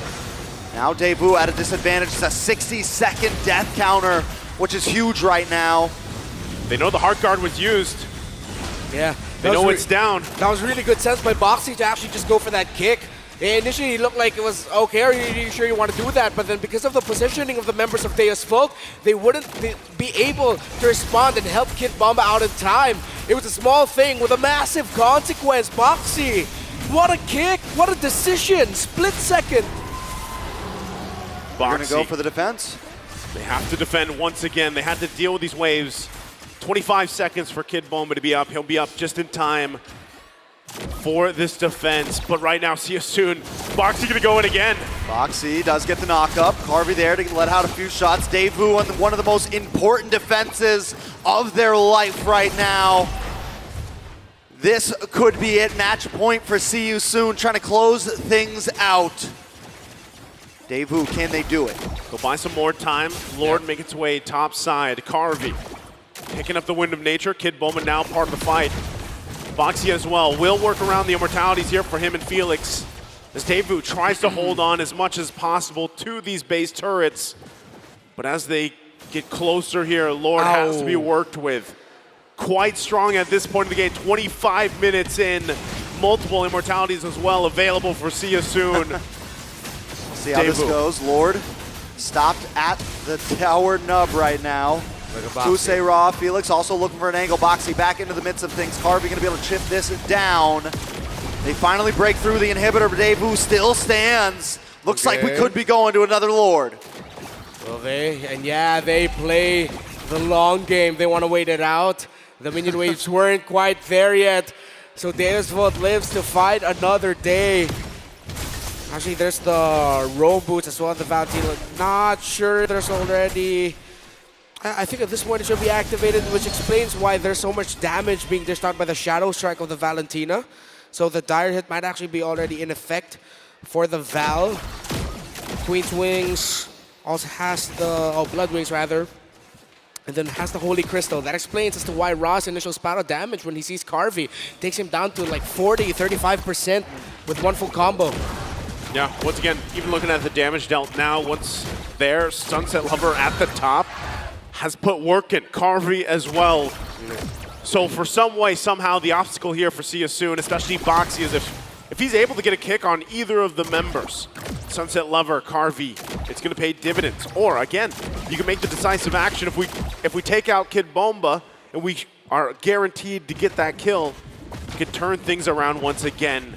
A lot of things up for grabs, 30 seconds away from this Lord. As it gets to this point in the game, 27 minutes in, you see a lot of just item switches happening. And really, as you said earlier, Redmar, comes down to the execution factor or pushing buttons better, right? Yeah. I mean, you have to be able to switch those items. Boxy's being spotted out, though. I'm going to try to pin him down. Well, I mean, it's not going to be easy to pin down Boxy right now. I think the best way to get it in is let him try to come in a little bit. See if you can bait him into kind of a bad kick and then catch him off guard. up in the mid lane. Still a little bit of action. Lord, though, coming back onto the map. Better gold laner and mid laner free hitting wins this game. When we brought up the damage earlier, it's the gold laners and mid laners almost double the Terizla of Kid Bomba, who's next in terms of like the highest damage dealt. So whoever gets those down first, 1-1, Valentina, Bruno, Lilia, whoever gets the victory first might actually seal the deal and win this game. Great management of See You Soon right now. Great macro play. Side. They are going to lock on to Sawa, but Kid Bomba able to help out. Carvey now going to get some free shots. That could be the bait. That's the wait. That's the tackle. King is going to go down there. Carvey now looking for more See You Soon on the run this time. It's 5 against 4. MP the King looking for the entryway, looking for the decimate, but can't quite find it. The Petrify. Felix unloading the damage from Carvey, still free shotting. Kusei finally able to lock on with a crossbow tank. Nice one to Charge trying to cancel it out. Felix goes down. King goes down. Double kill for Carvey. Kusei still up though. Kid Bomba with the response. Carvey gonna try to re-engage us. Are they going to commit? See You Soon backing off. Couple shots on a roll. Kid Bomba goes down. It's 2v2. Daewoo decides not to go forward. The damage is there from See You Soon. The push and pull once again. But Daewoo keeping it together. Carvey, Sunset Lover still alive. Kusei and Ra. 4-0-8 on the 1-1. 3-3 and 10 on the Valentina. Kusei, folks, we are seeing a 1-1 performance of a lifetime here. They cannot get the marksman down, and he's so brave. Look at this. Not only that, Kusei's been so good at hanging on to that ultimate, man. Just hanging on, waiting. And what we saw last game, we see Felix and MP King bait out the winter truncheon, bait out the immortality. Wait a second, a lot of damage onto Sunset Lover. Kusei gonna dance around, but wait, Sunset Lover looking for it. The winter truncheon comes out raw. May not be able to get away from this. Immortality pops. Carvey able to get the free shots in. And while all this is happening, Magister working away at the Lord. Boxy King going in, fully committed. This is it. Can they take it? Carvey able to steal it. Thought it was a steal almost there, but no. Daewoo gets the Lord. Wow. Just when you thought it was done, when you can close the chapter on the story, not just yet. The Dark Knights of EECA charge forward into what could be a brighter hope for an extended series. But the champions of Cambodia stare them down in the eye here in the mid. Will sun fall? Will sun be set? Or will See You Soon defend? We'll see. Daewoo wants to try to finish it here. They're committing everything to the mid lane. Kusei looking for the angle once again. Carvey just trying to get close to the nape to the base to try to finish it. But no, the Lord goes down. And Deus Vault won't be able to finish it here. They're going to move up to the top side, take this tower. Boxy keep in vision. But Daewoo not completely backed off just yet. Again, at this point, this is the mental test for Daewoo.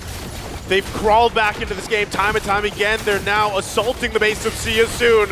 Big petrifying Sunset Lover, able to pop the black shoes, but finally Carvey able to take out the tower. Magister gonna work down towards the bot side. Daewoo need to at least even the playing field if they're gonna keep this match going any longer. That bottom inhibitor is crucial, but they're not able to close in onto it.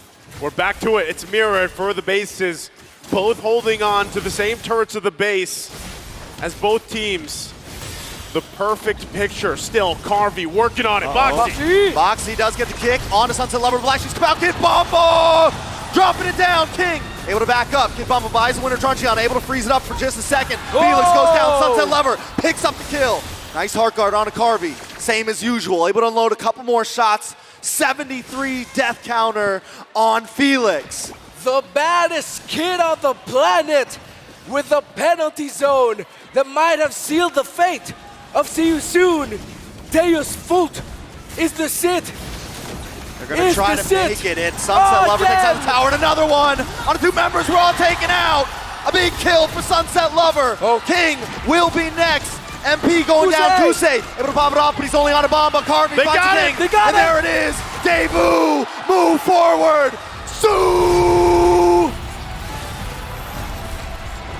Daewoo stays alive in the series. They keep it going. They fight on. And they're feeling good. It is not over yet. We Kusei still have a series. He put up the sign. The 3-2. Kid Bomba says this is going to 3-2. Will we see it? I Feeling good. Feeling great. As Better he than should. Great.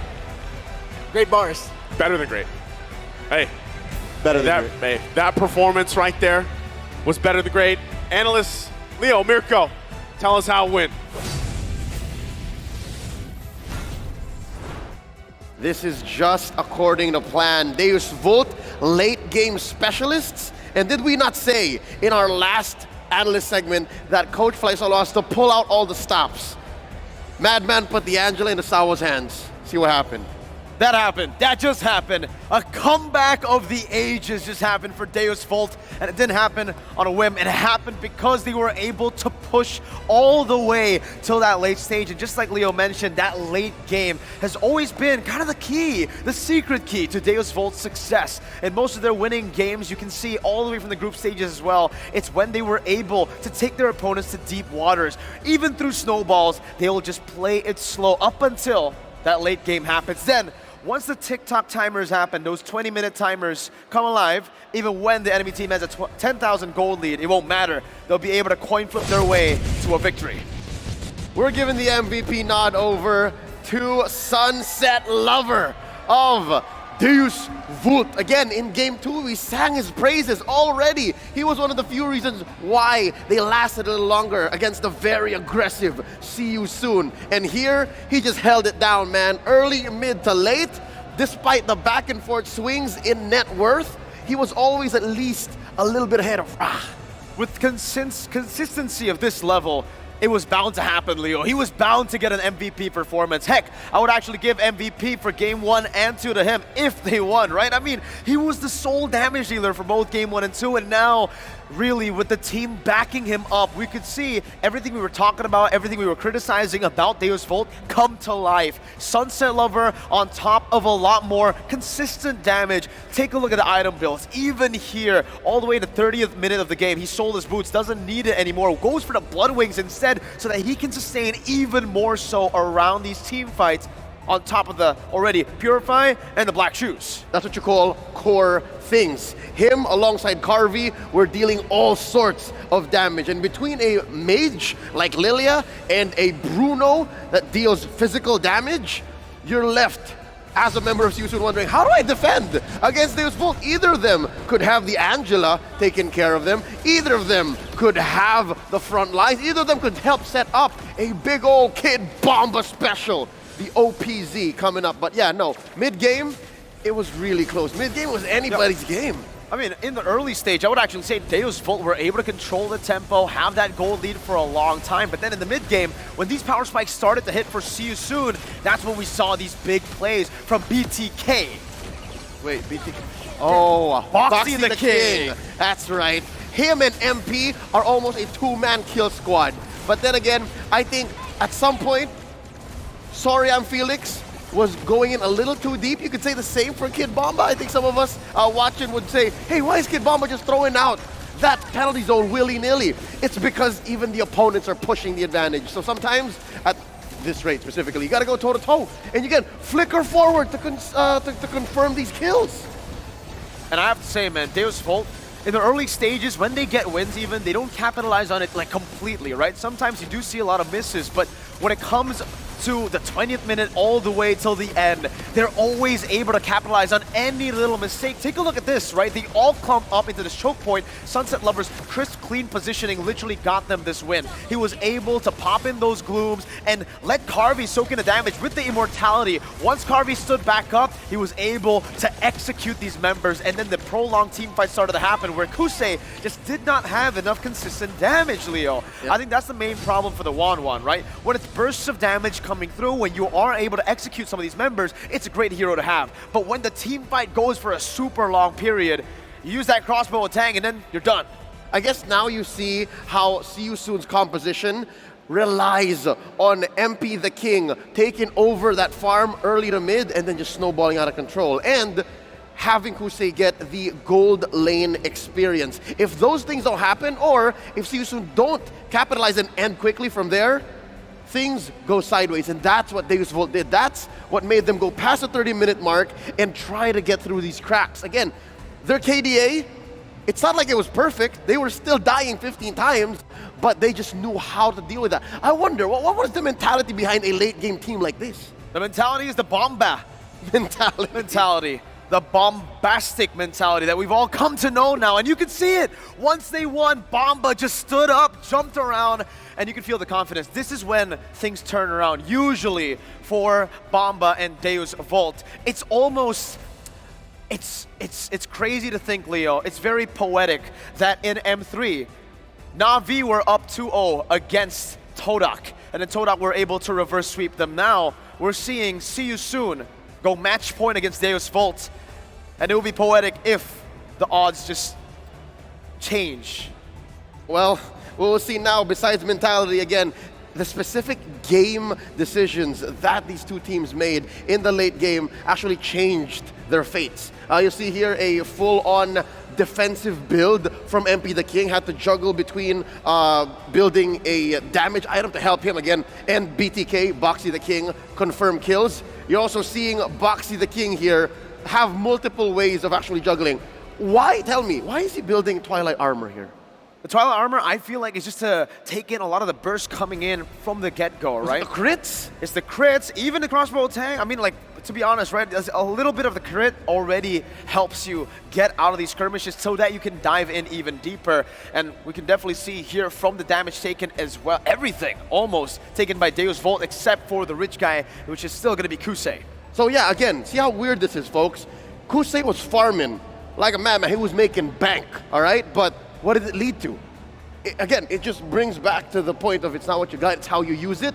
And it was so difficult to trigger that ult and to get it on the right targets. We saw him take to the skies multiple times in this 30-minute bout, but really, besides finishing the job, sometimes there was just so much that Deus Vult could clap back with that, especially when he landed, he had to almost instantly back off. This is a visual representation, this game in particular, of how late game can work, right? Because initially, when you pick up a 1-1, you'll say, hey, good late game, but only if you're able to burst down the targets. If you have sustain and tankiness of the sorts of Deus Vult here, with a lot of CC to put that over as well, then Carvey will be the guy who will dish out more damage in these team fights because he has more reliable, consistent damage all throughout the long team fights. And even when it comes to damage taken, you can see that Magister and Kid Bomba took a whole lot more compared to MP the King and Felix. It's a bit more evenly spread out for See You Soon, but you have to remember that for the Cho and the Martis, you're not really as tanky as the Baxia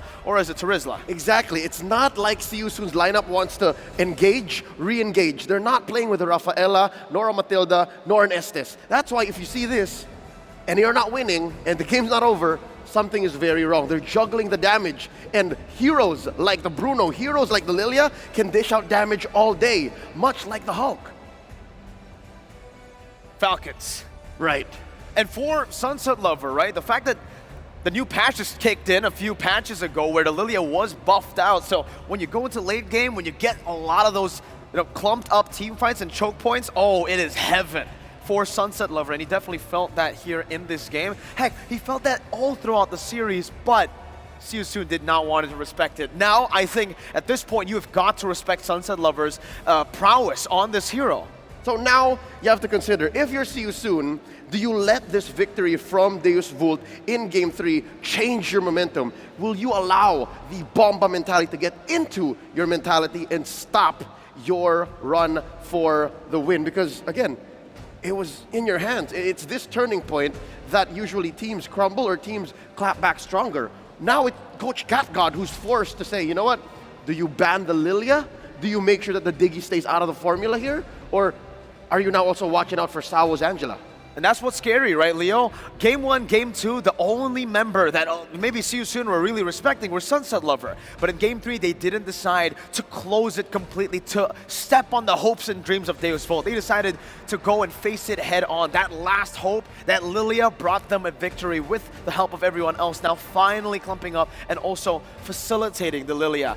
Now that that has happened, a lot more of their members can start to pop off with the mentality boost, with the mentality Bomba. With that said, we'll go ahead and throw over to our hosts right before we jump back into this bout. Again, folks, a quick update. It's a 2-1. Quick update. Yes. That Match said, point. we're going back out into the stage and the crowd with Mara and Mikey.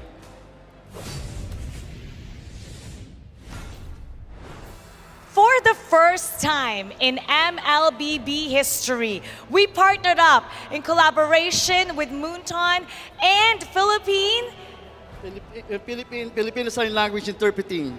Philippine Sign Language Interpreting. And it's so nice to have you, Jefferson. Earlier, we showed you translating the interview in our Tagalog broadcast. Yes, I translate from the Cambodian, the English, then I translate the Wow. Filipino Sign Language. Then my deaf partner translate it to International Sign Language. Wow, that is crazy. And I heard that you also play Yes. ML. Big Blacklist International Blacklist, fan. Blacklist Yeah. International. I heard yung deaf community daw very Yes. supportive of the Blacklist International. Yes, me sometimes with team with the deaf community, we're playing Mobile Legends. Now, the deaf community is supporting the Blacklist International. Blacklist International. How about for this fight? Who are you supporting? We have Deus Vult and See You Soon. So, I think I saw Boy Bomba, right? Kid It's like Bomba. Kid Bomba. Bomba la I love the Bomba. way you play Kid Bomba. He has such great personality. Tell us more about your community. How big is this community playing for MLBB? So, there are many deaf playing Mobile Legends. So I think there are more than 10,000 devs playing Mobile Legends. And they're also playing with the other friends from other country. And how great of an experience is it for you to be able to do this in the World Championship for MLBB? So this experience is priceless. So this is very precious. Actually, we're excited to interpret in this international competition of Mobile Legends. Now, me and my partners are very happy. Oh, go ahead. Kausapin mo yung partners natin. Yeah, Ano what are mga their- gusto what mong are their sabihin sa names? kanila sumusuporta ngayon? Hello, Jefferson, Cortez, and Ismael, my partners in sign language interpreting. So, go, go, go. Yeah. And you know, we're hoping that more communities, more broadcasts, especially in esports, will also have this in their program. What's your message, maybe to all the executives and all the other esports watching? So, I hope that more tournament that will for the PWD. So more being a part of advocacy. Hopefully, in the future, more interpreting insets when the big competition like this. Thank you very much, Jeff. Inspirasyon ka, ha? Tuloy mo yung ginagawa mo. Thank Thank you you very very much. Thank And you we very- hope, Mikey, to see more of Yes, this hopefully. in broadcasts everywhere. And I'm so proud that Moonton has taken this initiative as well. And hopefully the whole community supports this as well. And you know what? We're gonna go back to our program. We're gonna go to game number 4, and it will be Deus Vult versus See You Soon. We're heading back to the casters. How about let's do it together? Okay? 1, 2, 3. Casters. Paso. Paso.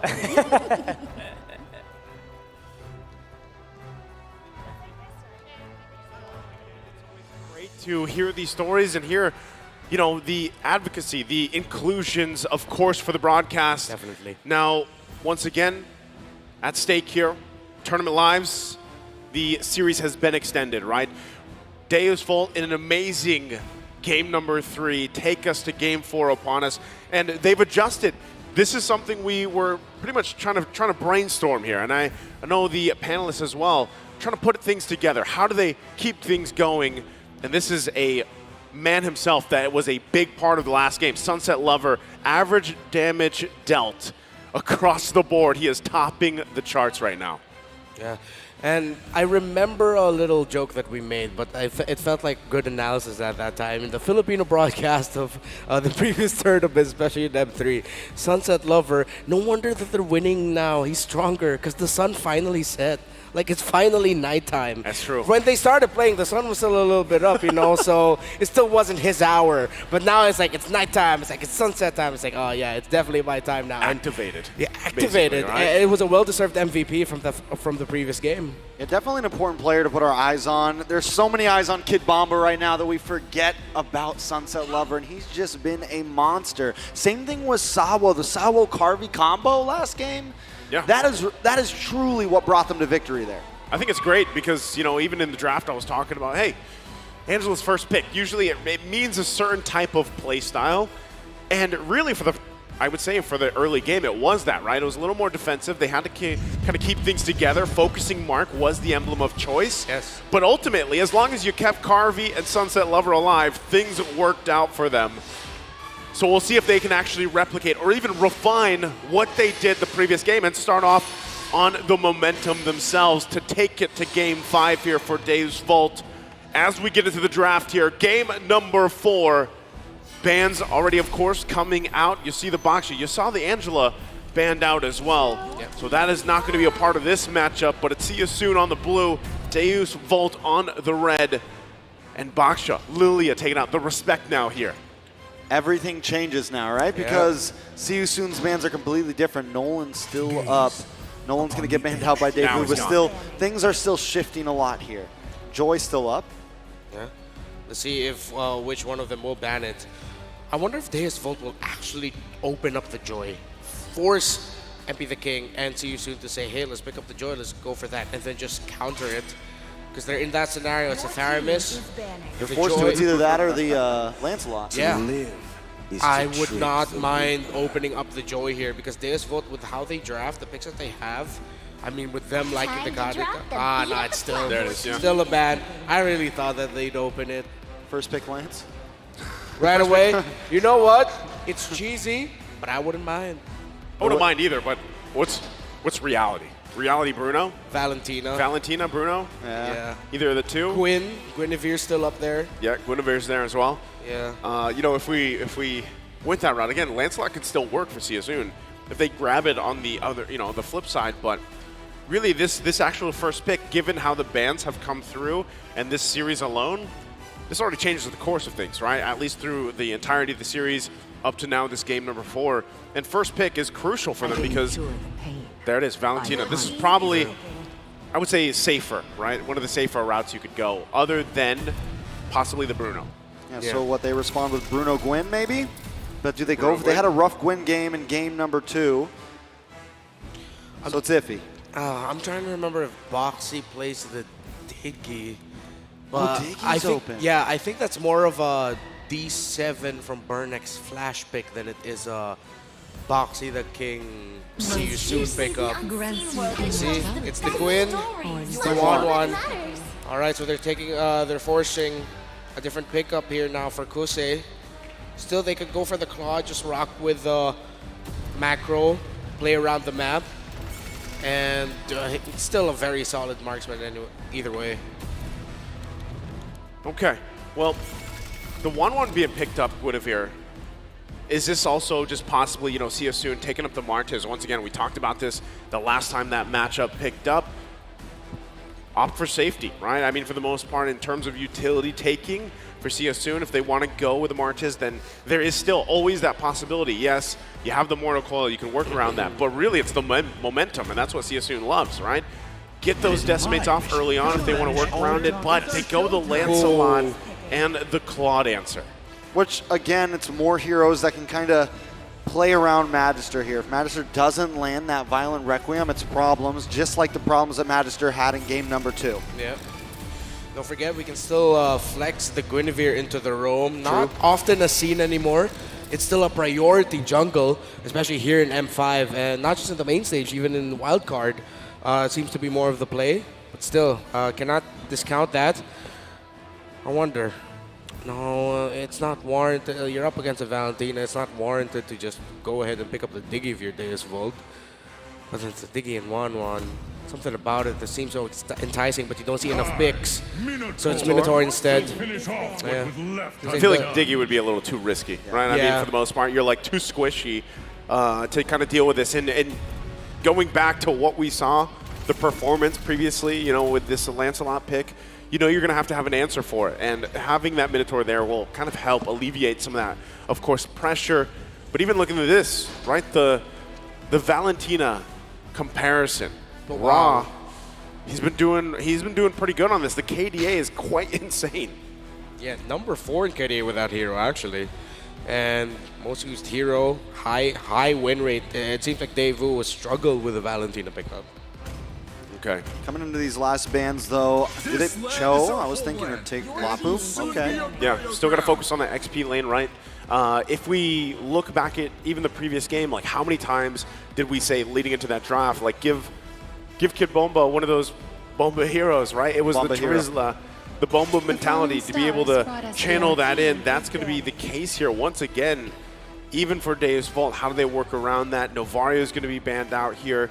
They're looking as well to kind of choke in some of the options really for the mid lane for Daewoo. Once again, they already took out the Lilia. They take out the Novaria. What is left on the table against this Valentina pick? Because typically you even see the Faramis in that matchup, but it's gone now. So what are we left with here? Is it a possibility that Daewoo wants to go with a Gord, which we saw previously going against a Valentina? Oh, but is that up there? Hero pool. Maybe. Maybe. I know you'd love that, Naisu. I don't know. I was going to say ban the Diggy. I didn't really have time to. That would definitely put a wrench in like everything they have, all 3 of their heroes right there. And I think that's what they were thinking about too. It's like, do we ban that? Are they really going to pick that? Are they really going to pick that? Are we going to waste the ban? Yeah. It's definitely safe because if that came in, it would literally just shatter their whole composition. Yeah.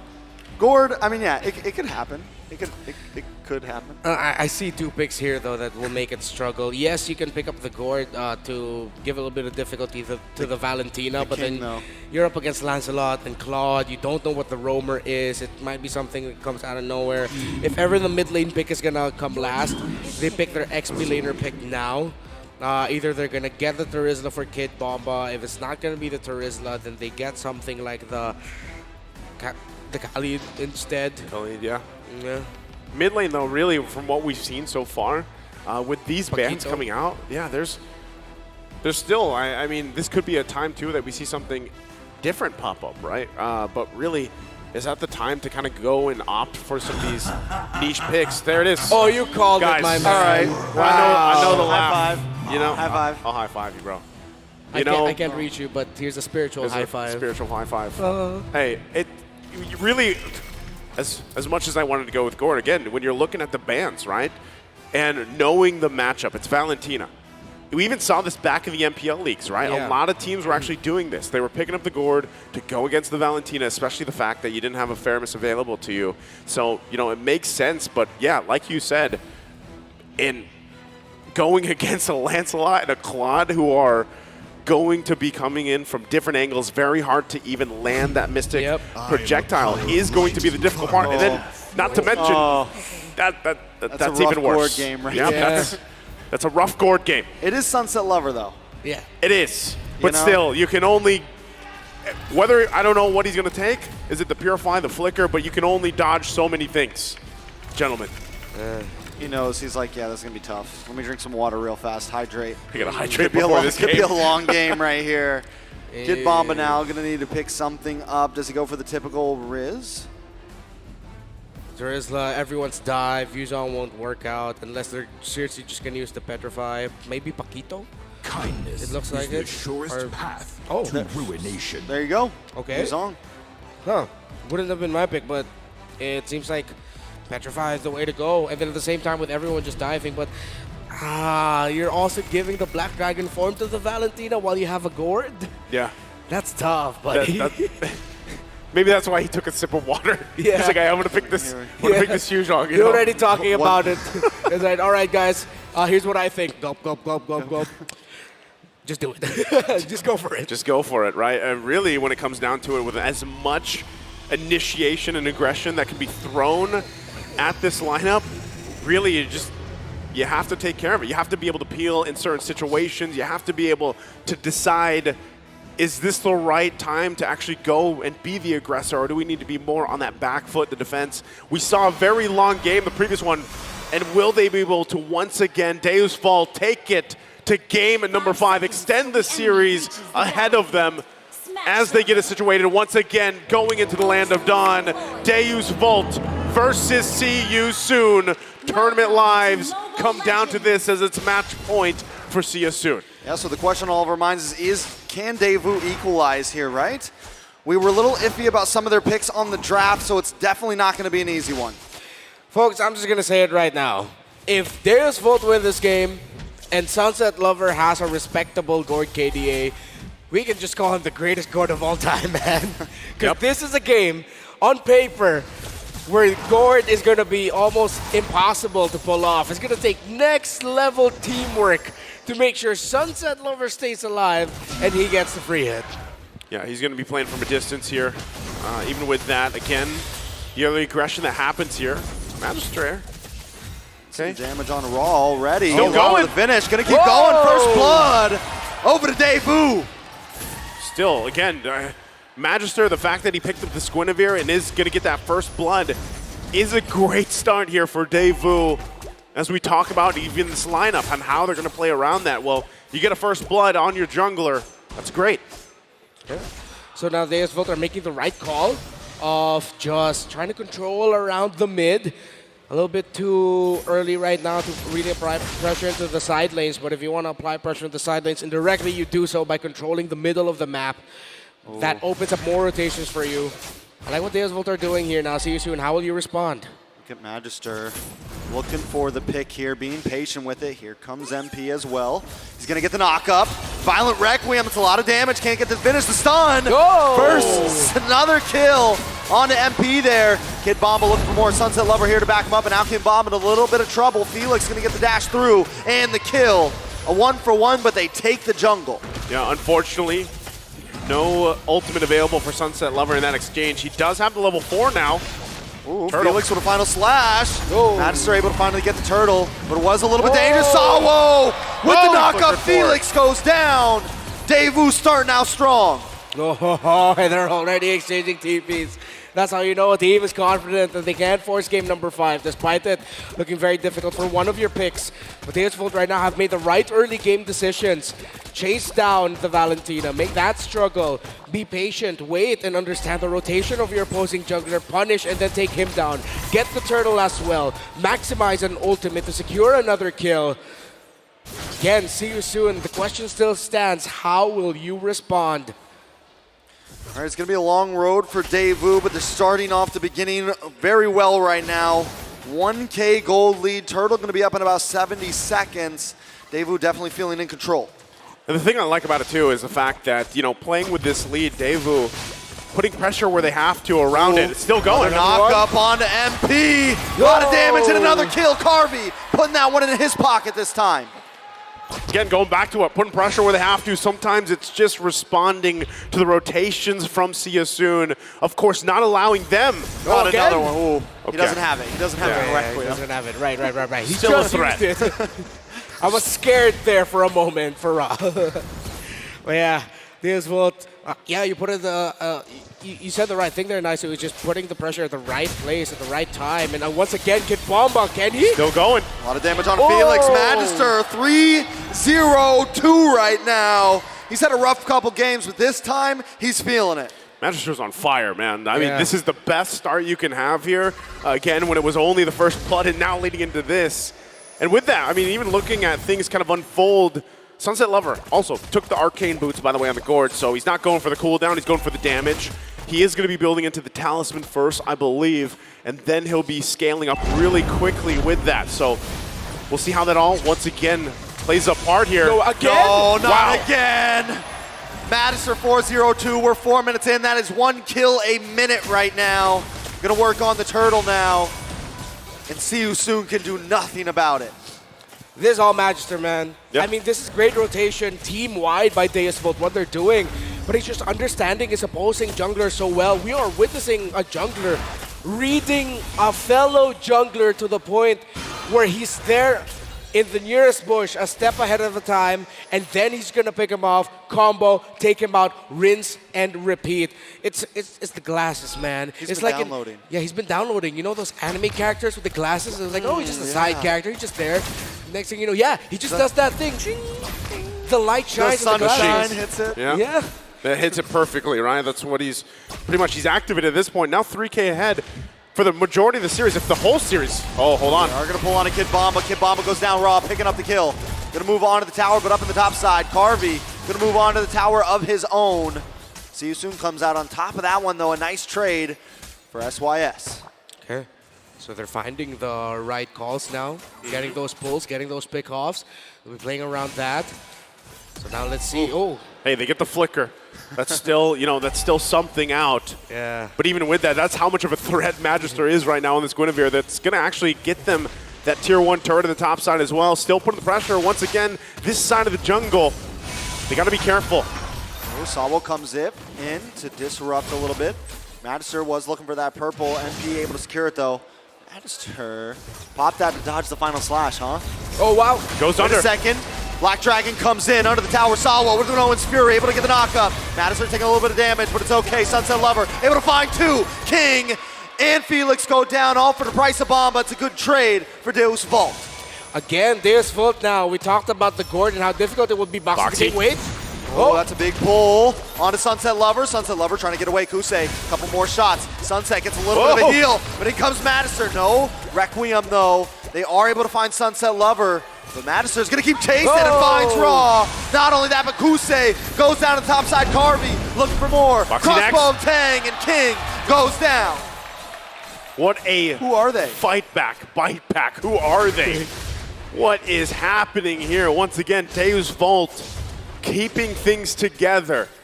But see you soon. Again, when you have to look at what is the condition here for them to get back into this game, despite this lead, it is relatively small, 3,000 gold. They can keep it under control, or really objectively, right? Is it better? Yeah. Just give up that turtle, let them take it. It looks like that's going to happen here. Be the King will just go ahead and try to keep this under control at the bottom lane. Yeah. Contesting will be way too difficult right now, near impossible. So See You Soon will just be trying to get wins elsewhere across the map. They can still play around that pickoff. It still is a very strong hold, and they have the abilities to make the most out of a Kaja pull. But now, oh, another one. No, Carvey with the outmaneuvers, able to take down MP himself. Spicy. Spicy. Spicy, very spicy. Hot. Carvey's hot right now. When we were talking about the fact that Sunset Lover was going to have a work cut out for him with a lineup from See You Soon, that is not the case. Because Magister is just doing work. He's overtime right now on this Guinevere. Sao as well, able to actually utilize this Minotaur this time around, finding a lot of those setups with the Minotaur and Fury. Has the 9 assists already. Once again, See You Soon just kind of scraping by, trying to find whatever they can. And a lot of the times, that's just Boxy, right? He's got to use the Divine Judgment when it's available, but even when you find it, you have to deal with everything that Deus Vault throws at him. Yeah.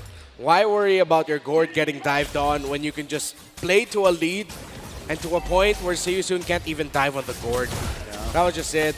Now we're barely going to see Sunset Lover have a difficult time.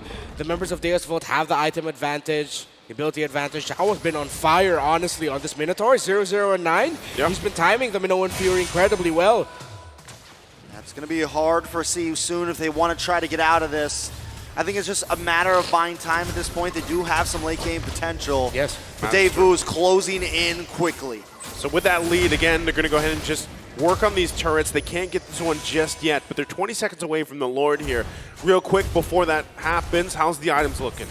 All right, so for that 1-1, already up to a golden staff. Still 2 items here for the Claude, so it's going to be a while until he gets his 3rd there. Big lead for the Guinevere as expected, and it's a big lead for that Gord.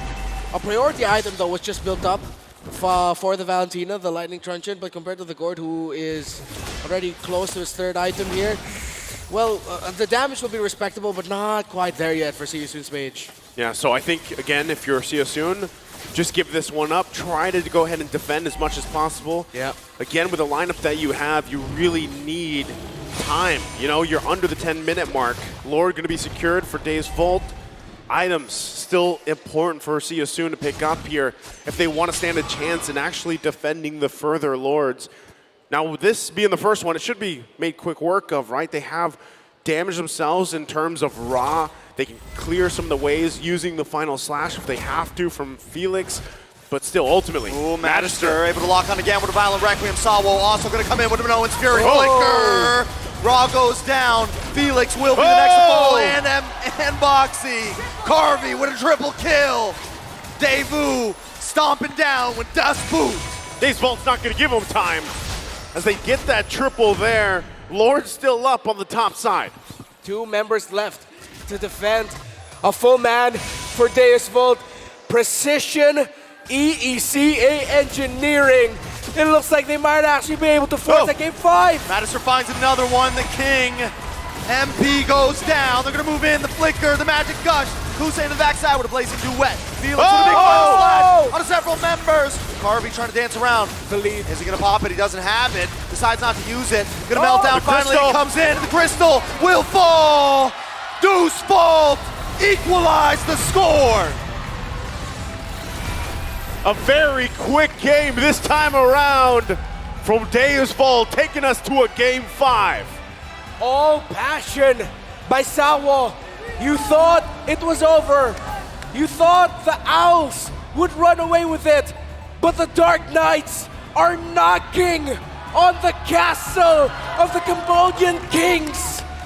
Game 5. The night is not over yet. Wow. We saw it earlier. We saw what Kid Bomba did the previous game. It's about to happen possibly here if they play like that once again. Let's go ahead and have this broken down by Leo and Mirko on the panelist stand.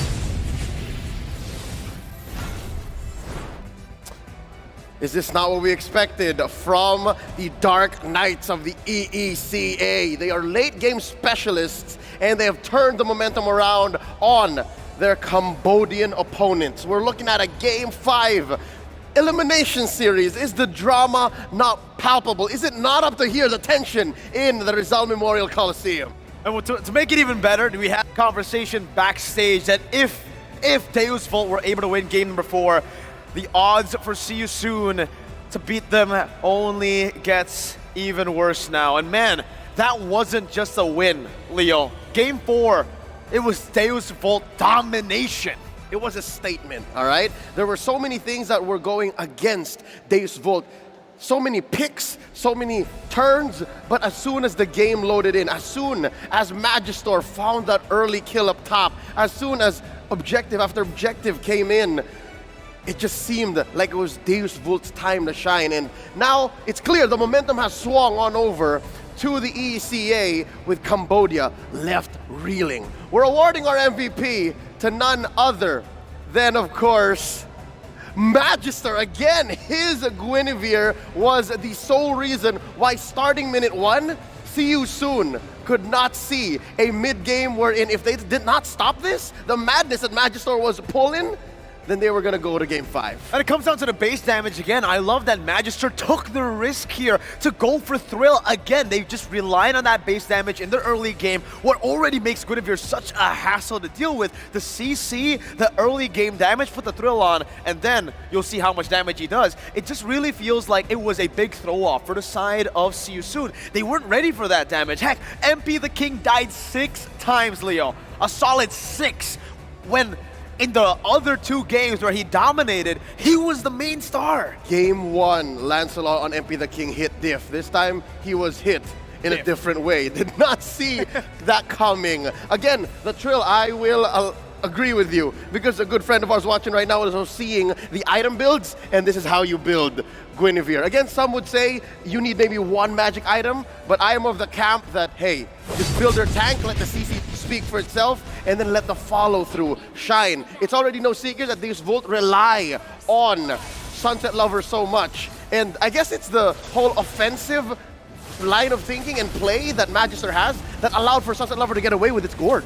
They've constantly turned the tides around, right? And it's crazy. Again, Na'Vi, the team that Sunset Lover and Sawa were in at M3, they were reverse swept by Todak. Now they're on the way for their own reverse sweep. And we have both the longest game of the day and the shortest game of the day in this series with Magister and the rest of the team just popping off. Even Carvey, man, I gotta say, early on, I was actually doubting the pick for Carvey, right? Is he comfortable on the pick? He showed us all around with a few triple kills. And yes, Carvey is here on the 1-1, not just to pop random crossbow attacks, but to carry the team with the crossbow attack. All right, so correct me if I'm wrong. Carvey scored 2-3 kills back to back, right? Yep. Two of them. 3 kills. And he, again, against a lineup like this from See You Soon, it usually doesn't happen because, again, they have such a nice way of overloading her cleanse, but they never got to do it. If I'm not mistaken, he was also deathless. It was. Everything went right. Even the Yu Zhong pick towards the end, right? Even though I would say in the lane itself, Kid Bomba was picked off a couple of times, it was kind of like, it was a Baloyski special, man. It was a death that was worth it. He was always able to sacrifice one of these random deaths. Sure, it looks kind of bombastic in a bad way, but it turned out to be bombastic in a good way. And again, that's what makes Deus Vult so dangerous, so effective as a team, especially in the late game, is because when you think you have them up against the ropes, it's actually where they want to be. And now, in a full-on series, they also just wanted to be at match point, and that's what got them in the zone. What activated the Bomba mentality across all 5 members, nay, all 6, including Coach Fly Solo, because his draft, again, as risky as it was, putting the gourd in that situation, picking that Yu Zhong last, it was just worth it. The momentum doesn't start unless it is everything on the line, down to the wire, the final game, perhaps of the series, when See You Soon went to match point. At this point, we might as well call it not momentum, bombentum. Bombentum. I'll have to meet with the rest of Bombanatics PH to see if that's approved. But again, 10-56, a showcase of what's possible in this current metagame. Game prior to this, we went past 30. So again, folks, looking at that MVP build for the Guinevere over there, Thrill makes a difference. Again, just those extra hits, triggering that passive and jumping in, it's worth it. I think it's less about the base damage. I think it's more of just the hop, the jump. The consistent damage coming through as well, right? I mean, throughout the series, throughout the matches that we've seen for Kusei, this is what really stood out to me. The fact that he did not go for the Master Assassin. Sure, you would say, Miracle, it's on a Claude against a 1-1. You'd expect him to go for more defense. Sure, I get that. But honestly, the way that he was laning as well, it just feels like he kind of already lost a bit of confidence. I don't want to say a lot of confidence, but it's a bit. When he was dominating throughout game 1, 2, and 3, it was completely different. This Kusei was playing a farm, and then later on carry. And that's why the gold lane experience is a double-edged sword. It's wanting to say, guys, give me a second, I still need to farm up, I will help out. And another to say, I'm already farmed up, let's go. If you're caught between an awkward middle of the pack situation, it's not good for you. You will lose, and that's what happened here, 10-56 in. I'm looking at MP's build, and it's so low to the ground. It's not a good situation, or a not good place to be if you're building hybrid tank Lancelot. There was just not much he was putting on the board. Not at all. And you know, in game number 1, he proved to us that even a non-meta pick could work. In game 4, he kind of proved to us that if you force it, it'll still be hard to execute. And that's what we saw from him, man. 0-6-1. That's not the normal MP performance that we've come to expect, especially after the first 3 games. And even here, the sandbag, Felix, right? This fact that, you know, 0-6-1 and you don't take the most damage shows you just how squishy the Tank-Salot really is right now. Yeah, again, everything going towards Deus Vult's way. And of course, don't forget Sawo's assists. I'm pretty sure these numbers count not just for in-game, but even outside, because I'm sure as of the moment, as we speak, he's already psyching up, making sure that the bombastic mentality, the Bomba mentality, and of course the Bombentum is on their side. Look at the damage dealt. So it's approved? No. I'm trying to get it. Okay. Yeah, all right. Going back, again, looking at the team fight participation, 72%, again, it's about the same, 70-80%, except for Kid Bomba. So what does that mean for Deus Vult? Why is Kid Bomba very low on the KP?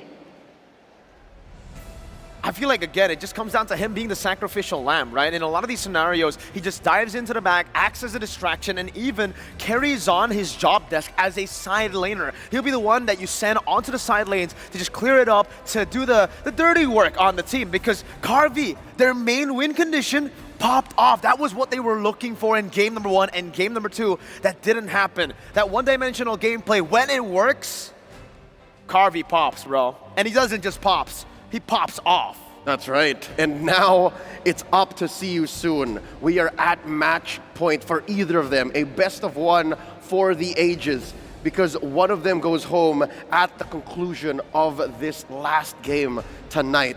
Mirko, we've already talked about what Deus Vult is doing well and how momentum has gone to their way. Now see you soon. I'm wondering, do they have a late game? What does a late game see you soon look like? The late game for See You Soon, I feel like at this point, the late game is the early game. The way that you want to play this Game 5 late game scenario is you take control of that early game. Do what you've been doing in game number 1, 2, and even 3 here. Create that snowball from the get-go. Do not force MP to play on these assassins if it's not a good situation. Pop in on the Martis. Get him in and facilitate that early game neutral objective control again. All right, we're going to hop into that last match. After a quick break, you're watching the M5 World Championships.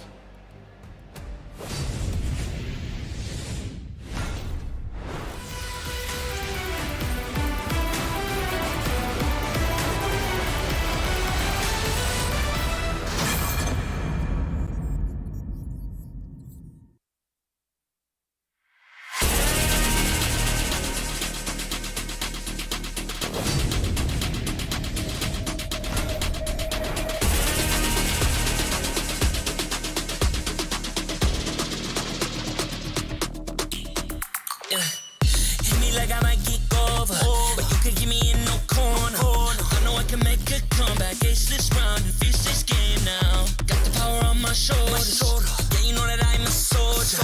You can keep me off my guard, but you can't keep me from my honor. Nah, nah, nah, I feel like the floor is over, the energy's getting higher. You're saving my arms, 'cause I know just what I got. I got you like na-na-na, and you know I hold the power.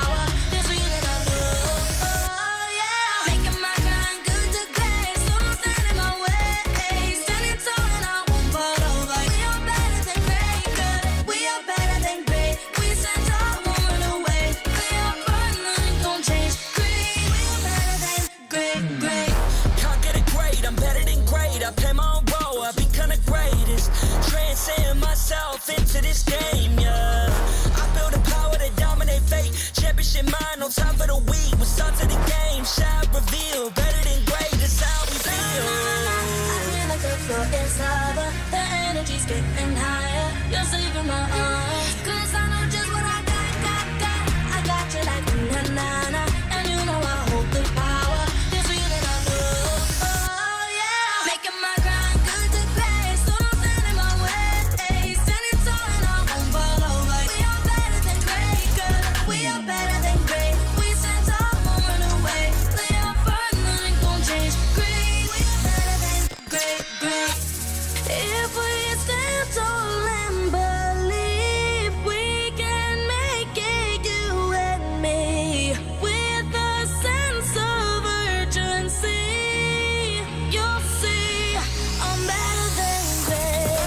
It has all come down to this for these two teams from the emerging regions here. It's See You Soon and Deus Vult. It comes down to the best of one as we head into game number 5. Once again, I'm Naisu, joining the desk with Trex and Reptar. And man, what a better way to end the day here with 5 games. I'm still speechless. Deus Vult coming back, and I just want to make the record real fast. If they reverse sweep, then my 3-0 still kind of counts. Nah, I don't think it works because it's like that. 3 games in a row. Does not work like that, Trex. You know what? I'll be a supportive friend. I agree with Trex here. Yeah. Hey, I had a 3-2. Ed Wagner is correct. Ed Wagner is correct. Okay.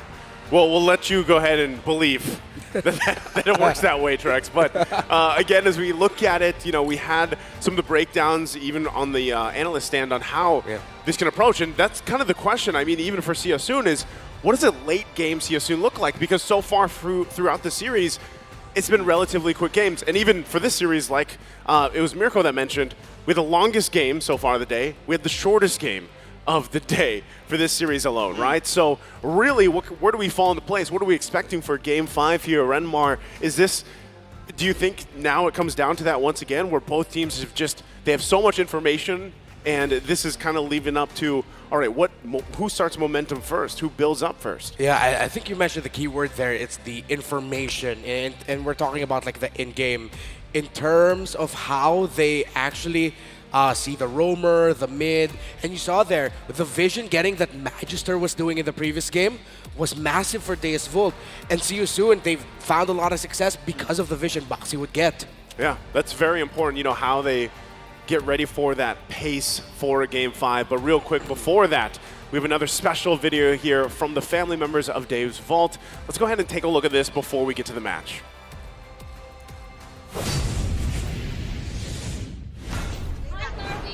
We wish you all the best, you and your team. Good luck and Парни, никогда не сдавайтесь, идите к своей цели, добивайтесь успехов, стремитесь к победе, вперед и только вперед. Все в ваших руках. Удачи вам в следующих играх. Again, great to hear from the family there. The support is obviously there for both these teams. It's always great seeing these kind of like insider videos from the support around the world. And of course, at the end of the day, gentlemen, the way that the tournament works, competition works, eventually someone has to go home. And unfortunately, for these two teams, at the end of this game ahead of us, one of them will have to end their M5 journey here.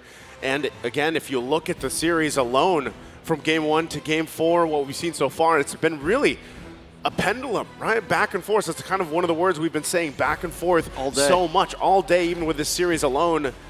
And really, yeah, it comes down to that because we've seen dominating one-sided games. We've seen extended games, back and forth. But, again, it leaves you to question, like, even draft-wise. We talked a lot about this, the previous one.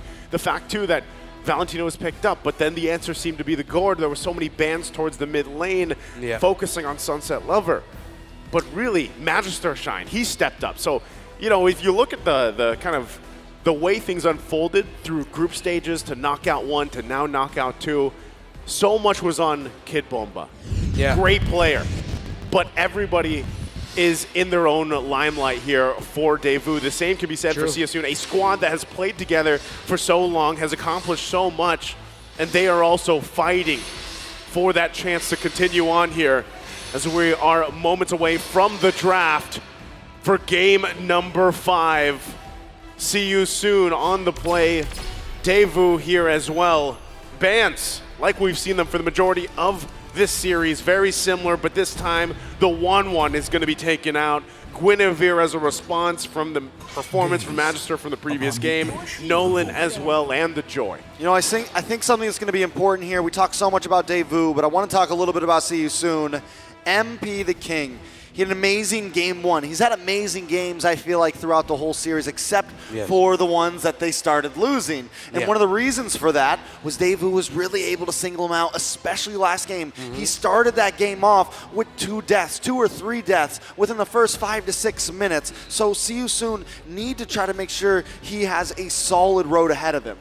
Yeah, they can really just continue applying the pressure Deus Vult onto MP the King, and I think Deus Vult now, their approach, similar to what Sisun have been doing, did in the first 2 games. They literally control the center of the map.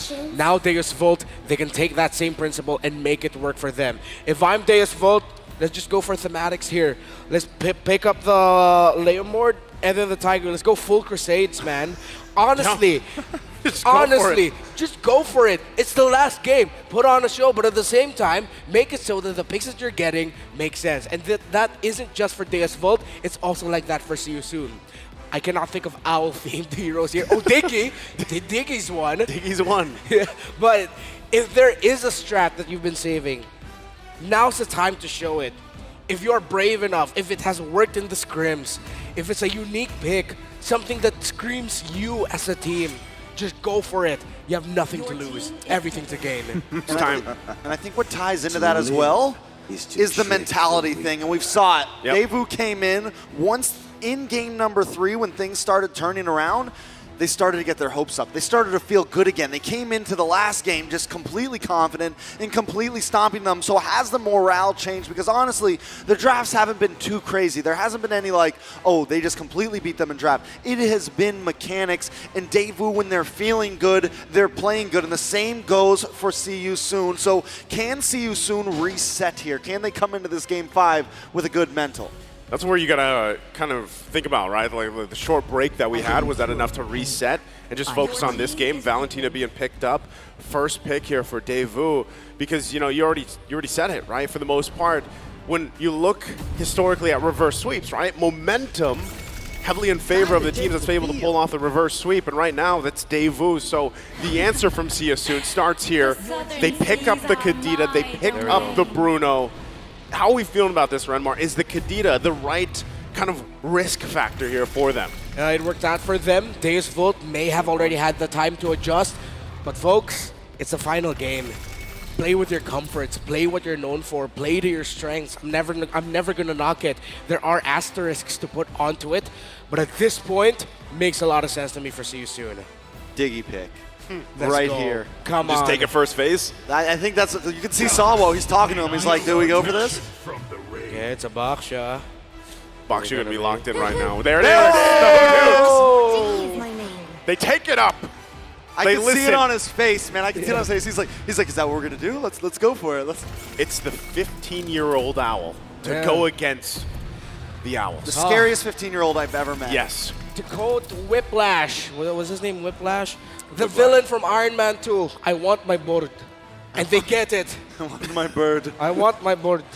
And right. they got it. They got the bird, man. They got the bird. Hey, remember, going back to how many records that this team has broke through M5, this hero is one of them. Is one of them, right? Part of that whole why teams automatically banned out the Diggy throughout the stages leading up to this point was because of that performance from Salo. So now that they have this, that's the thing. What is the answer to deal with it?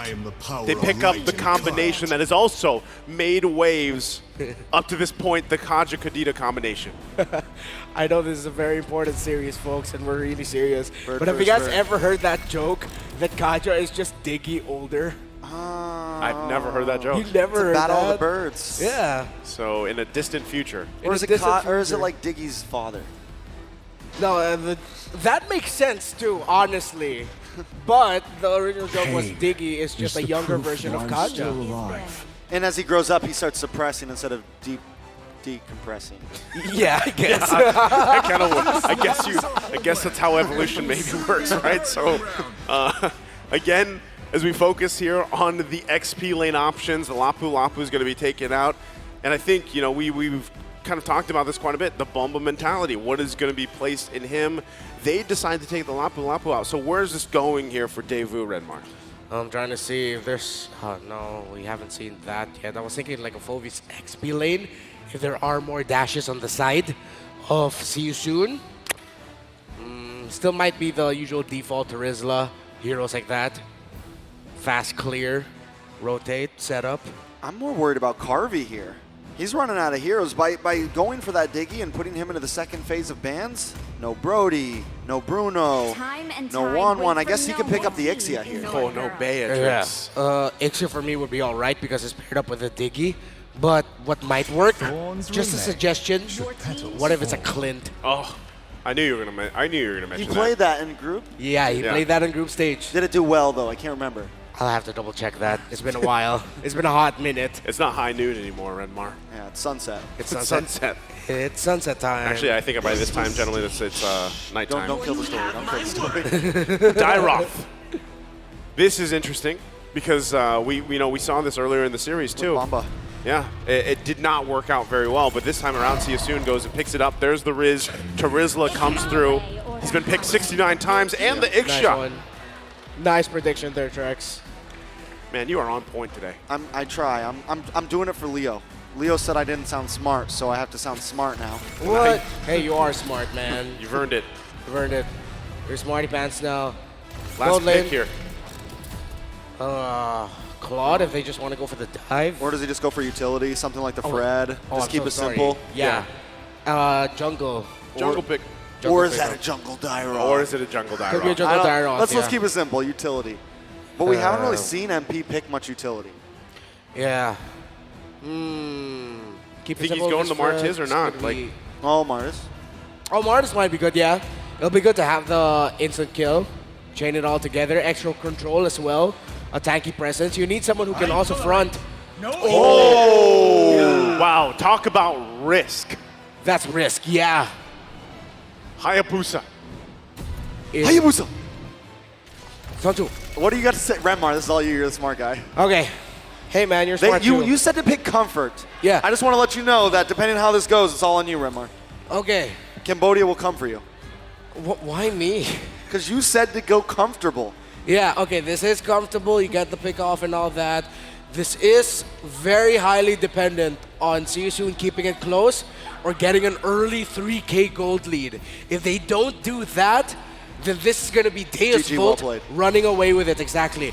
But it feels like that Hayabusa is more of like an insurance plan because you have your conditions already in the Kaja, the Karita, and the Bruno. That Hayabusa just felt like garnish, the cherry on top of the cake. But will it actually work? Because if they can chase the damage on the Hayabusa, the Ixia will be in trouble. It's all come down to this, the best of one for the lives of the tournament. Deus Vult and see you soon. Who will move on in the lower bracket and who will go home? It starts here. All right, the Dark Knights up against the Owls. Daewoo with an incredible run to try to reverse sweep this. Both teams leaning towards comfort in Game 5. We've got Sawo on the Diggy. We've got MP on the Hayabusa. Whose comfort will come out on top? It's pretty on brand right now for both teams.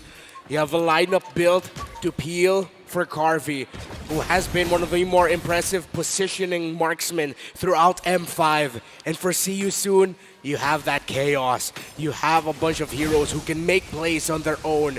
An assassin for MP the King, who could potentially be the game changer here for SYS. Okay. I feel like Deus Vult needs to just be aggressive. When you have something like a utility jungle, especially a Basha, you go in, you give MP as much hell as possible, and that's exactly what he's already started to do.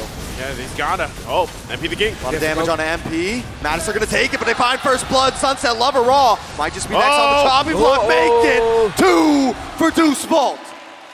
That's the difficulty of running an assassin up against the Baksha. That is what you get. But while that was happening, pressure bottom side by See You Soon. Now Sorium Felix forced to flicker out. With that start already, Deus Vult, great chances here to get this first hurdle even, right?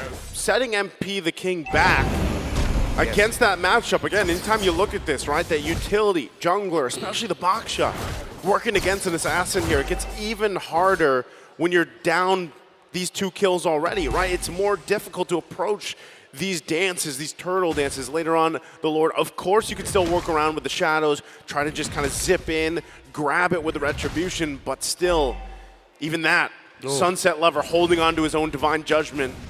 Ra trying to give the information here, but still, it looks like they're just ultimately going to give this one up. Yeah, there's not much of an answer for it.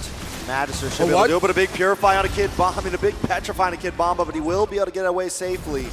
And honestly, as the clock keeps... Ooh, Carvey in trouble. Shadow kill. Carvey trying to get away, but no, King picks it up. Magister there as well, now trying to capitalize on Akuse, but Boxy's here to help out. Magister needs to be careful. Sawo there, gets a reverse time. Magister walks right into it, in a bad spot now. He's trying to get away. Time's Journey. Gets a Time's Journey. Magister trying to walk away safely. Can he spin? Yes! Daewoo gets away. Oh, they found the time, a little bit of time, and, well, the shield as well from the Diggy. It was all that he needed to be able to get away. I like what CU are doing here. They're taking attention away from the gold lane, ganking it themselves. Here's a pull. Carvey getting a little bit of damage there. Sunset Lover uses the Divine Judgment himself, but still, things back down to a stalemate. Well, congratulations here. The M Series Facts. This is a milestone. This is the 500th game of the M Series here. Incredible. Also, top side. A lot of damage on Kid Bomba. MP now coming online, 2-1, taking a death, but picking it up later. That's crazy. Almost, M5, 500. Dude, that's wild. Did they plan that? It's all part of the plan, Trex. It's all part of this, yeah. Right? Life is scripted sometimes. Can someone write that I win $1 million, please? Hey, we still have plenty of games, right? There's still 2 days ahead of this. Moving back on to Carvey. The damage comes in. Kuse able to put the kill into his pocket. No! Another one on Asawo. Has to use Time Journey just to get away. See you soon. Playing in comfort. Not going to give this one up easy. Still going to be going. Damage on to Boxy. Gets terrified. Are they going to be able to find the kill? Yes, Magister does. Puts him at 1-0 and 2. Both teams really just, back and forth. It's the pendulum that this whole series has been so far. But right now, CSU holding on to this minor lead that they have. They're still going to be going. Sunset Lover. Trying to lock onto a target. Felix there as well. Sunset Lover able to get away from the Abyssal Strike. Now back up at the Turtle. Kid Bomba already getting the party started. You're going to be the one pulling it. Against you soon have done so well to take attention away from the gold lane. So now Garvey has 2 deaths on him. Who's going to get this Turtle? Very close. Oh, they give it up. Oh, does go over to Magister. Earlier, MP the King used the Retribution to possibly get a kill. Who they were after, Sunset Lover, right? But he was able to bomb and weave out of there, so he's fine. Now that's the second Turtle, the objective for Deus Volt. So despite some of these CSU actions happening here, Deus Volt holding it together with objectives. Itemization, though, how's it looking here? Yeah, Hephaestus Rush already. Grasp, okay, A Bomba. lot of damage on a Bomba. Bomba having trouble. Killing spree for MP. This Hayabusa could become a problem. Cross map plays. It was supposed to struggle. Now MP the King are making Deus Volt struggle. CU rotating as a team. All around. Boxy. Whoa! Ra goes down. A beautiful pullback there. Nice bomb to catch him. Sunset Lover gonna lock on to Boxy. He's trying to flicker away, but Carvey doesn't want to let it happen. Reverse time. That's gonna be it. A nice kill in the hands of Boxy. I mean, of Carvey. Still gonna be going. Verify locks on to Felix there. Kuse able to drop another bomb. In comes MP. They got to be careful with Time Journey. Going to help out. Carvey, unscared, not scared. Ready to jump in. Master, flickers in. Shadow kill comes in, but it grouped up. This could be bad for MP. And Sunset gets the shutdown with a nice chunk of gold going into the wallet. Oh man, Carvey, the Norwegian, making CU soon say Norway. How the heck did that happen? The bravery of this young man. You stop that. It works. You stop that, Reptar. It's my last cast here. I'm going all out, man. They're going all out in the bottom lane here. Boxy. Ooh, another full barrage. Boxy in trouble. One more hit the ball. Together, no way. Sawo again. No way. Deus Volt, 2K ahead now. And they are just synergized all together in everything they do at this point of the game. See you soon. Struggling. This Turtle, though, most likely going to the hands once again. 3 for 3 for Daewoo. The pendulum is still going. Earlier it was Deus Volt, then See You Soon, now back to Deus Volt. How will it swing again? Who will it swing towards to? Who will the pendulum favor? We'll have to figure out. Daewoo holding down the mid side, but See You Soon has vision across the river. It's a 2.7K gold lead. Daewoo gonna make the aggression. Watch for Raw, looking for an angle into the backside, same with Felix. But Daewoo feels it coming, they take the tower and they back off. Disciplined approach to get the turret, they get out for now. And real quick, looking at the items here, even with an almost 3K lead, how's it looking, Renmar? Oh, well, in terms of the item, very close for the two marksmen. Good rush there onto the anti-cuirass, as we were mentioning earlier, for that Baksha and then Dreadnought as well. It's going to be the full damage Dicky that we're going to be seeing on the hands of Sawa. Kusei still on the way to the Berserker's Fury, but again, it's still very close for both marksmen who we weren't able to run out earlier. They're actually both rocking Master Assassins. So they really wanted to build a quick advantage in the gold lane, excuse me. So now let's see. Oh, nice pick on Sawo. Sawo goes down, but MP just deleted with the barrage right in the face. In comes Bomba, dropping the bomb. He's petrified, but now Daewoo wants to try to strike back. Madison looking for Boxy. Boxy goes down to the bomb. Madison gonna keep moving forward. Daewoo gonna move on to the tier 2 in the mid lane. Daewoo knocking on this tier 2. Should be able to grab it as they do. 23 seconds away from the Lord. They further their lead here. This is where now Deus Vult will actually have a lot of difficulty. Yes, there's a lot of damage on MP the King, but it would have gone well for them if it was a snowball leading into towers and then it's them controlling. But that's not the situation. They're up against a Baksha, they're up against a tanky jungler, they're up against a Dicky, and of course the access onto that Ixia. So as long as Deus Vult play it carefully, really stick to the idea of protecting that Ixia while at the same time baiting out some key abilities from See You Soon onto the wrong hero, then they can continue this trend up until they get this Lord, then get maybe 1 or 2 inhibitors might be a stretch. 1 inhibitor, that outer tower up top might as well go alongside with it. See You Soon's defense is gonna struggle up against the firepower of Deus Vult, the range firepower that they have. Yeah, you saw that too when the damage dealt meters came through. Ra is just struggling here in the damage department. Even if you just compare him to Sunset Lover right now, right, who's been having an amazing game. I know it's a Valentina, but still, you have to look at what do we have available to us if you're See You Soon to defend against this push. It is only the first Lord, should be made quick work of, but still, they have to be able to find the pickoff. This is the lineup that they have. Pickoff potential. They haven't been able to find everything just yet. They go for it again. The back line with the Shadow Assault. Sawo in a little bit of trouble. Wait, Bomba. Full barrage comes out. And then people are dropping. A double kill for Carvey. The Lord still at half health. Norway. The crowd is going crazy.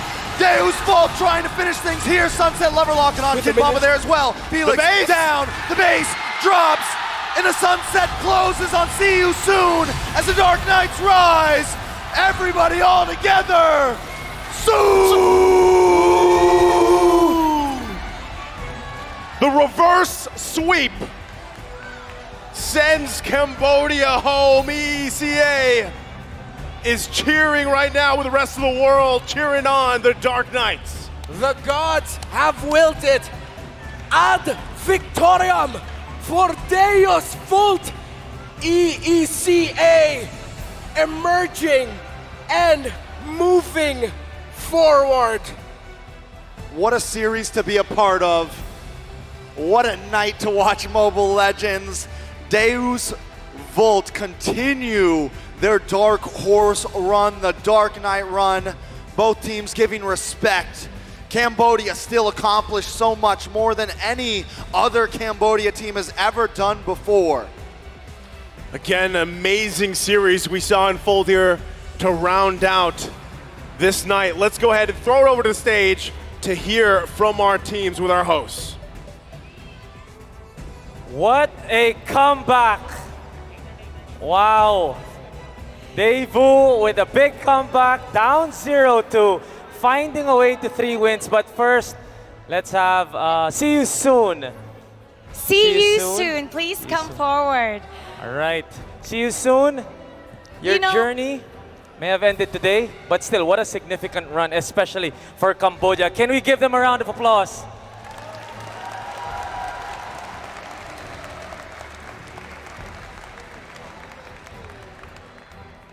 Any message for your fans, your supporters who are present? Sa next na international scene namin, mas lalo namin gagalingan.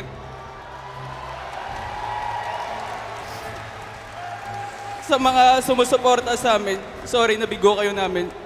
Pero pangako namin na mas babalik kaming malakas. MP the King wants to apologize, but he promises to all their supporters that they will come back stronger.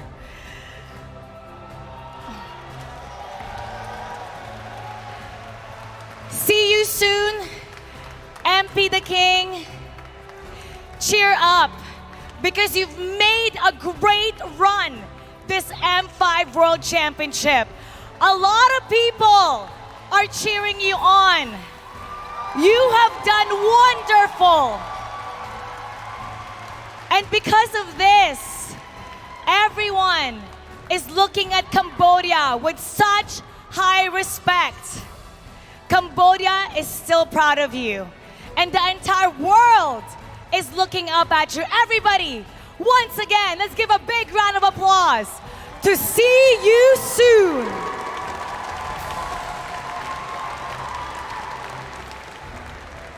You may now take your final bow.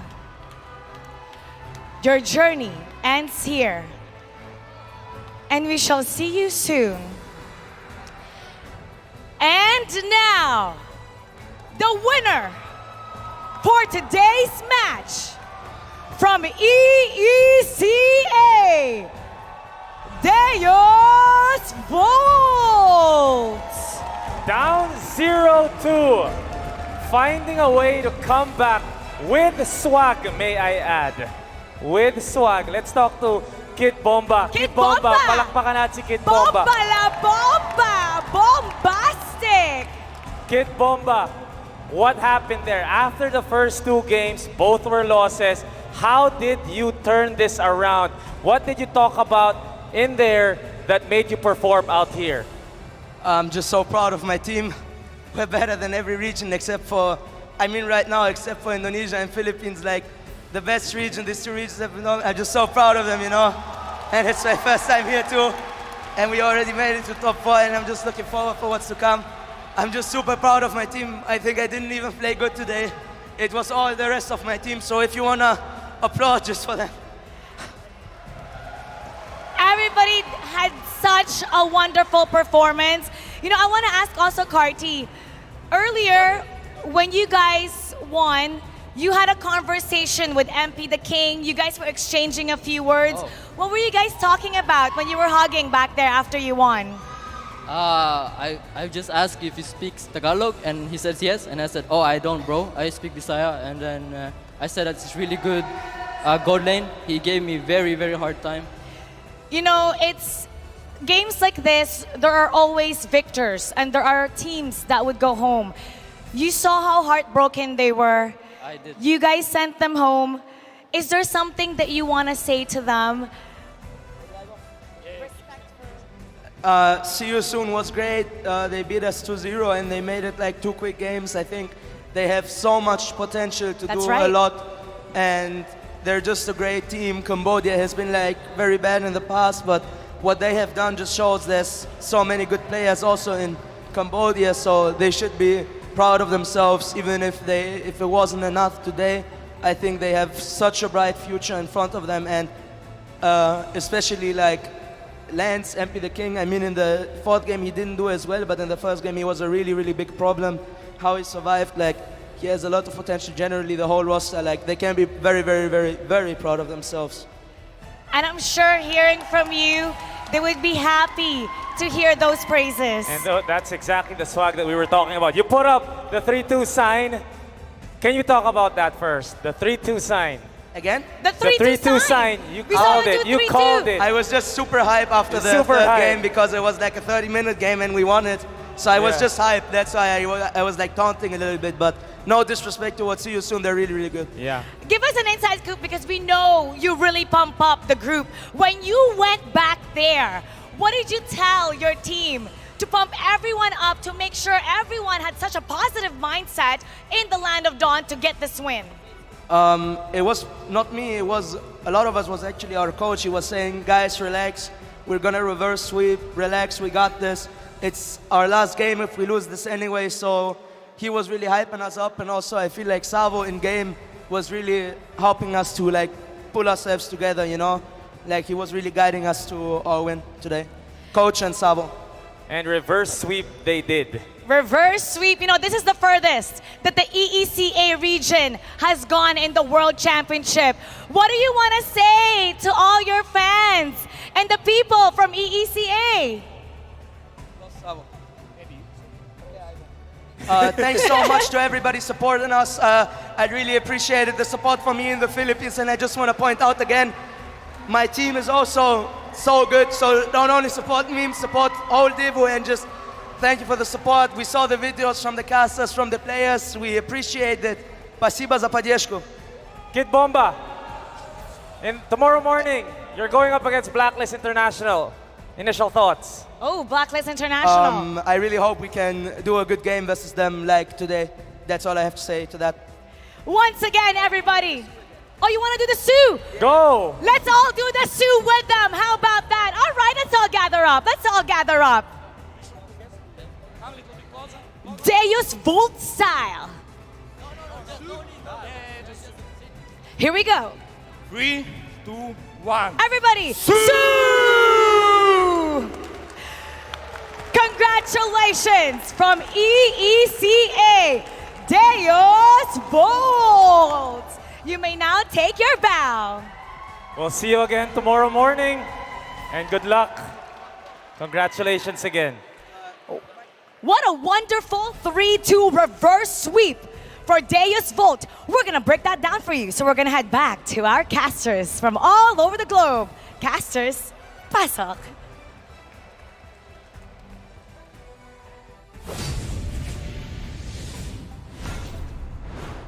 From all over the world, we go back to the stage here at Rizal Memorial Coliseum, breaking down game number 5. What a beautiful series this was. And truth be told, between me and my partner Mirko here, we were really just hoping that we would see a miracle. We would see an all 5-game series. And little did we know that it would actually come off of the back of the momentum and, of course, the Bomba mentality.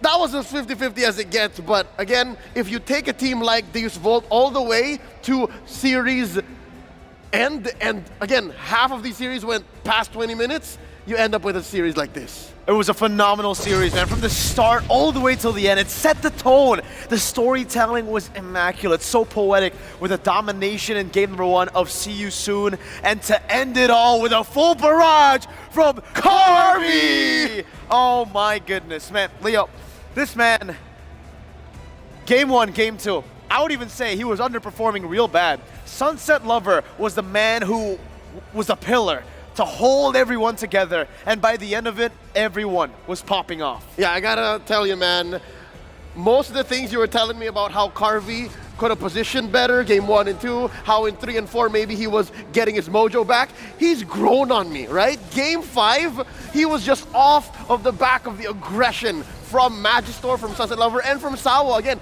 a lot of people will say, look at Deus Vult, you can two things. Number 1, they take you all the way to game 5, way past 30 minutes, and they have a great mid lane trio. Here, those trios set him up so that Carvey can get this MVP performance of a lifetime. This Ixia, you couldn't ask for anything else. Oh! And to end it all off, the cherry on top, that alarm bomb from Sawo. Flashbacks to the amazing group stage run that they had. And even here, man, Kid Bomba, I have to agree what he said, right? Usually we give Bomba so much hype, but now, today is not the day of just Kid Bomba, it's the day of Sunset as well, bro. Right. Sunset Lover was amazing all throughout the series. He was him. He was him. But at this game, in this series, in the end, I think it's safe to say that it's Deus Vult as a team. The better 5 walked out victorious today. And I like how Kid Bomba pointed out that a lot of this came from their coach. Coach Fly Solo telling them, you know what? Reset, reset, reset, regroup, because if you lose this, it's your last game in all of M5, and boy, see where that got them. 10 minutes 37, correct me if I'm wrong, that's actually faster than the game prior. They're trying to beat the clock, Leo. Again, we have the longest game of the day so far and the shortest game of the day in one series, just this one alone. 10 minutes against a Hayabusa, against a pick-off composition. You'd expect a win 10 minutes from the opposing team, from See You Soon, not from Deus Vult, but they beat the odds here, taking every single one of the neutral objectives, taking every single one of the structures as well. Again, this goes back to how, as the Lancelot performed in Game 1, yes, MP the King shocked Deus Vult into that win, but now you're proving that if a hero is off meta, it's off meta for a reason. As early as the first few engages, it was noted by our English desk that there's a reason why you don't pick the Hayabusa into a lineup that's rocking a Baksha and a Valentina. It's just so hard to win that fight early on. He can just push the advantage, stun you, and then Sunset Lover's gonna take care of the rest. I would say for See You Soon, right, in game number 5, they just gambled on the fact that they have a very early game composition. They need to get MP as far ahead as possible in the early game, but it ended up with MP dying early on. Sure, he was able to come back, find a lot more kills in that early stage, but with that one death already, Magister would have been able to collapse over to all the other camps, invade, taking little by little and slowing the process of that snowball. So when that snowball inevitably happened for MP, when he got those 3 kills, it was a bit too late. Yep, looking back at a lot of the times MP was actually pushing his early game and the mid-game advantage, you would see Sawo coming into play. You would see Sawo protecting Carvey. You would see Sawo protecting Sunset Lover. And now, looking at it again, he's the forgotten one. Back to back to back. The Sandbag, Boxy the King, he had that interesting build, right? The Kaja with the Brave Smite. Best case scenario, what are you hoping for, right? You come in, you get hit, you heal up a bit, and then Divine Judgment back. It seems to be 2 steps forward, 1 step back. The rest was just Deus Vult just pushing into what would seem like an inevitable 11-minute game. And again, it's poetic, it's very dramatic. The fact that just 2 years ago in M3, the World Championship, Sunset Lover and Sawo were knocked out in a reverse sweep against Todak after winning the first match. And now we are seeing the complete opposite, the 180 happening to See You Soon by Sawo and Sunset Lover. It has gone full circle. And now EECA are top 4 region. That's right. Top 2 region. Top 3. Yes. I was looking at the damage dealt, and you know, the Diggy dealt Sawo much damage. Looking at the damage taken, again, Buddy Smith doing work here. Kid Bomba taking a majority of it, even going up against Soren Felix and Boxy the Kings despite being on the winning side. So it just shows you that this kind of lineup, again, all 5 members of Deus Vult have gone in sync. Is it safe to say that this is a team that actually just gets better and better as the series goes in deeper? They just need one late game to wake them up, and then they go on with the momentum to win out in game 4 and 5 to close out the series.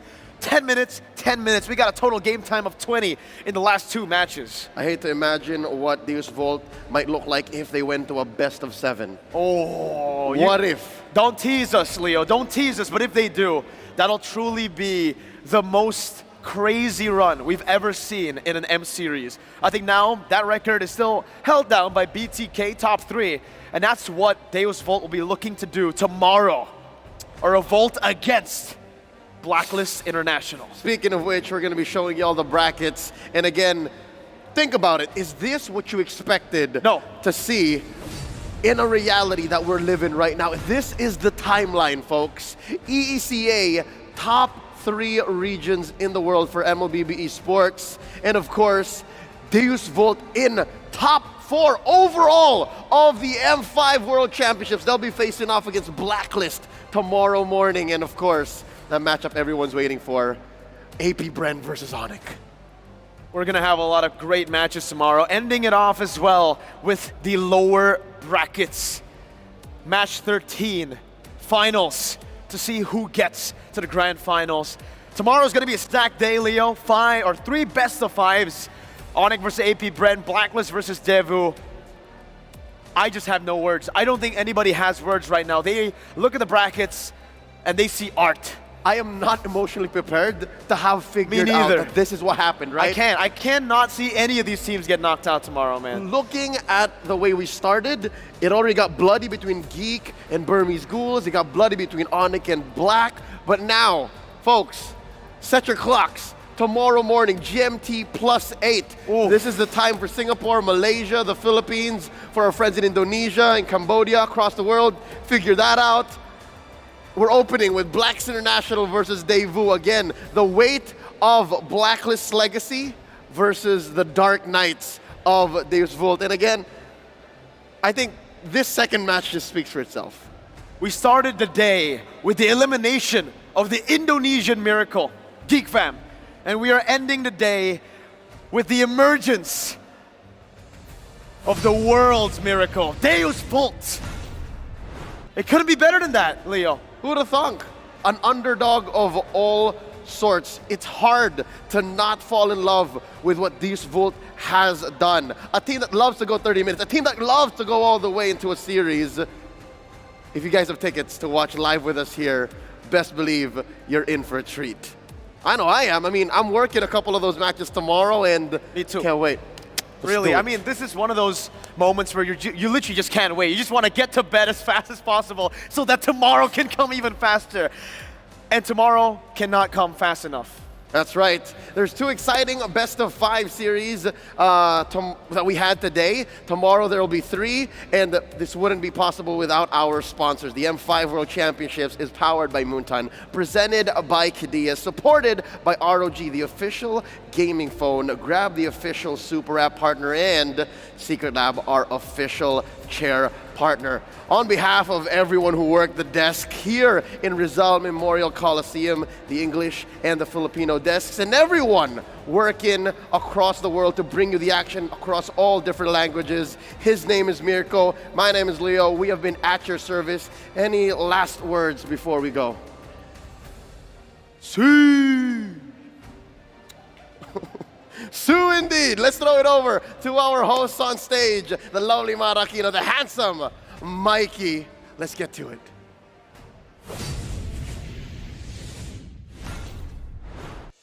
We kicked off the second phase of the knockout stage, seeing 2 teams carrying on with their M5 journey and 2 teams saying goodbye. And Blacklist International and Geek Fam opened the day. The Indonesian Miracle went on to win the first of a 4-game series, but those 3 straight wins by Blacklist International made them advance to tomorrow's matchup. And right after that, we witness See You Soon getting a dominating performance in the first 2 games. We thought they were actually going to take it home, but Deus Vult, man oh man, they proved why they are the dark horses, fighting with everything they've got, taking See You Soon by surprise and taking that reverse sweep. So now they are moving on to the next round tomorrow. And to all MLBB fans, tomorrow a best-of-5 triple header will unfold to determine the final 2 teams who will grace the M5 Grand Finals. So we invite you all to tune in, and you definitely don't want to miss that. It's going to be a back-to-back games, and it's definitely going to be something amazing, Mikey. Oh, definitely. My name is Mike Chris, and I just want to thank the whole community for accepting and, of course, accommodating and the hospitality. It was a crazy day, and tomorrow's going to be even crazier. Tito Mikey, you did a wonderful job. And once again, my name is Mara Aquino, reminding everybody who's in the pursuit of victory to be better than great. See you tomorrow, everybody, and keep it kid vibes.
you can't keep me from my honor. Nah, nah, nah, I feel like the floor is lava. The energy's getting higher. You're saving my arms. 'Cause I know just what I got.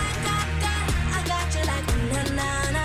And you know I hold the power. This feeling I love. Oh, yeah. Making my grind good to great. So don't stand in my way. Standing tall and I won't fall over. We are better than great, good. We are better than great. We stand tall, won't run away. We are fun, nothing gon' change. Great, we are better than great. Can't get it great, I'm better than great. I play my own role, I become the greatest. Transcend myself into this game, yeah. I build a power to dominate fate. Championship mind, no time for the weak. We start to the game, shine, reveal. Better than great, that's how we feel. I feel like the floor is lava. The energy's getting higher. You're saving my arms. 'Cause I know just what I got. I got you like na-na-na. And you know I hold the power. This feeling I love. Oh, yeah. Making my grind good to great. So don't stand in my way. Standing tall and I won't fall over. We are better than great, good. We are better than great. We stand tall, won't run away. Play our fun, nothing gon' change. Great, we are better than great. If we stand tall and believe we can make it, you and me, with a sense of urgency, you'll see I'm better than great. I'm better than great. Oh yeah, yeah. Oh, I'm better than. Making my grind good to great. So don't stand in my way. Standing tall and I won't fall over. We are better than great, good. We are better than great. We stand tall, won't run away. Play our fun, nothing gon' change. Great, we are better than great.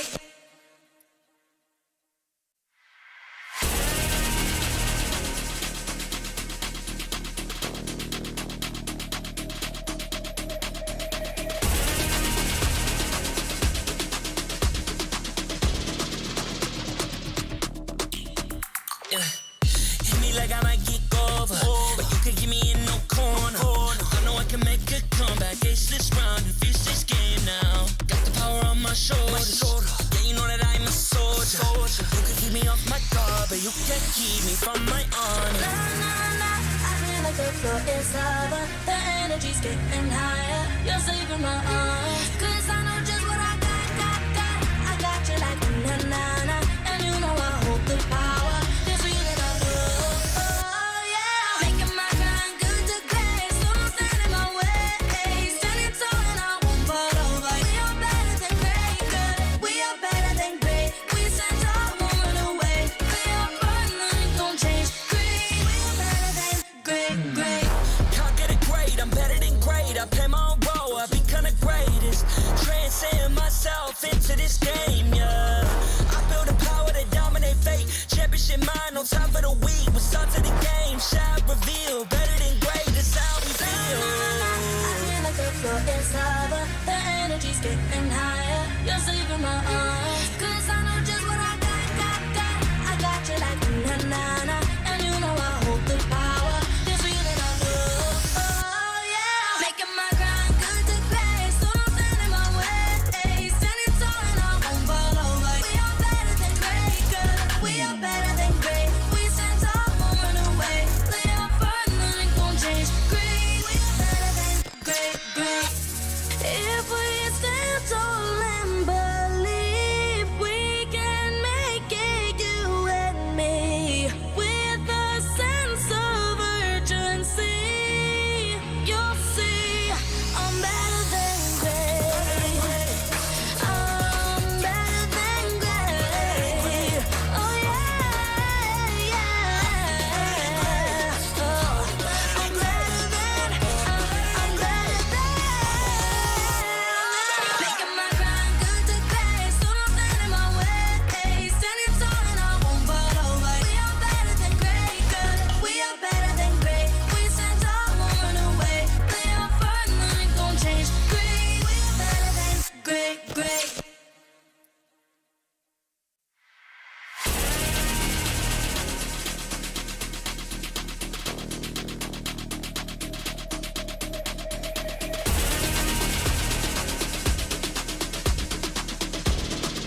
my shoulders. Yeah, you know that I'm a soldier. You can keep me off my guard, but you can't keep me from my honor. Nah, nah, nah, I feel like the floor is lava. The energy's getting higher. You're saving my arms. 'Cause I know just what I got. I got you like na-na-na. And you know I hold the power. This feeling I love. Oh, yeah. Making my grind good to great. So don't stand in my way. Standing tall and I won't fall over. We are better than great, good. We are better than great. We stand tall, won't run away. We are burn, nothing gon' change. Great. We are better than great. Can't get it great, I'm better than great. I play my own role, I become the greatest. Transcend myself into this game, yeah. I build a power to dominate fate. Championship mind on top of the week. What's up to the game? Shot reveal. Better than great, that's how we feel. I feel like the floor is lava. The energy's getting higher. You're saving my arms.